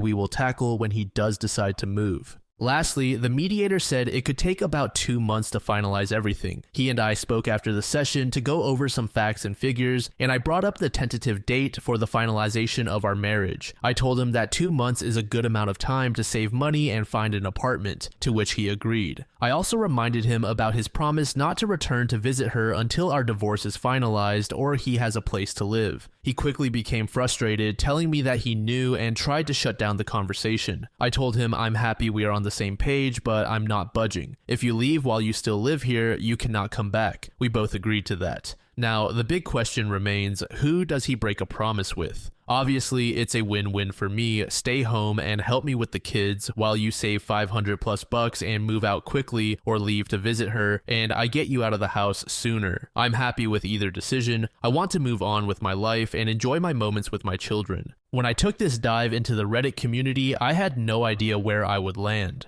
I thought my feet would hit the shallow ground, and I would be ankle deep on the banks in an uncomfortable swimsuit all alone. But to my surprise, this deep ocean of Reddit readers has engulfed me in their warm waters, and I am surrounded by a sea of support. For this, I am thankful. I am also so touched by the droves of people who have reached out for advice or offered their own experiences as lessons to be learned. To the ones seeking advice, I tell them I am not an expert swimmer. I am merely doggy paddling through this sea of hurt and confusion. Please don't use me as a sign of strength, because the truth is, I am not strong. I am the woman who reads because they are suspicious of late-night phone calls her husband takes. I am the spouse who has shouldered the entire family and is in desperate need of support. I am the woman who misses affection from her husband who is next to her in bed every night. To those people who have yet to catch their partner cheating but are suspicious, trust your gut. Cheating is a coward's choice, so be braver than them and face the truth. To the spouse who is the fixer and takes on every challenge, take a step back. When you help, you are actually just hurting yourself. To the spouse who has tried everything to receive physical attention from their partner but to no avail, their affection is probably going somewhere else. These are lessons I wish I could have told myself months, if not years ago. Listen to me or listen to you.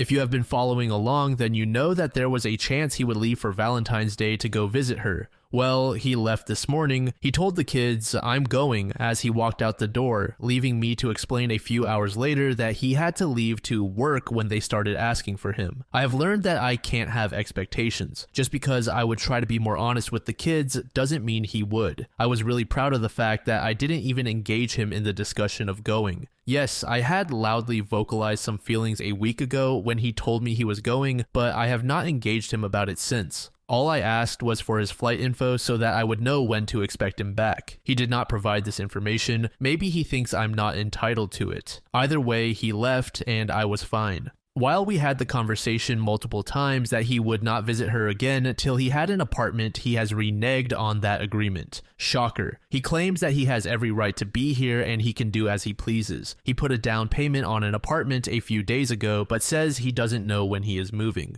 What? The bills he pays in the house are less than the child support he will have to pay, so I think his decision to stay longer might be a financial one. I've offered him any piece of furniture he wants in the house. I even offered to pay for half of the cost of bunk beds for the boys. I just need him to leave. I have no idea why he is dragging his feet. The day is approaching. Large boxes are being delivered to the house daily containing new furniture to be assembled. The sounds of packing tape being ripped flood the house every evening. He's moving out. I'm overjoyed. I'm so happy that I have started engaging him in conversation. Yes, we have to chat to figure out child support and scheduling, but now I'm so ecstatic he's leaving. I even ask about his move. I feel like a kid at Christmas. While we were discussing his move, I asked if he planned to visit her. No, this wasn't me prying. We need to set an overnight and weekend schedule for the kids, and I was hoping to be accommodating to any trips he had planned. But then my curiosity got the best of me, but for a good reason, our children. I asked if she planned to come here to meet the kids. He replied in the affirmative and said she may come. Well, good for you both, but I would like to meet her before she meets the children. He went silent. I could tell he was rolling thoughts around in his head or perhaps trying to figure a way out of this situation, but he came up empty. He honestly wanted to know why I needed to meet her. Do you really think I would let my children spend time with someone I didn't know? I'm the mother who interviews babysitters. Why would you think I wouldn't want to meet her? He claims to be worried that I won't be civil, but he knows me better than that. I have nothing to gain from being rude to her. It's just ammo. I refuse to play that game. Plus, why would I care? I don't want him. That's your prize now, honey. Congrats. But he recognizes that he can't stop me in this. I have every right to meet her as he would to meet someone I am dating. When it comes to the kids, we both can't keep secrets. I think the real concern about us meeting is this. She will realize I'm not the horrible monster he made me out to be. His plans of assassinating my character to build himself up or to receive pity from her and the constant gaslighting will be revealed. She will see that I am not pining over him, quarreling with him, and that I'm genuinely a good person. Maybe she will see that he might be the real monster. My STBX was quiet, more quiet than usual, almost sulking. I don't understand his motivations anymore and what he actually cares about, so I left it alone. Not my business to care and comfort anymore. That evening, after the children went to bed, he sat alone at the dining room table. It was as if he was waiting for me to address him. I did not. Sulk, that's your issue, not mine. After he received no attention from me, he made the big announcement. He claims he told everyone what happened between us, including his father. Then, oddly enough, he started to cry, full ugly tears. I thought these were tears of embarrassment and shame. He then proceeded to tell me the conversation he had with his father was the first time his dad had actually acted like a father toward him. While that statement in itself is unsettling, it is also confusing. I know if this was my son, I'd support him, but I also have some strong words about how he went about this and how he should probably proceed in the future. But it looks like he received support. So while I understand, I don't understand. Something was wrong here. Last week was my youngest son's birthday. I had asked my STBX if he would like to invite his father over for cake. He He texted him several times with no response. He learned through their conversation/confession last night that his father was in another state for work. Okay, understandable, but here is the kicker. He went away with a new girl he is dating. Why is this strange, you ask? He just asked his wife of 30 years for a divorce at the end of January. So this makes me think, is adultery a learned behavior? My Phil abandoned my STBX when he was 9 years old, the same age as my eldest son now. Is there a pattern here, or is all of this just a crazy coincidence? I could not help myself, so I messaged my mother-in-law. She confirmed that they were divorcing. I asked if there was any infidelity, and she claimed to her knowledge, no, but I know better. She said that my father-in-law started to withdraw from her. He began picking fights for no reason and avoided interacting with her last fall. Then in January, he said he wanted a divorce so that he could find himself. A man who is 60 plus, close to retirement, needs to find himself. Sounds like a cop-out to me, but now that I've learned there is another woman which my mother-in-law does not know, I understand that this bloodline of men are genuinely selfish and unfit partners. I know all the comments will tell me to tell my mother-in-law about the infidelity on his part, and I plan on doing so. I just need a little more information before I break the news to her. It happened. Finally, he's gone. My basement is so empty and quiet it echoes. The day he moved, a box truck pulled up to my house, and my children ran to the window to watch. I didn't know how to distract them as I was working. I was able to pull them away from the window with the promise of treats once they were at the table to do schoolwork. My youngest, though, would not budge. After 45 minutes of loading, the truck pulled away and my STBX drove off. My youngest came away from the window looking sad. I immediately talked to him and tried to comfort him. After a few moments, he asked, "Is the truck coming back?" I was confused. I told him that we were staying here and no one else was moving. Apparently, he wasn't upset that Daddy was leaving. He just wanted the truck. I'm not sure how I should feel about this. I made appointments with a child therapist for both of my kids. While they seem fine now, I'm not sure what the future holds for their mental state. I'm afraid this will be repressed and issues will arise down the road. His friends have been reaching out to me. Now that they know what happened, I'm getting text and Facebook messages asking how I am. I know in reality they are just being nosy. They may care a little, but they just want me to spill the tea. Welp, I put the kettle on. I wasn't surprised to learn that my STBX wasn't completely honest with them. He failed to mention traveling during a pandemic to visit her. I guess that would make him look reckless, selfish, and idiotic. The wives of his friends are in shock. They considered my STBX a friend who could be trusted, a man who had it all together. Basically, they trusted my STBX would be a good influence on their husbands. Boy, were they wrong. Concerning my mother-in-law, I have not told her. This is because I don't have any real information. What I did tell her, though, was to do some investigating to see if he is having an affair. This would be to her benefit as her state has adultery laws. They are still legally married and living in the same house, so to my knowledge, the law applies. But she seems hesitant. I think she is just afraid to find out the truth, and then she has to look at him every day. This I understand. No person's spouse should have to experience that. I know it was gut-wrenching for me, and perhaps many of you reading can relate as well. I just don't want to be the one to tell her. Perhaps this is because I'm still upset I had to find out on my own and my STBX was too much of a coward to come clean. Why should a cheating spouse get the thrill of cheating and be relieved of the burden of having to confess? So OP was able to finally rid herself of a cheater. However, it is a bit concerning that her children aren't sad. Just like how OP mentioned, this could manifest later on in their lives negatively. So it's smart to get them to speak to a professional to get them properly situated. Of course, it is possible that they truly do not care, but nevertheless, that would still be worrisome. Is there a specific reason that the kids aren't sad? Was their father abusive or something to that extent? Unfortunately, this post doesn't end with OP's situation. Her mother-in-law is also in for a shocking revelation when she figures out that her soon-to-be ex-husband was cheating on her.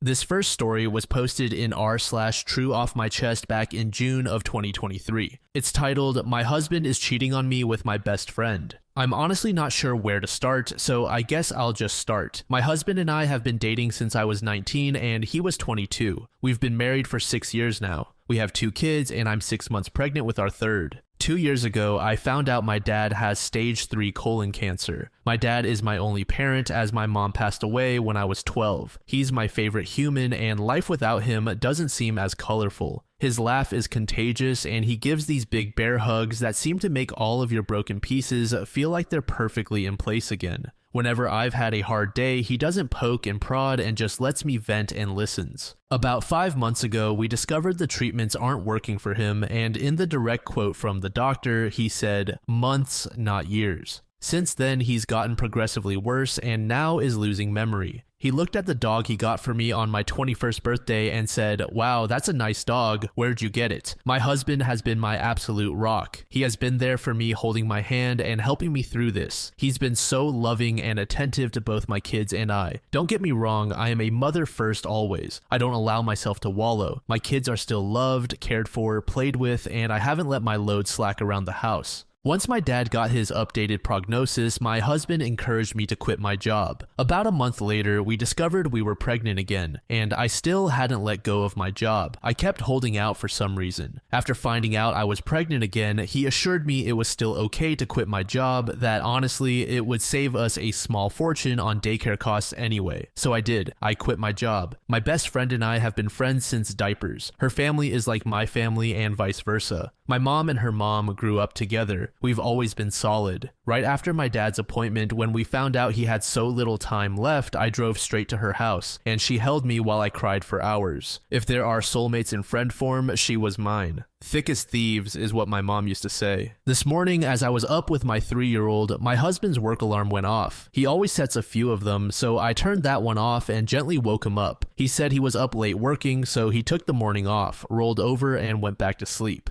As I went to turn off the remainder of his alarms, I saw a text from my friend on his lock screen that said, "I'm assuming since there hasn't been an angry pregnant lady on my doorstep, you haven't told her about us yet." Time froze at that moment. I took his phone and walked away and just read their conversations. For 4 months, this man has been my best friend. For 4 months, these people have been lying to my face, and I know what you're going to say. You should have seen the warning signs, but I've been clutching this phone in my hand for 2 hours and nothing. He has been so loving and attentive to me, but he always has been. So kind and gentle. There have been no late night work nights except for once in a blue moon. There have been no lingering touches between them or even glances. They act as they have since the day I first introduced them. How sick is it that she calls him her brother, but she screws him? I know so many people get a moment of clarity in situations like this, but I have none. Aside from being sad about my dad, I haven't changed. I'm still a loving wife and mother. I still doted on him and my children. I talked to him about how he was doing and how his day was every freaking day. I haven't allowed the ground to swallow me whole. I know what I have to do now, but I just don't want to. I'm about to lose my family and my support system in one blow. I'll confront him tomorrow. Today, I just need these last 24 hours of peace. As for her, I won't give her the satisfaction of a response. I don't care why she did it. She did it and it's done. I was always the friend who cleaned up her messes. After today, I will cut her out of my life like she never mattered at all. This has to be the hardest storm I'll ever weather, but damn it, I know I'll sail through it. If not for me, for my children. In the comments, OP provided a brief update. I spent the morning gathering everything I could and making a checklist. I sat in my office for the better part of the morning, telling my husband that I was preparing things for my dad. It's not a total lie. I did have to get him sorted with hospice today. My boss would be happy to have me back. However, my lawyer said to pump the brakes on that idea for the time being. However, my old boss did tell me that whenever I'm ready, the door is open and to just give her a call. He does not have access to my inheritance from my father or my mother. My lawyer assured me of that. I didn't mention her in the post, but my mother-in-law is an absolute angel. I love and adore her so much, and she's always been a shoulder to lean on. After he had gone to work for the afternoon, I asked my now ex-best friend's mom and my mother-in-law to meet me at my dad's house. My kids were outside playing with now ex-best friend's older brother. I just handed them the screenshots, saving them from the unsavory pictures and tape, though I did tell them it existed. To say they were furious was an understatement, and they are on my side completely. Angie, my now ex-best friend's mom, is ready to cut contact with her daughter completely. She kept repeating how sorry she was. We hugged and cried together. My mother-in-law told me she couldn't believe she raised a spineless, terrible human. and that no matter what happens, I will always have her. And as far as she's concerned, she doesn't have a son, only a daughter. After an in-person meeting with my lawyer, we went over finances, logistics, and everything else you could think of. She has all the proof and she's out for blood. With this post now on TikTok, I don't want him to find out by an app because one look at the story and he'd know it was about him, with permission from my lawyer. Several of my friends and family will be having a get-together tomorrow by the time they're sitting down and showing them everything I know. My dad, my kids, and my ex-best friend's brother will be at my dad's cabin a few hours away, enjoying time and space. I know a lot of people were hoping for me to get revenge or do psychological warfare, but honestly, after my kids went to bed, I took a shower and just broke. I don't have the strength or energy to dish anything out. I just want out. Pretending like everything was okay today was too exhausting, and I just don't want to do it. The next day, OP made another post titled, "Update to my husband is cheating on me with my best friend." But before we start, just some clarification. My mother-in-law and father-in-law are Ruth and Joe. My ex-best friend's parents are Angie and Bob. My ex-best friend is Jess and her brother is named Jake. STBX is named Tyler, and I'll just refer to my dad as Dad. I have a few things I want to get through, so I'll just summarize as best as I can. And if you have any questions, I'll answer in the comments to get this out of the way because to me, it feels important. Yesterday, I scheduled a same-day appointment with my OBGYN and got tested for just about every STD and STI out there. I got the results for most back and they were all negative. There are a few that take up to 2 weeks to get the results back, so I'll be waiting on those. When I met with my lawyer, I brought everything on my end financially, including the wills from both my dad and my mom, and I managed to get my hands on his financial documents. He stores his in his office in a locked box. I also brought over everything we had set up financially for my children. While I'm not totally sure if it's everything, I am pretty confident I got most of it. My lawyer was happy I managed to get my hands on that much. Ruth even handed over her will to me from both her and Bob to ensure I was taken care of in the divorce. My lawyer understands I want a divorce immediately. However, she wants to make sure she is thorough and isn't missing any key info. So hopefully I'll have actual divorce papers to give him in about 30 days. I'm not rushing her though. I'm letting the professional do her job. Now for the sit down. I asked Angie and Ruth to describe everything in detail about what happened. Angie, the revenge seeker she is, forced them to sit through a slideshow she put together of all of the texts. I know many of you were concerned about one of them telling them sooner than later, but they were so secretive they didn't even tell their significant others about what was happening. Once the slideshow ended, Tyler tried lunging for Jess, and Joe actually had to force him to sit down. Tyler was shouting profanities at Jess and telling her she would regret this. Jess started crying and begging her parents for forgiveness. Bob looked his daughter in the eye and told her he would never forgive her for this, blood or not. She was no daughter of his. He didn't raise his daughter to be this person. Jess was always a daddy's girl, so I think that cut her pretty deep. Jess is in the middle of a divorce herself, and her parents were giving her money for her lawyer, and they told her she is cut off from them both financially and physically. Tyler's dad was irate. According to Ruth, he looked like he was holding back on throttling him.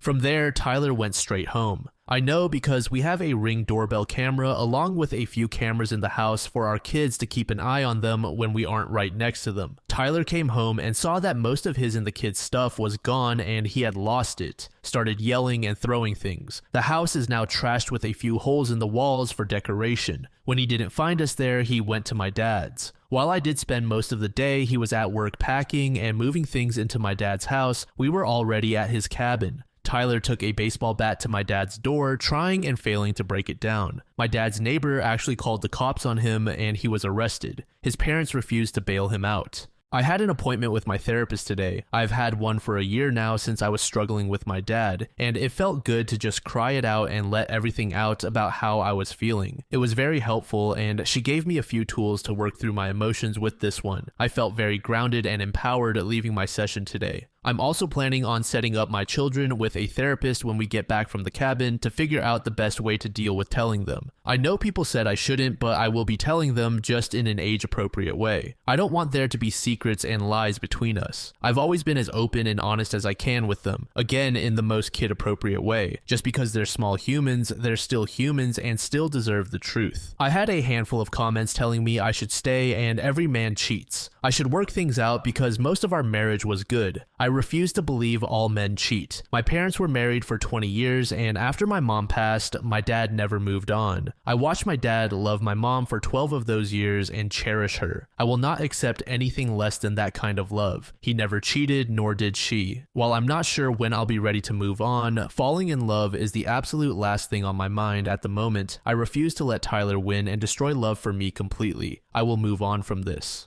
Jess started blowing up my phone, demanding I fix this situation and immediately blaming me. My lawyer told me not to block texts just in case they spilled out any additional info I was missing. She was playing the poor me card very hard. The thing is, though, I never influenced Angie and Bob to cut contact with their daughter. They made that choice on their own. She actually started blaming me for stealing the love of her life. I introduced them when Tyler and I started dating, so I'm not sure where that came from, and Tyler is only with me for the kids. Honestly, I knew she was just trying to hurt me at that point. I didn't give her the satisfaction of responding though. Between her and Tyler, I have about 200 missed calls. Tyler went from begging and pleading with me to forgive him. Like I said, I didn't have divorce papers to hand him, so he's stuck in this unknown gray area. I also asked Angie and Ruth to not say anything about the divorce to him yet. Purely just for my satisfaction, honestly. I know it's slightly petty, but keeping him in that gray area of not knowing is my small revenge to him.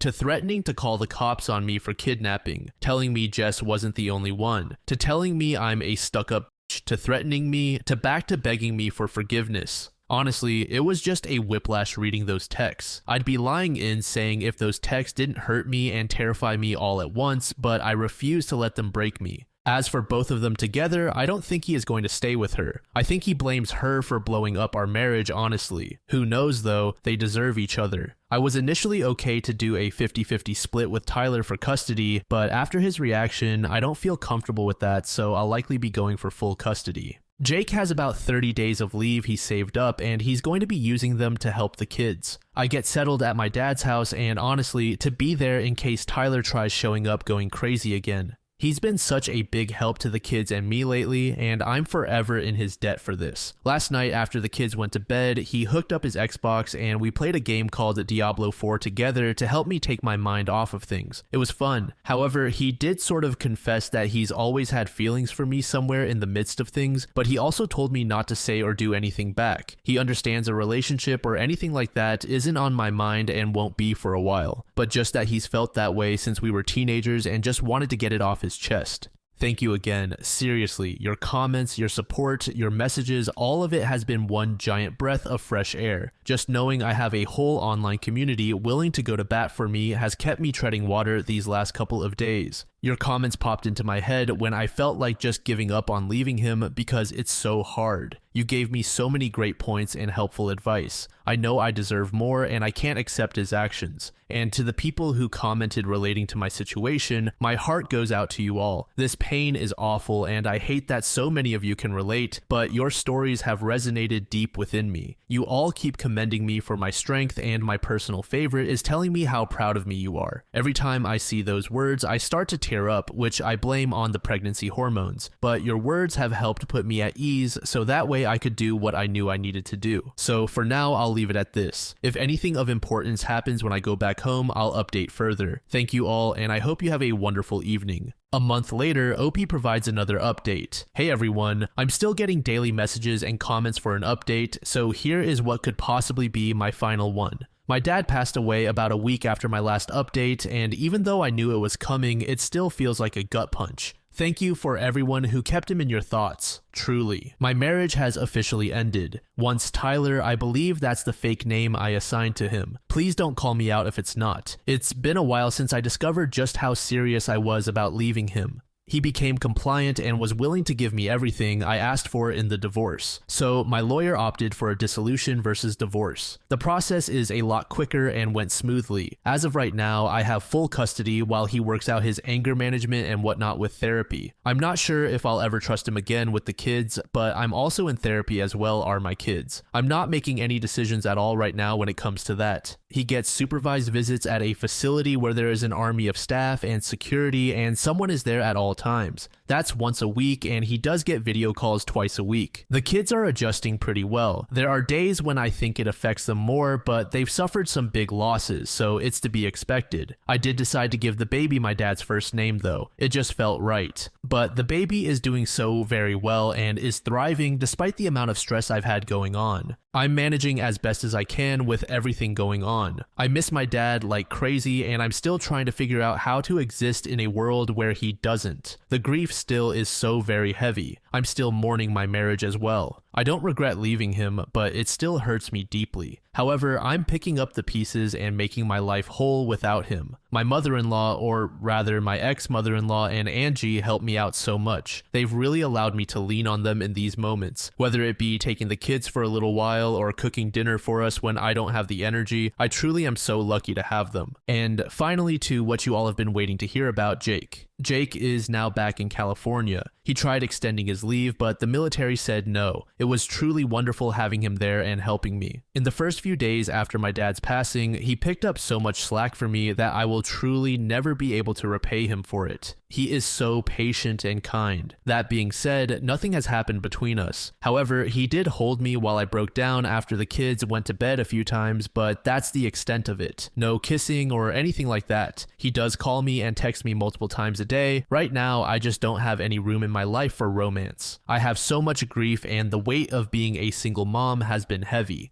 He hasn't pushed me on it either. He let me know that he meant every word he said and that he's willing to just be my friend until I decide I want more if I ever decide I want more with him. I wish I could be the girl that jumps in with both feet, but the betrayal from my ex is still fresh and I'm worried I would burn anything out before it started. So I asked for friends and time to process everything else in my life before I even consider processing a new relationship. He happily agreed. Oh, and Tyler and Jess are not a couple. Most of you were right, he left her high and dry, though I don't wish misery on anyone. I'd be lying if I didn't say I get the smallest amount of satisfaction that her life went up in smoke. She's been blacklisted from her family, and I know a lot of you said it's weird that her parents did that, but if you guys knew just how deep my bond went with that family, it wouldn't seem weird at all. Angie is like my surrogate mom. She gave me the safe talk, the period talk. She listened to me cry about the boys who broke my heart, and she held my hand while I delivered my kids. When she talks about me, she calls me her daughter. She knew my mom for practically her whole life. She held my mom's hand when she delivered me, and if anything had happened to both of my parents, she is who I would have gone to live with. My parents had that in their will.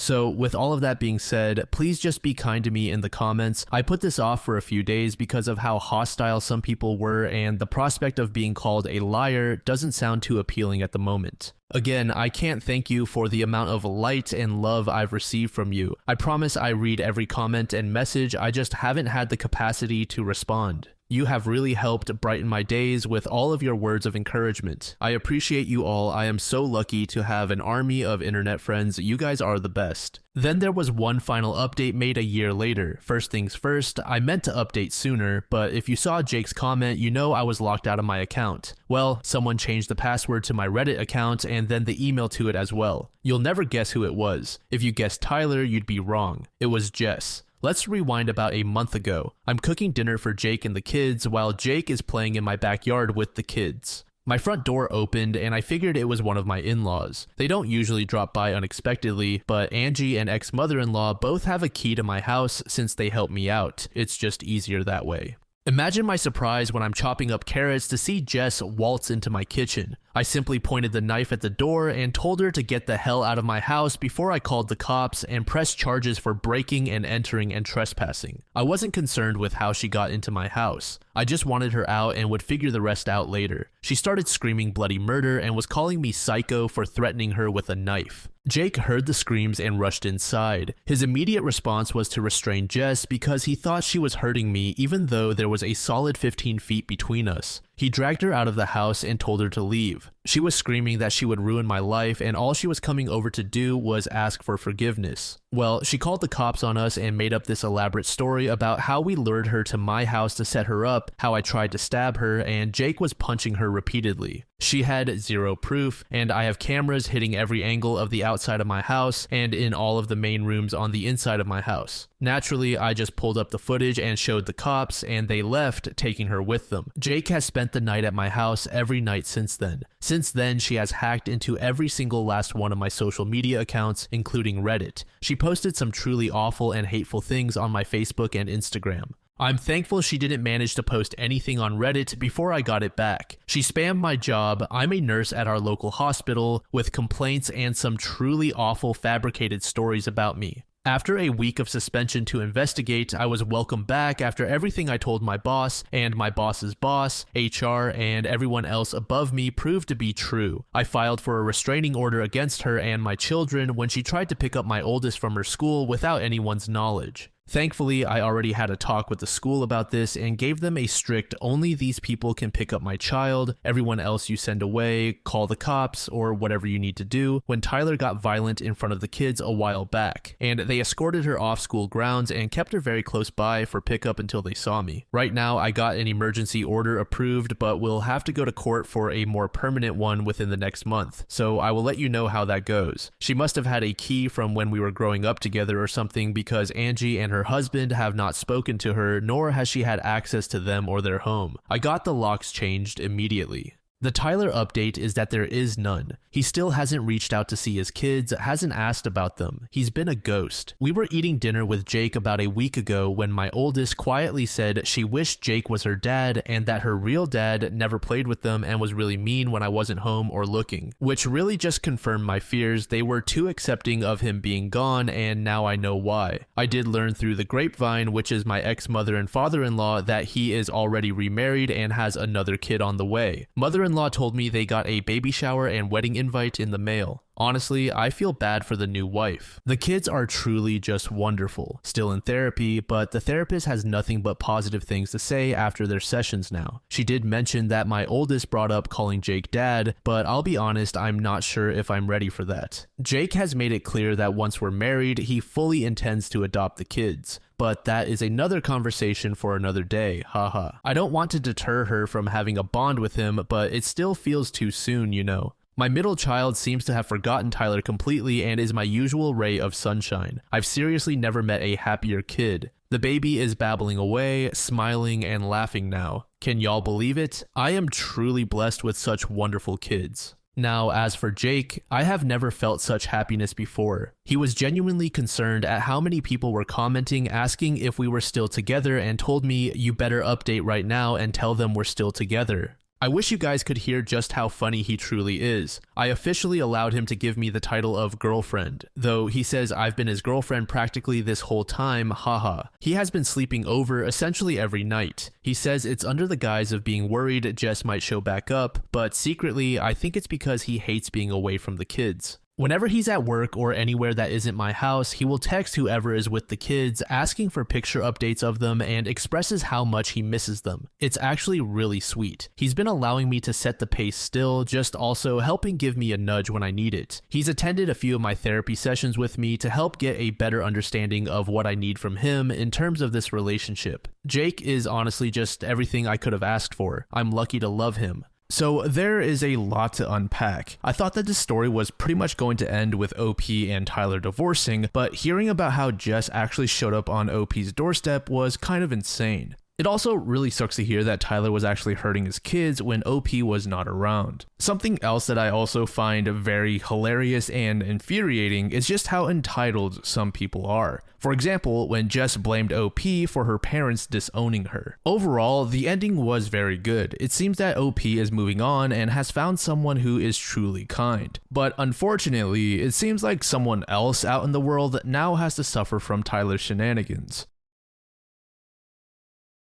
This next post was created in 2018 and is titled, "Served her at the hotel while they were sleeping in. Hello guys, I hope you are all doing well. This is a pretty long and messed up story. Sorry for any errors. I am writing on my phone. I've come to the end of my rope and have no idea how to navigate this mess." A bit of background. I'm a 43-year-old male and my significant other is a 40-year-old woman. We have been married for 16 years. We have 2 kids, a 14-year-old daughter and a 9-year-old son. Our marriage was rocky initially, but we made it through those tough years and came out much better from them. We married young, so maturity wasn't all there yet, but we knew we loved each other and could conquer any obstacle that came between our marriage. I'm still not sure whether this was wishful thinking. Anyway, my wife is a manager of a very big advertising company, and I've been in engineering for 7 years. Both our jobs pay well and gave our family a pretty good lifestyle. We were a very tight-knit family. We always make sure as parents that we are there for our kids to create great memories. No matter how busy we got, we always made time for our kids. Honestly, I consider myself a good dad and husband. I messed up sometimes when it came to my wife, but I did nothing for this woman, and it honestly shocked me to my core when I found out that she was in a long-term affair. Which brings me to discovery. Wife was acting distant. In fact, the last 2 years before this one were the hardest. She just didn't seem to like anything I did. She kept comparing me to her boss and would always tell me how he would handle this or that. I can't read her mind, but her boss can. I don't take the initiative and take her on dates and make her feel special. Well, her boss does that for his wife. Why was I so immature? I would ask what she wanted me to do to spice up our love life. Her answer usually is, "Don't ask, you need to already know and do it." Researched and brought books. Since I was clueless, someone else had to have the answer. Anything I attempted was met with either half-hearted appreciation or bitter disappointment. My wife was never like this in the years I've known her, so I thought that inability to make her happy was something I seriously needed to fix. Little did I know it wasn't me who was doing the fixing the entire time. We were very close to her boss and his wife. They also have kids, and the kids loved each other. We brought them to our barbecues, family outings to the park, game days at the arcade. They have been to our house numerous times, and we've been to theirs. It's no surprise that we became close. I would confide in her boss about our marital problems. He gave me good advice. I thought he was a swell guy. Anyway, back to the discovery. I had grown emotionally tired from my wife's demands to better myself or the marriage was done. I was honestly shocked by her attitude because before all this, I thought we had a great marriage. So one night she was busy laughing and giggling while texting someone. I was next to her in bed and was curious. The moment I leaned my head to take a peek, she viciously pulled away from me. She was angry instantly, asking me what I was doing. I told her I wanted to see what the joke was, and she told me it was none of my business and retreated to the bathroom. I think that's the day when I just knew deep down that there was an affair of sorts going on. I did not have proof though. I made the mistake of asking her directly the next day. She was furious and denied any wrongdoing. I did not have access to her phone, but I wanted the truth terribly. I asked for her phone and she refused. Only later during the night did she grudgingly give me the phone. Almost every text message she sent to specific people was deleted. I could tell because some conversations seemed inconsistent and others downright ridiculous. I gave her the phone back and we did not speak of it until a month later when I was able to get a buddy on it to check the phone and recover deleted texts. My wife had gotten another phone prior and hardly used the one she handed to me. Some texts were recovered and it was through bits and pieces that I finally had proof that there was an affair going on, and you already guessed it, with her boss. I just knew if I confronted her then and there, she would find some way to weasel out of it, so I bid my time. I was a wreck though. All I could think about was how it was going to affect the kids. The situation was horrible, and I cried in front of my buddy.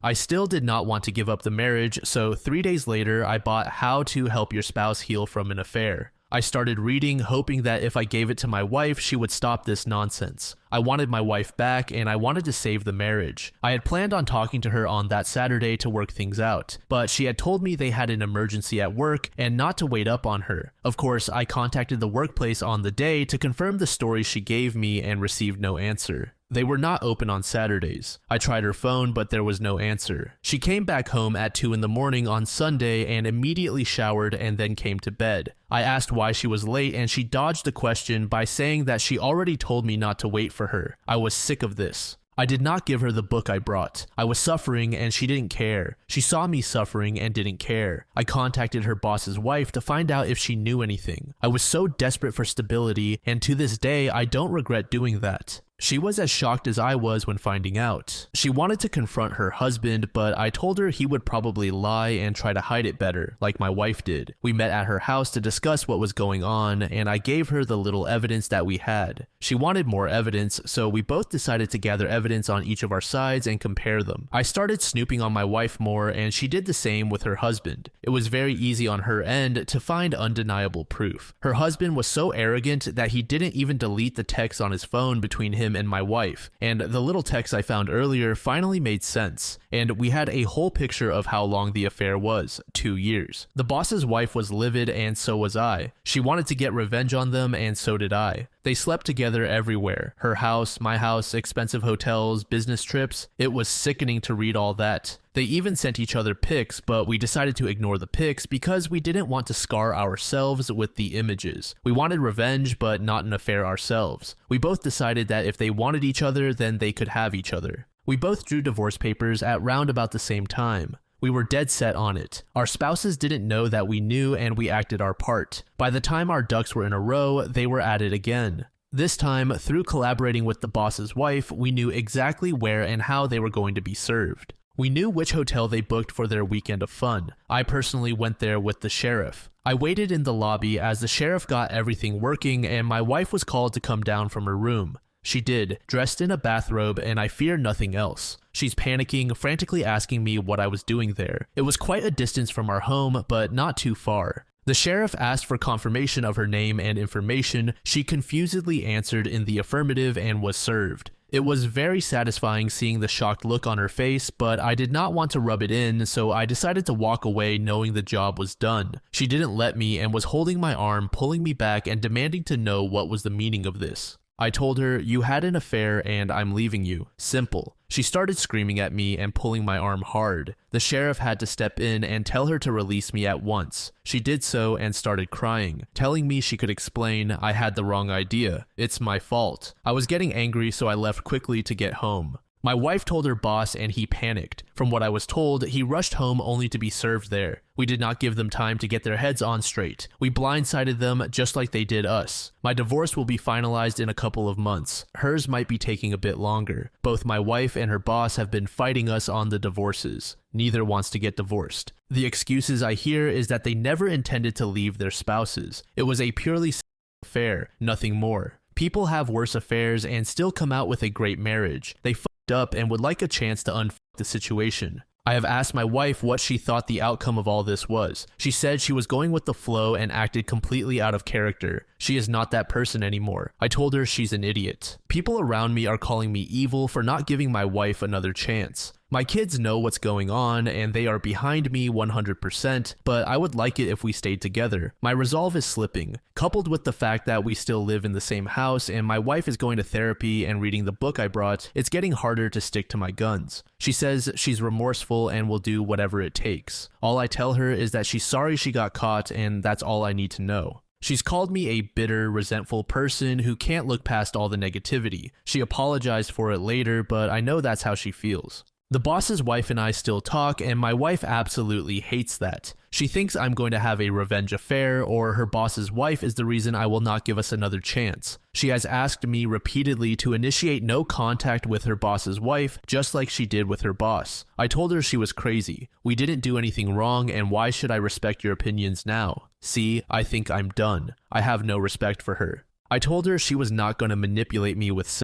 She says it's not manipulation and she just wants to show me how much she loves me. I corrected and said, "Love me now, you mean." People around me are frustrated with me, including my mom, because they say people make mistakes and my wife realizes through her mistakes that she truly does love me. I told people that I would never be anyone's fallback plan. I feel very bad for treating her the way I do. I still love her even though there's hate there. Am I being unnecessarily cruel to her? She's trying really hard, but I just don't care. Should I reconsider the divorce? People are saying I'm moving too quickly and I will regret it. Is that true? I don't know what's real and what's not. OP provided several updates, but the most important one was created in 2019. It's titled Officially Divorced, plus the date with OBS, TMI warning. It's been a long time coming. I did mention before that I would come back and update for the last time here. It's over, my ex and I have officially separated for good. It happened almost 3 weeks ago. For the better part of a few days after the fact, I grieved like I lost a loved one. I think it hit me extremely hard that my marriage failed so spectacularly. Never cried that hard ever since I discovered the affair in the first place. I raged a lot too. Definitely one of my lowest points. Everything has been organized for my ex. She moved out of the house and I'm looking to buy her out of her part of it. She lives in an apartment now, very big downgrade for her, and it pretty much depresses her. She is still going to the therapist, still invested in reading and studying infidelity. I don't exactly understand why. We've had talks after the divorce. I know I shouldn't entertain her now, but she's still the mother of my kids and I want us to be good co-parents. I'm nothing if not logical about the situation, largely thanks to this community and others.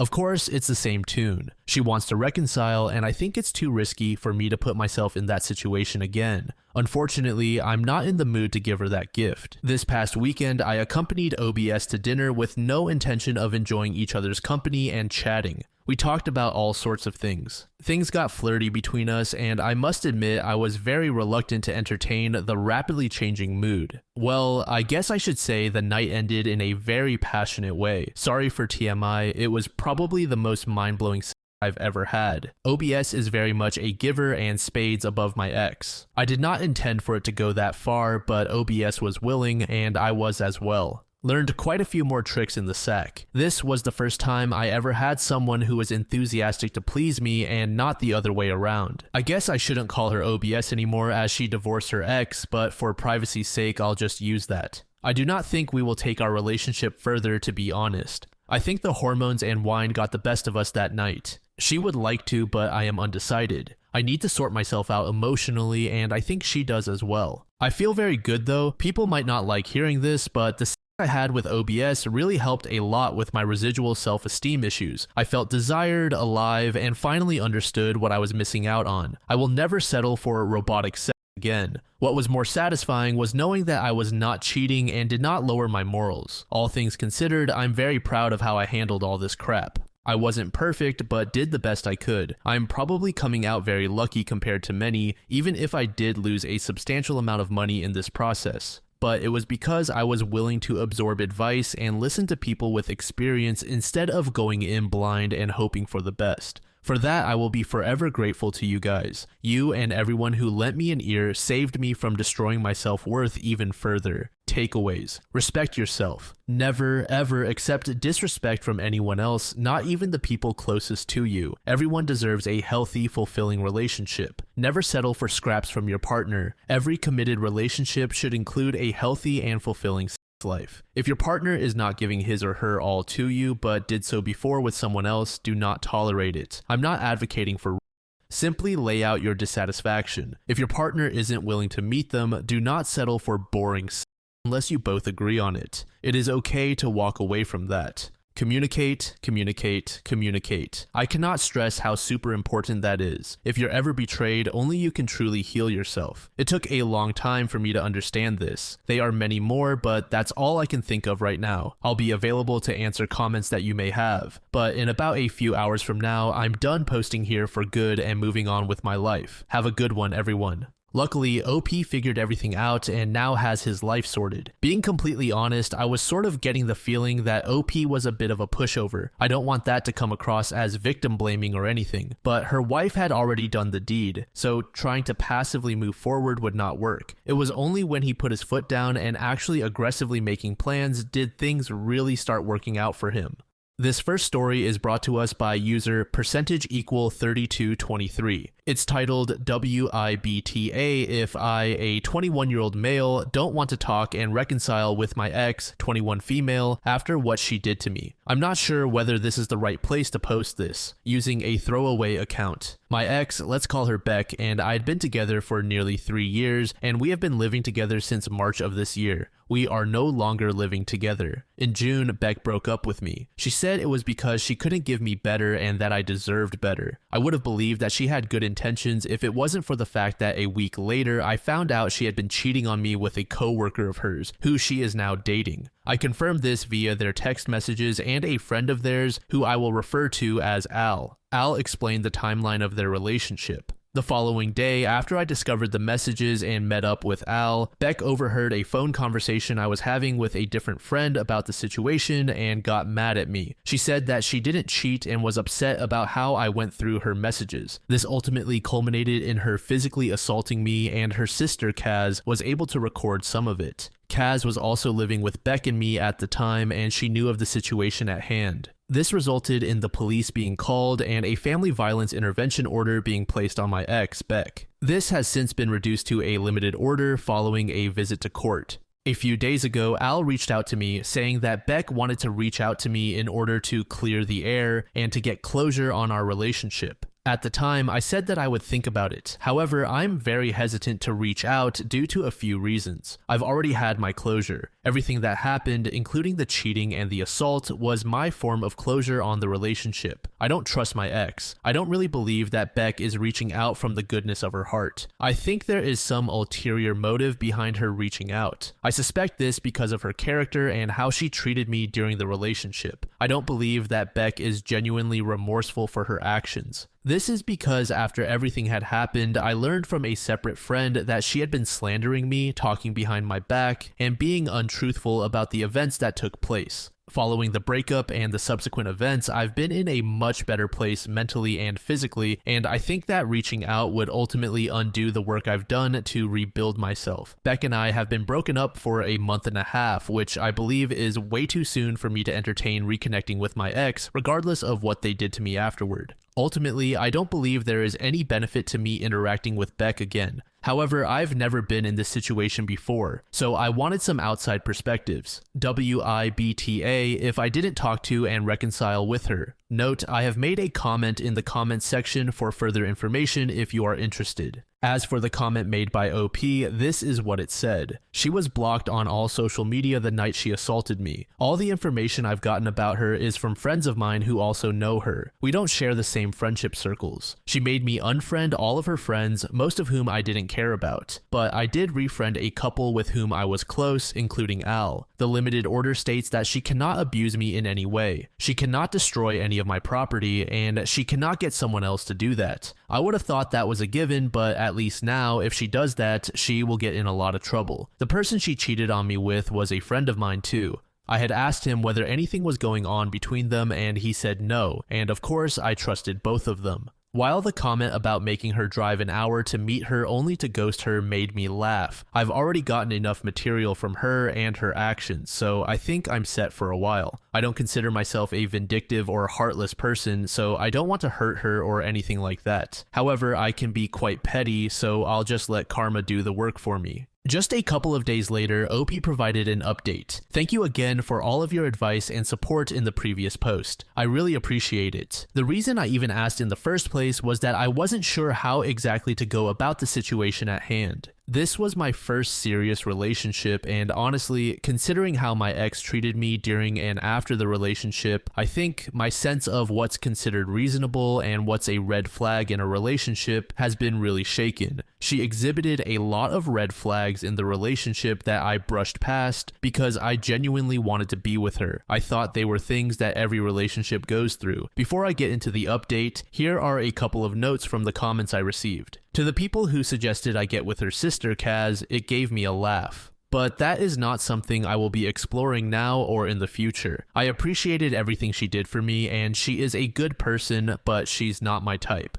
Plus, I'd feel a bit weird getting with my ex's sister anyways. The people suggesting that I do something petty also gave me a laugh. But I don't really consider myself a cruel person and don't want to do anything mean or rude to her. The most I want to do in terms of revenge is to just live and enjoy my life without her. Then reach a point where any mention or sight of her gets a reaction of indifference. To the people having a go at me for calling the police after Beck was assaulting me, that was disappointing. It is not weak for someone to call for help if they are being abused, regardless of gender. I didn't want to retaliate for several reasons. I don't feel comfortable throwing hands at someone. on. I didn't know how I would have been perceived in the legal system if I had retaliated. Naturally, however, I was scared, so I called for the police, and thankfully, they were very helpful in guiding me through the process, which I am very grateful for. To the person who claimed I was a narcissist and defended my ex's actions, that was weird. I'm sorry you have had to deal with a narcissistic ex yourself, I really am, but I'm a bit bewildered as to how you arrived at the conclusions that you did.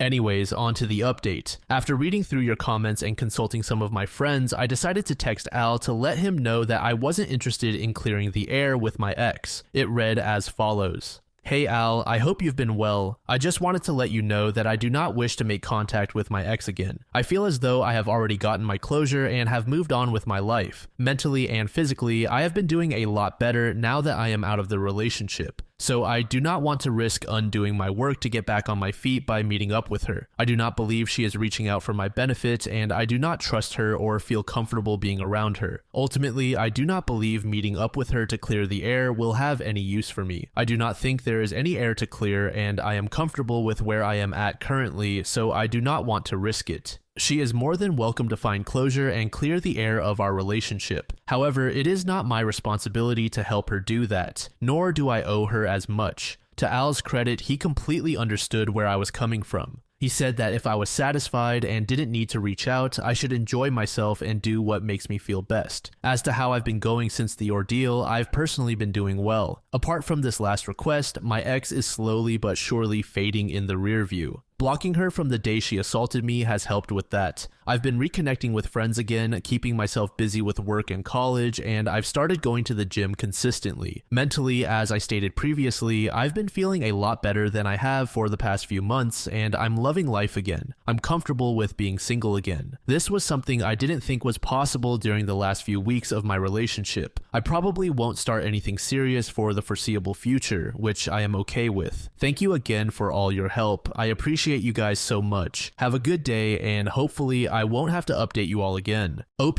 did take to Reddit and make another post. This most recent one was created just 3 months ago. I've posted the links above to my previous posts about this, but for those who just want a quick TLDR, my ex Beck broke up with me in June of last year, after nearly 3 years of being together and roughly 3 months of living together. I found out a week later that she was cheating on me with a co-worker from one of her friends named Al. The discovery ultimately led to me being physically assaulted by Beck. Kaz, her sister, was able to record some of it. A limited order was placed via civil court. A month after the events, Beck reached out via Al to clear the air and get closure, but I declined. I had found my own closure and believed she was just reaching out for her own benefit. Personally, I've been doing okay since. My life has been a net positive, but I can't say it's been all sunshine and rainbows. I've started a new college course which I'm finding challenging but interesting. I may be moving interstate next year for another course that I'm trying out for, which would be exciting. I've met new people in my course and have also been able to connect with old friends as well. My main friendship group has been rocks for me, and I cannot thank them enough for sticking with me and supporting me as much as they have. I consider myself seriously lucky to have them in my life. I've also gotten back into sports and even started a new one. I've always wanted to try volleyball and I love it. I've also started seeing someone and could not be happier with her. I think we complement each other really well and we have enough similarities to connect well but enough differences to spark interest. She's such a sweet girl and the way she has treated me, our relationship, and the effort she puts in to make sure I'm doing well every day is something I'm super thankful for. It's been a bit of whiplash in a sense, considering the kinds of things I went through in my previous relationship.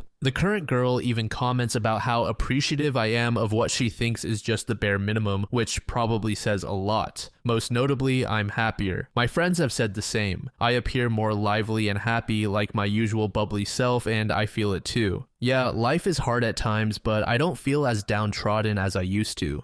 I still suffer flashbacks from time to time. It's gotten better over time, but I can't say it's completely gone. I still feel uneasy whenever I travel through areas that I used to frequent with my ex. Sometimes bad memories from my past hit me from nowhere. I deal with them a lot better than I did a few months ago, but I'm going to see a counselor to work through it all. As for my ex, I hadn't really heard much about her until a couple of nights ago. A friend of mine gave me occasional updates about her at the start, mostly about what she and her affair partner have been up to, but the last update I got was probably 5 months ago, and after I told him I wasn't interested in hearing any more about her, he obliged. Now, to the present. A couple of nights ago, she reached out to me on LinkedIn. I barely use LinkedIn as it is, I don't even have a profile picture for my account. After the initial shock and sick in the stomach feeling, I read what she sent me. Hi OP.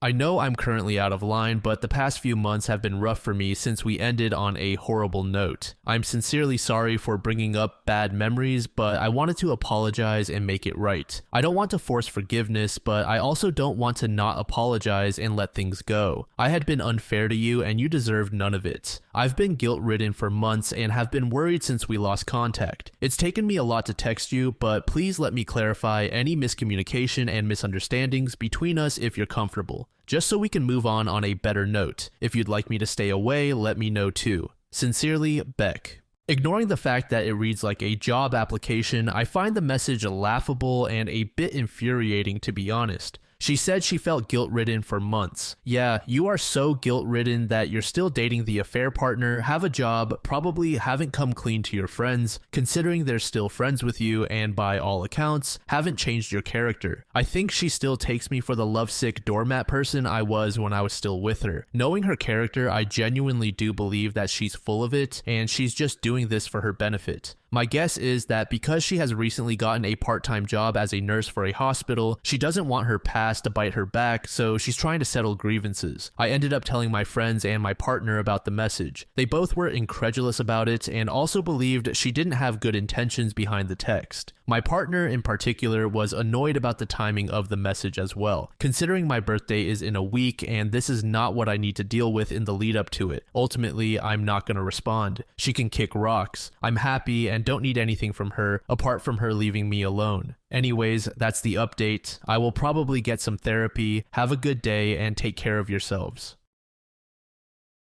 This next post was created just a couple of days ago from this recording. The original post was created by user MorbidMommy11 in the AITA subreddit. It was titled AITA for banning my husband and father-in-law from the delivery room due to their intensely stressful and creepy behavior during my pregnancy. Lot of context. The character limit cuts off, but here's the gist. My husband and I are expecting our first child, which I knew would be a really sensitive issue as his own mother died in childbirth with him. We met with a marriage counselor to talk things through at the beginning, and he swears he's been seeing his own therapist twice a month throughout my pregnancy. I don't want to call him a liar, but I'm fairly sure he's either not going or not talking about the big issue, which is he and his father are totally convinced that I'm going to die in childbirth. They won't openly admit it, but their behavior has reached the point where it's constantly making me feel stressed and uncomfortable. When it was my husband saying, "Please make sure your life insurance is up to date, and I'd like you to meet with a lawyer and draft a will," I was like, that's kind of intense, but okay if that makes you feel better. My husband asked me to go through all of my possessions and list what I wanted to be saved for the baby, then list what I would want to be returned to my family in the event of my death. I put my foot down and said absolutely not. Too morbid, no way. My father-in-law, who lives a few blocks away and eats dinner with us 2 to 4 nights a week, got on my case about how I was making things difficult for my husband. I'm just gonna add here that I've had a completely complication-free pregnancy and have no reason to think I will die screaming in the coming weeks. When I tell my husband this, he calls me paranoid, but I feel like my father-in-law actually wants me to die. His whole life identity for the past 35 years has been amazing single dad. He never dated or had close friends or even hobbies really. It seems like he's looking forward to being able to guide my husband through what he went through. At this point, I'd honestly be happy to never see him again. I certainly don't want him in the delivery room. He's a commanding presence, and I know that whatever he wants in the delivery room, he will get. I know people will say that the nurses would never let that happen, but you haven't met this man. My husband, in addition to backing his dad on everything, acts like my due date is my death date. He has completely pulled away from me. Every minute with him is morbid, stressful, and a reminder that our marriage seems to be crumbling. No matter how many times I tell him his behavior makes me stressed and upset, he won't leave it. It's just getting worse and I do not want it around me while I'm concentrating on giving birth. Do I owe it to my husband to let him stress and upset me during labor? Is his presence at the birth more important than a safe and healthy delivery? My therapist says no, but this whole thing has been so weird I feel like I need some outside perspective. This first post was made in 2020 and we didn't get an update until 2022. This is a long overdue update. I know I worried everyone and I'm grateful every day for every ounce of concern that was sent my way. I'll be completely honest. I forgot the login information for my other account and fussing about a throwaway Reddit account wasn't the highest priority in my life at the time. TLDR, I had a beautiful and healthy baby girl and I divorced my ex-husband. I lived, obviously. To get right into it, I was unfortunately right about my suspicion that my ex wasn't going to therapy. I sat with him and firmly put my foot down about my mother being my support person in the delivery room. He and my ex-father-in-law were not to be anywhere near the delivery room. I also was very adamant that I was getting an epidural and ex-father-in-law had no say about any medical procedures I may take. I also told my husband that I was seeking my own therapist, as his and his father's actions were worrying me. My ex-husband didn't take it well. I had never heard him shout at me like that, and it scared me a little. My fury outweighed my fear not long after, however. He told me I didn't need a therapist and that he was just trying to be prepared. I admittedly lost my temper and told him that I wasn't going to die. It wasn't my fault his father's trauma wormed its way into his head and that he needed to fix it without taking it out on me. He yelled at me that he didn't need therapy. That caught me a little off guard. I asked him why he went to his therapist and was given advice about my death if he felt he didn't need it. His expression gave it away and he caved not long after. It turns out there was no therapist. It was just his dad. He was with his dad when he was supposed to be at therapy. I'm still fuming. In the end, I gave him a choice. He could either go to therapy or I was leaving. I had enough of their delusions. He refused therapy and I packed my things and stayed with my mother. At that point, I still wasn't planning on divorce. I had hoped that we could possibly fix our marriage, as naive as it sounds. But my ex decided that if he couldn't convince me to go back, then he would get his father and the rest of his family to do it. I had to change my number due to the amount of harassment and vitriol they hurled at me. In the end, it was just my mother in the delivery room as I gave birth. I'm thankful for the nursing staff. They were a godsend, and I felt safe that neither my ex or his father would get even remotely close to the room without my say-so. The divorce is still ongoing, so I can't give too many details on that front, but I have hopes that we can work out a tentative co-parenting agreement. My ex isn't a bad father, he loves our baby girl, but our relationship is done. And as long as I live, ex-father-in-law will never be near my daughter. I'll wrap this up. I've got an adorable little toddler tugging at my leg at the moment. I'm alive, I'm happy, and I've got my baby in my arms. Life is good. This was a classic example of someone never getting help with severe emotional pain. The husband's father-in-law likely never got the proper help he needed after losing his wife. I'm sure everyone can agree that such an event is immensely traumatizing, but not seeking help when you so clearly need it is a major disservice to yourself and those around you. And we can clearly see those effects on OP's husband. If he actually went to those therapy sessions instead of going to his dad, this may have turned out differently. An event that he can't even remember is completely dictating a key moment of his life. And because of this trauma seeping into OP's husband's mind, he is now divorced. This first post was made in 2019 by userThrowRawFanily. The post is titled, "My parents chose their new families over me, so I moved in with my aunt. Now they want back in, but I hate them. Hi, so I am 16. Moved in with my aunt at 15 because my parents remarried and had new families. My father married his mistress who already had a son, and now they have a baby daughter. My mom remarried my stepdad and they had my half-sister. After all that, I became a secondary character in their lives and they looked forward to shipping me off to the other home so they could pretend that I didn't exist and play happy family. After a year, I became fed up and started sleeping over at other houses more often, and when home, I would never interact with anyone. Both my parents took that as a rebellious phase and would fight with me all the time. I wasn't a bad kid or a troublemaker, but soon I was labeled as the family's black sheep. Every interaction with my parents became a lecture about my attitude problem and how well the other kids behaved. I was just so fed up that I packed my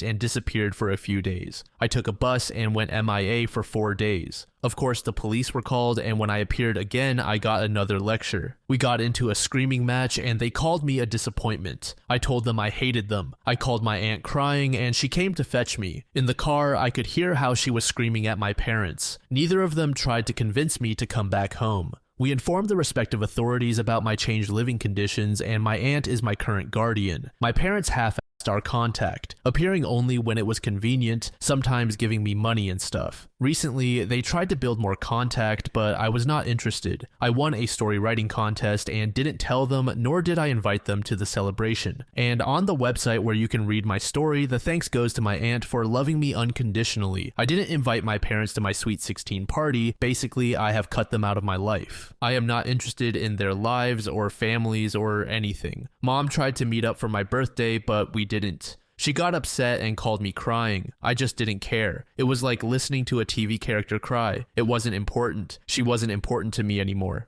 Dad called me and said he was worried about me and that my reaction was not healthy, and again, I didn't care. My aunt is my only parent. She encourages me to build up my relationship with my parents again, but doesn't force it. Anyway, yesterday my parents pulled me out of school and invited me to eat at our old favorite place. Mom had tears in her eyes, and even Dad seemed hurt. They tried apologizing for their behavior and pleaded with me to come back, and I just said no and left. I still resent them for choosing a new life over me, but I don't know if I am being an asshole or what to do now. I don't want them in my life, but would I be making the right choice? Edit. Because people think I just made it up and I am a moody teen. You know, when you are at a friend's house where their parents don't particularly like you and you feel tense all the time and you feel like you shouldn't be there. That was the feeling I constantly had at their houses. I know that my stepfather doesn't like me that much. My parents would both fight about who would keep me longer, but not in the sense I want to have her longer, but I took her last weekend. It's your turn.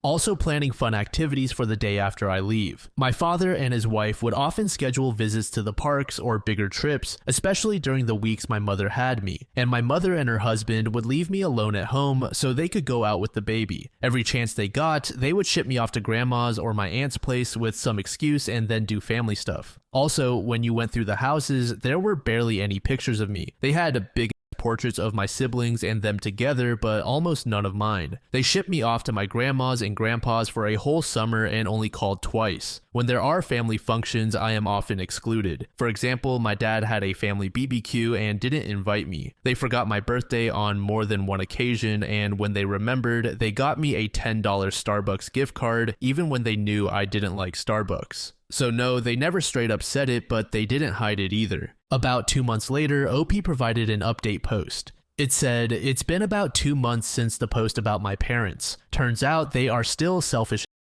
They didn't want me in their lives because they suddenly felt remorse and guilt. But because my half-sister has health complications and needs a transplant, apparently I am the only match, which is wild because I have not been tested. I'll visit my half-sister more and try to build a relationship with her, but I am done with my parents. My aunt has also given up on my parents, and we are currently looking into legal adoption. Thanks regardless."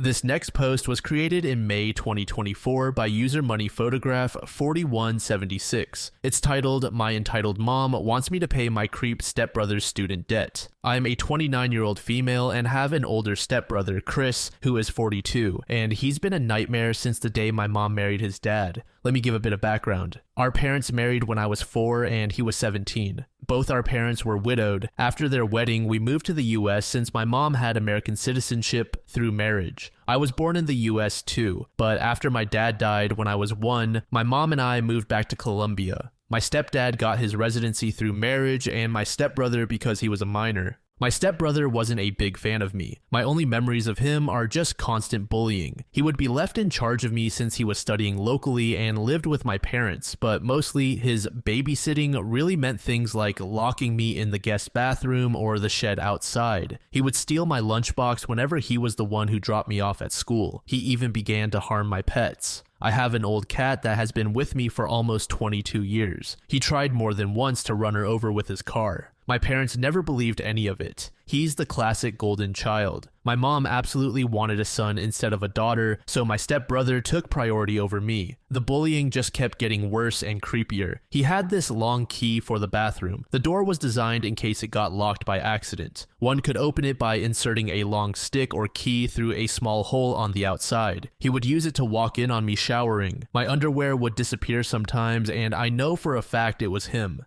He also started taking pictures of me sleeping. One night, I woke up to see him taking care of himself next to me while I slept. I yelled, obviously. My parents came over, but he wasn't in trouble. Instead, I got in trouble for quote-unquote tempting him. I was 14 when this happened. He was 27. No one helped me, and he got bolder until he did something I am still in therapy for when I was 16. It got to a point where I called my biological half-older brother Sam to see if I could live with him and his wife Sandy during my last 2 years of high school. When Sam found out what was going on, he confronted my mom. My mom didn't care and just told him to take me so long he never asked her for money. Done and done. My brother and his wife became my legal guardians and took me in with my cat and the old family dog since I didn't trust leaving any living creature with Chris around. My parents never checked on me. My extended family from my father's side knew what happened and they immediately got together to ensure I could finish school well and go to college. I don't know my maternal family at all. Thanks to my paternal family, including Sam's mother and her family, I got my bachelor's and master's, no student debt, and work as a nurse practitioner. I still live with Sam, his wife, and their 2 kids, and I pay a small rent. Neither Sam nor his wife expected me to pay anything, but that's the least I can do for the 2 people who have taken care of me for 13 years. For anyone wondering why I didn't move, it's incredibly expensive where I live, and Sam insisted I stay with them until I save enough to buy my own home. Things seemed okay until my mom messaged me recently. She had not messaged me since I was 18 when she told me she no longer had any responsibility to me. In this message, she sounded overly friendly, telling me how she missed me and asking how I was doing. I was a bit creeped out, but decided to be nice, telling her about what I had done since leaving her care. She seemed very interested since apparently she knew I was a nurse, but not what kind I was. She began asking me about my salary. I didn't tell her anything about it, but that it was enough to pay the bills. When I got home, Sam was surprised since I was usually the last to arrive. Sandy wasn't home yet. I told Sam what happened and showed him my mom's text messages. I don't think I've seen Sam this angry ever. He told me to block my mom, stepdad, and Chris if I had not done so yet. After talking with Sam and Sandy, I called my boss to ask the next day and the one after off. This gave me a 4-day weekend, including the days I'm normally off shift. My boss was more than okay with this and told me to just take it easy and let her know if she could help. This backfired because the next day, my mom and Chris decided to come to Sam's house to speak to me.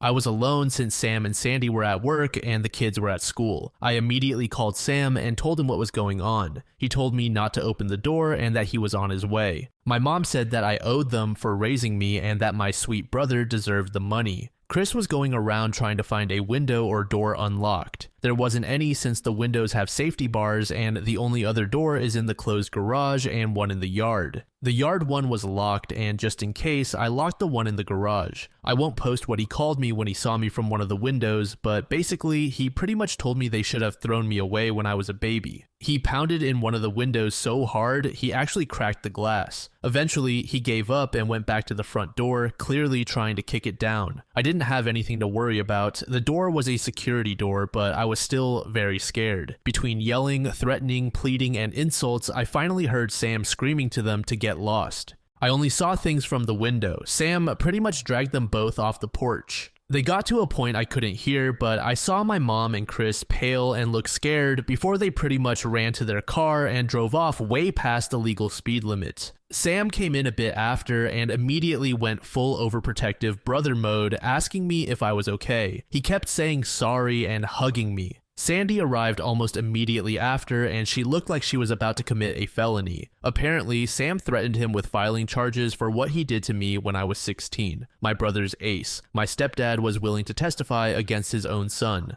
That seemed enough to get Chris off our backs, but not my mom. Since then, it's been 3 days and my mom has sent texts, called nonstop with various numbers, and rallied a group of people who are supposedly my maternal family to harass me for money. She claims that money should legally be hers since she's my mother, that it's my late father's missed child support. Sam is helping me find a lawyer to get a restraining order on my mom, and I plan to take my stepdad's offer to testify by pressing charges against Chris. I can't say I can forgive him for not stopping his son, but I appreciate he's at least trying. I don't know the details, but Chris did something to a relative of his dad, and since then, they had a really bad fallout. I took my boss's offer and will be on vacation for a few more days. But here it is. My vacation days are getting eaten up, and my therapist might need their own therapist afterward. Thankfully, my dark sense of humor and supportive paternal family are keeping me somewhat sane. I didn't think I would be making an update so soon, but my mother is unrelenting. To the people that were so kind and gave me advice earlier, thank you so much. It really helps to have people show kindness in difficult days. I followed the advice to freeze my credit, and I will be getting a new phone for personal use. We'll have to keep my old phone for work for a little. Now, update on the situation. We are going through with pressing charges and might do a civil lawsuit for 2 years of child support my mother owns. We are not sure yet of our chances on it, but my brother Sam wants to go scorch the earth. As for my mother, she began a new campaign. She's been posting about how I was falsely accusing my stepbrother Chris of SA.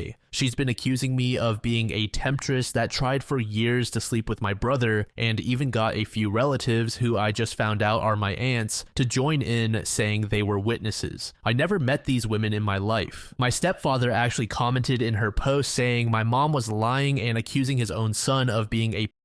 That's how I found out what was the big fallout between them. Stepbrother went after one of stepfather's nieces. I don't know the girl's age, but she has to be about my age if I'm thinking of the right person. If not, she's younger than me. A lot of my biological father's relatives have also gone onto social media to call out my mother, saying she had always claimed she was an orphan and had no family, while now she has 3 sisters. It's a mess. I'm just watching for now and being a stay-at-home aunt. My nephews love it since we go out after they finish homework for crazy shenanigans. My boss has helped me with some paperwork for a leave of absence, and I should be off for about 6 weeks. After that, I'll be mostly working from home for a few weeks. About a week after that update, OP created another post stating that her mom was attempting to steal her inheritance. So this might be my last update on the mess with my mother and stepbrother since we're finally starting the legal fights, but I finally had a good laugh. In my previous posts, I haven't said a lot about my biological father. He died when I was 1 year old, so I never really met him. I have one picture of him holding me when I was an infant. I mostly know him from stories from his family. What I do know is he was a man of means. He had a lot of assets that he had carefully divided in his will. Not like so rich I'll never have to work type. Just rich enough that I would be able to live comfortably so long as I worked and did right by my finances. I was not aware he had made sure to leave me with anything, neither did my half-brother Sam. My understanding was that anything I inherited was wasted by my mother to buy things for her predator stepson, Chris, who she prefers to me. He was my abuser growing up. In her words, daughters don't need inheritance. Just marry a wealthy old man like me. Well, since my mother and Chris have been harassing me lately, we drove to my dad's lawyer to get some things we need from my dad's records for the lawsuit we are planning. He's a sweet older man, kind of looks like my dad a bit, and was my dad's best friend. When we met, he received me with a hug and told me how happy he was to finally meet with him. His wife was there too, and she also gave me a big hug and told me we needed to have dinner at their place. Once we all caught up, we found my mother had been faking receipts to get money from my trust.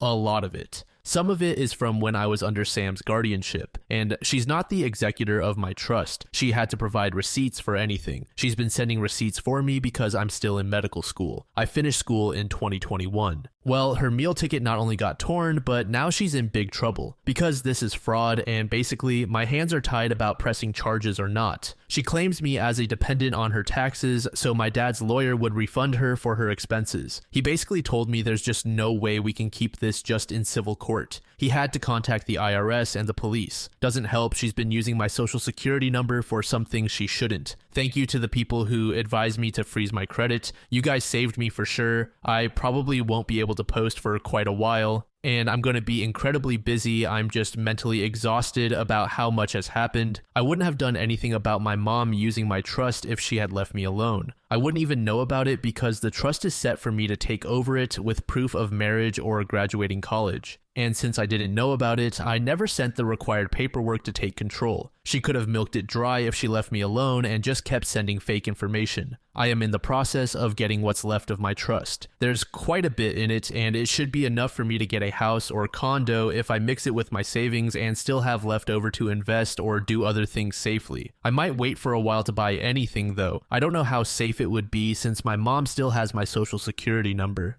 This next update was the final post thus far, and it was created just 2 days from this recording. The post is titled, "My entitled mother is begging me to reconcile." Hey Reddit, this is more a personal rant than full-on update. Things are only starting on the legal side of things, so no real update or information I'm allowed to share. This is more on the personal side of things since I just came home from having my mother harass me in a bar. Short background, my mother is a greedy liar who let her stepson Chris, who is 13 years older than me, abuse me since I was a small child. First physical abuse, then SA. SA started when I was 14 and continued until I was 16. Now, she wants me to clear his student debt, and she had been mooching off my biological father's inheritance. As for last night, I decided to go out with some girlfriends for a girls' night. My half-brother Sam and his wife Sandy have been pushing me to go out for a while. We went to a local bar. I mostly stick to the stools by the bar as I'm a massive introvert, but I like seeing my friends having fun, so I was simply drinking and talking to the bartender in passing. Well, my good mood was ruined when I noticed my mother, thankfully alone, walk to me. The moment she saw me, she pretty much launched herself to hug me and began crying, saying how much she had missed me and how different I looked. I was trying really hard to get away from her, but she began causing a scene. She started begging for us to reconcile, that she was sorry I took my stepbrother's affection the wrong way, that they both love me and want me to live with them. She was loud and people were looking at me. Some even looked sorry for her, and I had people encouraging me to hug my mom back. It was embarrassing and just so wrong. I just exploded and told her to leave me alone and walked out. That was even worse because she kept following me with 2 or 3 randoms calling me an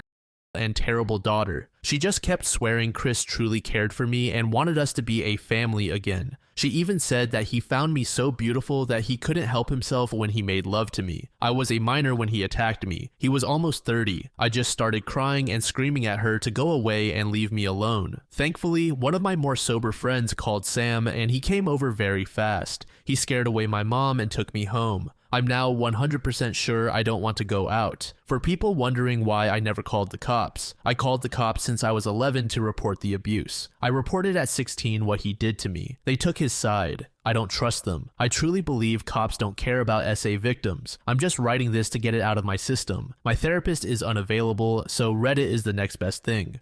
That post is the final update we have so far, so OP will likely be providing more information down the line. It's pretty crazy that OP's mom picked her stepson over her own biological daughter. I mean, you should care for both of your children regardless, but so blatantly neglecting one for the other is despicable. Even if you did prefer a child over another for cultural reasons, you should not be defending a heinous crime like sexual assault. Hopefully, OP will get her situation sorted soon. She's lucky to have good relationships with others that are close to her.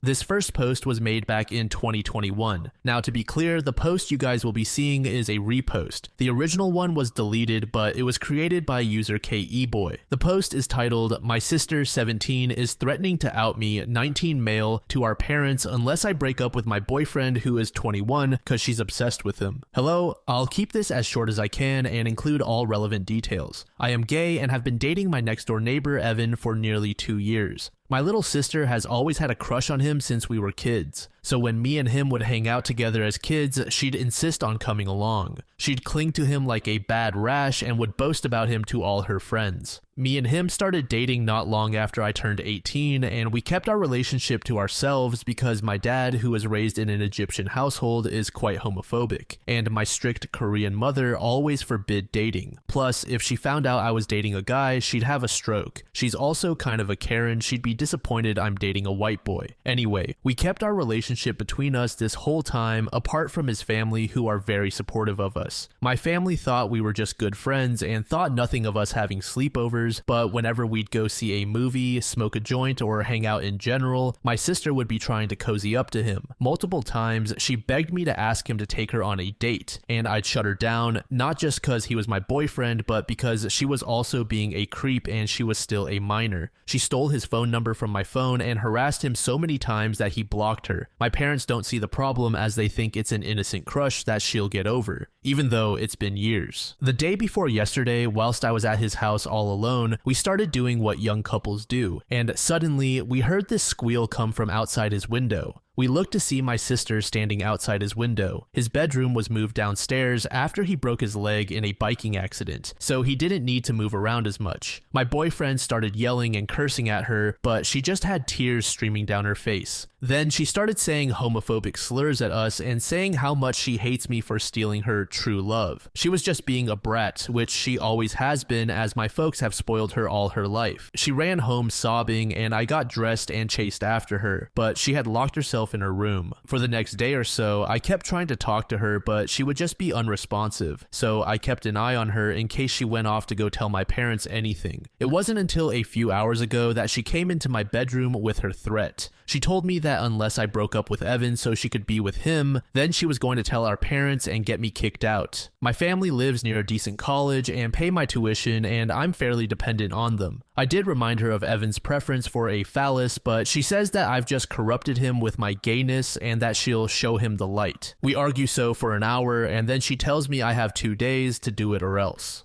I'm not sure what to do. I've spoken with Evan and he said that if my folks kick me out, then I can stay with him, but what about college? I'm thinking maybe I just fake break up with him and we just start sneaking around. But say she catches us again, then she'll definitely tell my folks. What do I do? TLDR, little sister caught me and my BF in the act, and now she's threatening to out me unless I break up with him. Housing and college tuition is on the line.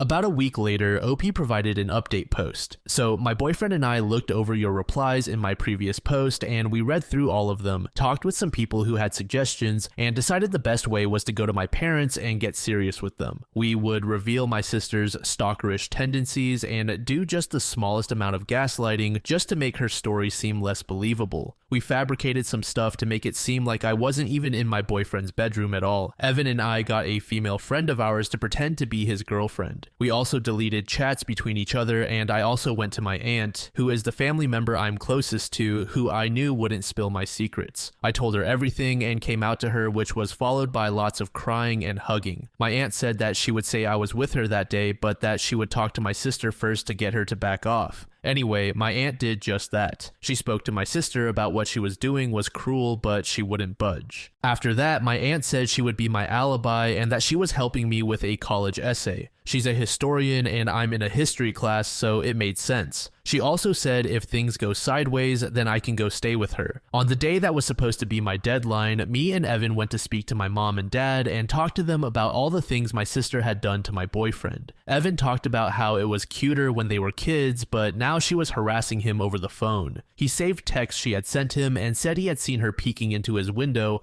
while he was getting intimate with his girlfriend. Before, when I would say stuff to them about her issues, they'd brush me off, but now that Evan was coming to talk to them himself with evidence, they took it much more seriously. I spoke about how her harassment was damaging my friendship with Evan and that she made up a narrative about me and Evan being more than friends and was threatening to out me unless I got Evan to date her. My parents looked at each other, seeming both confused and concerned, but they ignored anything that could have been something about our relationship.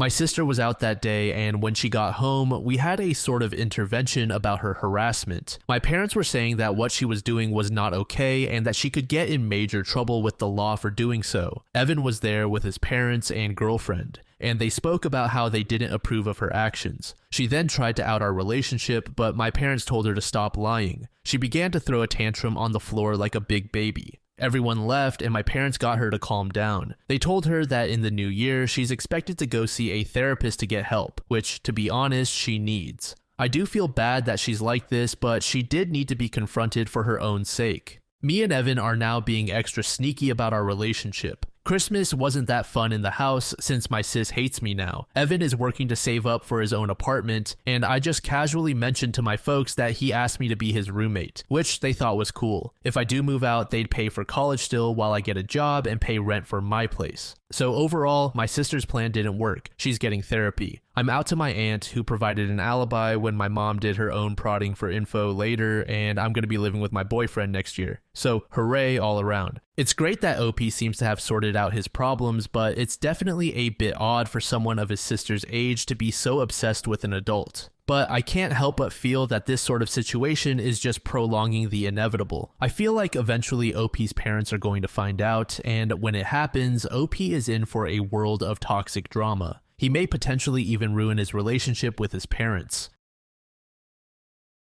This next post was created in the r/offmychest subreddit. It's titled, I, 20 female, walked in on my boyfriend, 22, cheating on me with a longtime friend. My boyfriend, who I'll call K, and I had been dating for 4 years. After high school, he asked me to move in with him in a different state. I agreed so that we could be together while we attended college. Over the years, we made amazing friends here, and he was just as kind to me as when we first started dating. Cute, awkward text messages, surprise gifts, and flowers at least once every 2 weeks. We had a date night every Thursday after work as well. He also told me he loved at least once a day. Well, last week I got out of work early. I was in a good mood because Kay had sent flowers to my workplace and ordered me Chinese for lunch, which I had mentioned that I had a taste for the night before. On my way home from work, I picked up some of his favorite donuts and went home. When I walked in the door, I could immediately hear the moaning. I walked to our bedroom to see that our friend Ellie was on top of him. My heart dropped. They'd known each other for 10 years, but were never close, or so I thought. They didn't notice me until I dropped the donuts. They quickly covered themselves up, and Kay got up to try and explain the situation to me, but I wasn't hearing any of it. I packed a bag and left to my friend's house. I spent a week at my friend's house wondering if I wasn't satisfying him enough and what I did wrong. Both Kay and Ellie bombarded me with messages trying to explain themselves. Kay told me that it just happened. He said this was the first time and it wasn't planned at all, that I should know this isn't the real him. He explained that she came over and that one thing led to another, and it was a mistake he'd do anything to fix. He sent me pictures of an engagement ring as well. Ellie also messaged me saying she never meant to hurt me and that it wasn't supposed to be this way. I decided to call my friend Ian and explain the situation to him. I asked him if he'd be willing to come with me and help me grab my things while Kay was at work in the morning. I explained the situation to my friends and family, and they all agreed that leaving was the best option. I will be taking all of my things and flying back home. My parents have sent me the money for a ticket, and I'll be moving back in with them for the time being. I don't plan on telling Kay anything.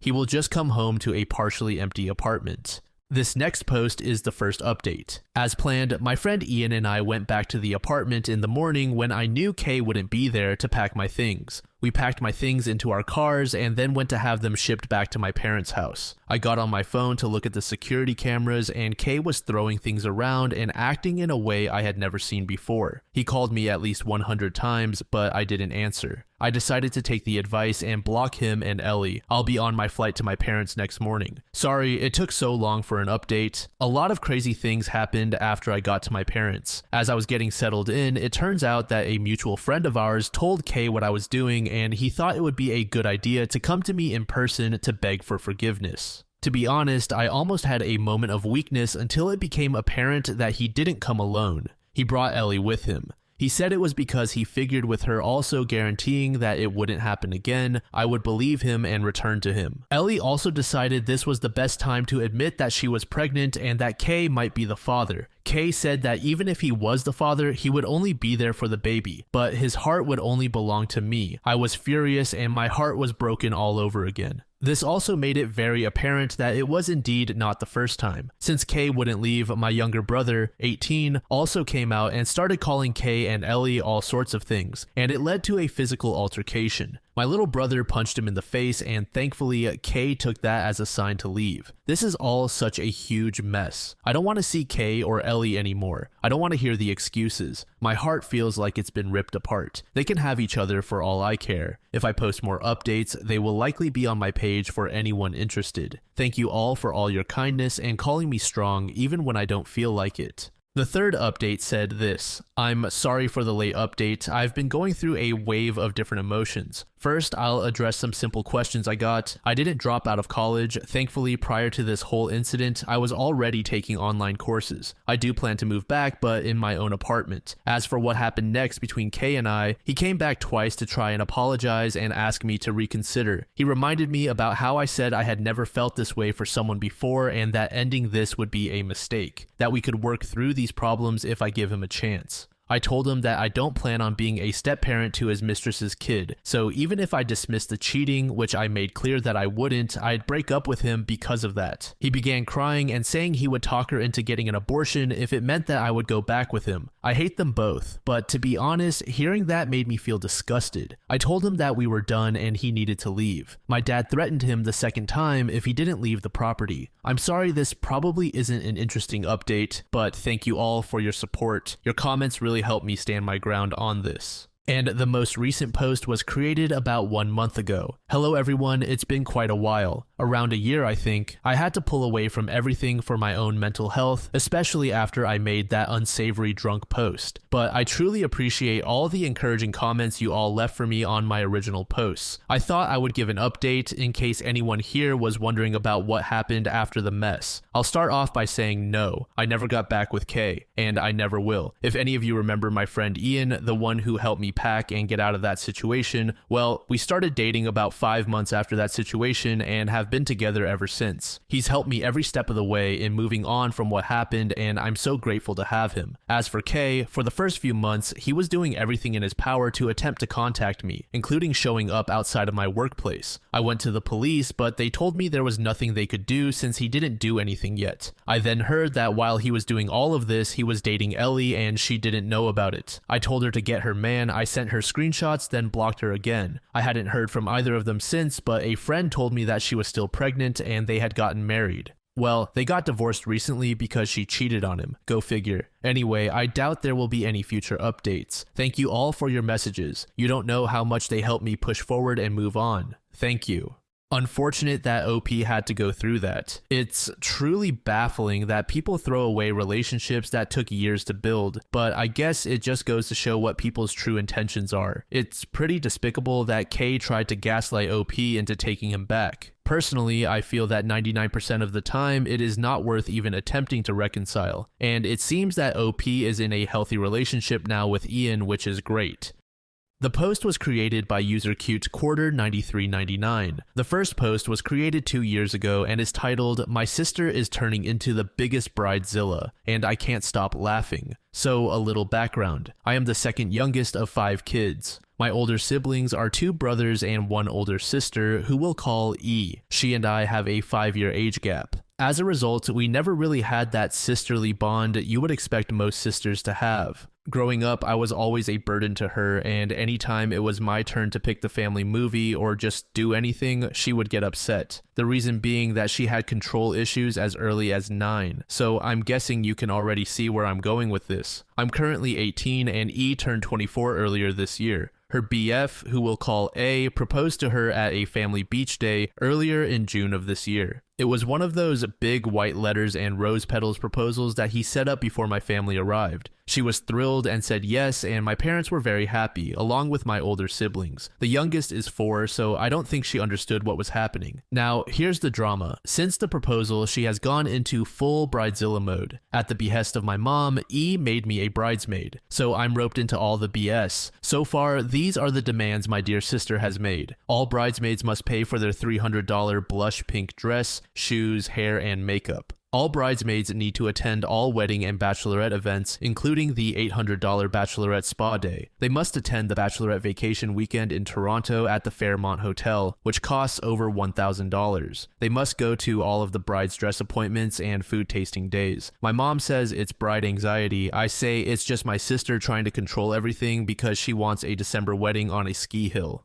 I realized I didn't include the controlling parts. My bad, here they are. All bridesmaids need to go to hair and skin appointments every 6 weeks to ensure their hair and skin are flawless for pictures. It's out of pocket too. Anyone with tattoos needs to cover them. Our dresses will do that. They go to the neck, ankles, and wrists. The bride wants to be the only one sleeveless and showing her tattoos and colorful hairstyle. Either we need to get our hair dyed to a natural color or wear a wig at our expense. The dresses only come in sizes 00 to 10, a pretty good range for most, but those who don't fit are expected to try to lose weight. I'm a size 12 and already my sister is calling me fat. She sent me a keto diet book through Amazon. No one is to communicate directly with the bride or groom. It has to go through us, the bridesmaids first. She made a Gmail which we all have access to, and we aren't supposed to ask her if something is okay. We should just know. This is the part that stresses mom out. We also need to remind the guests that they need to pay a deposit of $150 to save their spot, and if we don't get it, they don't come. We also need them to confirm what they'll purchase from the registry or the dollar amount they'll give. Edit, y'all are making me realize my family isn't normal. I will look into therapy with my college and see if I can move into residence earlier. I want to thank the person who privately messaged me about getting my mom off my bank account and also getting my birth certificate, etc. I think I will do that after talking to the bank's people. I texted my mom to ask if she, dad, and I could talk about it while my sister was gone to her fiancé for the night. I hope to show my mom and dad this post to help them understand where I'm coming from. Edit 2, I'm going to take some time away from this, just because a lot of you are right. This isn't normal. Our relationship as a family is not normal. I called my aunt while I was at work. For those of you who don't know, she's my godmother and she thinks my mom is nuts. We talked about everything. She's encouraging me to speak to my parents about it. Not only the wedding, but the favoritism and everything else since childhood. She's also on standby in case things go to shit. My shift at work finishes in a few more hours, then I'll go home and pack a quick bag of stuff for my aunt to grab before my parents and I talk. About a week after that post, OP created an update. Firstly, I just wanted to apologize for how long this has taken. My parents originally planned to talk that night, but mom said she wasn't feeling good and decided to go to sleep early, which was around 6 p.m. That feeling stayed for a while. We then got busy moving my sister into her fiance's place, and by the time everything settled, my parents forgot we had something to discuss and brushed it off to the side. We finally had the conversation 2 days ago, and I needed a day to think and just react to things. So this is everything we talked about. As you can expect, the update isn't the best, but not really for the reasons you might think. I don't know if I have a text limit, so I apologize if there is a part 2.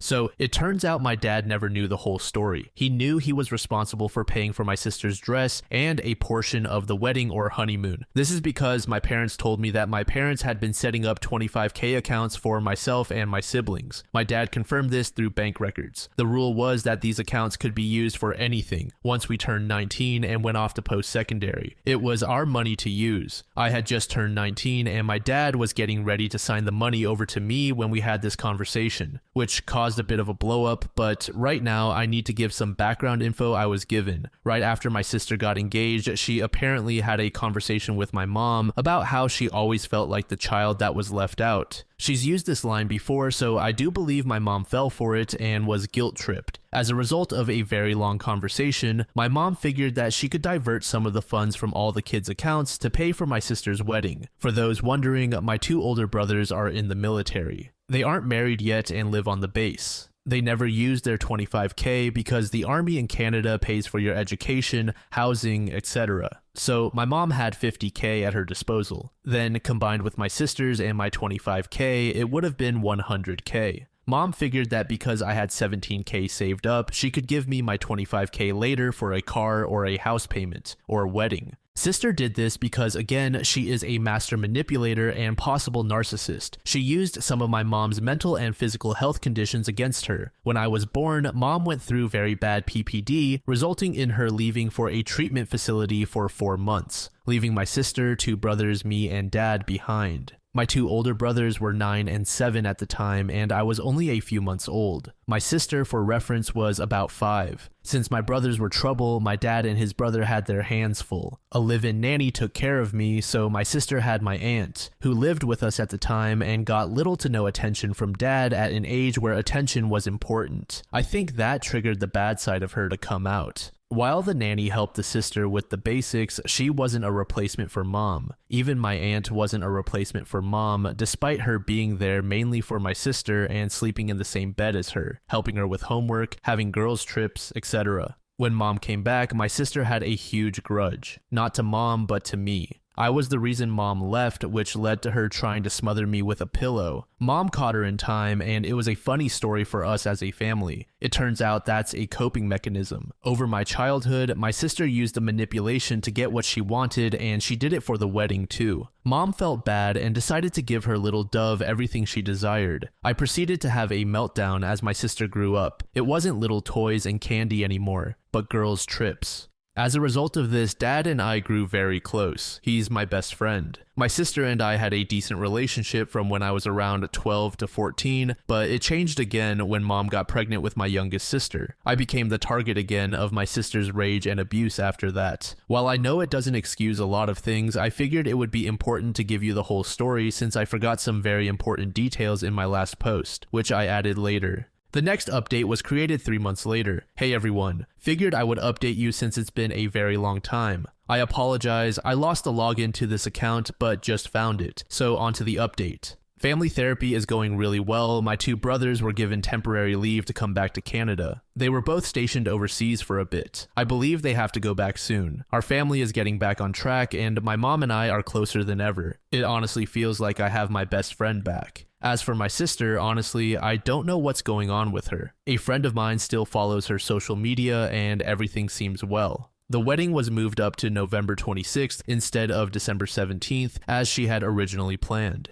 She and her fiancé have bought a place. Apparently, she's pregnant too, but this is simply a rumor. She's cut all of us off and her fiancé's family is talking about us, but we're holding strong. In other more exciting news, I love Ottawa. I go back home once a month for in-person therapy, but I also have 3 virtual sessions monthly. On top of that, my oldest brother is getting married. So while I lost a terrible sister, I gained an amazing sister. She's so sweet, texts me every couple of days, and gets me Uber Eats orders when I'm down despite being provinces away. She's so sweet. She asked if I would feel comfortable being her maid of honor. She's an only child and her mom passed away. I agreed. So by this time next year, I'll have an official new sister. There's not a whole lot else to say, but I also have a boyfriend. He's in the army too and very supportive and loving. Our 6-month anniversary is in January and I'm looking forward to it. Anyway, thank you so much Reddit. You are all amazing, beautiful, soulful humans and I hope you all have prosperous, healthy, and fruitful lives.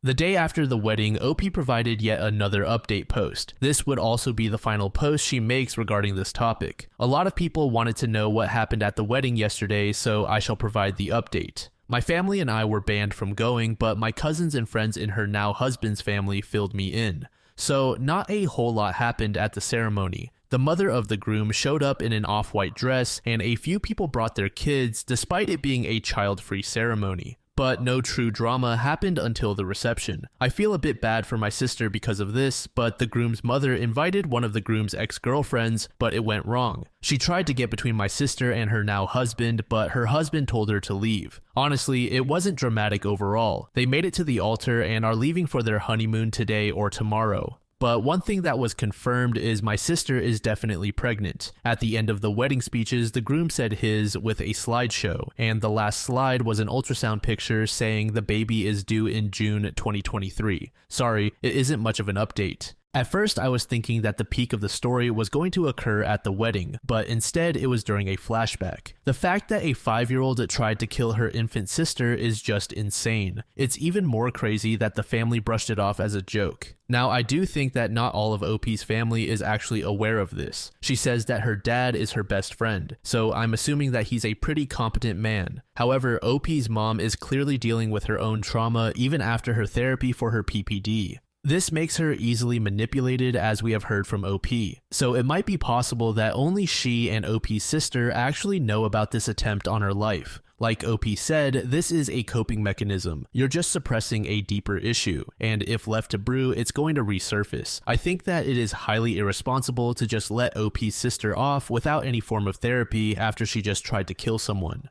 Today we're going to be visiting the r/relationship advice subreddit and take a look at a frustrating story that leads to a very messy breakup. Make sure to like and subscribe and let me know what you think in the comments. I, a 23-year-old male, broke up with my 21-year-old girlfriend of 3 years because she wanted to remain a virgin. Now, she wants to get back together but told me she had sex with someone else when we were broken up. How should I proceed? I met my ex 3 years ago. We lived on campus at uni in different halls of residence. After a few months, we got together and for the most part had a very happy relationship. There was always one issue though. My ex grew up in a very religious home. Her father is a pastor. She has been open with her family that she does not share their faith. They weren't happy about it, but accepted that she has to make her own choices on that. Nevertheless, I think some of that religious upbringing was still in her mind. I grew up in a different religion, but was never very serious about it, and am no longer religious. Our relationship was pretty normal, except that she told me very early that she was a virgin and wanted to stay that way until she was married. It wasn't for religious reasons, as I mentioned, she isn't religious. But she was very focused on not disappointing her dad. We did other things, just not intercourse. I never had much luck with girls growing up, and going into the relationship, I was a virgin.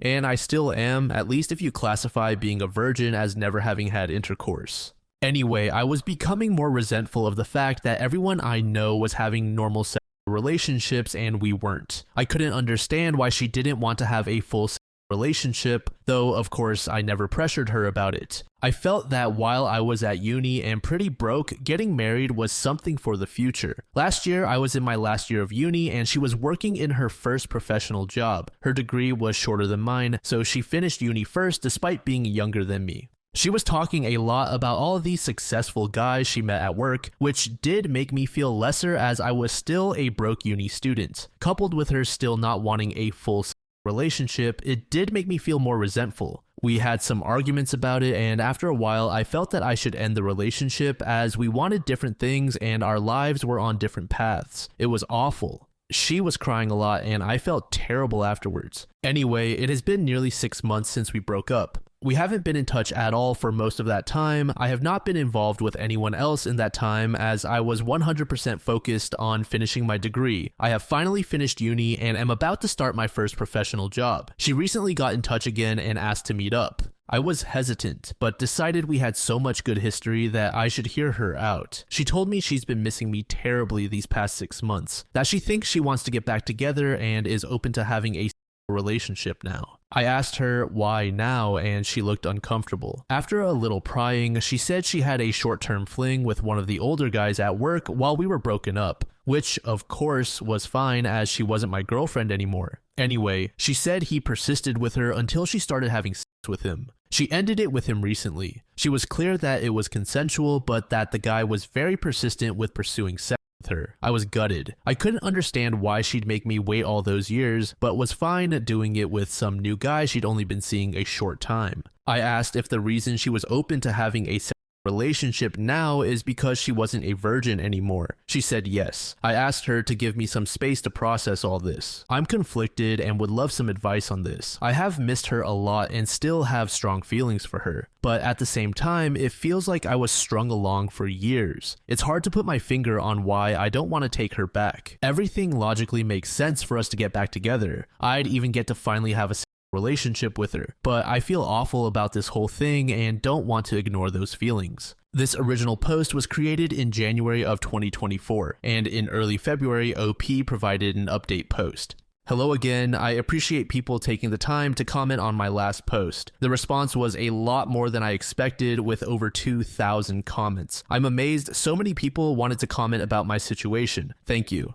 Warning, this post is long. I have kept a daily journal since I was 16. A lot of what follows is dumps from my journal. Yes, I know I'm not concise. I'm going to refer to my ex as Ellie, which is not her real name. I'd like to write a bit about the comments because so many people took the time to provide their thoughts and I appreciate that. The majority of comments were some variation of move on, a clean break, a strong recommendation with a lot to recommend it. A minority said, give her a chance and see how it goes. Plenty calling me an arsehole for ending it because I wanted sex in our relationship or for being obsessed with her virginity, that I dumped her because she wouldn't put out. And quite a few say my breaking up with her made her feel like is necessary to keep a guy and that it drove her heartbroken into the next guy's bed. There were a few she's pregnant comments, not that I know of, it's not impossible, but if that happens, it won't be anything to do with me. The dude saying I should her and leave her? No, I would never use her like that, no matter our past. Ellie and I were a loving couple for years. That counts for something even after we broke up. Feeling hurt doesn't justify using her, or anyone else for that matter. As for comments that I have some hang up about taking her virginity,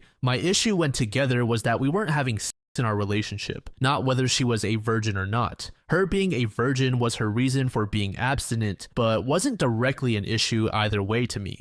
If she hadn't been a virgin and wanted to be abstinent, I would have been in the same situation. The title of my last post was not great, really. I broke up because we were not having sex, not because she was a virgin. Bear in mind, for 3 years, Ellie had everything she wanted from our relationship. Boyfriend, love, affection, loyalty, support, and a guy who respected her wishes to be abstinent. While she got 100% of what she wanted, for me, there was a big element missing, and there was no way to reconcile that. Either we were having sex or not having it. Sex requires both to say yes, and that wasn't going to happen. With hindsight, I should have ended the relationship early on, when Ellie first told me she wanted to not have sex until marriage. When we got together, I was a naive 19-year-old who had never had a girlfriend before, so I kind of went along with things because I really liked her and got along with her so well. I fell in love with her and then kind of felt stuck in a relationship that wasn't what I wanted. I've learned from this and won't make that mistake in the future. I want to make active, not passive choices in future relationships. To not just go along with things because that's what the other person wants. Our views about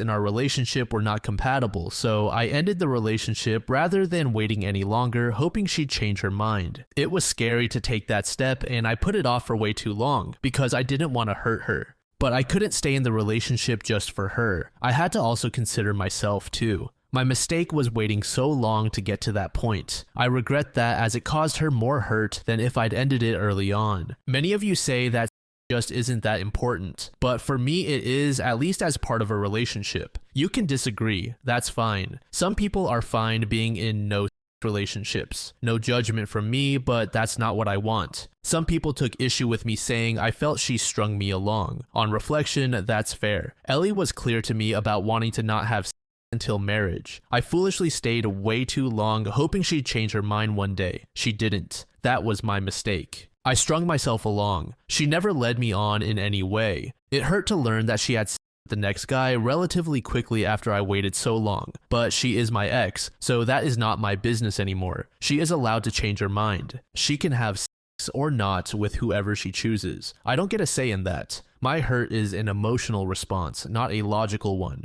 Logically, I see she did nothing wrong by me. I'll get over it. It's just my bruised ego if I'm honest with myself. Feeling I'm somehow a lesser man because she took that step with the next guy. I know objectively that isn't true, but I sure feel it. I was not a perfect boyfriend and I have made mistakes. I have learned from them. I don't regret breaking up with Ellie and still think it was the right decision for me. Enough background. A few things have happened. Last weekend was the Australia day-long weekend. I was on a camping trip in the Grampians. It was so nice to be in nature, to do some bushwalks with friends, and to decompress. It felt good to talk about the Ellie situation with my mates around the campfire. Most of them knew Ellie pretty well from our years together, and they had a range of views, just like the commenters on my post. And I got the usual good-natured shit about still being a virgin. I learned there's an expensive bottle of scotch they bought a while ago that's going to have its seal cracked when mine is. One great question a friend asked was whether I would have ever decided to reach out and take Ellie back if she never reached out to me first. The answer is no. It was so obvious to me. That cut through a lot of the confusion for me. I was being too passive in this situation and needed to do what I wanted, not just to react to what Ellie wanted. By the time I was on the way home, I had decided to not get back together with her, but that was moot. When I was driving home and got a mobile signal again, no mobile network where we had camped, the network delivered a bunch of messages from Ellie all at once. She said she was wrong to ask me to get back together and that she's back with Tim. She also texted that the thing with Tim is more serious than she told me when she last met with me. She apologized for misleading me about her and Tim's relationship. If you remember, she called it a fling before. She asked if we could meet to talk about it. I was not happy, so I just texted back no. Not very mature of me, but I wasn't in the mood to hear more about all this. and I was surprised and pissed off that she lied to me. That seemed very out of character for her. She tried calling me, but I didn't want to answer. She sent another text saying, "Tim and I had a fight. I shouldn't have come to you. And finally, I'm sorry." When I got home, I was an idiot and let my curiosity get the better of me. I looked up Tim online. His real given name is uncommon, so it wasn't hard to find. I found him on LinkedIn, which gave me his full name. Ellie is one of his connections, and he works at the same firm, so I was confident it's him. He's a director at their firm, which is one level below partner. He also has pics on Instagram, lots of posts about his adventures around the world at various events and exotic places, as well as shots with an expensive looking car. A few photos of him with Ellie with their arms around each other in Singapore in November. I guess that confirms it was serious. He wouldn't have public pics with her for a casual fling. All that just made me feel bad. No good comes from comparing myself to my ex's successful boyfriend. Ellie is not my girlfriend and I'm not in competition with Tim, so I won't do that again. My ego's bruised enough already. I have been living a very frugal life my whole time at uni. I'm poor as so I know I can feel inferior when I see people with wealth. That's another problem to sort out. Anyway, all that was on Sunday afternoon. On Tuesday evening, Ellie knocked at my door. She said that she knew I didn't want to talk to her, but she felt bad about everything and hoped I would let her explain herself, clear the air, then I'd never see her again if that's what I wanted. I let her in. I was not happy with the recent events, but figured I might at least get a clearer idea of what's going on. It was a long, heavy conversation over 4 hours, but here's the gist as I remember it. When we broke up, she was devastated. She said it took a couple of months before she started to feel a bit better. She missed me constantly and wanted to see me the whole time, but when I ended it, we agreed to keep apart and heal. In September, she met Tim at work. He manages a different team. She doesn't work for him. She said he was very charming and attractive and showed almost immediate interest in her. They got to know each other and he asked her out. She was worried it was a rebound, but felt so much better getting his attention that she went along with it. After dating for a while, she developed feelings for him and that later led to a sexual relationship. It wasn't a fling and she had dated him for a while beforehand. I asked whether he had pressured her into sex. She said she was trying not to upset me. She thought if she gave the impression she was reluctant to have sex with Tim, I wouldn't think as badly of her. So it was a story to try and spare my feelings. I told her it just made me worried she had been assaulted. She looked shocked at that and said no way, she was actually the one who initiated their sexual relationship. I said, although I don't like that she lied to me, I can understand why. I don't think she did anything wrong changing her mind about abstinence. Yes, I was hurt when she told me she was having sex, but I have no right to judge her for anything. She's a single adult and it's her life. I don't think badly of her. She burst into tears and said something like, "I thought you must hate me now." I assured her that I didn't. She said she was sad it didn't work for us, but that she never would have dropped her virginity commitment if we had not broken up. After we broke up, she decided that it was a commitment she made to her dad when she was still a kid, and it was messing with the life she wants now. So by the time she and Tim got into their relationship, she had already decided she was ready for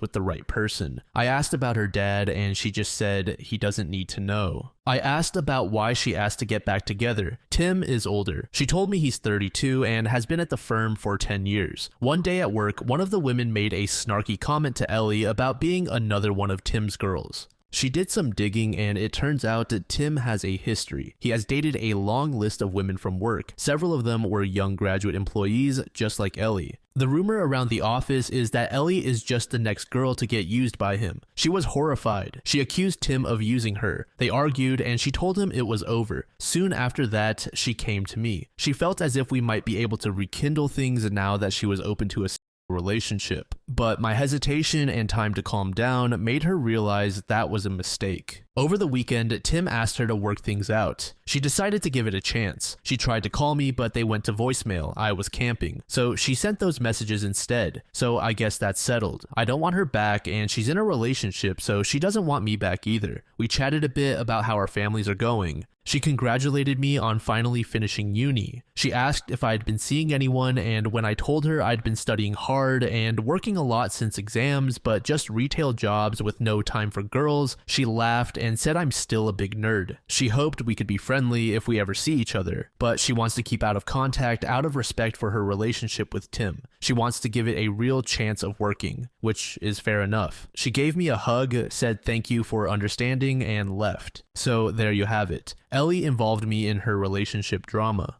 I would have preferred she hadn't, but at least it's sorted now. I'm glad I paid attention to my feelings and took time out to consider things, as it could have been very messy if I had taken her back. Trusting my gut has been the biggest lesson for me in all this. I still care for her despite recent events. It seems like she is dealing with a lot of complicated things between her new relationship and work gossip. I wish her well and hope she will be happy whether it's with Tim or not. She was my first love and I expect I'll always have warm memories of her, but I am clear now that I don't want her back. She is my past and I want to look forward. Well, this has become an essay. Tutors at uni always told me I was too waffly in my writing. Well, fuck those guys. I'm not a student anymore. I can now focus on launching my new career with no distractions. I've worked so hard for so long to get here. My new job starts on Monday. It's going to be so great building actual real experience in my new profession, not just endless theory. I'll be earning much better money and I've got graduation in May to look forward to as well. I'm open to finding someone new, but that is way down my priority list. I'm not going to actively pursue that anytime soon.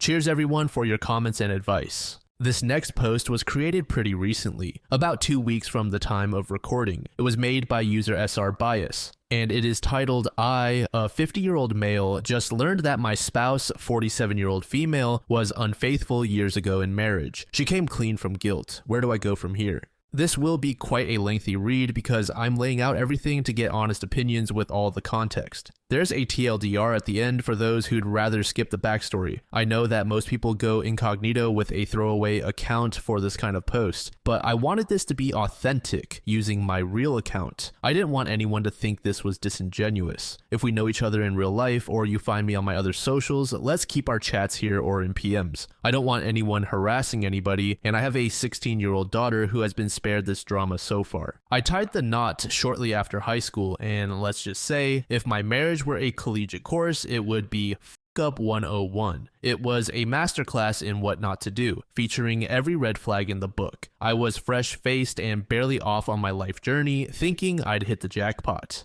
I'd assumed I'd accomplished what my parents did, that being the poster couple for marital bliss. I was so naive, always giving the benefit of the doubt. Meanwhile, my then wife, fresh from escaping her parental fortress of solitude, went bat crazy, deciding that living life to the fullest didn't include me in the picture. Before I knew it, I was Mr. Mom with our toddler while she was trapped underneath a few individuals, making up for lost time. After finally catching her in the act, I filed for a divorce and braced for the impact. Divorcing in '97 in the heart of the Bible Belt was not favorable towards the husband back then. What followed was straight out of a horror movie. I paid my attorney $5,000 to watch her take everything from my guitars and video games. She even claimed keepsakes from a departed relative, and the judge seemed happy to grant her every wish. Not only did I bid farewell to everything I owned, but my time with my son got slashed to a mere Wednesday afternoon and alternating weekends. My faith in women was broken. I went on a few dates here and there, but mostly kept it to casual encounters and dinners. I never let anyone get too close. But in early 1999, at a friend's birthday party, I met a woman whose marriage had crashed harder than mine. She'd had a stillbirth 6 months into the pregnancy, and her husband dared to bring his girlfriend to the funeral. She was heartbroken, to say the least, to learn about her husband's affair and the end of her marriage on the day they laid her daughter to rest. We sat on a couch that night, swapping tales of romantic ruin. She was clever, and to me, that is an instant connection. It's rare for me to find someone who makes me laugh instead of vice versa. As I headed home, I couldn't shake her from my thoughts, kicking myself for not asking for her number. The next, my phone rang and it was her. She had gotten my phone number from someone we both knew and asked, "Would you like to get food sometime?" I said, "Now sounds great." So I drove to her grandmother's house and off we went on what turned out to be what I still consider the perfect date. Now I get it, we were both lonely and had our hearts broken, but trust me, this was no spark. It was an inferno. And believe it or not, we've been inseparable since that day. We have not spent a night apart. That was 25 years ago, with us marrying a year after our meeting. Go ahead and facepalm, I know how it sounds, but it's hard to put the connection between us into words. I'm still shaking my head in disbelief. Our families adored the two of us together. I was certain I had found my soulmate, if you believe in that, and I was certain she felt the same. We enjoyed each other's company, and our lives meshed perfectly. As with life, however, it finds those moments of bliss to take a giant shit on you. In 2006, I began feeling ill. Eating resulted in violent illness, which I initially thought was a virus. But after a week with no improvement, it was clear this was something else. I was admitted to the local hospital and underwent numerous tests. When I was first admitted, I weighed 222 pounds at a height of 6'2". Within a year, I had dropped to 146 pounds and my condition dumbfounded the doctors. My health was deteriorating rapidly. Throughout the ordeal, she never left my side, her hand in mine, begging me not to leave her. In late 2007, a last-ditch effort sent me to the Cleveland Clinic, where a young doctor rushed me into surgery. When I awoke 3 hours later, she was there, hand in mine, with a smile. It was a success. I was cured. While I'll spare you the details, it involved my colon. Finally, I could eat and move without agony. My life resumed, and we were happy again. The following year, she received a lucrative job offer in her field, earning more than I did. That didn't bother me at all. She worked hard, and she'd earned it. After her miscarriage, my wife was unable to conceive. We had been trying since 2000, and eventually came to terms with the fact that it might not happen. In 2010, we got a call from the state of Minnesota about a 2-year-old girl who had been taken from her mother due to drug-related charges. They asked if we would consider adopting her because the mother had requested she be placed with family members before her parental rights were terminated. My wife and I drove for 30 hours to meet her, and after a few months, we adopted her and welcomed her into our home. Our daughter faced social challenges and had endured abuse, leading the two of us to decide one of us needed to be at home with her. As mentioned, my wife earned significantly more, so it made sense for me to be the one to step into the role. I dedicated each day to supporting our daughter's mental health. While I played a part, I can't claim all the credit for this. Her preschool, kindergarten, and therapist were instrumental in her learning to socialize and trust again. Eventually, I took up freelance journalism, so I was home when our little one finished her school day. Our evenings were family time, and we took small trips on weekends. It was in 2017 that my wife returned from work one evening, deeply shaken by what she told me was a workplace argument. Despite my attempts to console her, she remained incorrigible. She was declaring her intent to find a new job. She'd never had any issues before, so I was stunned. For days, she was a mess and withdrawn. When I pressed for details, she'd say, "It would only upset you, let me deal with it." True to her word, she left for a new company within a week, accepting a 15% reduction in pay. I should have questioned it then, but she never gave me cause for concern. Once she began her new role, life returned to normal and our family happily moved forward. In 2022, I published my first novel with an independent publisher, fulfilling a lifelong dream. I could sense the pride emanating from both my wife and daughter. I had achieved this milestone before my 50th birthday, and I couldn't wait to start on my second one. And now, ladies and gentlemen, this is where my world breaks. In 2023, as I was finishing up my new novel, my 27-year-old son from my first marriage died suddenly of a heart attack. He had an underlying condition that none of us knew about. I want everyone to understand that when you say, "I couldn't imagine my child dying," you truly can't. There is no pain quite like it. My wife and daughter, who also felt his loss deeply, did their best to support me, but there is no way to deal with such a tragedy. In the months following his death, I immersed myself in my work, striving to complete my second book for him. On the day I finished it in January, my father passed away after a long battle. Dad had been ill for a long time. You think you can prepare yourself for that, but that's a lie you tell yourself. The loss was hard, and my daughter was instrumental in getting me back on my feet. My second book was released in February, and I tried to smile as I had my release party. At the beginning of April, I started feeling better, writing outlines for my third novel, and doing the same things I'd always done with my wife and daughter. My wife and I have a Wednesday tradition where she picks a random recipe she finds online and we cook it together. On April 3rd, while making crock-pot chicken tacos, I thanked her for everything. She asked why, and I thanked her for everything she'd done to get me through the tough times. I shared a lot of pent-up emotions, telling her I couldn't have managed without her. She started crying, then weeping, and soon she was sobbing uncontrollably. I tried to comfort her with a hug, but she pushed me away.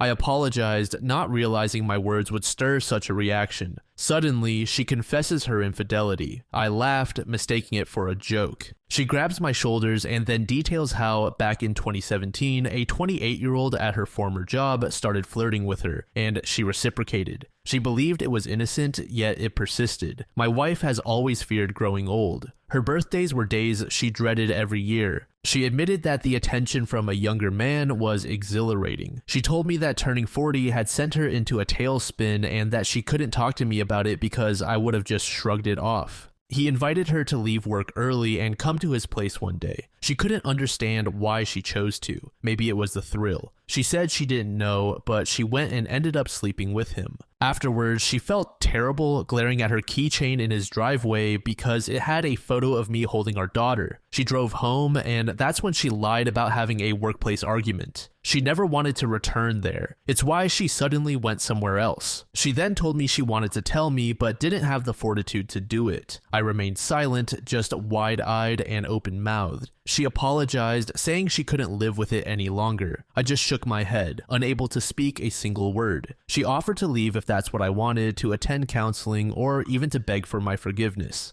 Instead, I picked up my AirPods and phone and walked out. I wandered from 6 in the evening until almost 11 that night. When I returned, she was on the love seat, asking if I was ready to talk. I shook my head again, went to my office where I had a couch and slept there. The next day, after our daughter left for school, she asked if I had anything to say. I said yes. I questioned why she brought this up after the worst year of my life. Why couldn't she have kept it to herself until I could somewhat deal with something of this magnitude? She just looked away. I scoffed and told her to go to work and to try not to f anyone during her lunch break. That would have been April 4th. Those were the last words I said to her until last night. She had attempted to talk to me several times, but I would just walk past her into my office, trying to focus on my upcoming science fiction comedy book. Writing something funny is challenging when the thought of your spouse rolling around with another man stuck in her consumes your thoughts. A week ago, my daughter asked in the car if everything was okay, and I lied to her, which made me feel sick. Then, last night, my wife came to the office door and asked, "Are we getting a divorce?" I looked at her and replied, "Looks like it." She started crying and closed the door. I haven't consulted an attorney, and the thought of divorce hadn't crossed my mind until she mentioned it. That's why I wrote this essay. Where do I go from here? How do I start to untangle this mess? I have no desire for therapy. I don't even want to step outside. I'm broken at this moment. The burden of everything has been overwhelming. There's been so much to bear this past year. What do you say to someone who has been by your side through it all, only to tear your heart apart? Thank you for reading to the end. And for those who are part of the TLDR crowd, my wife decided to go home with a younger man, felt guilty about it, and quit her job. She waited 8 years to tell me about it. Our first post is brought to us by user Iron Potato Man. The post was created 5 years ago in the Entitled Parents subreddit. It's titled, "How I Started a Revolution in My Entitled Family. All I Wanted Was My Sisters." I am currently in custody of my 2 little sisters, Amy, who is 17, and Liza, who is 8. Those are not their real names for obvious reasons. I am a 29-year-old male and we live in Australia. I am Potato, as Liza calls me. This is basically the story of how my family felt they were entitled to both of my sisters' bodies, and I wouldn't stand for that. I want to warn anyone who has faced abuse in the past, as parts of their story may trigger some people. And to anyone who has faced abuse in the past, I do feel deeply sorry for you. The main part of the story takes place about a year ago. I'd moved out 6 years ago and moved to another state for work and study. I was really slack about keeping in contact with my family, which is probably why this went on for so long. When I do think back to the time before I moved out, I didn't treat Amy the best. And if I hadn't moved out and had so little contact with my family, I may have turned out just as entitled and as much of a horrible person. I came back to visit for a grandparent's birthday. After spending so long away, I spent the morning catching up with aunts, uncles, cousins, my parents, and Liza. Now, this was the first time I'd realized the oddities of my family. Perhaps it was the change in environment. A few of my roommates had little sisters and whatnot, but it was the first time I'd noticed how quiet the little girls of my family were. I guess I'd always just thought of Amy as shy and quiet, but my little cousins were so much the same. Polite, shy, quiet, and obedient. However, at the time, I brushed this off. After a few hours, I realized that Amy was nowhere to be seen all day. The party was at my parents' house, so this confused me. I slipped inside to see if she was cooped up in her room like a lot of 16-year-olds would be, talking to friends or doing assessments. What I found is a memory that will haunt me forever. My oldest uncle on my father's side was lying over my sister, who was quite clearly in a lot of pain and struggling not to cry as he pinned her beneath him. I completely lost it, as any brother would, shouting at him to get off her and out of her room. I scared the hell out of both of them, but in that moment, I was honestly ready to kill my uncle. Amy was pretty messed up in the head when I tried consoling her. She was covered in scars and had a rash that I later found out was an allergic reaction. She was allergic to strawberries. She didn't speak and looked at me as if she expected me to hurt her too. Her room was dimly lit, the blinds taped closed to her wall, and all the things she'd had when I left were gone, leaving her bedroom cold and empty. To add insult to injury, she was a month pregnant. When I demanded an explanation from my parents, they said it was my uncle's right, and my father pointed out one of my 11-year-old cousins sitting quietly with her parents and told me to have fun. I stormed off back to Amy's room, quietly packed her a bag of necessities, and managed to sneak her out of the house and into my car before doing the same with Liza. Part of me wanted to get all my cousins out too, but my main focus was on Amy right now, who sat trembling in the back of my car. I drove them both to the closest police station to report what happened. I'll skip most of the details of the legal battle that ensued, but my family did not take kindly to being outed for what they were doing. They said that it was a tradition that spanned generations, and there shouldn't be anything wrong with tradition. Amy and Liza were put into temporary foster care, and Amy was a wreck. To her, everyone could and would hurt her, and I got reports every few hours that she was having a panic attack. 3 of my uncles went to jail for a very long time. I got a fair bit of money out of a range of family members, full custody of both Amy and Liza with no visitation, and my parents had to pay for any therapy costs, medication, and medical needs for both of them. My family was torn in two by this. Many of my aunts left their husbands with their children after finally having the courage to follow me, and the uncles who had married into the family took their wives, who had also been abused, and cut ties. I still keep in contact with these family members and am grateful for their support. I'm glad my cousins are safer now. Even some of the older guys who had been brought up thinking it was okay to treat women that way took themselves into counseling once they realized just how messed up it was. I've had more than one instance where they admitted to hurting Amy and apologized. I've accepted their apologies, as these cousins did their best to take their siblings or other cousins out of harmful environments. Now, I do believe some part of the ruling protected the younger men of the family, provided they see some form of a mental health professional. Since they grew up thinking that this was all normal, they didn't end up in jail, but did end up on some list of possible offenders. No one is sure who fathered Amy's child, but she had her pregnancy terminated as we were told her physical and mental health would not cope with carrying a baby she ultimately would unlikely care for. She did consent at the time, and her psychologist brought it up once she was doing better. She confirmed that she would have no love for the baby due to the circumstances in which she fell pregnant. For 6 years, Amy had been physically, mentally, and emotionally abused in every way conceivable. This mostly came from my father's 4 brothers and brother-in-law who married into the family. My parents both stood by and let this happen, offering no support for Amy. During the case, my uncles argued it was their birthright being born into their family, and it was simply Amy's rite of passage before she was married off to one of my uncle's mates at 18. They used her allergy as a form of torture and manipulation, wanting her to be silent and obedient. They would press strawberries against her skin whenever she said a word and force her to eat them when she stepped too far out of line. A lot of my aunts from my father's side admitted to enduring this treatment too, although most of them were lucky and didn't have allergies to exploit.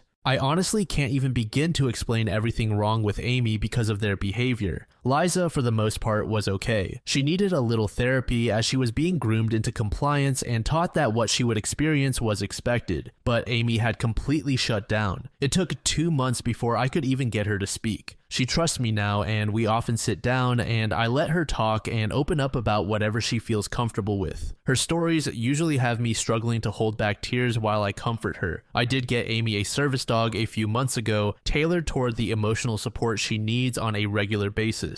Lickety Split honestly is the goodest of good doggos. She knows exactly when she's needed and is a massive help when it comes to calming Amy's anxiety, especially in public. We've had more than one encounter with unrelated entitled parents thinking they or their kid deserves her dog more than her. Let me know if you want these stories published too, because I've seen people like to read about service dog related incidents. But anyone who does think that can honestly fight me. No one deserves her dog more than her. On one occasion, one of my aunts and her husband went to jail and tried taking lickety-split because their money paid for her. I told her if she ever came near my property again, I would call the police as there was a restraining order against her towards both my sisters. Later, she came back and tried to poison lickety-split with tainted meat, but one of my lovely neighbors caught her and chased her off. Police were called and she is now in jail too after having to pay a fine and some money to me. At this point, I'm pretty well acquainted with the legal system and sued her. My family still tried to get my sisters out of my care, reporting me for everything from animal abuse to drug trafficking. They planted drugs in an identical stuffed toy to Amy's comfort toy and left it in the yard. But Amy would never do that, so I knew something was up immediately. Home security systems work wonders. I've become pretty friendly with the local police officers who have to inspect their claims, but they know I'd never do anything to endanger my custody over the girls. I will admit though that I have done things to hurt my bond with them, like yelling when stressed and throwing things from time to time. I'm not perfect, and Amy has told me that although these moments do scare her, she doesn't feel endangered being near me when they happen. I also spoil them a little when they do happen. Now, the reason this ended on the AITA subreddit is because a few weeks ago, my mother contacted me saying she wanted to talk. I was hesitant, but agreed, and we met up in the next town over. This way, I couldn't be followed home. My mother explained how she was in the process of divorcing my father, and she wanted to have a relationship with me and my sisters, with an emphasis on mending her bond with Amy. She explained how she was pressured into the marriage after she got pregnant with me and never wanted that life for her daughters. I flat out told her no, which is something several members of my family disagreed with. She could have done literally anything to support Amy emotionally with what was happening. Instead, Amy was shunned and isolated except when she needed to cook, clean, or provide service to the family. They even went as far as to berate her whenever she tried to confide in my mom that she was in pain or scared. Amy was well past her breaking point when I took her and had even planned on killing herself less than a week after my visit. My mother argued that she had the same rights as the other members of my family who had left. They didn't wait a year after losing custody to try and fight for them. I really don't even need to give a reason. I have custody and she does not. Members of AITA convinced me that when Amy is in a better place mentally and Liza is older, I bring it up with them and leave the decision in their hands. I've been told Amy will be a dependent well after she turns 18. Her mind doesn't function properly, so there is no risk of her mother getting into contact behind my back, even when she's an adult. While Amy does have a phone and a computer, she doesn't have any social media as she doesn't want any chance of her family trying to contact her as they've threatened her with many forms of torture in the past. This story doesn't have a slam dunk ending. I have my sisters and they're in a safe environment where they'll get to grow up as kids. Amy is getting the help she needs and is slowly making her way out of the tower she built to protect herself in, but she knows there isn't a rush to come out. I'll work with her at the pace she sets. She's still discovering her own interests, but she likes just reading a book and having tea. She also has a small collection of stuffed animals that she adores and takes one with her everywhere. She is sensitive to texture, so the feeling comforts her, and once a week we sit down to try to find older bears she likes. Honestly, I've loved helping Amy discover herself. She lost a lot of her ability to think and feel for herself during this time, and watching her find her favorite book genre or her favorite types of music is a great feeling. I live for the days she manages a smile. I'd be willing to answer most questions, so if you want to know anything, just ask, as I want to bring awareness that these things are still happening to other kids, but obviously there are certain things I'd rather keep to myself for the girls' sake. Edit. First off, thanks for the awards, it means a lot. And thank you to everyone offering your kind words and support. It has honestly been really difficult this past year, and at times I really do struggle, but I have to stay strong. My 2 little girls depend on me so much, and the support everyone has shown is truly the best. Some extra notes. Amy was pulled out of school at 10, a few months after I left home. She was kept isolated in her room and had very little meaningful contact. Also, I'm not going to share a photo of Lickety Split as she is a very recognizable dog, and not everyone who has contact with Amy and her dog knows the full story. So I'd rather not draw links between this story and her real day-to-day life as she struggles with it enough. Edit 2. Wow, this blew up overnight. Thank you for all the awards, and sorry if I don't get back to some people. Also, I'm meeting back up with my mother later to talk to her about the possibility of seeing the girls in the future. Once Amy is a lot more stable and Liza is old enough to understand what I saved her from, the decision will be entirely theirs.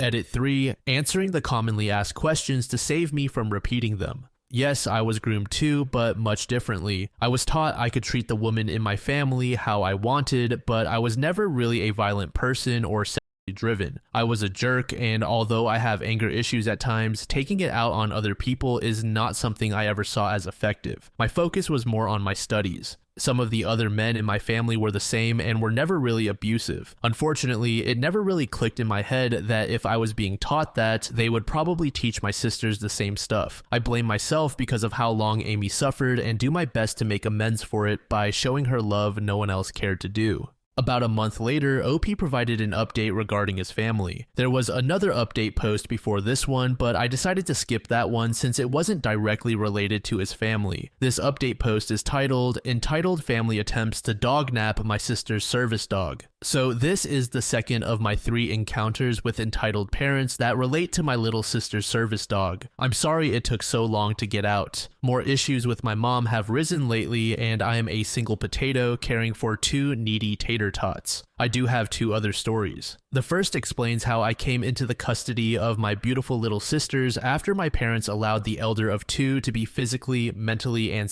abused for 6 years, and the other had a brief encounter with entitled parents who didn't believe my sister needed a service dog because she had mental illnesses. I'll link them at the bottom for convenience. I'm also far from the best storyteller or writer in general, so bear with me. I do my best to get Amy outside for at least an hour a day, and this normally involves taking her service dog for a leisure walk as a family. She enjoys it and is accustomed to it at this point. On this particular day, a new playground had just opened up nearby, so I thought it might be fun to take my girls somewhere different. Since Amy likes to play fetch with Lickety Split, her service dog, I made sure to look into the rules regarding off-lead dogs. As a service dog, she's allowed pretty much everywhere if she has a lead and vest on and isn't disturbing the peace. There was a nearby field where off-lead dogs were permitted, but the area around the playground only allowed on-lead dogs, which is normal for my area. So armed with doggy poop bags, sunscreen, water, and Lickety Split's vest and lead, we drive down to the new park. New areas make Amy anxious, so we walk around a bit to help her understand where everything is. During this time, Lickety Split has her vest and lead on, dutifully walking at Amy's pace like the best doggo she is. There are quite a few little kids around, and we don't want them distracting her. Most seem to understand what Lickety Split's vest means. However, one kid in particular, whom we'll dub LEG, or Little Entitled Girl, approaches and asks to play with Lickety Split.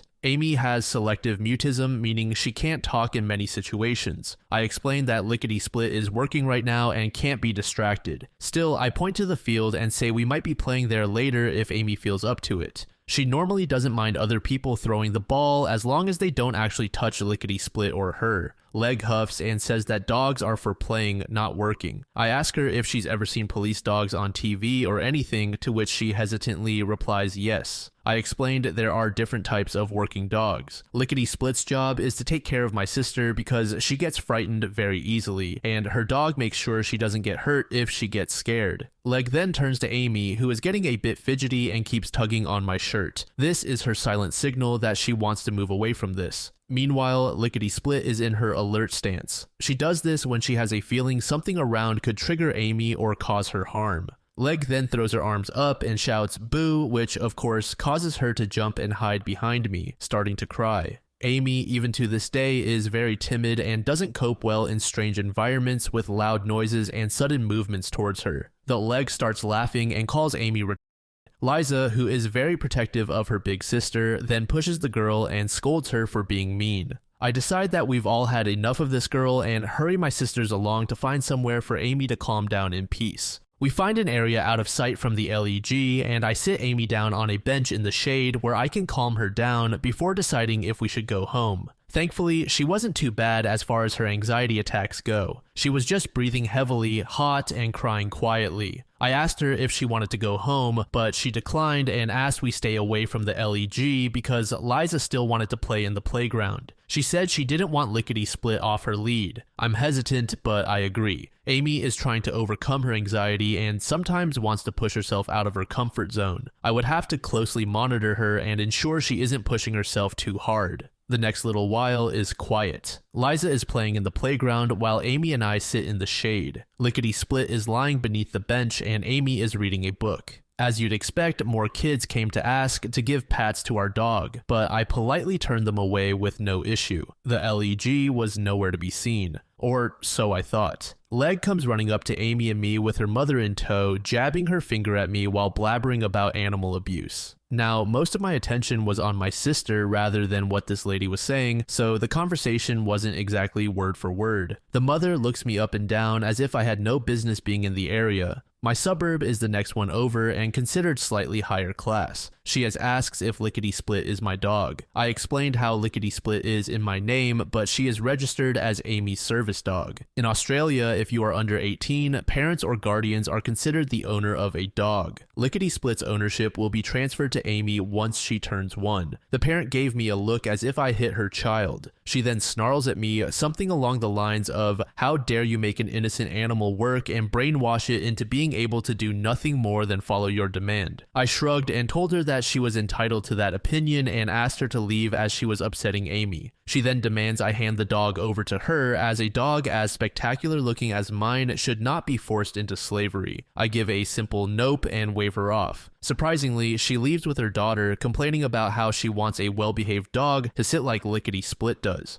About half an hour passed and we were packing to leave. Amy quietly asks if we can throw the ball just a little for Lickety Split because she doesn't feel it's fair for her dog to miss out on the fun. So we headed back to the field and removed Lickety Split's lead and vest after checking for the girl or her mother. Side note, her dog tags also say that she is a service dog, as well as have my name, address, and phone number on them. This will be important later. We begin a small session of fetch with Lickety Split, taking turns throwing the ball as we usually do. Now, the park is set up so the field is right next to the car park, with a row of bushes separating the two. The area we were standing in had a few trees shading some picnic tables. As Liza is taking her turn to throw the ball, it hits a tree and bounces through the bushes. Lickety chases after it, and I tell my sisters to stay put while I follow just to make sure she doesn't end up on the road. Despite Liza's throw not being too hard, Lickety Split wasn't directly behind the bushes like I thought she'd be. In fact, I couldn't immediately find her after passing the bushes. I looked around for a moment before hearing Lickety Split's distressed barking and bolt into the car park. I find a family of 5 attempting to wrestle Lickety Split into the back of their car. The family included LEG, her mother, her father, a boy, and an older girl. The father was holding Lickety Split's jaw shut while the children were attempting to move her into the trunk of the car. My dog was not making it easy for them, and since the mother seemed to refuse to get close and the father was fighting to keep her head under control, they were struggling quite a bit. I yelled at them to let Lickety Split go, and several things happened in quick succession. The dad lost his grip on Lickety Split's head while the 2 girls jumped back, leaving the boy holding her hind legs off the ground. Lickety Split barked several times before the dad again tried to keep her muzzle shut, which she responded to by biting his arm and flinging herself at the boy. She snapped at him until she managed to land a bite on his ankle and bolt to my side. I grabbed her collar and yelled several obscenities at the family for attempting to steal my dog. At this time, a security man arrived, explaining how someone had reported an incident and asking what was happening. At this time, Amy and Liza had also come looking for me. Amy was on the brink of a panic attack, and Lickety strained against my grip to get to Amy, so I let her go. I told Amy and Liza to quickly put her vest and lead back on. The dad is now yelling at the security about how they found what they had assumed was an abandoned dog. They were planning on taking it to a shelter to adopt the poor thing when I appeared and beat the dog until she was so scared it bit him and his son. Now he was demanding the dog be put down immediately. The security looks over at Lickety Split, who was taking a defensive stance in front of my sisters and snarling at the family before looking at me and asking what my side of the story was. Thinking this could take a while, I asked him to hold on a moment while I moved my sisters and lickety-split off the road and into the shade. Amy was having a panic attack at the prospect of her dog being put down and sobbing for me to protect her dog. At this point, I just wanted to get her home where it was much easier to calm her down. So I turned back to the man and the family and explained the misthrown ball. I'd come to make sure my dog didn't end up on the road, and I found the family attempting to steal my sister's service dog when the mom interrupted. That's proof he abuses the dog. No dog should be made to work. The man then pauses before he states that his grandma has a guide dog because she's going blind. That made the family pause. The man turns to the kids and asks if they were trying to move the dog in the car. The older girls confirm this. The man then asks if they waited to see if anyone claimed the dog. The girl shook her head, and the mom then claimed the dog had no tags. I point out Lickety Split's beautiful handmade, bright purple and blue collar, stating it has my phone number and address on it. I didn't even care about pressing charges for the attempted dog napping. I just wanted to get Amy home as she was really struggling to calm down. Thankfully, he understood. He took my details and explained this would most likely go to the police as my dog had bitten 2 people. I wasn't too worried about this as my state law says that if a dog bites or attacks someone, it would be put down unless it was provoked to do so. He would make sure to save all security footage as evidence as he could clearly see I cared for my dog and family. He let me go but warned me that Lickety Split must be kept in my name and her residence can't change, or it would have worse legal repercussions. I assured him we weren't going anywhere before ushering my sisters to my car to get home. I left the parking lot and drove to another at a sports field close by before trying to calm Amy down. We went through our normal method of grounding her before giving cuddles and talking her down from her panic attack. She was still shaky when I pulled away, but I wanted to get her home where she could lie down and relax. So she just cuddled the toy she had brought and her dog the whole way home while crying softly. We ordered dinner from a restaurant and watched a movie together, snuggled up in the pull-out lounge. The girls both fell asleep there, and I let them be. This was before Amy was back in school, but she had tutoring the next day. I decided to call it off since she was still upset. The police did get in contact with me about Lickety Split biting 2 people, but confirmed that they had seen the security footage and agreed that the situation had provoked Lickety Split to do so. There was also a whole court procedure where the family was adamant the attack was unprovoked. They claimed they were trying to help what they thought was a stray dog, but one of the cameras had caught a clear display of Lickety Split's collar, which had all my information. Not to mention that the mom and girl had seen my sister and me twice that day, and cameras had also caught them. The parents were fined and given community service, and since I just wanted it to be over, I didn't press further, but we haven't been back to that park since. That whole interaction was just baffling. I had heard of people who steal dogs in the past, but hearing them try to lie about it afterward was infuriating. I understand that OP just wanted to end the situation, but I definitely would have pressed charges. Teaching that family a lesson probably would have been a service to everyone they encounter in the future. The final update was made directly to OP's account, and it was created several months after the last post. It says, "Sorry I've disappeared on everyone. Things got super busy over Christmas and the past few months in general. I haven't even logged on to Reddit in a while. The thought came to me the other day, so I thought I'd give everyone who was curious an update on myself and the girls. First off, we're all doing great. Amy's therapy has been going well and she's becoming more comfortable in social settings. She still has selective mutism, but it's been improving. She's now officially a completely healthy kid in physical terms, having completed the last of her medical procedures and physio at the end of January. She had a lot of issues with her bones initially, as well as being malnourished, but that's all fixed now. She's showing a lot more emotion. She actively seeks out and shows affection towards those she trusts and has fewer nightmares than she did a few months ago. Amy still needs regular therapy, but her therapist has praised her progress. Her school work has also been going well. I've had a few people ask how Amy keeps up, and to put it simply, she doesn't. Amy's primary focus at school is to learn to socialize. There is no pressure for her to keep up their grades or do well on tests. That stuff can be worked on later, and even her teachers give her easier work despite already being 2 years below her age-appropriate year. Liza is doing well in school too. She seems to have taken after me since she is very smart and near the top of her grade. I'm very proud. Since my last update here, I've sat down with her and gone a bit more into detail about what was happening when she was with her parents as she started requesting to see them again. If it were up to me, that would never ever happen, but it's her right to choose once she's old enough. I'll slowly tell her more about what was happening. Only when she has the whole story will I let her choose if she wants supervised visits with her parents. I finished my studies for my field of work and got promoted pretty quickly once I qualified. This allows me to work at home more often and be able to spend more time with my girls. I've also fixed a lot of my anger issues, and it's been quite a while since my last outburst. We've also moved towards the end of September, and ever since, we've had no negative confrontations with entitled parents. The girls still go to the same school, and our new house has a bigger backyard, which Lickety Split loves. That's about all the important information I can think of right now. I am happy to answer more questions in the comments. Thank you everyone for the support, and I'll hopefully get around to the last story of entitled parents being entitled over Lickety Split soon. Message from Amy. Thank you for being friendly and helpful with my brother and saying nice things to Liza and me. Potato would read them to us and tell us how many people wished us well. It was very nice of everyone. Thank you for being nice, and I hope you all have a nice day.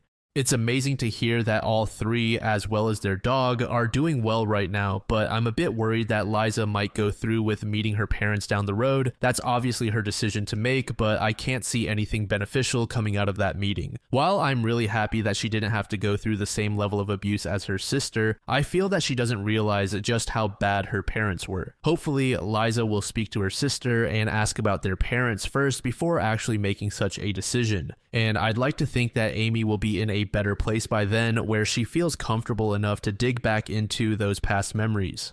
This first post was created in 2014 by user average bald white guy. It's titled, "My wife 30 recently came out to me as a lesbian after 2 years of marriage. 2 weeks ago, my wife came out as a lesbian. To say that I'm confused, hurt, upset, and possibly even relieved is an understatement. Earlier this month, my wife told me she wanted to disconnect for a while. I chalked it up to a midlife crisis of sorts. She turned 30 last year and was depressed about how she felt her life had not lived up to her expectations, i.e., she had a bunch of things she wanted to do by 30 but never did. I agreed to allow her to disconnect because I wanted her to be happy. She started hanging out with other women, including one with whom she previously worked. In the meantime, she would practically ignore me. On one weekend, she and the former co-worker went out to a gay club and then to Disney World the following day. I had my suspicions when I saw the co-worker slowly pull her truck up to the house as if she was trying not to be seen. I eventually looked at my wife's phone and saw text messages between the two. Flirty messages at that, nothing explicit but definitely flirty. I wondered if my wife was having an affair. She had previously identified herself as bisexual to me when we first started dating. I spoke to my wife several times without directly asking about my affair suspicions, and she didn't say anything to me. Flash forward to 2 weeks ago. I cornered my wife in our kitchen before work and told her I didn't like how she was treating me. She broke down and cried hysterically and uttered the 2 words I never thought I would hear: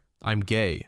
Well, that was unexpected. She said she knew she was gay since she was 8, but she was too afraid to say anything. Her mother, a deeply religious woman, would have likely disowned her. Plus, even in this time and age, coming out of the closet is still hard to do. I told my wife that I still loved her, I would not kick her out of our house, and I encouraged her to seek counseling. I've done so as well. Make no mistake, I have no illusions about our marriage anymore. It's over. The only thing keeping us married is the marriage license. But I'm now dealing with this tremendous range of emotions. Relief. I know what's going on. She's gay. She wasn't cheating on me, or so she says. And if she was, hey, it's with another lesbian. Anger. How could she keep this hidden from me? Why didn't she tell me 4 years ago when we first started dating? Or 3 years ago when I proposed to her? Or 2 years ago when we got married? Distrust. I'm pretty sure something was going on between the coworker and my wife before she came out to me. I know they're now in a relationship. Hurt. I am so heartbroken. My wife was someone I thought I would spend my entire life with. We even discussed having children. I was so in love with her. She made me a better person. Now, I fear I will be alone. That's just the tip of the iceberg. The problem is, there's not much out there when it comes to men whose wives came out of the closet. Again, I'm in counseling and my wife and I are being open and honest with each other. What else can I do? I know we'll get divorced or annulled. What do I tell my parents? I don't want to out my wife, but I don't want to lie to my parents either. Am I doing the right thing in not kicking my wife out of the house? Am I being too supportive and nice? Should I be an I've got so many emotions flying here and I simply don't know what to do. In a response to a comment on this post, OP said, "My first priority right now is myself. I'm taking steps to improve my life and to find happiness in what I do. Channeling my anger and hurt into positive things also helps. As for not pitying my wife, that's something I can't avoid. I know it's still not easy for someone to come out as gay, and my wife worries that coming out will literally kill her frail grandmother. I've told my wife that we have to be open and honest with each other about how we're feeling and what we're doing. I've been very open about my feelings, which is difficult, as I tend to keep things bottled up. My wife hasn't been as open to me, which does frustrate me, but I'm able to pry and get her to open up. As far as I'm concerned, we've already blasted past whatever lines in the sand we had drawn. I won't accept anything less than honesty from my wife." Under a week after that post, OP provided an update. "It has been a few days since I reached out to Reddit for help and advice about my problem. I have seen a therapist twice about this whole sordid thing, and I have reached out to good friends for support. My wife and I have also talked about how we are and where we are going. I don't have all the answers yet about why this is happening to me, but for the first time in a long time, I feel good and upbeat." My response to this life-changing event has surprised me. I haven't lashed out in anger or caused any damage, destruction, or harm. I've been level-headed, I've handled my emotions as they come, and I've chosen to take this time to make myself a better person. My wife has yet to see her therapist, and I don't think it's right for us to start making major decisions until she gets a chance to have her issues examined, as I did to mine. However, I acknowledge and accept that our marriage is over. She no longer sleeps in the same bed as I. She instead spends time between the couch at my house and her girlfriend's apartment. I've told my wife that I no longer see us as husband and wife. I also don't wear my wedding band constantly anymore. Perhaps you're wondering why I'm even wearing it at all. I wear it mainly because I do not want to misrepresent myself to someone who could be a future partner. We are still technically married, and I know I wouldn't want to pursue a relationship with someone who hasn't legally ended theirs yet. My wife seems to be the opposite. She's already in a relationship with this new girlfriend, but I'm not going to play that game. Plus, my wife isn't out of the closet fully. We have mutual friends at work. If someone sees me without my ring, what will they think? I'm not about to start any rumors or say something until I'm damn well ready. Don't get me wrong, I know a split is inevitable, and I'm not about to think that our marriage can be saved. It cannot. She is gay, I am not. Do the math, people. Honestly, I'm not ready for a new relationship yet. I must still mend my broken heart and then take that time to be happy with myself again before I can be happy with another. I know love will come again. After all, I'm an educated man in good shape, with my own home in a nice neighborhood, and a job that pays pretty well. Allow me to toot my own horn and say I am one incredible catch. Some of you have wondered why I'm acting so calm and collected, especially in light of my wife's decision to be in love with another woman. Getting angry is not going to solve anything. I can scream, smash, and break things and act out. But what is that going to solve in the long run? I can work out my emotions in healthy and productive ways. Acting out is only going to defeat me. I must be the strong, level-headed person in this. I will still deal with my emotions as they come, but I will do so in a way that helps me be a better person. Do I worry about a messy divorce? Not really. While I hope for the best, I do prepare for the worst. My family is very protective of each other, and should things go south, I know they will be there to support me and make sure I come out on top. Besides, the house is in my name, as is the new car in the driveway. My wife also cannot afford anything but an amicable divorce. We also want an amicable split. Finally, a word about my wife. I wish things were not how they are now, but that's fate. She is going to make her decisions and live with the consequences. I will likewise do the same, but I would be lying if I didn't say my wife helped me become a better person over the past few years. Yes, I decided to be a better person, but she was the catalyst. I still consider her a very good friend. In fact, as I think about it, I think we were destined to be best friends and not husband and wife. Hey, better late than never, eh? I want the best for her, and I know she wants the best for me too. She is still upset over the pain she has caused me. For those of you who offered your opinions and your advice, thank you so much. It means a lot to know that I am not alone and that I will make it through this with my mind and body intact. I plan to share my journey with you as I forge ahead. It's going to be a long, strange trip, but I'm eager about what lies ahead for me. God bless you all. Then 1 month later, OP gave another update. It has been more than 1 month since I realized that my marriage was coming to an end. I've run the gamut of emotions and sought counseling. My wife is now spending more time with her girlfriend and will eventually move out of the house. We are both still adamant that we have an amicable divorce. This has been a very eye-opening experience for me. I've come to accept that my wife is in love with another woman. That really doesn't bother me anymore. Why? Because right now I'm more important and I have to focus on me. I spent the past 4 years pouring attention into my partner because to me, she was the most important person in my life. Now, it is time I understand that I am the most important person in my life. I've surrounded myself with more friends and family who know what I am going through. They support me and have said they will be at my side no matter what happens. I even broke the news to my parents. They were surprised and saddened for both of us, but especially me. They pledged total support for whatever I needed. That is very reassuring. My close friends are likewise in the same boat. One friend invited me to spend the weekend with her and her fiance. Another friend offered me his place to stay should I need it. Another friend told me to call him anytime I need anything. With all of this support, it is hard for me to feel angry or upset about what is happening. I know that if this separation goes sour, a lot of people are going to jump to my defense. It's something I really hope will not happen, but if it does, I am ready. Hope for the best, prepare for the worst. I'm still seeing my therapist as well. Some people on Reddit previously criticized me for my calm response to my wife's sexuality and infidelity and labeled it a therapy haze. You can call it what you wish, but what you may call a therapy haze is what has saved my life. When all of this began, I was at my wit's end and was contemplating. I even wrote a note to my wife and to my family. Therapy has helped me cope with this life-changing event, and it has given me the tools and strategies I need to survive, heal, and become an even better person. I have taken that newfound sense of life and applied it to so many things. I'm working out to improve my physique. My attitude at work has changed, and I find that I can better do my job and be a coworker that people admire and enjoy. I'm learning new songs on my guitar. I'm going to new places and meeting new people. I'm turning the house that I hoped would be a home for my wife and I'm slowly but surely turning it into a home for me. I've used the word me a lot in this post thus far. Selfish. No, it's honesty. I need to do what I need to do for me. It's not about me and my wife anymore. I still love and care about my wife. Not as a husband though, but as a friend. I do not wish her any ill will. For her, I wish nothing but happiness and peace in what she does with her life from here onward. She is a good person who doesn't deserve hatred or resentment. I will always consider her a friend. She is, however, moving on with her life. She and her girlfriend are already talking about moving in together. I've made clear that I want us to be legally separated by the time that happens. She and her girlfriend are already talking about marriage too. Yes, marriage. You might say, kick her out. No, not an option. First, I'm not vengeful. Second, I still need financial help until my remaining student loan and credit card are paid off. I plan to ask my parents to help.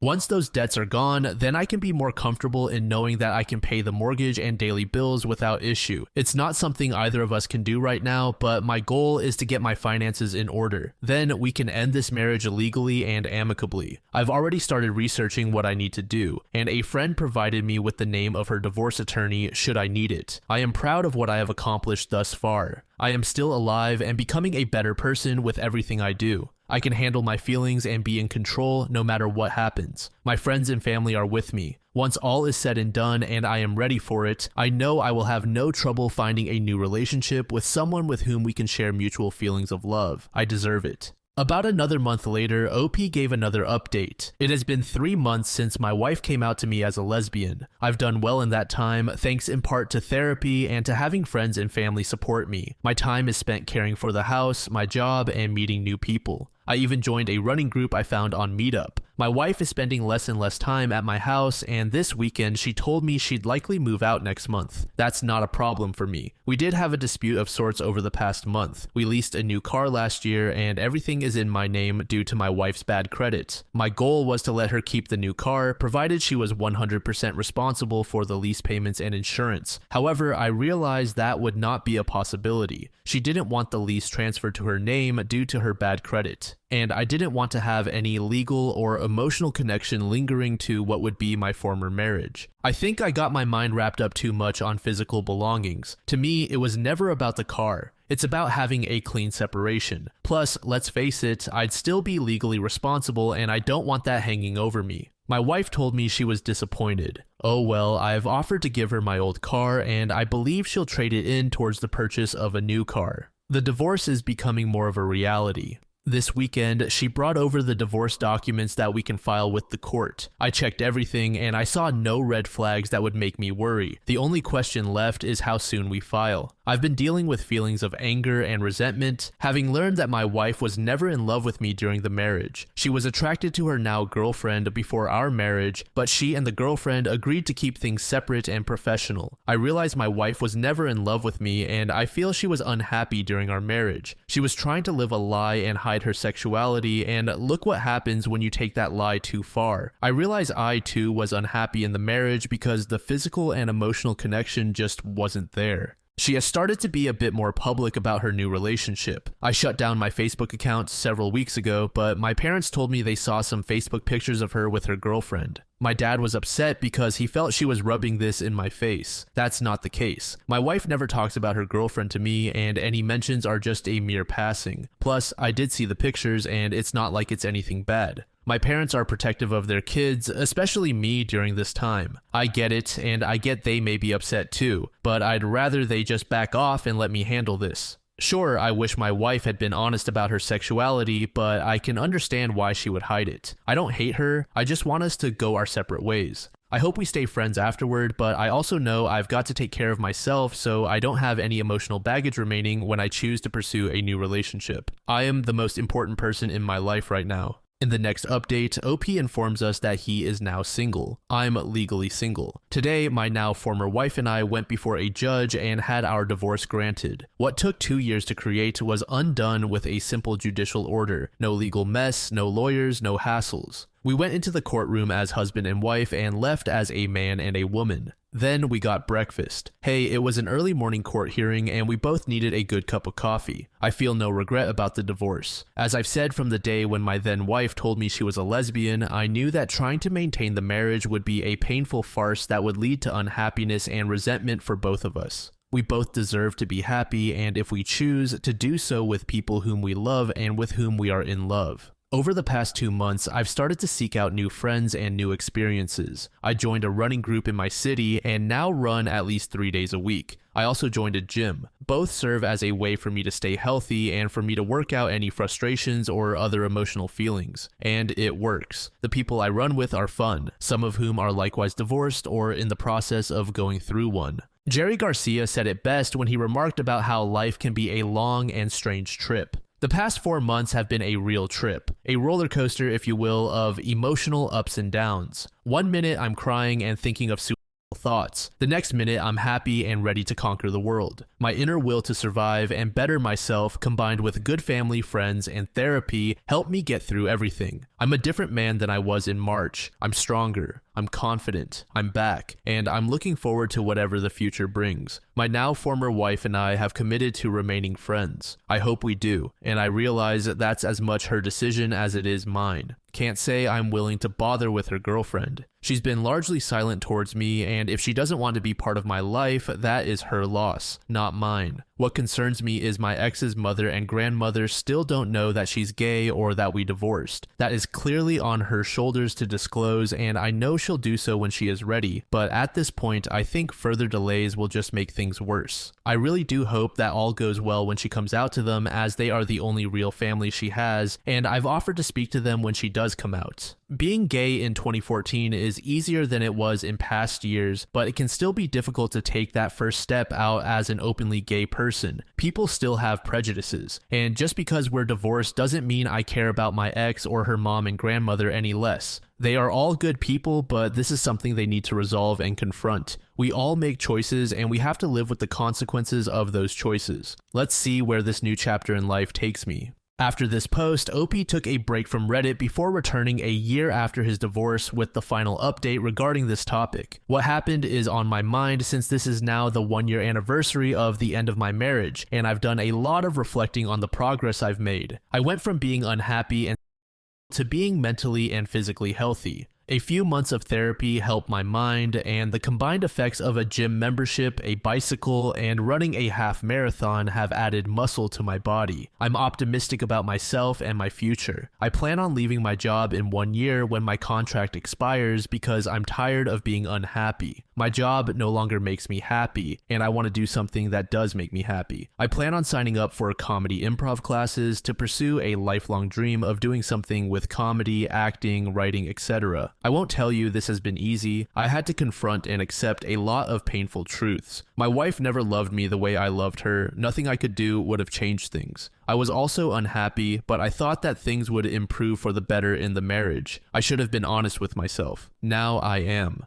My emotions were put to the test this weekend. I attended a memorial service for a co-worker's husband. She was a mutual friend of my ex-wife and me, and she even planned our engagement party several years ago. I received a text message from my ex-wife the night before, informing me that she and her girlfriend would attend. This wasn't a problem for me. Our mutual friends know what happened, and she should feel comfortable around our friends too. They did show up for the service, and I said hello to both of them. My ex and I spoke for a few minutes. It was odd to look at this woman, a person with whom I once shared my secrets, my fears, and my hopes, and see her now as a friend. But it felt right. I spent the rest of the event talking to friends and having a few drinks. Yes, this memorial service had a bar. That's what I call a good idea. 1 or 2 of my friends spoke to my ex and her girlfriend as well. One of them told me my ex-wife thanked her for coming over to talk. I do hope she won't be ostracized by our friends, but I can't control them, only myself. I feel good. I've had more good days than bad. I'm going to resume dating as well. I feel some trepidation here because I had to recover from the worst heartbreak I've ever had. Part of me worries that someone else is going to break my heart. But I suppose that's the risk you accept in a relationship. Sometimes, and I'll be frank here, shit happens. You deal with it, you move on. At the end of the day, I'm still here, and I'm a better man now than I was at this time 1 year ago. Hopefully, I'll be even better at this point next year. If I'm lucky, I'll be funnier. There's too much to say, but I'll try to make it short. I'm using a Google Translator for most of the things, sorry. In short, I, 34 female, have been dating Leon, 42 male, for 2 years. My uncle became friends with Leon when they started working together, and he started coming to family gatherings and birthdays. Leon is a great guy, and we get along instantly. My family always talked to me about Leon, saying he's a great guy. One day, Leon asked me out on a date, and I said yes, we started dating. Leon has 2 boys, 14 and 12. His wife died in an accident 9 years ago. Here comes the problem. Leon always talks about his wife. I know it sounds ugly to complain about it, but I don't say it with jealousy. I mean it uncomfortably. He mentions her in intimate moments of our time, such as when we finish having intimacy or when we're having a date. Sometimes he just starts telling me random anecdotes about his wife, and I just stay there feeling as if I'm sleeping with a married man and I'm the side piece. I don't ask for much, just to have a date where it's just me and him. A date where I don't feel like someone's lover, with a man who talks about the things we like. He goes to the psychologist, so according to him, he's working better on his grief, but I doubt it very much. I'm not the first girlfriend he had after his wife passed away. He still has contact with his wife's family, which is obvious. They are the grandparents of his children, and I have met them in person only 1 time because all they did was tell me how much Leon and his wife loved each other and treated me really badly. I remember that they put a video with photos of Leon and his wife when they married. I think in their minds, it is cute to see my boyfriend with his wife. It's not cute, it's weird. He always says in front of me that she was the love of his life. I find it cute, but when I think about the future, I'm just like, do I want to get old with a man who is making it clear that he will never love me? Is that the kind of love I want? I want to be the only one for my future husband. One time I took him to my favorite place and he just said, "It's beautiful. I wish my wife was here so we could show her this. You two would have been good friends." It's like being a third wheel in my own relationship. We talked about this. Most of the time, he just says that he does that without thinking, but then he seems to forget about it and goes back to his usual behavior, and I'm tired. The only time I talked about this with my family, I was told that a real woman wouldn't be jealous of a dead woman. I'm not jealous, I'm uncomfortable, and I'm happy to be with a man who has loved another woman like that and expect him to love me almost the same. They said I shouldn't expect him to love me in the same way since all love is different and that I should just be empathetic and supportive of him. I listened to them, but nothing got better. I've been feeling so much pressure to go through with this that I can't take it anymore. Anyway, I stopped listening to my family and finally talked with my friend, who's a psychologist. He told me that his behavior was not healthy for anyone and that I should think for myself. She texted, "Good for him for loving his wife so much, but you don't deserve to be used as an emotional support doll." And she's right. I have decided to cut off the relationship, but this year marks 10 years since the death of his wife. Not only his family, but even my family is helping them to host a family reunion in honor of her with the things she likes. I think it's a nice thing to do, but I'm totally ready to end the relationship, but I'm afraid I'm the bad guy in the story. The 10th anniversary is in July. I want to end the relationship now, but I fear that I will be a POS if I do that this year when he is so vulnerable, and even my family is pushing me to act as if I was his wife's best friend. He even says that his wife and I would be good friends if we had met. Why would you want your wife to be best friends with the woman you're sleeping with right now? It's too weird. I think I'm insane because everyone around me sees it as something cute.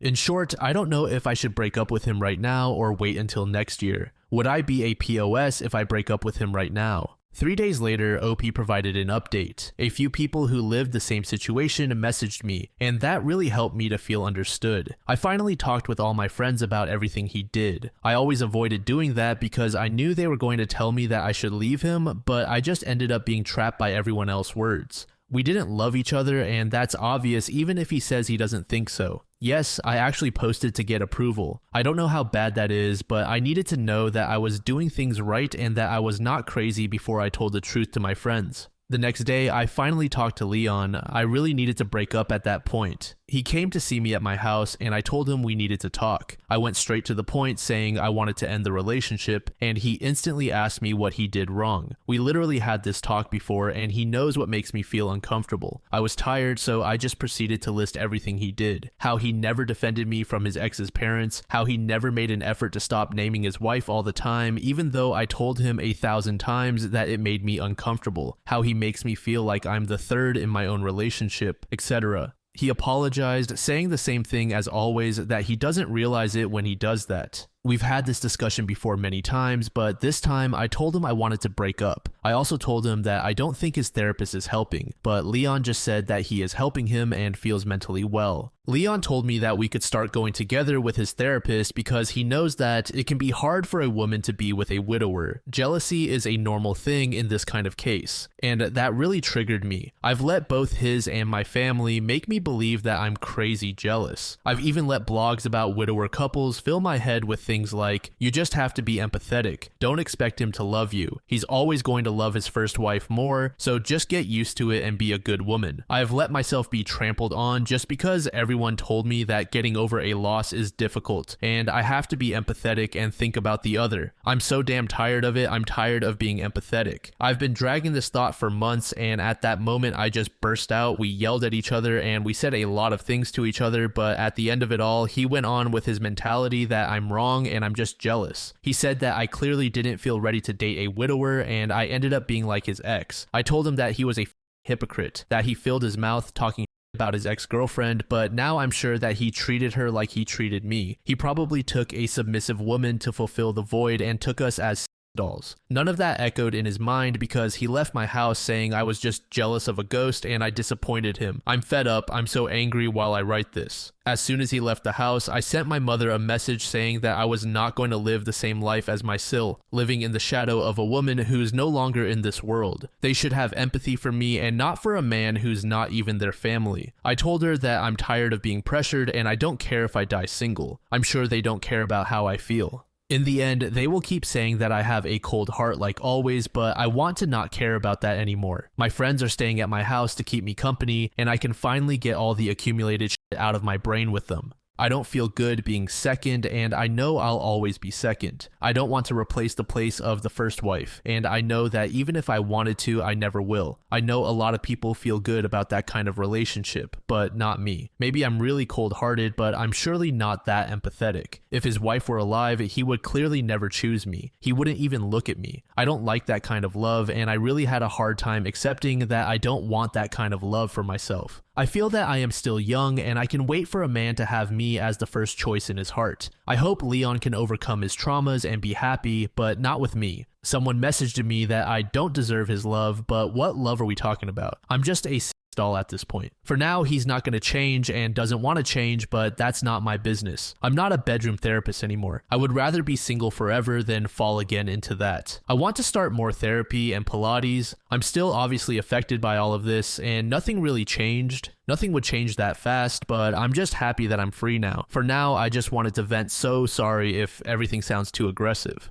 While it is important to be understanding towards OP's ex-boyfriend, it really felt like OP was being gaslighted. It seems that her family has very old school views when it comes to relationships. OP even mentioned that English is not her first language, so it's possible that her culture is much more accustomed to not standing up for yourself in such a situation. OP's ex is obviously dealing with trauma, but despite seeing a therapist, he clearly is still struggling and hasn't moved on. Whoever he is speaking to could very well just be a yes man. While it may suck in the short term, this was probably the best decision OP could have made for her life.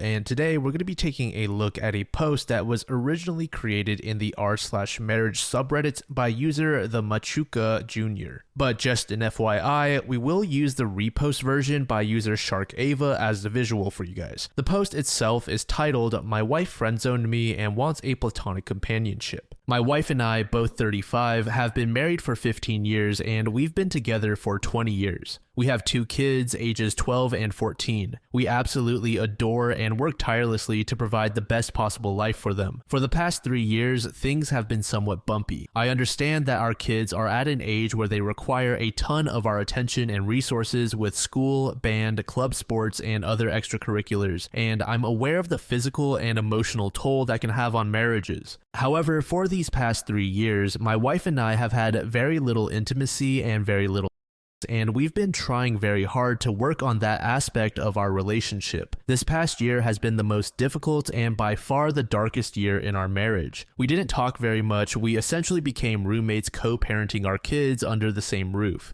It was very depressing and very demoralizing. It was to the point where we began contemplating divorce, and it became very dark and gloomy in the household because of that. We began seeking help with both individualized therapy and couples therapy, and it seems to have helped some. Little by little, we started to get along and started to have deeper conversations about what our marriage looks like and what we would love for it to look like. This is where it gets tough. As time passed, my wife started to tell me she no longer was in love with me, and that she only saw me as a best friend, that she only loved me in a very platonic way, and this was one of the main reasons she didn't have any desire for intimacy and let alone sex.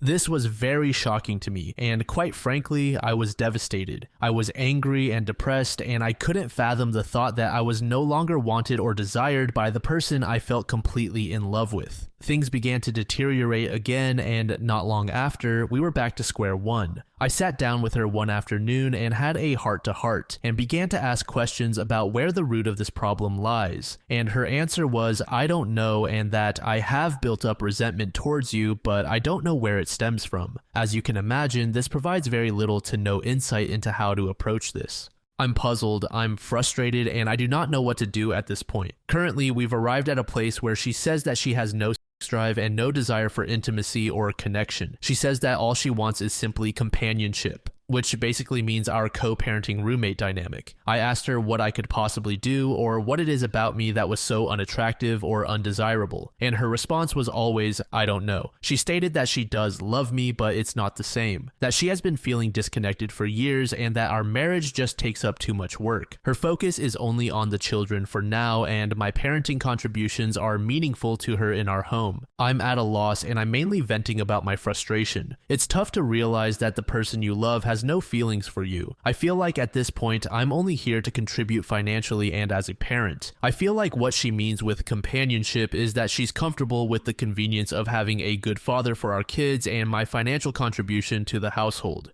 In regard to intimacy and or sex, she basically told me that it's not something she's interested in or wants at this time. She mentioned that the only way to get to a point for any of that is to be intoxicated, which O believe is incredibly awful and very wrong. I told her I do not think forcing herself to have or be intimate by drinking or smoking is good, and I declined to be a part of that, which to my surprise, it upset her and made her more distant. We're both extremely honest and transparent. We've never cheated on each other, and we are always free to look through each other's phones, emails, socials, etc. And we hardly ever do. I asked her if there was someone else and she declined. Honestly, I believe her. We then peacefully went through each other's things, and as expected, it was clean. We've always been very forward, even with the hard topics, so I don't smell nor feel any foul play or infidelity. Am I wrong for declining to only be intimate or have when she's intoxicated? I do not know how to help our situation, and I'm starting to become a bit anxious and desperate. We're both fairly young and healthy individuals and good looking. We both have good standing careers and are good parents. I'm just not sure how our lives could have driven us to this point. I'd love some outside perspective on this matter and some insight on how to address something like this. It feels so awful to be unwanted and undesired by my own spouse. I hate it. TLDR, my wife of 15 plus years is no longer in love with me and doesn't know a way, and now says she can only have sex while intoxicated, or I need to settle for a platonic sexless marriage, and she doesn't know why that is, but it is what it is, and I'm in need of insight or advice. User SharkAva included several comments from the original thread that were pretty notable. The first one being from a user named warthog_. From your comment history, it looks like you guys are swingers. If so, that would be relevant information to consider. OP responded with the following: we did some swinging in the past. That was fun for some time. We mutually decided to stop doing it, and we have established it's not the case. When we were swinging, however, our marriage seemed to be in a good place. This is something we did disclose with our couples therapist and made sure to include it to make sure we're not neglecting an obvious potential issue. I will say I did ask my wife if what she experienced during swinging is something that is affecting her view on our relationship, and she said it wasn't. Our swinging experience was always together, and it was very driven. Nothing really emotional or poly. The truth is, I have to believe her at her word. I have no reason to distrust her. To date, she's always been very forward and never afraid of dealing with things head on, no matter how painful. User Failed Opportunity said, it's an obvious potential issue, bro. Whether it be she's enjoying herself as a side piece and wants nothing to do with you in that manner anymore, or she just went along with you on the swinging and never wanted to do it in the first place. Hence, it brings resentment. Regardless, should have been included in the initial post. OP made the following comment: swinging was her idea, not mine. But I suppose I should have included it, but I honestly believe her on it not being an issue. I don't have any reason to distrust her. Maybe it's something she has to accept with her own therapist, or our couple's therapist. Can't really approach that with a solution if she doesn't think it was a problem. I don't know. Then user Big Iron Bruce said this in regards to OP's comment about basically being roommates. That's only a marriage if you both agree it is. You're hoping she's going to wake up one day and feel different, but she's basically said that's not going to happen and doesn't want to figure out why she feels that way. It seems like you tried several different ways to get to the bottom of it, and she's either deflected or is being honest that she's not in love with you. Big Iron Bruce made another comment about the part where OP's wife offered if she was intoxicated. I wouldn't do this either if that makes you feel better. Will she be your best friend if you live elsewhere and have a relationship with somebody and love you? Probably not, which makes the whole best friend speech feel like self-deception on her part. I won't lie, if it were me, I'd get a divorce. She doesn't seem willing to do the work to fix the marriage, and you can't fix it alone. She might promise to fix it or beg you not to, but you need to follow your gut as to whether she actually can or will fix it. She's serious that she wants you to stick around, but not necessarily as her husband. OP said that this was a very hard truth to accept. User Interesting Tip 4850 said you may still consider the 180 method to protect yourself, and perhaps at the same time, the reality that the ship is leaving may start to change your wife's perspective. If that doesn't, what else would? OP didn't know what the 180 method was and asked the commenter to elaborate. Interesting Tip said this and linked an article. Basically, withhold from any unnecessary interactions and affection. This is from an infidelity forum, but the principles are the same. OP responded that he would heavily consider this approach. Then about a week later, OP returns to Reddit and provides an update. I wanted to give you guys an update of how the therapy session with my wife went this week. Not sure if this is helpful or not, but I took many of the responses, comments, and suggestions from my initial post and put together some things I wanted to discuss with our couples therapist to help us navigate some of the core issues that may be affecting this situation. One of the main things that is the buzzword of this has been the term resentment, and it has been really eating me up inside knowing my wife keeps telling me she doesn't know why she's resentful or doesn't know why this is affecting her emotionally/mentally. I brought this up with our therapist once again and resurfaced the conversation about being married for so long and being together since we were 14 years old. Our long history of growing up and how having children when she was 19 years old significantly changed the trajectory of our lives. We experienced severe poverty and many hardships in the process, and we essentially had zero social life for the past 10 years because we were so busy raising babies, 2 kids now ages 12 and 14. She followed up with tons of questions directly, mostly at my wife, about her feelings towards this, and 90% of the responses were very our kids focused.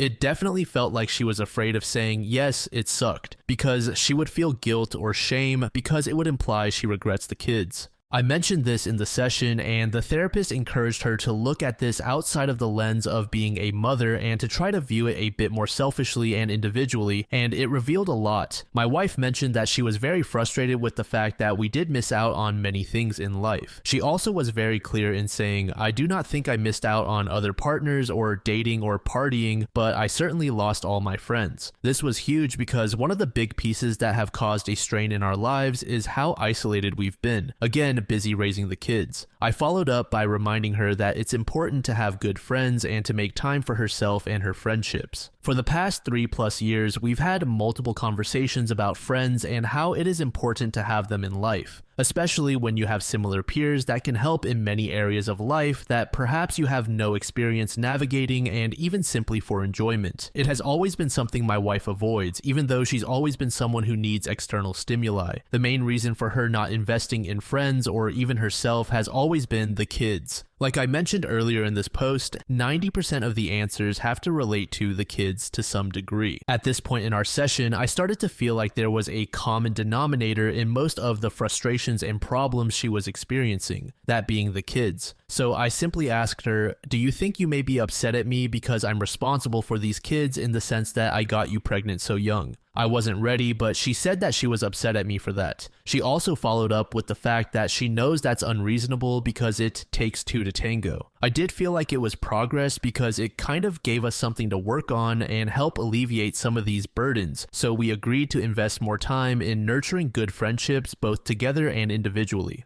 Toward the end of the session, we began to discuss what actionable items we would take from this session. At this point, it was still very ambiguous and blurry as to what the outcomes were. I was very direct and very forward in asking my wife what her plan was moving forward. Note, I had decided prior to the session that should my wife say the same thing about being a co-parenting roommate, I would take the 180 approach and essentially do me. She started basically saying the same thing, that she doesn't have any desire to be intimate or sexual with me. As of now, she loves me immensely, and she feels bad for not being there for me. I also brought up the brief swinging that happened, to which, for the 50th time, said it wasn't a problem. I agree with her on this. This was something that was a mechanical approach for a solution to a problem that was very much non-existent when we tried this. We both really have no issue with this. We know it happened, we tried it, and mutually stopped and turned the page. I also brought up other life events that may cause resentment, and really we ended up not getting anywhere else as far as the root for resentment, which was discouraging. I then basically expressed to my wife that I would not be okay with that arrangement. I told her that I've really done everything I can and that this issue really has reached a point where it has nothing to do with me or require me to do anything that I'm currently not doing. I was very direct and said that I will not be accepting this dynamic and that I need to be with someone who is actively involved in our marriage, works towards resolutions, and is very much interested in maintaining an active intimacy and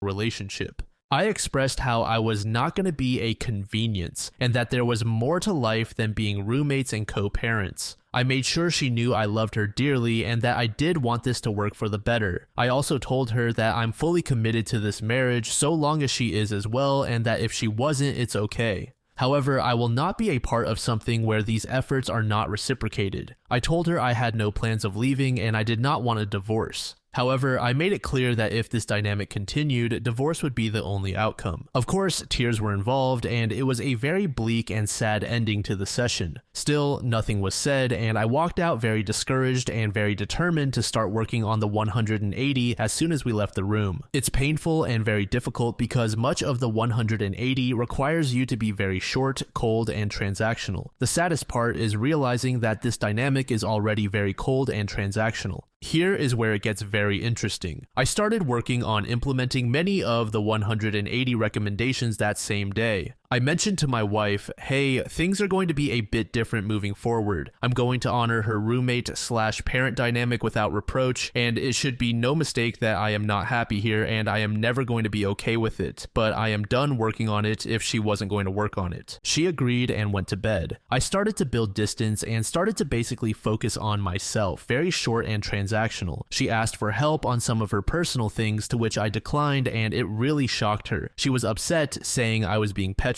I explained to her that she is now fully in charge of her own life and her own issues. We didn't talk all day and we only spoke when necessary. A few days I keep this going and she's very visibly upset and stressed. I typically react to that with gestures of help or nurturing, but I didn't this time. That night she was crying, telling me she was stressed and she thought something was wrong with me because I was indifferent. I simply listened, and then I told her that this is the dynamic she proposed and that I'm simply taking care of myself and focusing on myself, just like her. I'm not gonna lie, it has been very hard to be cold and distant because, as I mentioned before, I love her and I wish I could hold her and love on her. However, I know this is somewhat manipulative in a way just to get her way and still keep me in the friend zone, so I've been staying the course. We're now going on a week of this 180, and let's just say there have been many changes on her side. I think she is starting to realize there is more to me than just friends and co-parenting. I sent her a text a few days ago, essentially itemizing bills and separating the financial responsibilities 50-50, and she lost her shit. She basically told me it was out of left field, to which I responded, hey, friends go in 50-50, and as your friend, I expect nothing less. This was very eye-opening because it gave me a glimpse of how I'm really taken for granted, and how her level of comfort and convenience at my expense is really overlooked. I pushed through anyway and basically told her that this is the new dynamic she asked for and that it's still a bargain because she would have to be 100% if she was on her own. While the 180 has been working in many different areas, I am still very much sad about the overall situation. There have been many eye-opening statements being said and realizations that have not been pleasant to encounter. It has also sparked new energy and new efforts on her side as well. She's definitely seeking to talk to me more often, and while it's hard to turn down, I hope if things improve, this continues to happen. I've also noticed that she's making more time for herself aside from being a mom, which is huge because she neglected herself for years. I'm very pleased seeing her be more herself. My hope is that as we work on ourselves, the marriage improves. There really is no telling at this point where this will go. We are very cordial and amicable even to this day, and that's a very good sign. Boundaries are set and expectations are very clear, and I feel that no matter the outcome, I will be at peace with everything that has been done. We're still going to continue the couples therapist until we either rekindle our marriage or end up in divorce. I feel like having this non-biased third party really helps as a witness and as a guide through this. No matter what, I will always love my wife. However, I will not participate in a intimate-less marriage because we both deserve better. Thank you all for all the kind words and recommendations and feedback. This will be my last post on this topic and I wish you all the best. TLDR, my wife friend-zoned me and wants to just co-parent at my expense, but I started the 180 method to try and find a solution because she doesn't want to work on us, which seems to be working on getting her out of her rut and helping me discover more about how she feels. Also, therapy is paramount and highly recommended to all couples. User Complete Old 1960 made this comment under the update post. The bottom line is not to be brutal, but there is one thing you don't have an infinite amount of, which is time. This has to be resolved in a timely manner. It takes two to be in love and to be loved, and you only have half of the equation. You need to put a time limit on you being the good guy and think of you and your future. Look, I hope it works out for you, but listening to what you are going through and what you could be in for, you can still be a good father, but also be a great husband to another wife if you find that special person again. OP said, definitely. I think this soft ultimatum has been very revealing. I'm definitely hoping for a rekindling of our marriage, but I'm also bracing for divorce. I agree on a timeline, and I've decided on a timeline for myself privately. I don't want to give her a timeline because I want to reduce the pressure. However, after 1 to 2 years, if things don't improve, it won't be shocking or a surprise if we split. I think 1 to 2 years is more than reasonable. Another Reddit user named She's a Killer also made a comment. I have to agree with this simply because at some point, the person who has gone 180 and is waiting for the other person to decide will begin to wonder, wow, they're really taking their time coming around to me. Did they love me at all? If they ever appreciated and cared for me, why would they keep me waiting and neglecting me for so long? Except in my case, it had more to do with the other person being stubborn and unable to admit their faults. OP said, yeah, I understand. I don't think I'll ever doubt she loved me at all. I am certain she did, and I'm certain she still does. I know it sounds crazy, and I'm not at all infatuated or blinded by love. Love is far more than the intimacy and were lacking. Then user Randy Pan the Goat Boy said, I think it's interesting that in the comments of your original post, you said you didn't think she was taking you for granted, but you came to realize she absolutely was. Can you give some more details on what the 180 method is? OP said, yeah, I definitely felt this way, but with this 180 method, it's happening right in front of my eyes. Actual actions and reactions taking place that clearly demonstrate that she is taking me for granted. She actually sees this as well. It's evident she's thinking about this heavily based on her demeanor and her behavior. It's very important to understand the wife's point of view. As we have seen, she seemed to want to almost leech on her husband. She had been keeping a lot of anger inside of her with the regret of having kids at 19 years old. And it's understandable, but nevertheless, those feelings can't excuse just checking out of a marriage so suddenly. But I'm glad to hear that OP seems to be getting along with his wife now and is making good progress.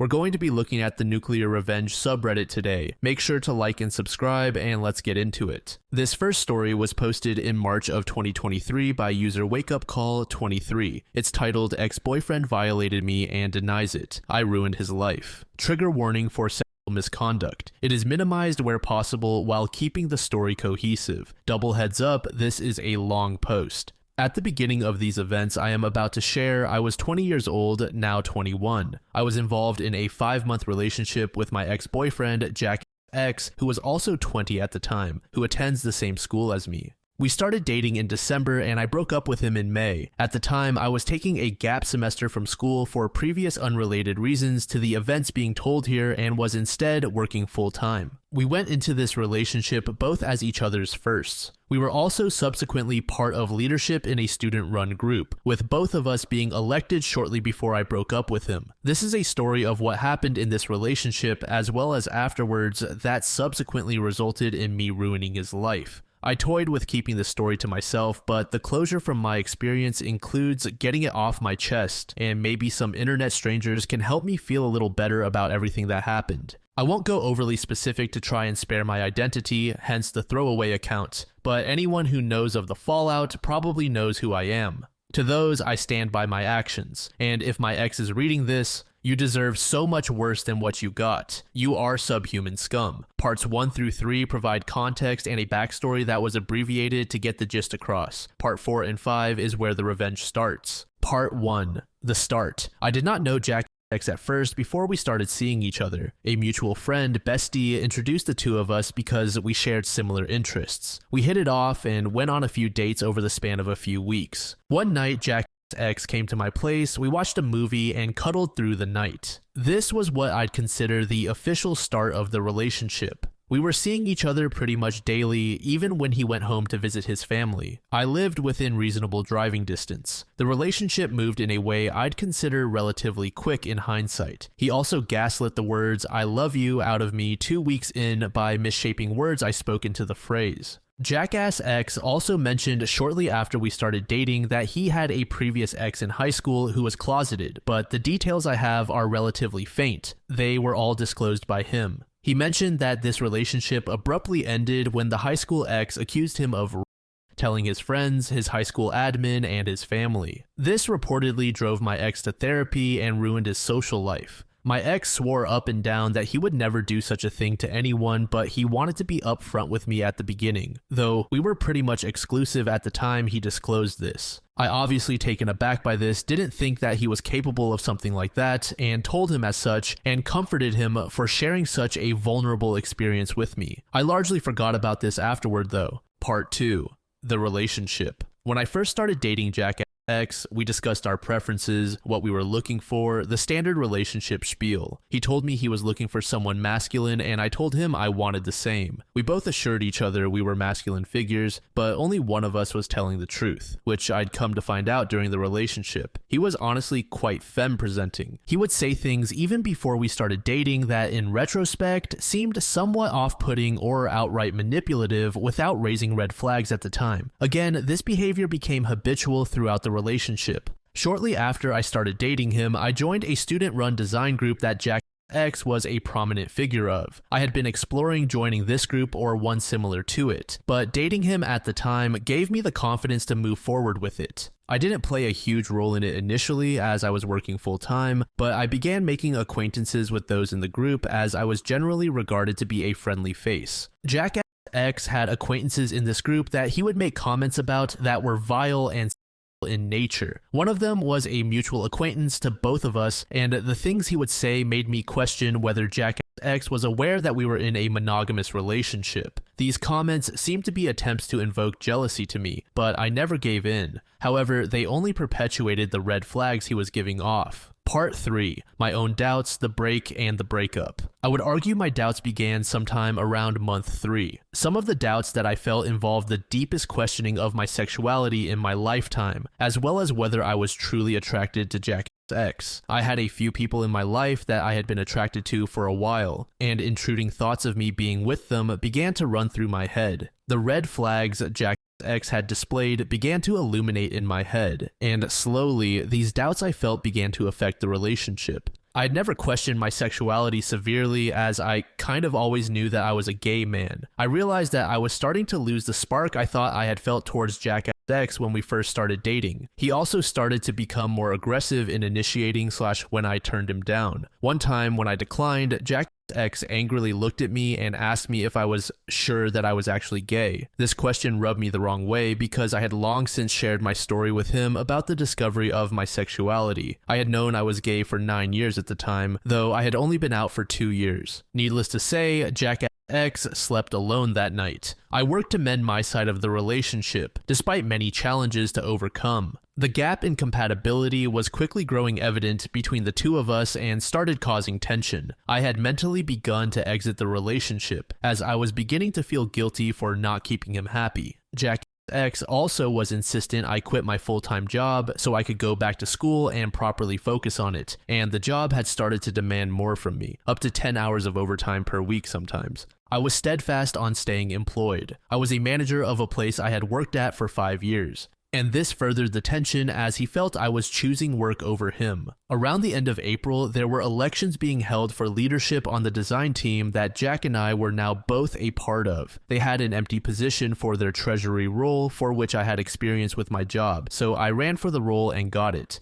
He had been gunning for a project management role and was given it as well. This happened in conjunction with the relationship turning rocky, but it didn't seem like it would be a problem. It is important to note that this design team was quite important to Jack. He put a lot of time into it, it was his main thing outside of school, and almost all of his friends were in it. I wanted to make sure that I could help this continue to thrive for him, so I kept trying to mend the relationship, though it was slowly wearing me down. One morning in early May, as I was sleeping at Jack's apartment, Jack attempted to make a move on me at 3:30 in the morning. I, asleep at the time, because I had work at 7, told him that I didn't want this, and turned back over and went back to sleep. This seemed to stop him, but only temporarily. I stirred again at about 5:30 because I felt something on me. Jack was now on top of me. I tried to fall back asleep, but he continued, then proceeded to finish on top of me. I, disgusted, got out of bed and showered to get ready for work. He did not say anything to me in this time frame, not even an apology. As I was about to leave his apartment, he stopped me and said that we should take a break. I tearfully agreed and left for work feeling like I had done something wrong. The break was mentally relieving and challenging for me. I felt right being apart, but didn't feel right about everything that happened. I was still questioning my sexuality and was facing ever-increasing challenges with work. I was tasked with managing 2 departments at once and worked almost every day during the break. I didn't talk to any of my friends about the break because I felt like I was the one that caused it. A few days later, Jack called me because he couldn't stand not being with me and wanted to be together again. I reluctantly eased back into it, but had mentally known the break was the beginning of the end. At this point, he had moved back with his family about 2 hours away for an internship, so this post-break relationship was basically long distance. We talked. I told him I was going through tough times with the work to try to justify my off behavior, and he began texting me sappy daily messages which I largely ignored because they felt shallow and only made me feel worse. I responded to some of them and would pick up his phone calls, but this was mostly an effort to show that I was still alive and somewhat engaged in the relationship. On a Saturday morning, Jack called me super early and left a voicemail to the tune of an ultimatum, asking whether I was willing to make things work or if he needed to move on. This call was the final straw for me. I knew that this was when I needed to end it. I wrote a brief letter, called him back, and read it to him. I broke up with him over the phone. This was not my finest hour, but he left me no choice. He was entirely taken aback by me calling the relationship off and tried to ask me to make it work, manipulatively. I ended the relationship amicably because I thought I had done something wrong, and he agreed that we could remain friends.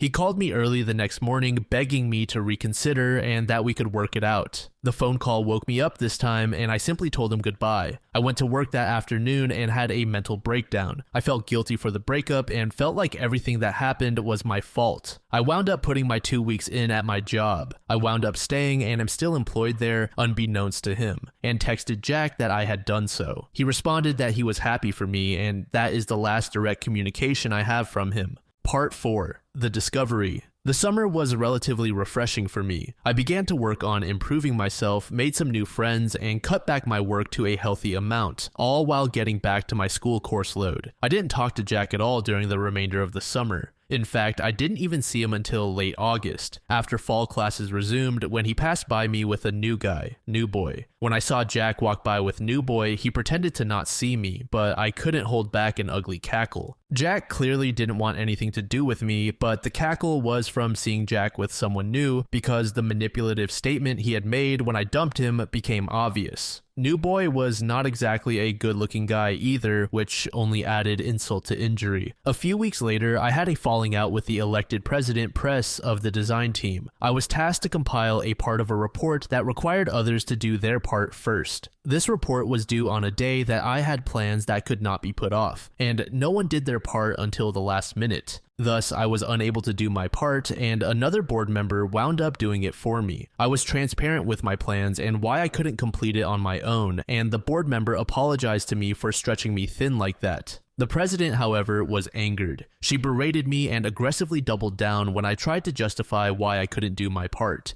The exchange drove me to nearly rage quit the design team, but I held my head up and instead got to thinking about a path that took the high road. One thought led to another, and suddenly I was thinking about why my relationship with Jack failed. We are supposed to be in correspondence with one another, but he elected not to work with me, which was partly why I couldn't do my task. I simply didn't work with him either. At the same time as the falling out with press, the design group had a photo shoot for all elected board members to receive headshot photos. I, not being even close with any of the leadership, was mostly minding my own business. Jack, however, brought New Boy along to try and show off in front of me. New Boy was not in the design group. This quickly became evident when they began cuddling directly in front of me. This wound up being a bad call on Jack's part, as it only made me consider further why our relationship had fallen apart. In these thoughts, I thought back to that fateful May morning, and a terrifying realization came across me. The happenings of that morning were textbook sexual assault. In hindsight, I'm shocked I did not realize it sooner. I realized I was a victim, and it was hard to come to terms with it. I initially diffused it with humor in a weird coping strategy involving denial, but told some of my closest friends of the discovery so I didn't feel alone. I also pondered how I should handle it moving forward. I also had never returned the 2 things he left in my apartment, his key and a shirt that he really liked, one of his favorites. I threw the key away and I wound up burning the shirt. He probably had his locks changed. Then the memory of what Jack said to me about his high school ex ran through my head, which I had initially forgotten. I had been put in a mental trap that Jack was not capable of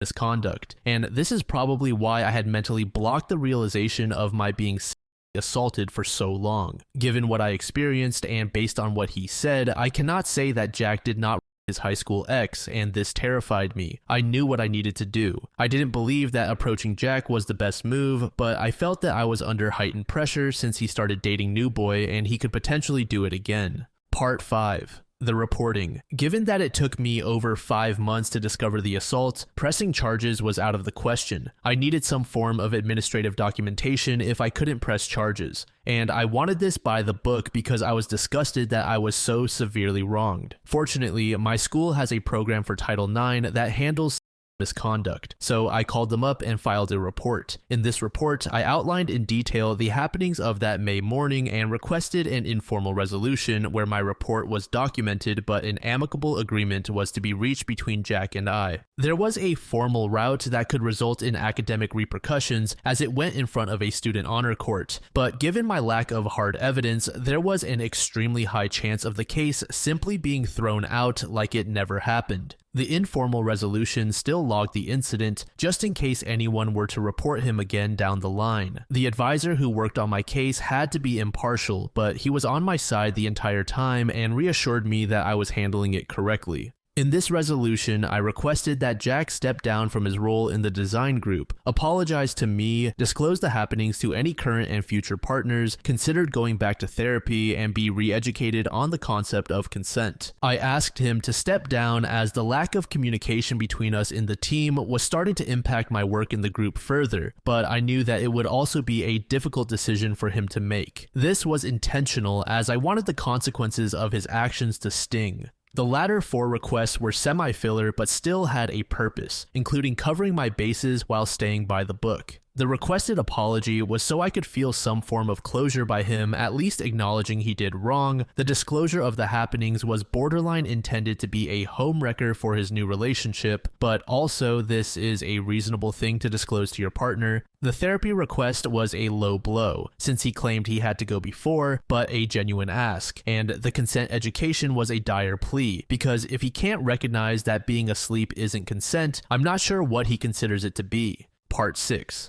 The interim and the report's end. In the midst of the report being filed and Title IX working on reaching out to Jack, the governing body at my school that manages student-run organizations deemed me ineligible to be the design group's treasurer. Their system is really backwards and their reasoning was stupid. I didn't have enough credits to be considered eligible. They demanded a replacement treasurer. Prez, who suddenly was nice because she needed something from me again, held a meeting and asked me if I'd be okay still doing my job, but just marking someone else down as the treasurer to satisfy the governing body. I agreed. Jack was in this meeting and quickly volunteered to put his name down with a smirk on his face. I, also smirking, said that was fine. Prez then moved to crack a joke. She started to say how it was funny that Jack was taking my position. She quickly stopped speaking, widened her eyes, and looked at myself, then Jack. Those few words told me that Jack had mentioned our relationship's end. The entire elected board was friends with each other, excluding me, and it also demonstrated to me that they were talking poorly about me behind my back. I firmly believe the comment she was about to make was her finding it funny that Jack was taking my position because we had previously dated, but she stopped herself when she realized that she was about to talk badly about me to my face. I smiled, feigned ignorance, and quietly dismissed myself from the meeting. Jack, on the other hand, was not staying in touch with Title IX. They reached him after about 2 months, and he initially admitted to the advisor that he did not disagree with the instances I described, but wanted me to know that he was learning intimacy. I politely told the advisor I could understand to a point as I was in the same boat as him, but that didn't excuse his actions. I also asked the advisor if he had decided on the resolution, to which he hadn't. The advisor then attempted to call Jack back to get a decision from him on whether he would follow my requests, but Jack began dodging phone calls for about 2 weeks. These 2 weeks were some of the hardest of my life. The ugliest parts of the relationship were playing through my head non-stop. I was drinking nearly nightly to ease my mind, not my proudest hour. I wrote a long, emotional letter regarding my thoughts that was subsequently emailed to Title IX. I did this to document the feelings I had while further strengthening my case, which to people outside of myself was relying on anecdotal evidence. I called Title IX back, expressed my concerns once again, and they thanked me for the letter because it provided additional perspective from my side. I requested that when they reached Jack to give him this ultimatum, if he was stepping down. I also asked they let him know if he chose not to, that I would step down, but be thorough in explaining why I stepped down.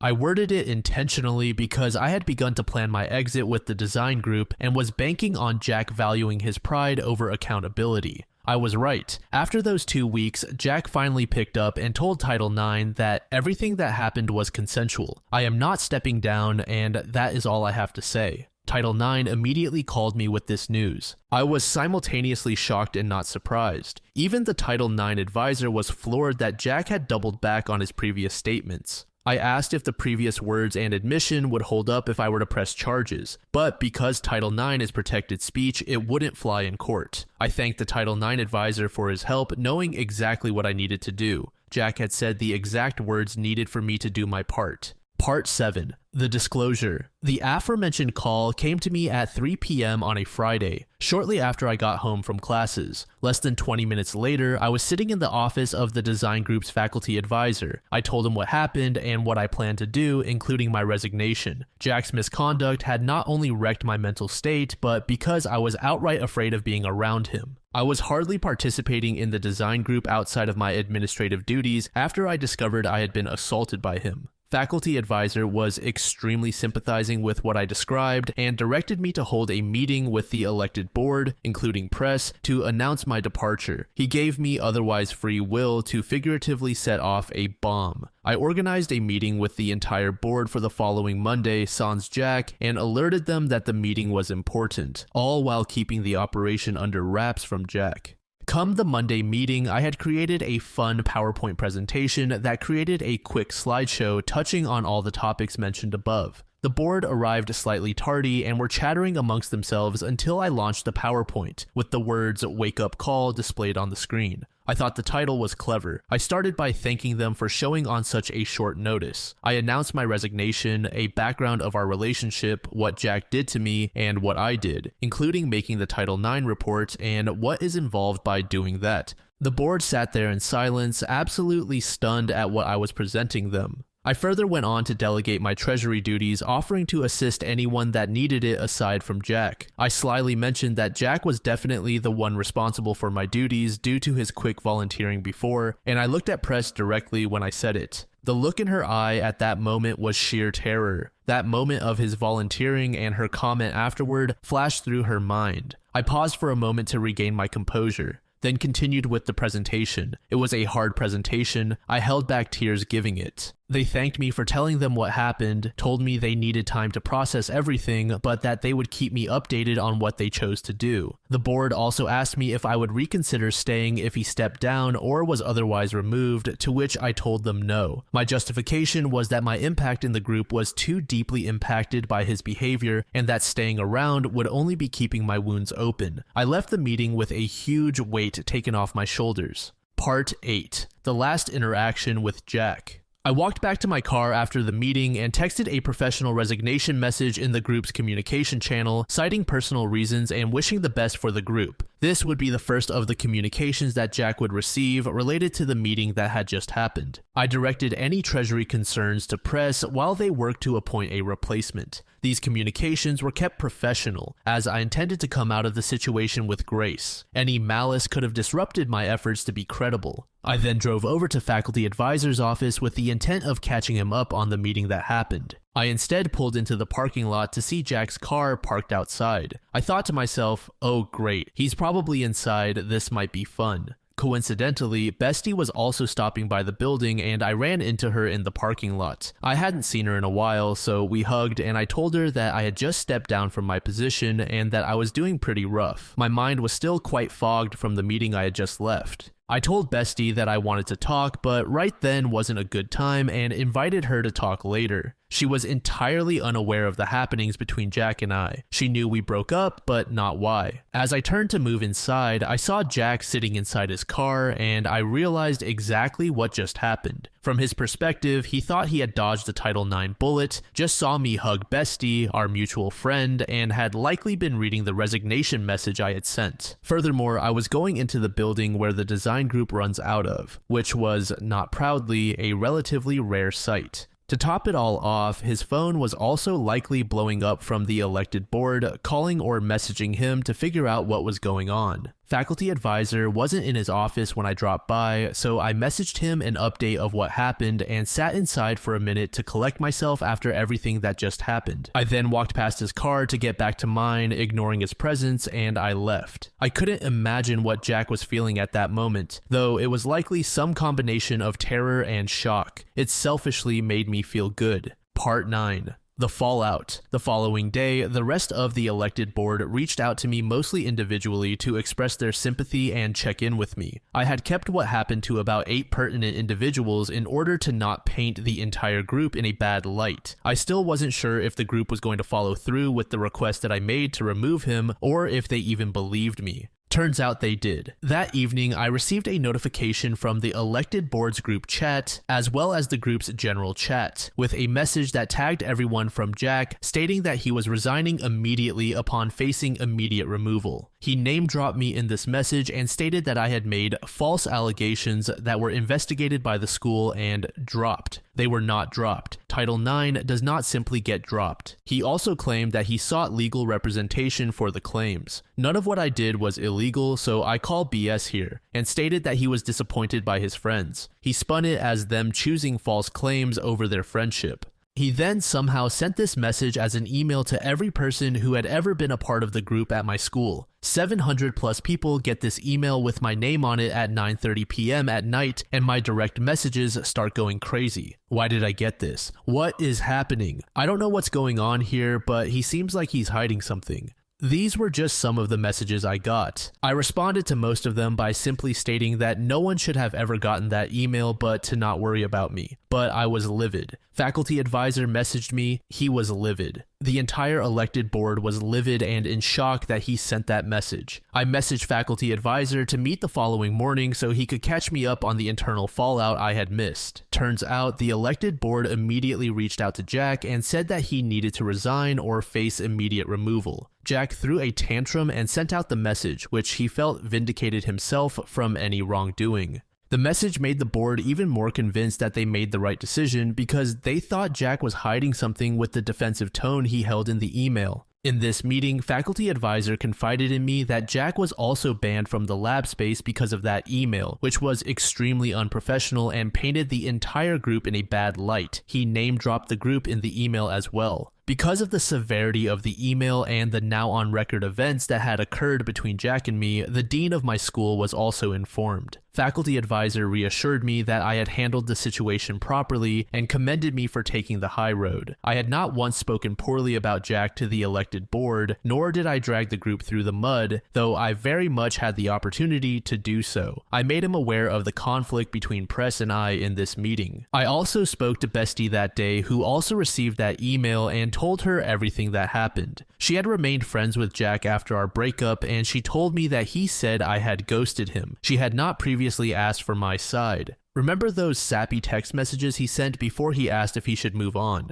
Yeah, my not responding to all of those was what he framed as ghosting. I had responded to some, and I had called him in between them as well, so I cleared that air with her too. She was absolutely floored that he could do such a thing, but we reconciled over many questionable behaviors he had displayed throughout my relationship and her friendship with him. Part 10. Wrap up. With these events, I would say that I received my closure, or at least as close to closure as one can get in this type of situation. I don't think that Jack believes he's done anything wrong in this situation, but honestly, I'm okay with that. I simply stated what happened, and it caused a daisy chain of reactions that culminated in Jack losing almost every single one of his friends, his passion of working with the design group, and the space that he used to spend most of his free hours in, which was the group's lab. He also lost faculty advisor's respect, who is a very prominent figure in our school, as well as Jack's now former boss. The school is keeping an eye on him now, while also potentially considering disciplinary action on him. When I say that the group was important to Jack, I mean it. When he wasn't in class, he was usually working in the group or spending time with the friends in it. I don't know what he is doing now, and honestly, I don't care. I don't see him around anymore. Remember New Boy? Allegedly, Jack was still together with him at the time I gave the PowerPoint. To keep my stance of being professional through my actions, I am not going to dig around to find out if that was the case. I don't know who the boyfriend is, and Jack does not have a social media presence. I could ask Bestie, but I believe that New Boy received word of the incidences I brought forward. I suspect that Jack may be single as a result.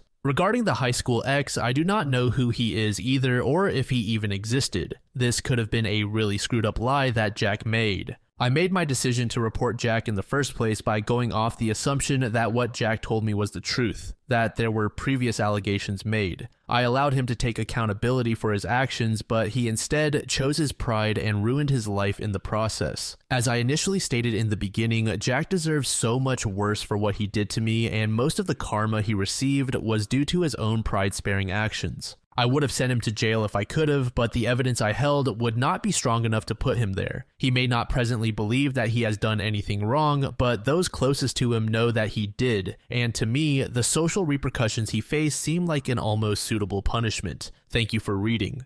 So there is a lot to digest here. There was a crazy amount of meticulous planning that went into this and just how OP executed their revenge. OP's boyfriend not only had to face social consequences afterwards, but legal ones as well. Just an absolutely shocking and satisfying story from the perspective of OP. Towards the start with the initial violation, I just had really strong feelings of sympathy and frustration, making the payoff all the more rewarding. Props to OP for sticking it out to the end, cause that was such a long and arduous process. Hey everyone, welcome back. We're going to be taking a look at the entitled Parents subreddit today, which is filled with posts that just irk you. Make sure to like and subscribe, and let's get into it. User Mechanetic posted this first story on June 25th, 2019. The post is titled, "I sold this house to you and I want to buy it back for less than half of the price. I never thought I'd post something here again, but this just happened to my sister and it was probably the most infuriating thing I have ever heard about my aunt. I apologize in advance if this is going to be a super long read, but I think it's quite necessary for the story to make sense. But if you don't like reading walls of text, TLDR at the bottom. First, let me describe the kind of aunt that we have. She has been the source of headache for us as a family emotionally and monetarily. She would always ask my mom and dad for a loan that would take years for her to pay. Where those loans go is one of our biggest questions to date. And whenever my mom or my eldest sister would ask her for the payment, she would always play the I'm family card and be all emotional to play on my mom's emotions. My mom has a soft spot with her family and she would most likely let it slide. But not my eldest sister. She would constantly remind and warn my aunt to pay her debts or she'll do something about it. My aunt would then turn to my mom, asking for protection from my sister, to which my mom would talk to my sister about it. My sister, though, is not having it and is just relentless in her pursuit of making my aunt pay her debts. This got to a point where my aunt warned to sue my sister if she didn't stop, to which my sister openly invited her. My sister works at a law firm, so she knows the law and that our aunt has no case at all. Ultimately, our aunt paid, but not without any parting words of how our family is a bunch of rude people and that she would never talk to us again and such. But after a month or so, she made up with my mom and everything was well except for my eldest sister. So for context with the title, my aunt put her house up for sale due to her children moving out. She had 2 daughters who are all married now. Initially, she said that the house was getting too big for her to keep and maintain, and that she planned to buy a nice condominium near the downtown area. Her house is a 30 to 45 minute drive from downtown. My uncle didn't want her to sell it to someone they do not know, or at least does not have an affinity to, so she suggested selling the house to a relative or a super close friend. My aunt then talked to my youngest sister and pitched her the idea of buying the house from her. I have 3 sisters and I'm the only son. At first, my sister didn't really want to entertain the idea of buying a house at this point in time, as they have 2 kids that they are sending to a not so cheap school. But my aunt then pulled the sentimental value card, and that it would be a shame if the house was sold to someone else. Admittedly though, the house did have sentimental value for us siblings and cousins. We used to spend our summers over there, as it's in a pretty nice neighborhood and we have friends there as well. A basketball court is fronting the house, which is a win-win situation since they both have boys and her husband is a good basketball player. My aunt saw this as an opportunity for the boys and her husband to train or whatever. To my aunt's credit, she did have a nice pitch to my sister, so I got to give her that. My sister and her husband discussed this in length. It literally took about a month before they had their decision. My sister and her husband decided to buy the house as they had long planned to have a house of their own. But her husband's grandmother begged them to stay at the current house they're living in until his grandmother could return, as she was sorting something out from a different city, so they decided to lease it until they were ready to move. My eldest sister, who by the way was against all of this, helped with all the contract and legal stuff so they could cover all their bases. The details of the sale aren't really familiar to me, but if my memory serves me right, the house and lot was sold for more or less 1 million pesos. My sister gave my aunt a more than generous amount of time to move out, 6 months. When the time came for everything to be moved out, my sister and her husband decided to pay a visit to their recently bought house and see to what extent the renovation would be. And to their surprise, the condition of the house was a literal hole. The walls and ceiling were falling apart. The tiles on the floor were chipped or starting to get chipped. The main bedroom was a mess, and the kitchen smelled like someone died in there for weeks. Although my aunt did disclose that some renovation work would be needed, she never disclosed that the house was that up, but whatever, they decided to renovate the house, which cost them another 300k. Once the renovation was done, the difference was night and day. As they were not moving into the new house yet, they listed the house for lease in some places, and it garnered a lot of interest. The house was then leased to a foreign couple. The transaction went smoothly with the help of my eldest sister once again, and the couple even paid full price for the whole duration of the lease. Everything was as smooth as butter until yesterday. My sister got a call from the couple who leased the house early in the morning when she was dropping off the kids to school. This was on a Monday, and my sister is usually super busy on these days, and this was one of those days. She answered the call and the following ensued. Side note, this is all based on my sister's retelling of the events and conversations. It might not be 100% accurate, but I'll try to be as close to it as possible. S equals my sister, NH equals nice husband, NW equals nice wife, EA equals entitled aunt. S, hello NH, haven't heard from you for a long time. May I know why you called? NH, there's someone at the gate claiming that this is her house. S, confused. Huh? She just might be a crazy person roaming around the area. NH, well, no, she showed me pictures of the house and her in it. At this point, my sister kind of knew what was happening, so she hurriedly drove there. She was coming from the different side of town, so it took her about an hour to get there. When she got there, she saw EA outside, screaming to let her in. The neighbors were already out and witnessing the commotion. EA sees my sister and hurriedly goes to her. EA, hey S, they won't let me in, points towards the nice couple. S, EA, what are you doing here? EA, well, this was once my house. Am I not allowed to enter? S, what do you mean? EA, I sold you this house, remember? Now I see that someone else is living here. S, well, they are leasing the house. EA, what? Why would you lease the house to someone I don't know? S, getting angry. Because this is my house. I can lease it to whoever I want. At this point, my sister couldn't believe the stupidity of this situation and was kind of getting embarrassed with the neighbors looking on. So she told EA to go inside so they could discuss it.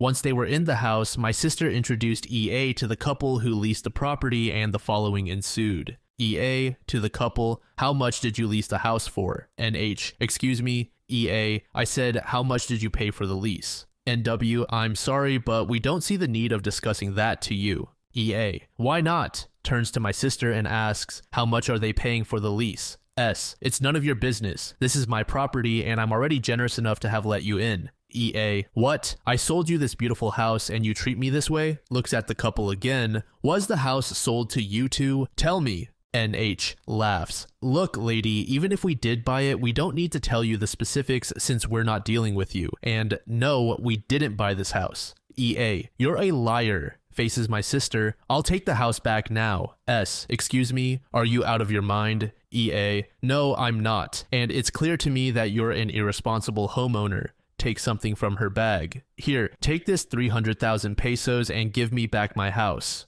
S. 300,000 pesos? Seriously? Slams the money into EA's chest. My sister is fuming at this point. You need to leave my property right now. I won't allow you to disrespect me in front of these nice people. 300,000 when we bought this house from you for 1 million. EA, you can't kick me out of here. This is my house. S grabs her phone. I'm calling the cops now. EA then bolted out of there. On her way out, she screamed, I'll come back and take the house. This is not the end of this. After EA was nowhere to be seen, my sister broke down in front of the nice couple. The couple asked her a few details about EA and they were super understanding. My sister offered to return about 1/4 of the total money they paid for the lease, but the couple said that it's not necessary. Her husband knew what happened and he was furious to a point that he almost went to the condominium where EA was living in, but my sister was able to calm her down before anything bad happened. TLDR, Aunt sells her house to my sister with a pretty good sales pitch. House sold for more or less 1 million pesos with assurance that not much renovation was needed. Turned out it was a lie and renovation cost about 300K.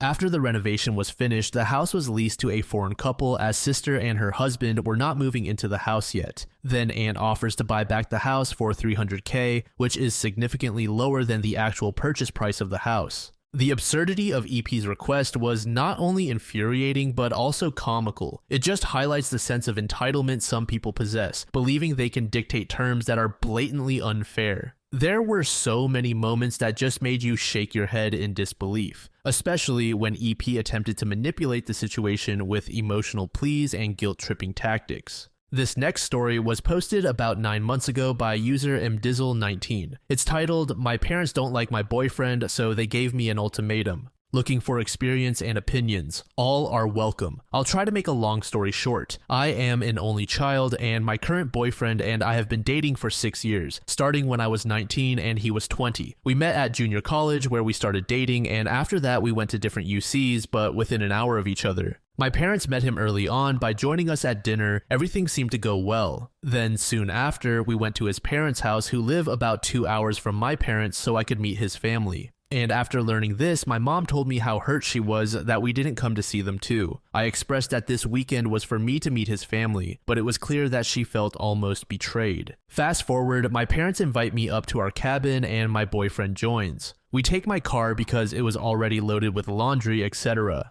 After we arrive, my dad pulls me aside and pretty much quietly yells at me how wrong it is that I drove and that we took my car. He's the man, he should be driving, blah blah blah. This started everything going forward on a sour note. The cabin is in Tahoe, it gets cold in the winter, so my boyfriend wore a sweatshirt with his hood up during some of the time at the cabin. My parents to this day cite this as weird and rude as well as a reason they don't like him. As we continue our relationship, it's clear that my parents don't like him, but they can't really give up what I would call good or justifiable reasons. They'll say he's just not a good fit for the family. They don't tell me to stop dating him because they can't, I'm an adult. But they do tell me that I need to keep them and him separate. They don't want to really hear about him and he's not welcome at their house or cabin. He's never cheated on me, abused me, he has no drug problems, etc. Nothing that a normal parent would cite as a problem. Eventually, it became an ultimatum given to me by my parents. They tell me that if you continue to date him, eventually it will be either him or us and you'll have to choose. Among other things, they would tell me that he'd never be an attorney, which is what he wanted to do, and insinuating that he probably wouldn't be much of anything at all. After undergrad, I started working at a financial firm. He graduated from undergrad at UC Berkeley and was accepted to law school across the country. We were always very serious about each other and decided to go long distance until he graduated and moved back to California. My boyfriend has since graduated from law school, moved home, and took the bar last month. He starts work this October and has had a contract since last year. They have known about this as well. Now, 6 years into our relationship, I call my parents and tell them that we are going to be moving in together. About 20 minutes later, I get a text from my mom saying that she doesn't want to rain on my parade, but that this path excludes her and my dad from my future. That they love me, but they can't be in my life if I choose to be with my boyfriend. I told them I would never understand. Since then, they have sent me more and more text messages saying stuff like, "We feel like we're losing our daughter. This is heartbreaking," etc. And all at the same time including that this is my choice and my fault. I texted my parents that I thought my boyfriend and I should come over and talk. That texting about this kind of thing is stupid, but not to be patronized or belittled, and if it turned to screaming, that we would leave. My parents then replied that they wanted to see me face to face to talk, but that my boyfriend isn't allowed. My boyfriend even called my father the night of the initial "we can't be part of your life" text to try and talk or meet up and see if there was a way to talk through any legitimate concerns. My dad did not answer and responded until a week plus later, only to text him that they haven't really ever liked him, that he wants to work through it with me alone, and it's mine and my boyfriend's fault for not trying to address things earlier. Among other ridiculous reasons to not like my boyfriend was Berkeley isn't a man's college. My dad. One time in college, my professor lost my final exam, and when I found out via my final grades and was frantically calling her to figure out what happened, my parents told my boyfriend, "See, this is why we didn't want her to have a boyfriend in college. They found ways to blame him for everything." The only thing that ever had any merit was that he wasn't working yet. Well, this was because he was going to school to be a lawyer. Apparently, marrying someone who will make a lot of money is a bad thing. My boyfriend is the nicest, most calm and peaceful person ever, and he loves me more than anything. But apparently their pride is more important than being wrong and accepting him. I guess I'm just trying to figure out if this is normal, or if it's as wrong as it feels to my boyfriend and I. Boyfriend as well as my parents and myself are of the same race. Somewhat similar financial status as well. No important details left out, I promise. I wanted objective feedback. Believe me, if there was more, my parents would make it known to me and I would have included it in this post.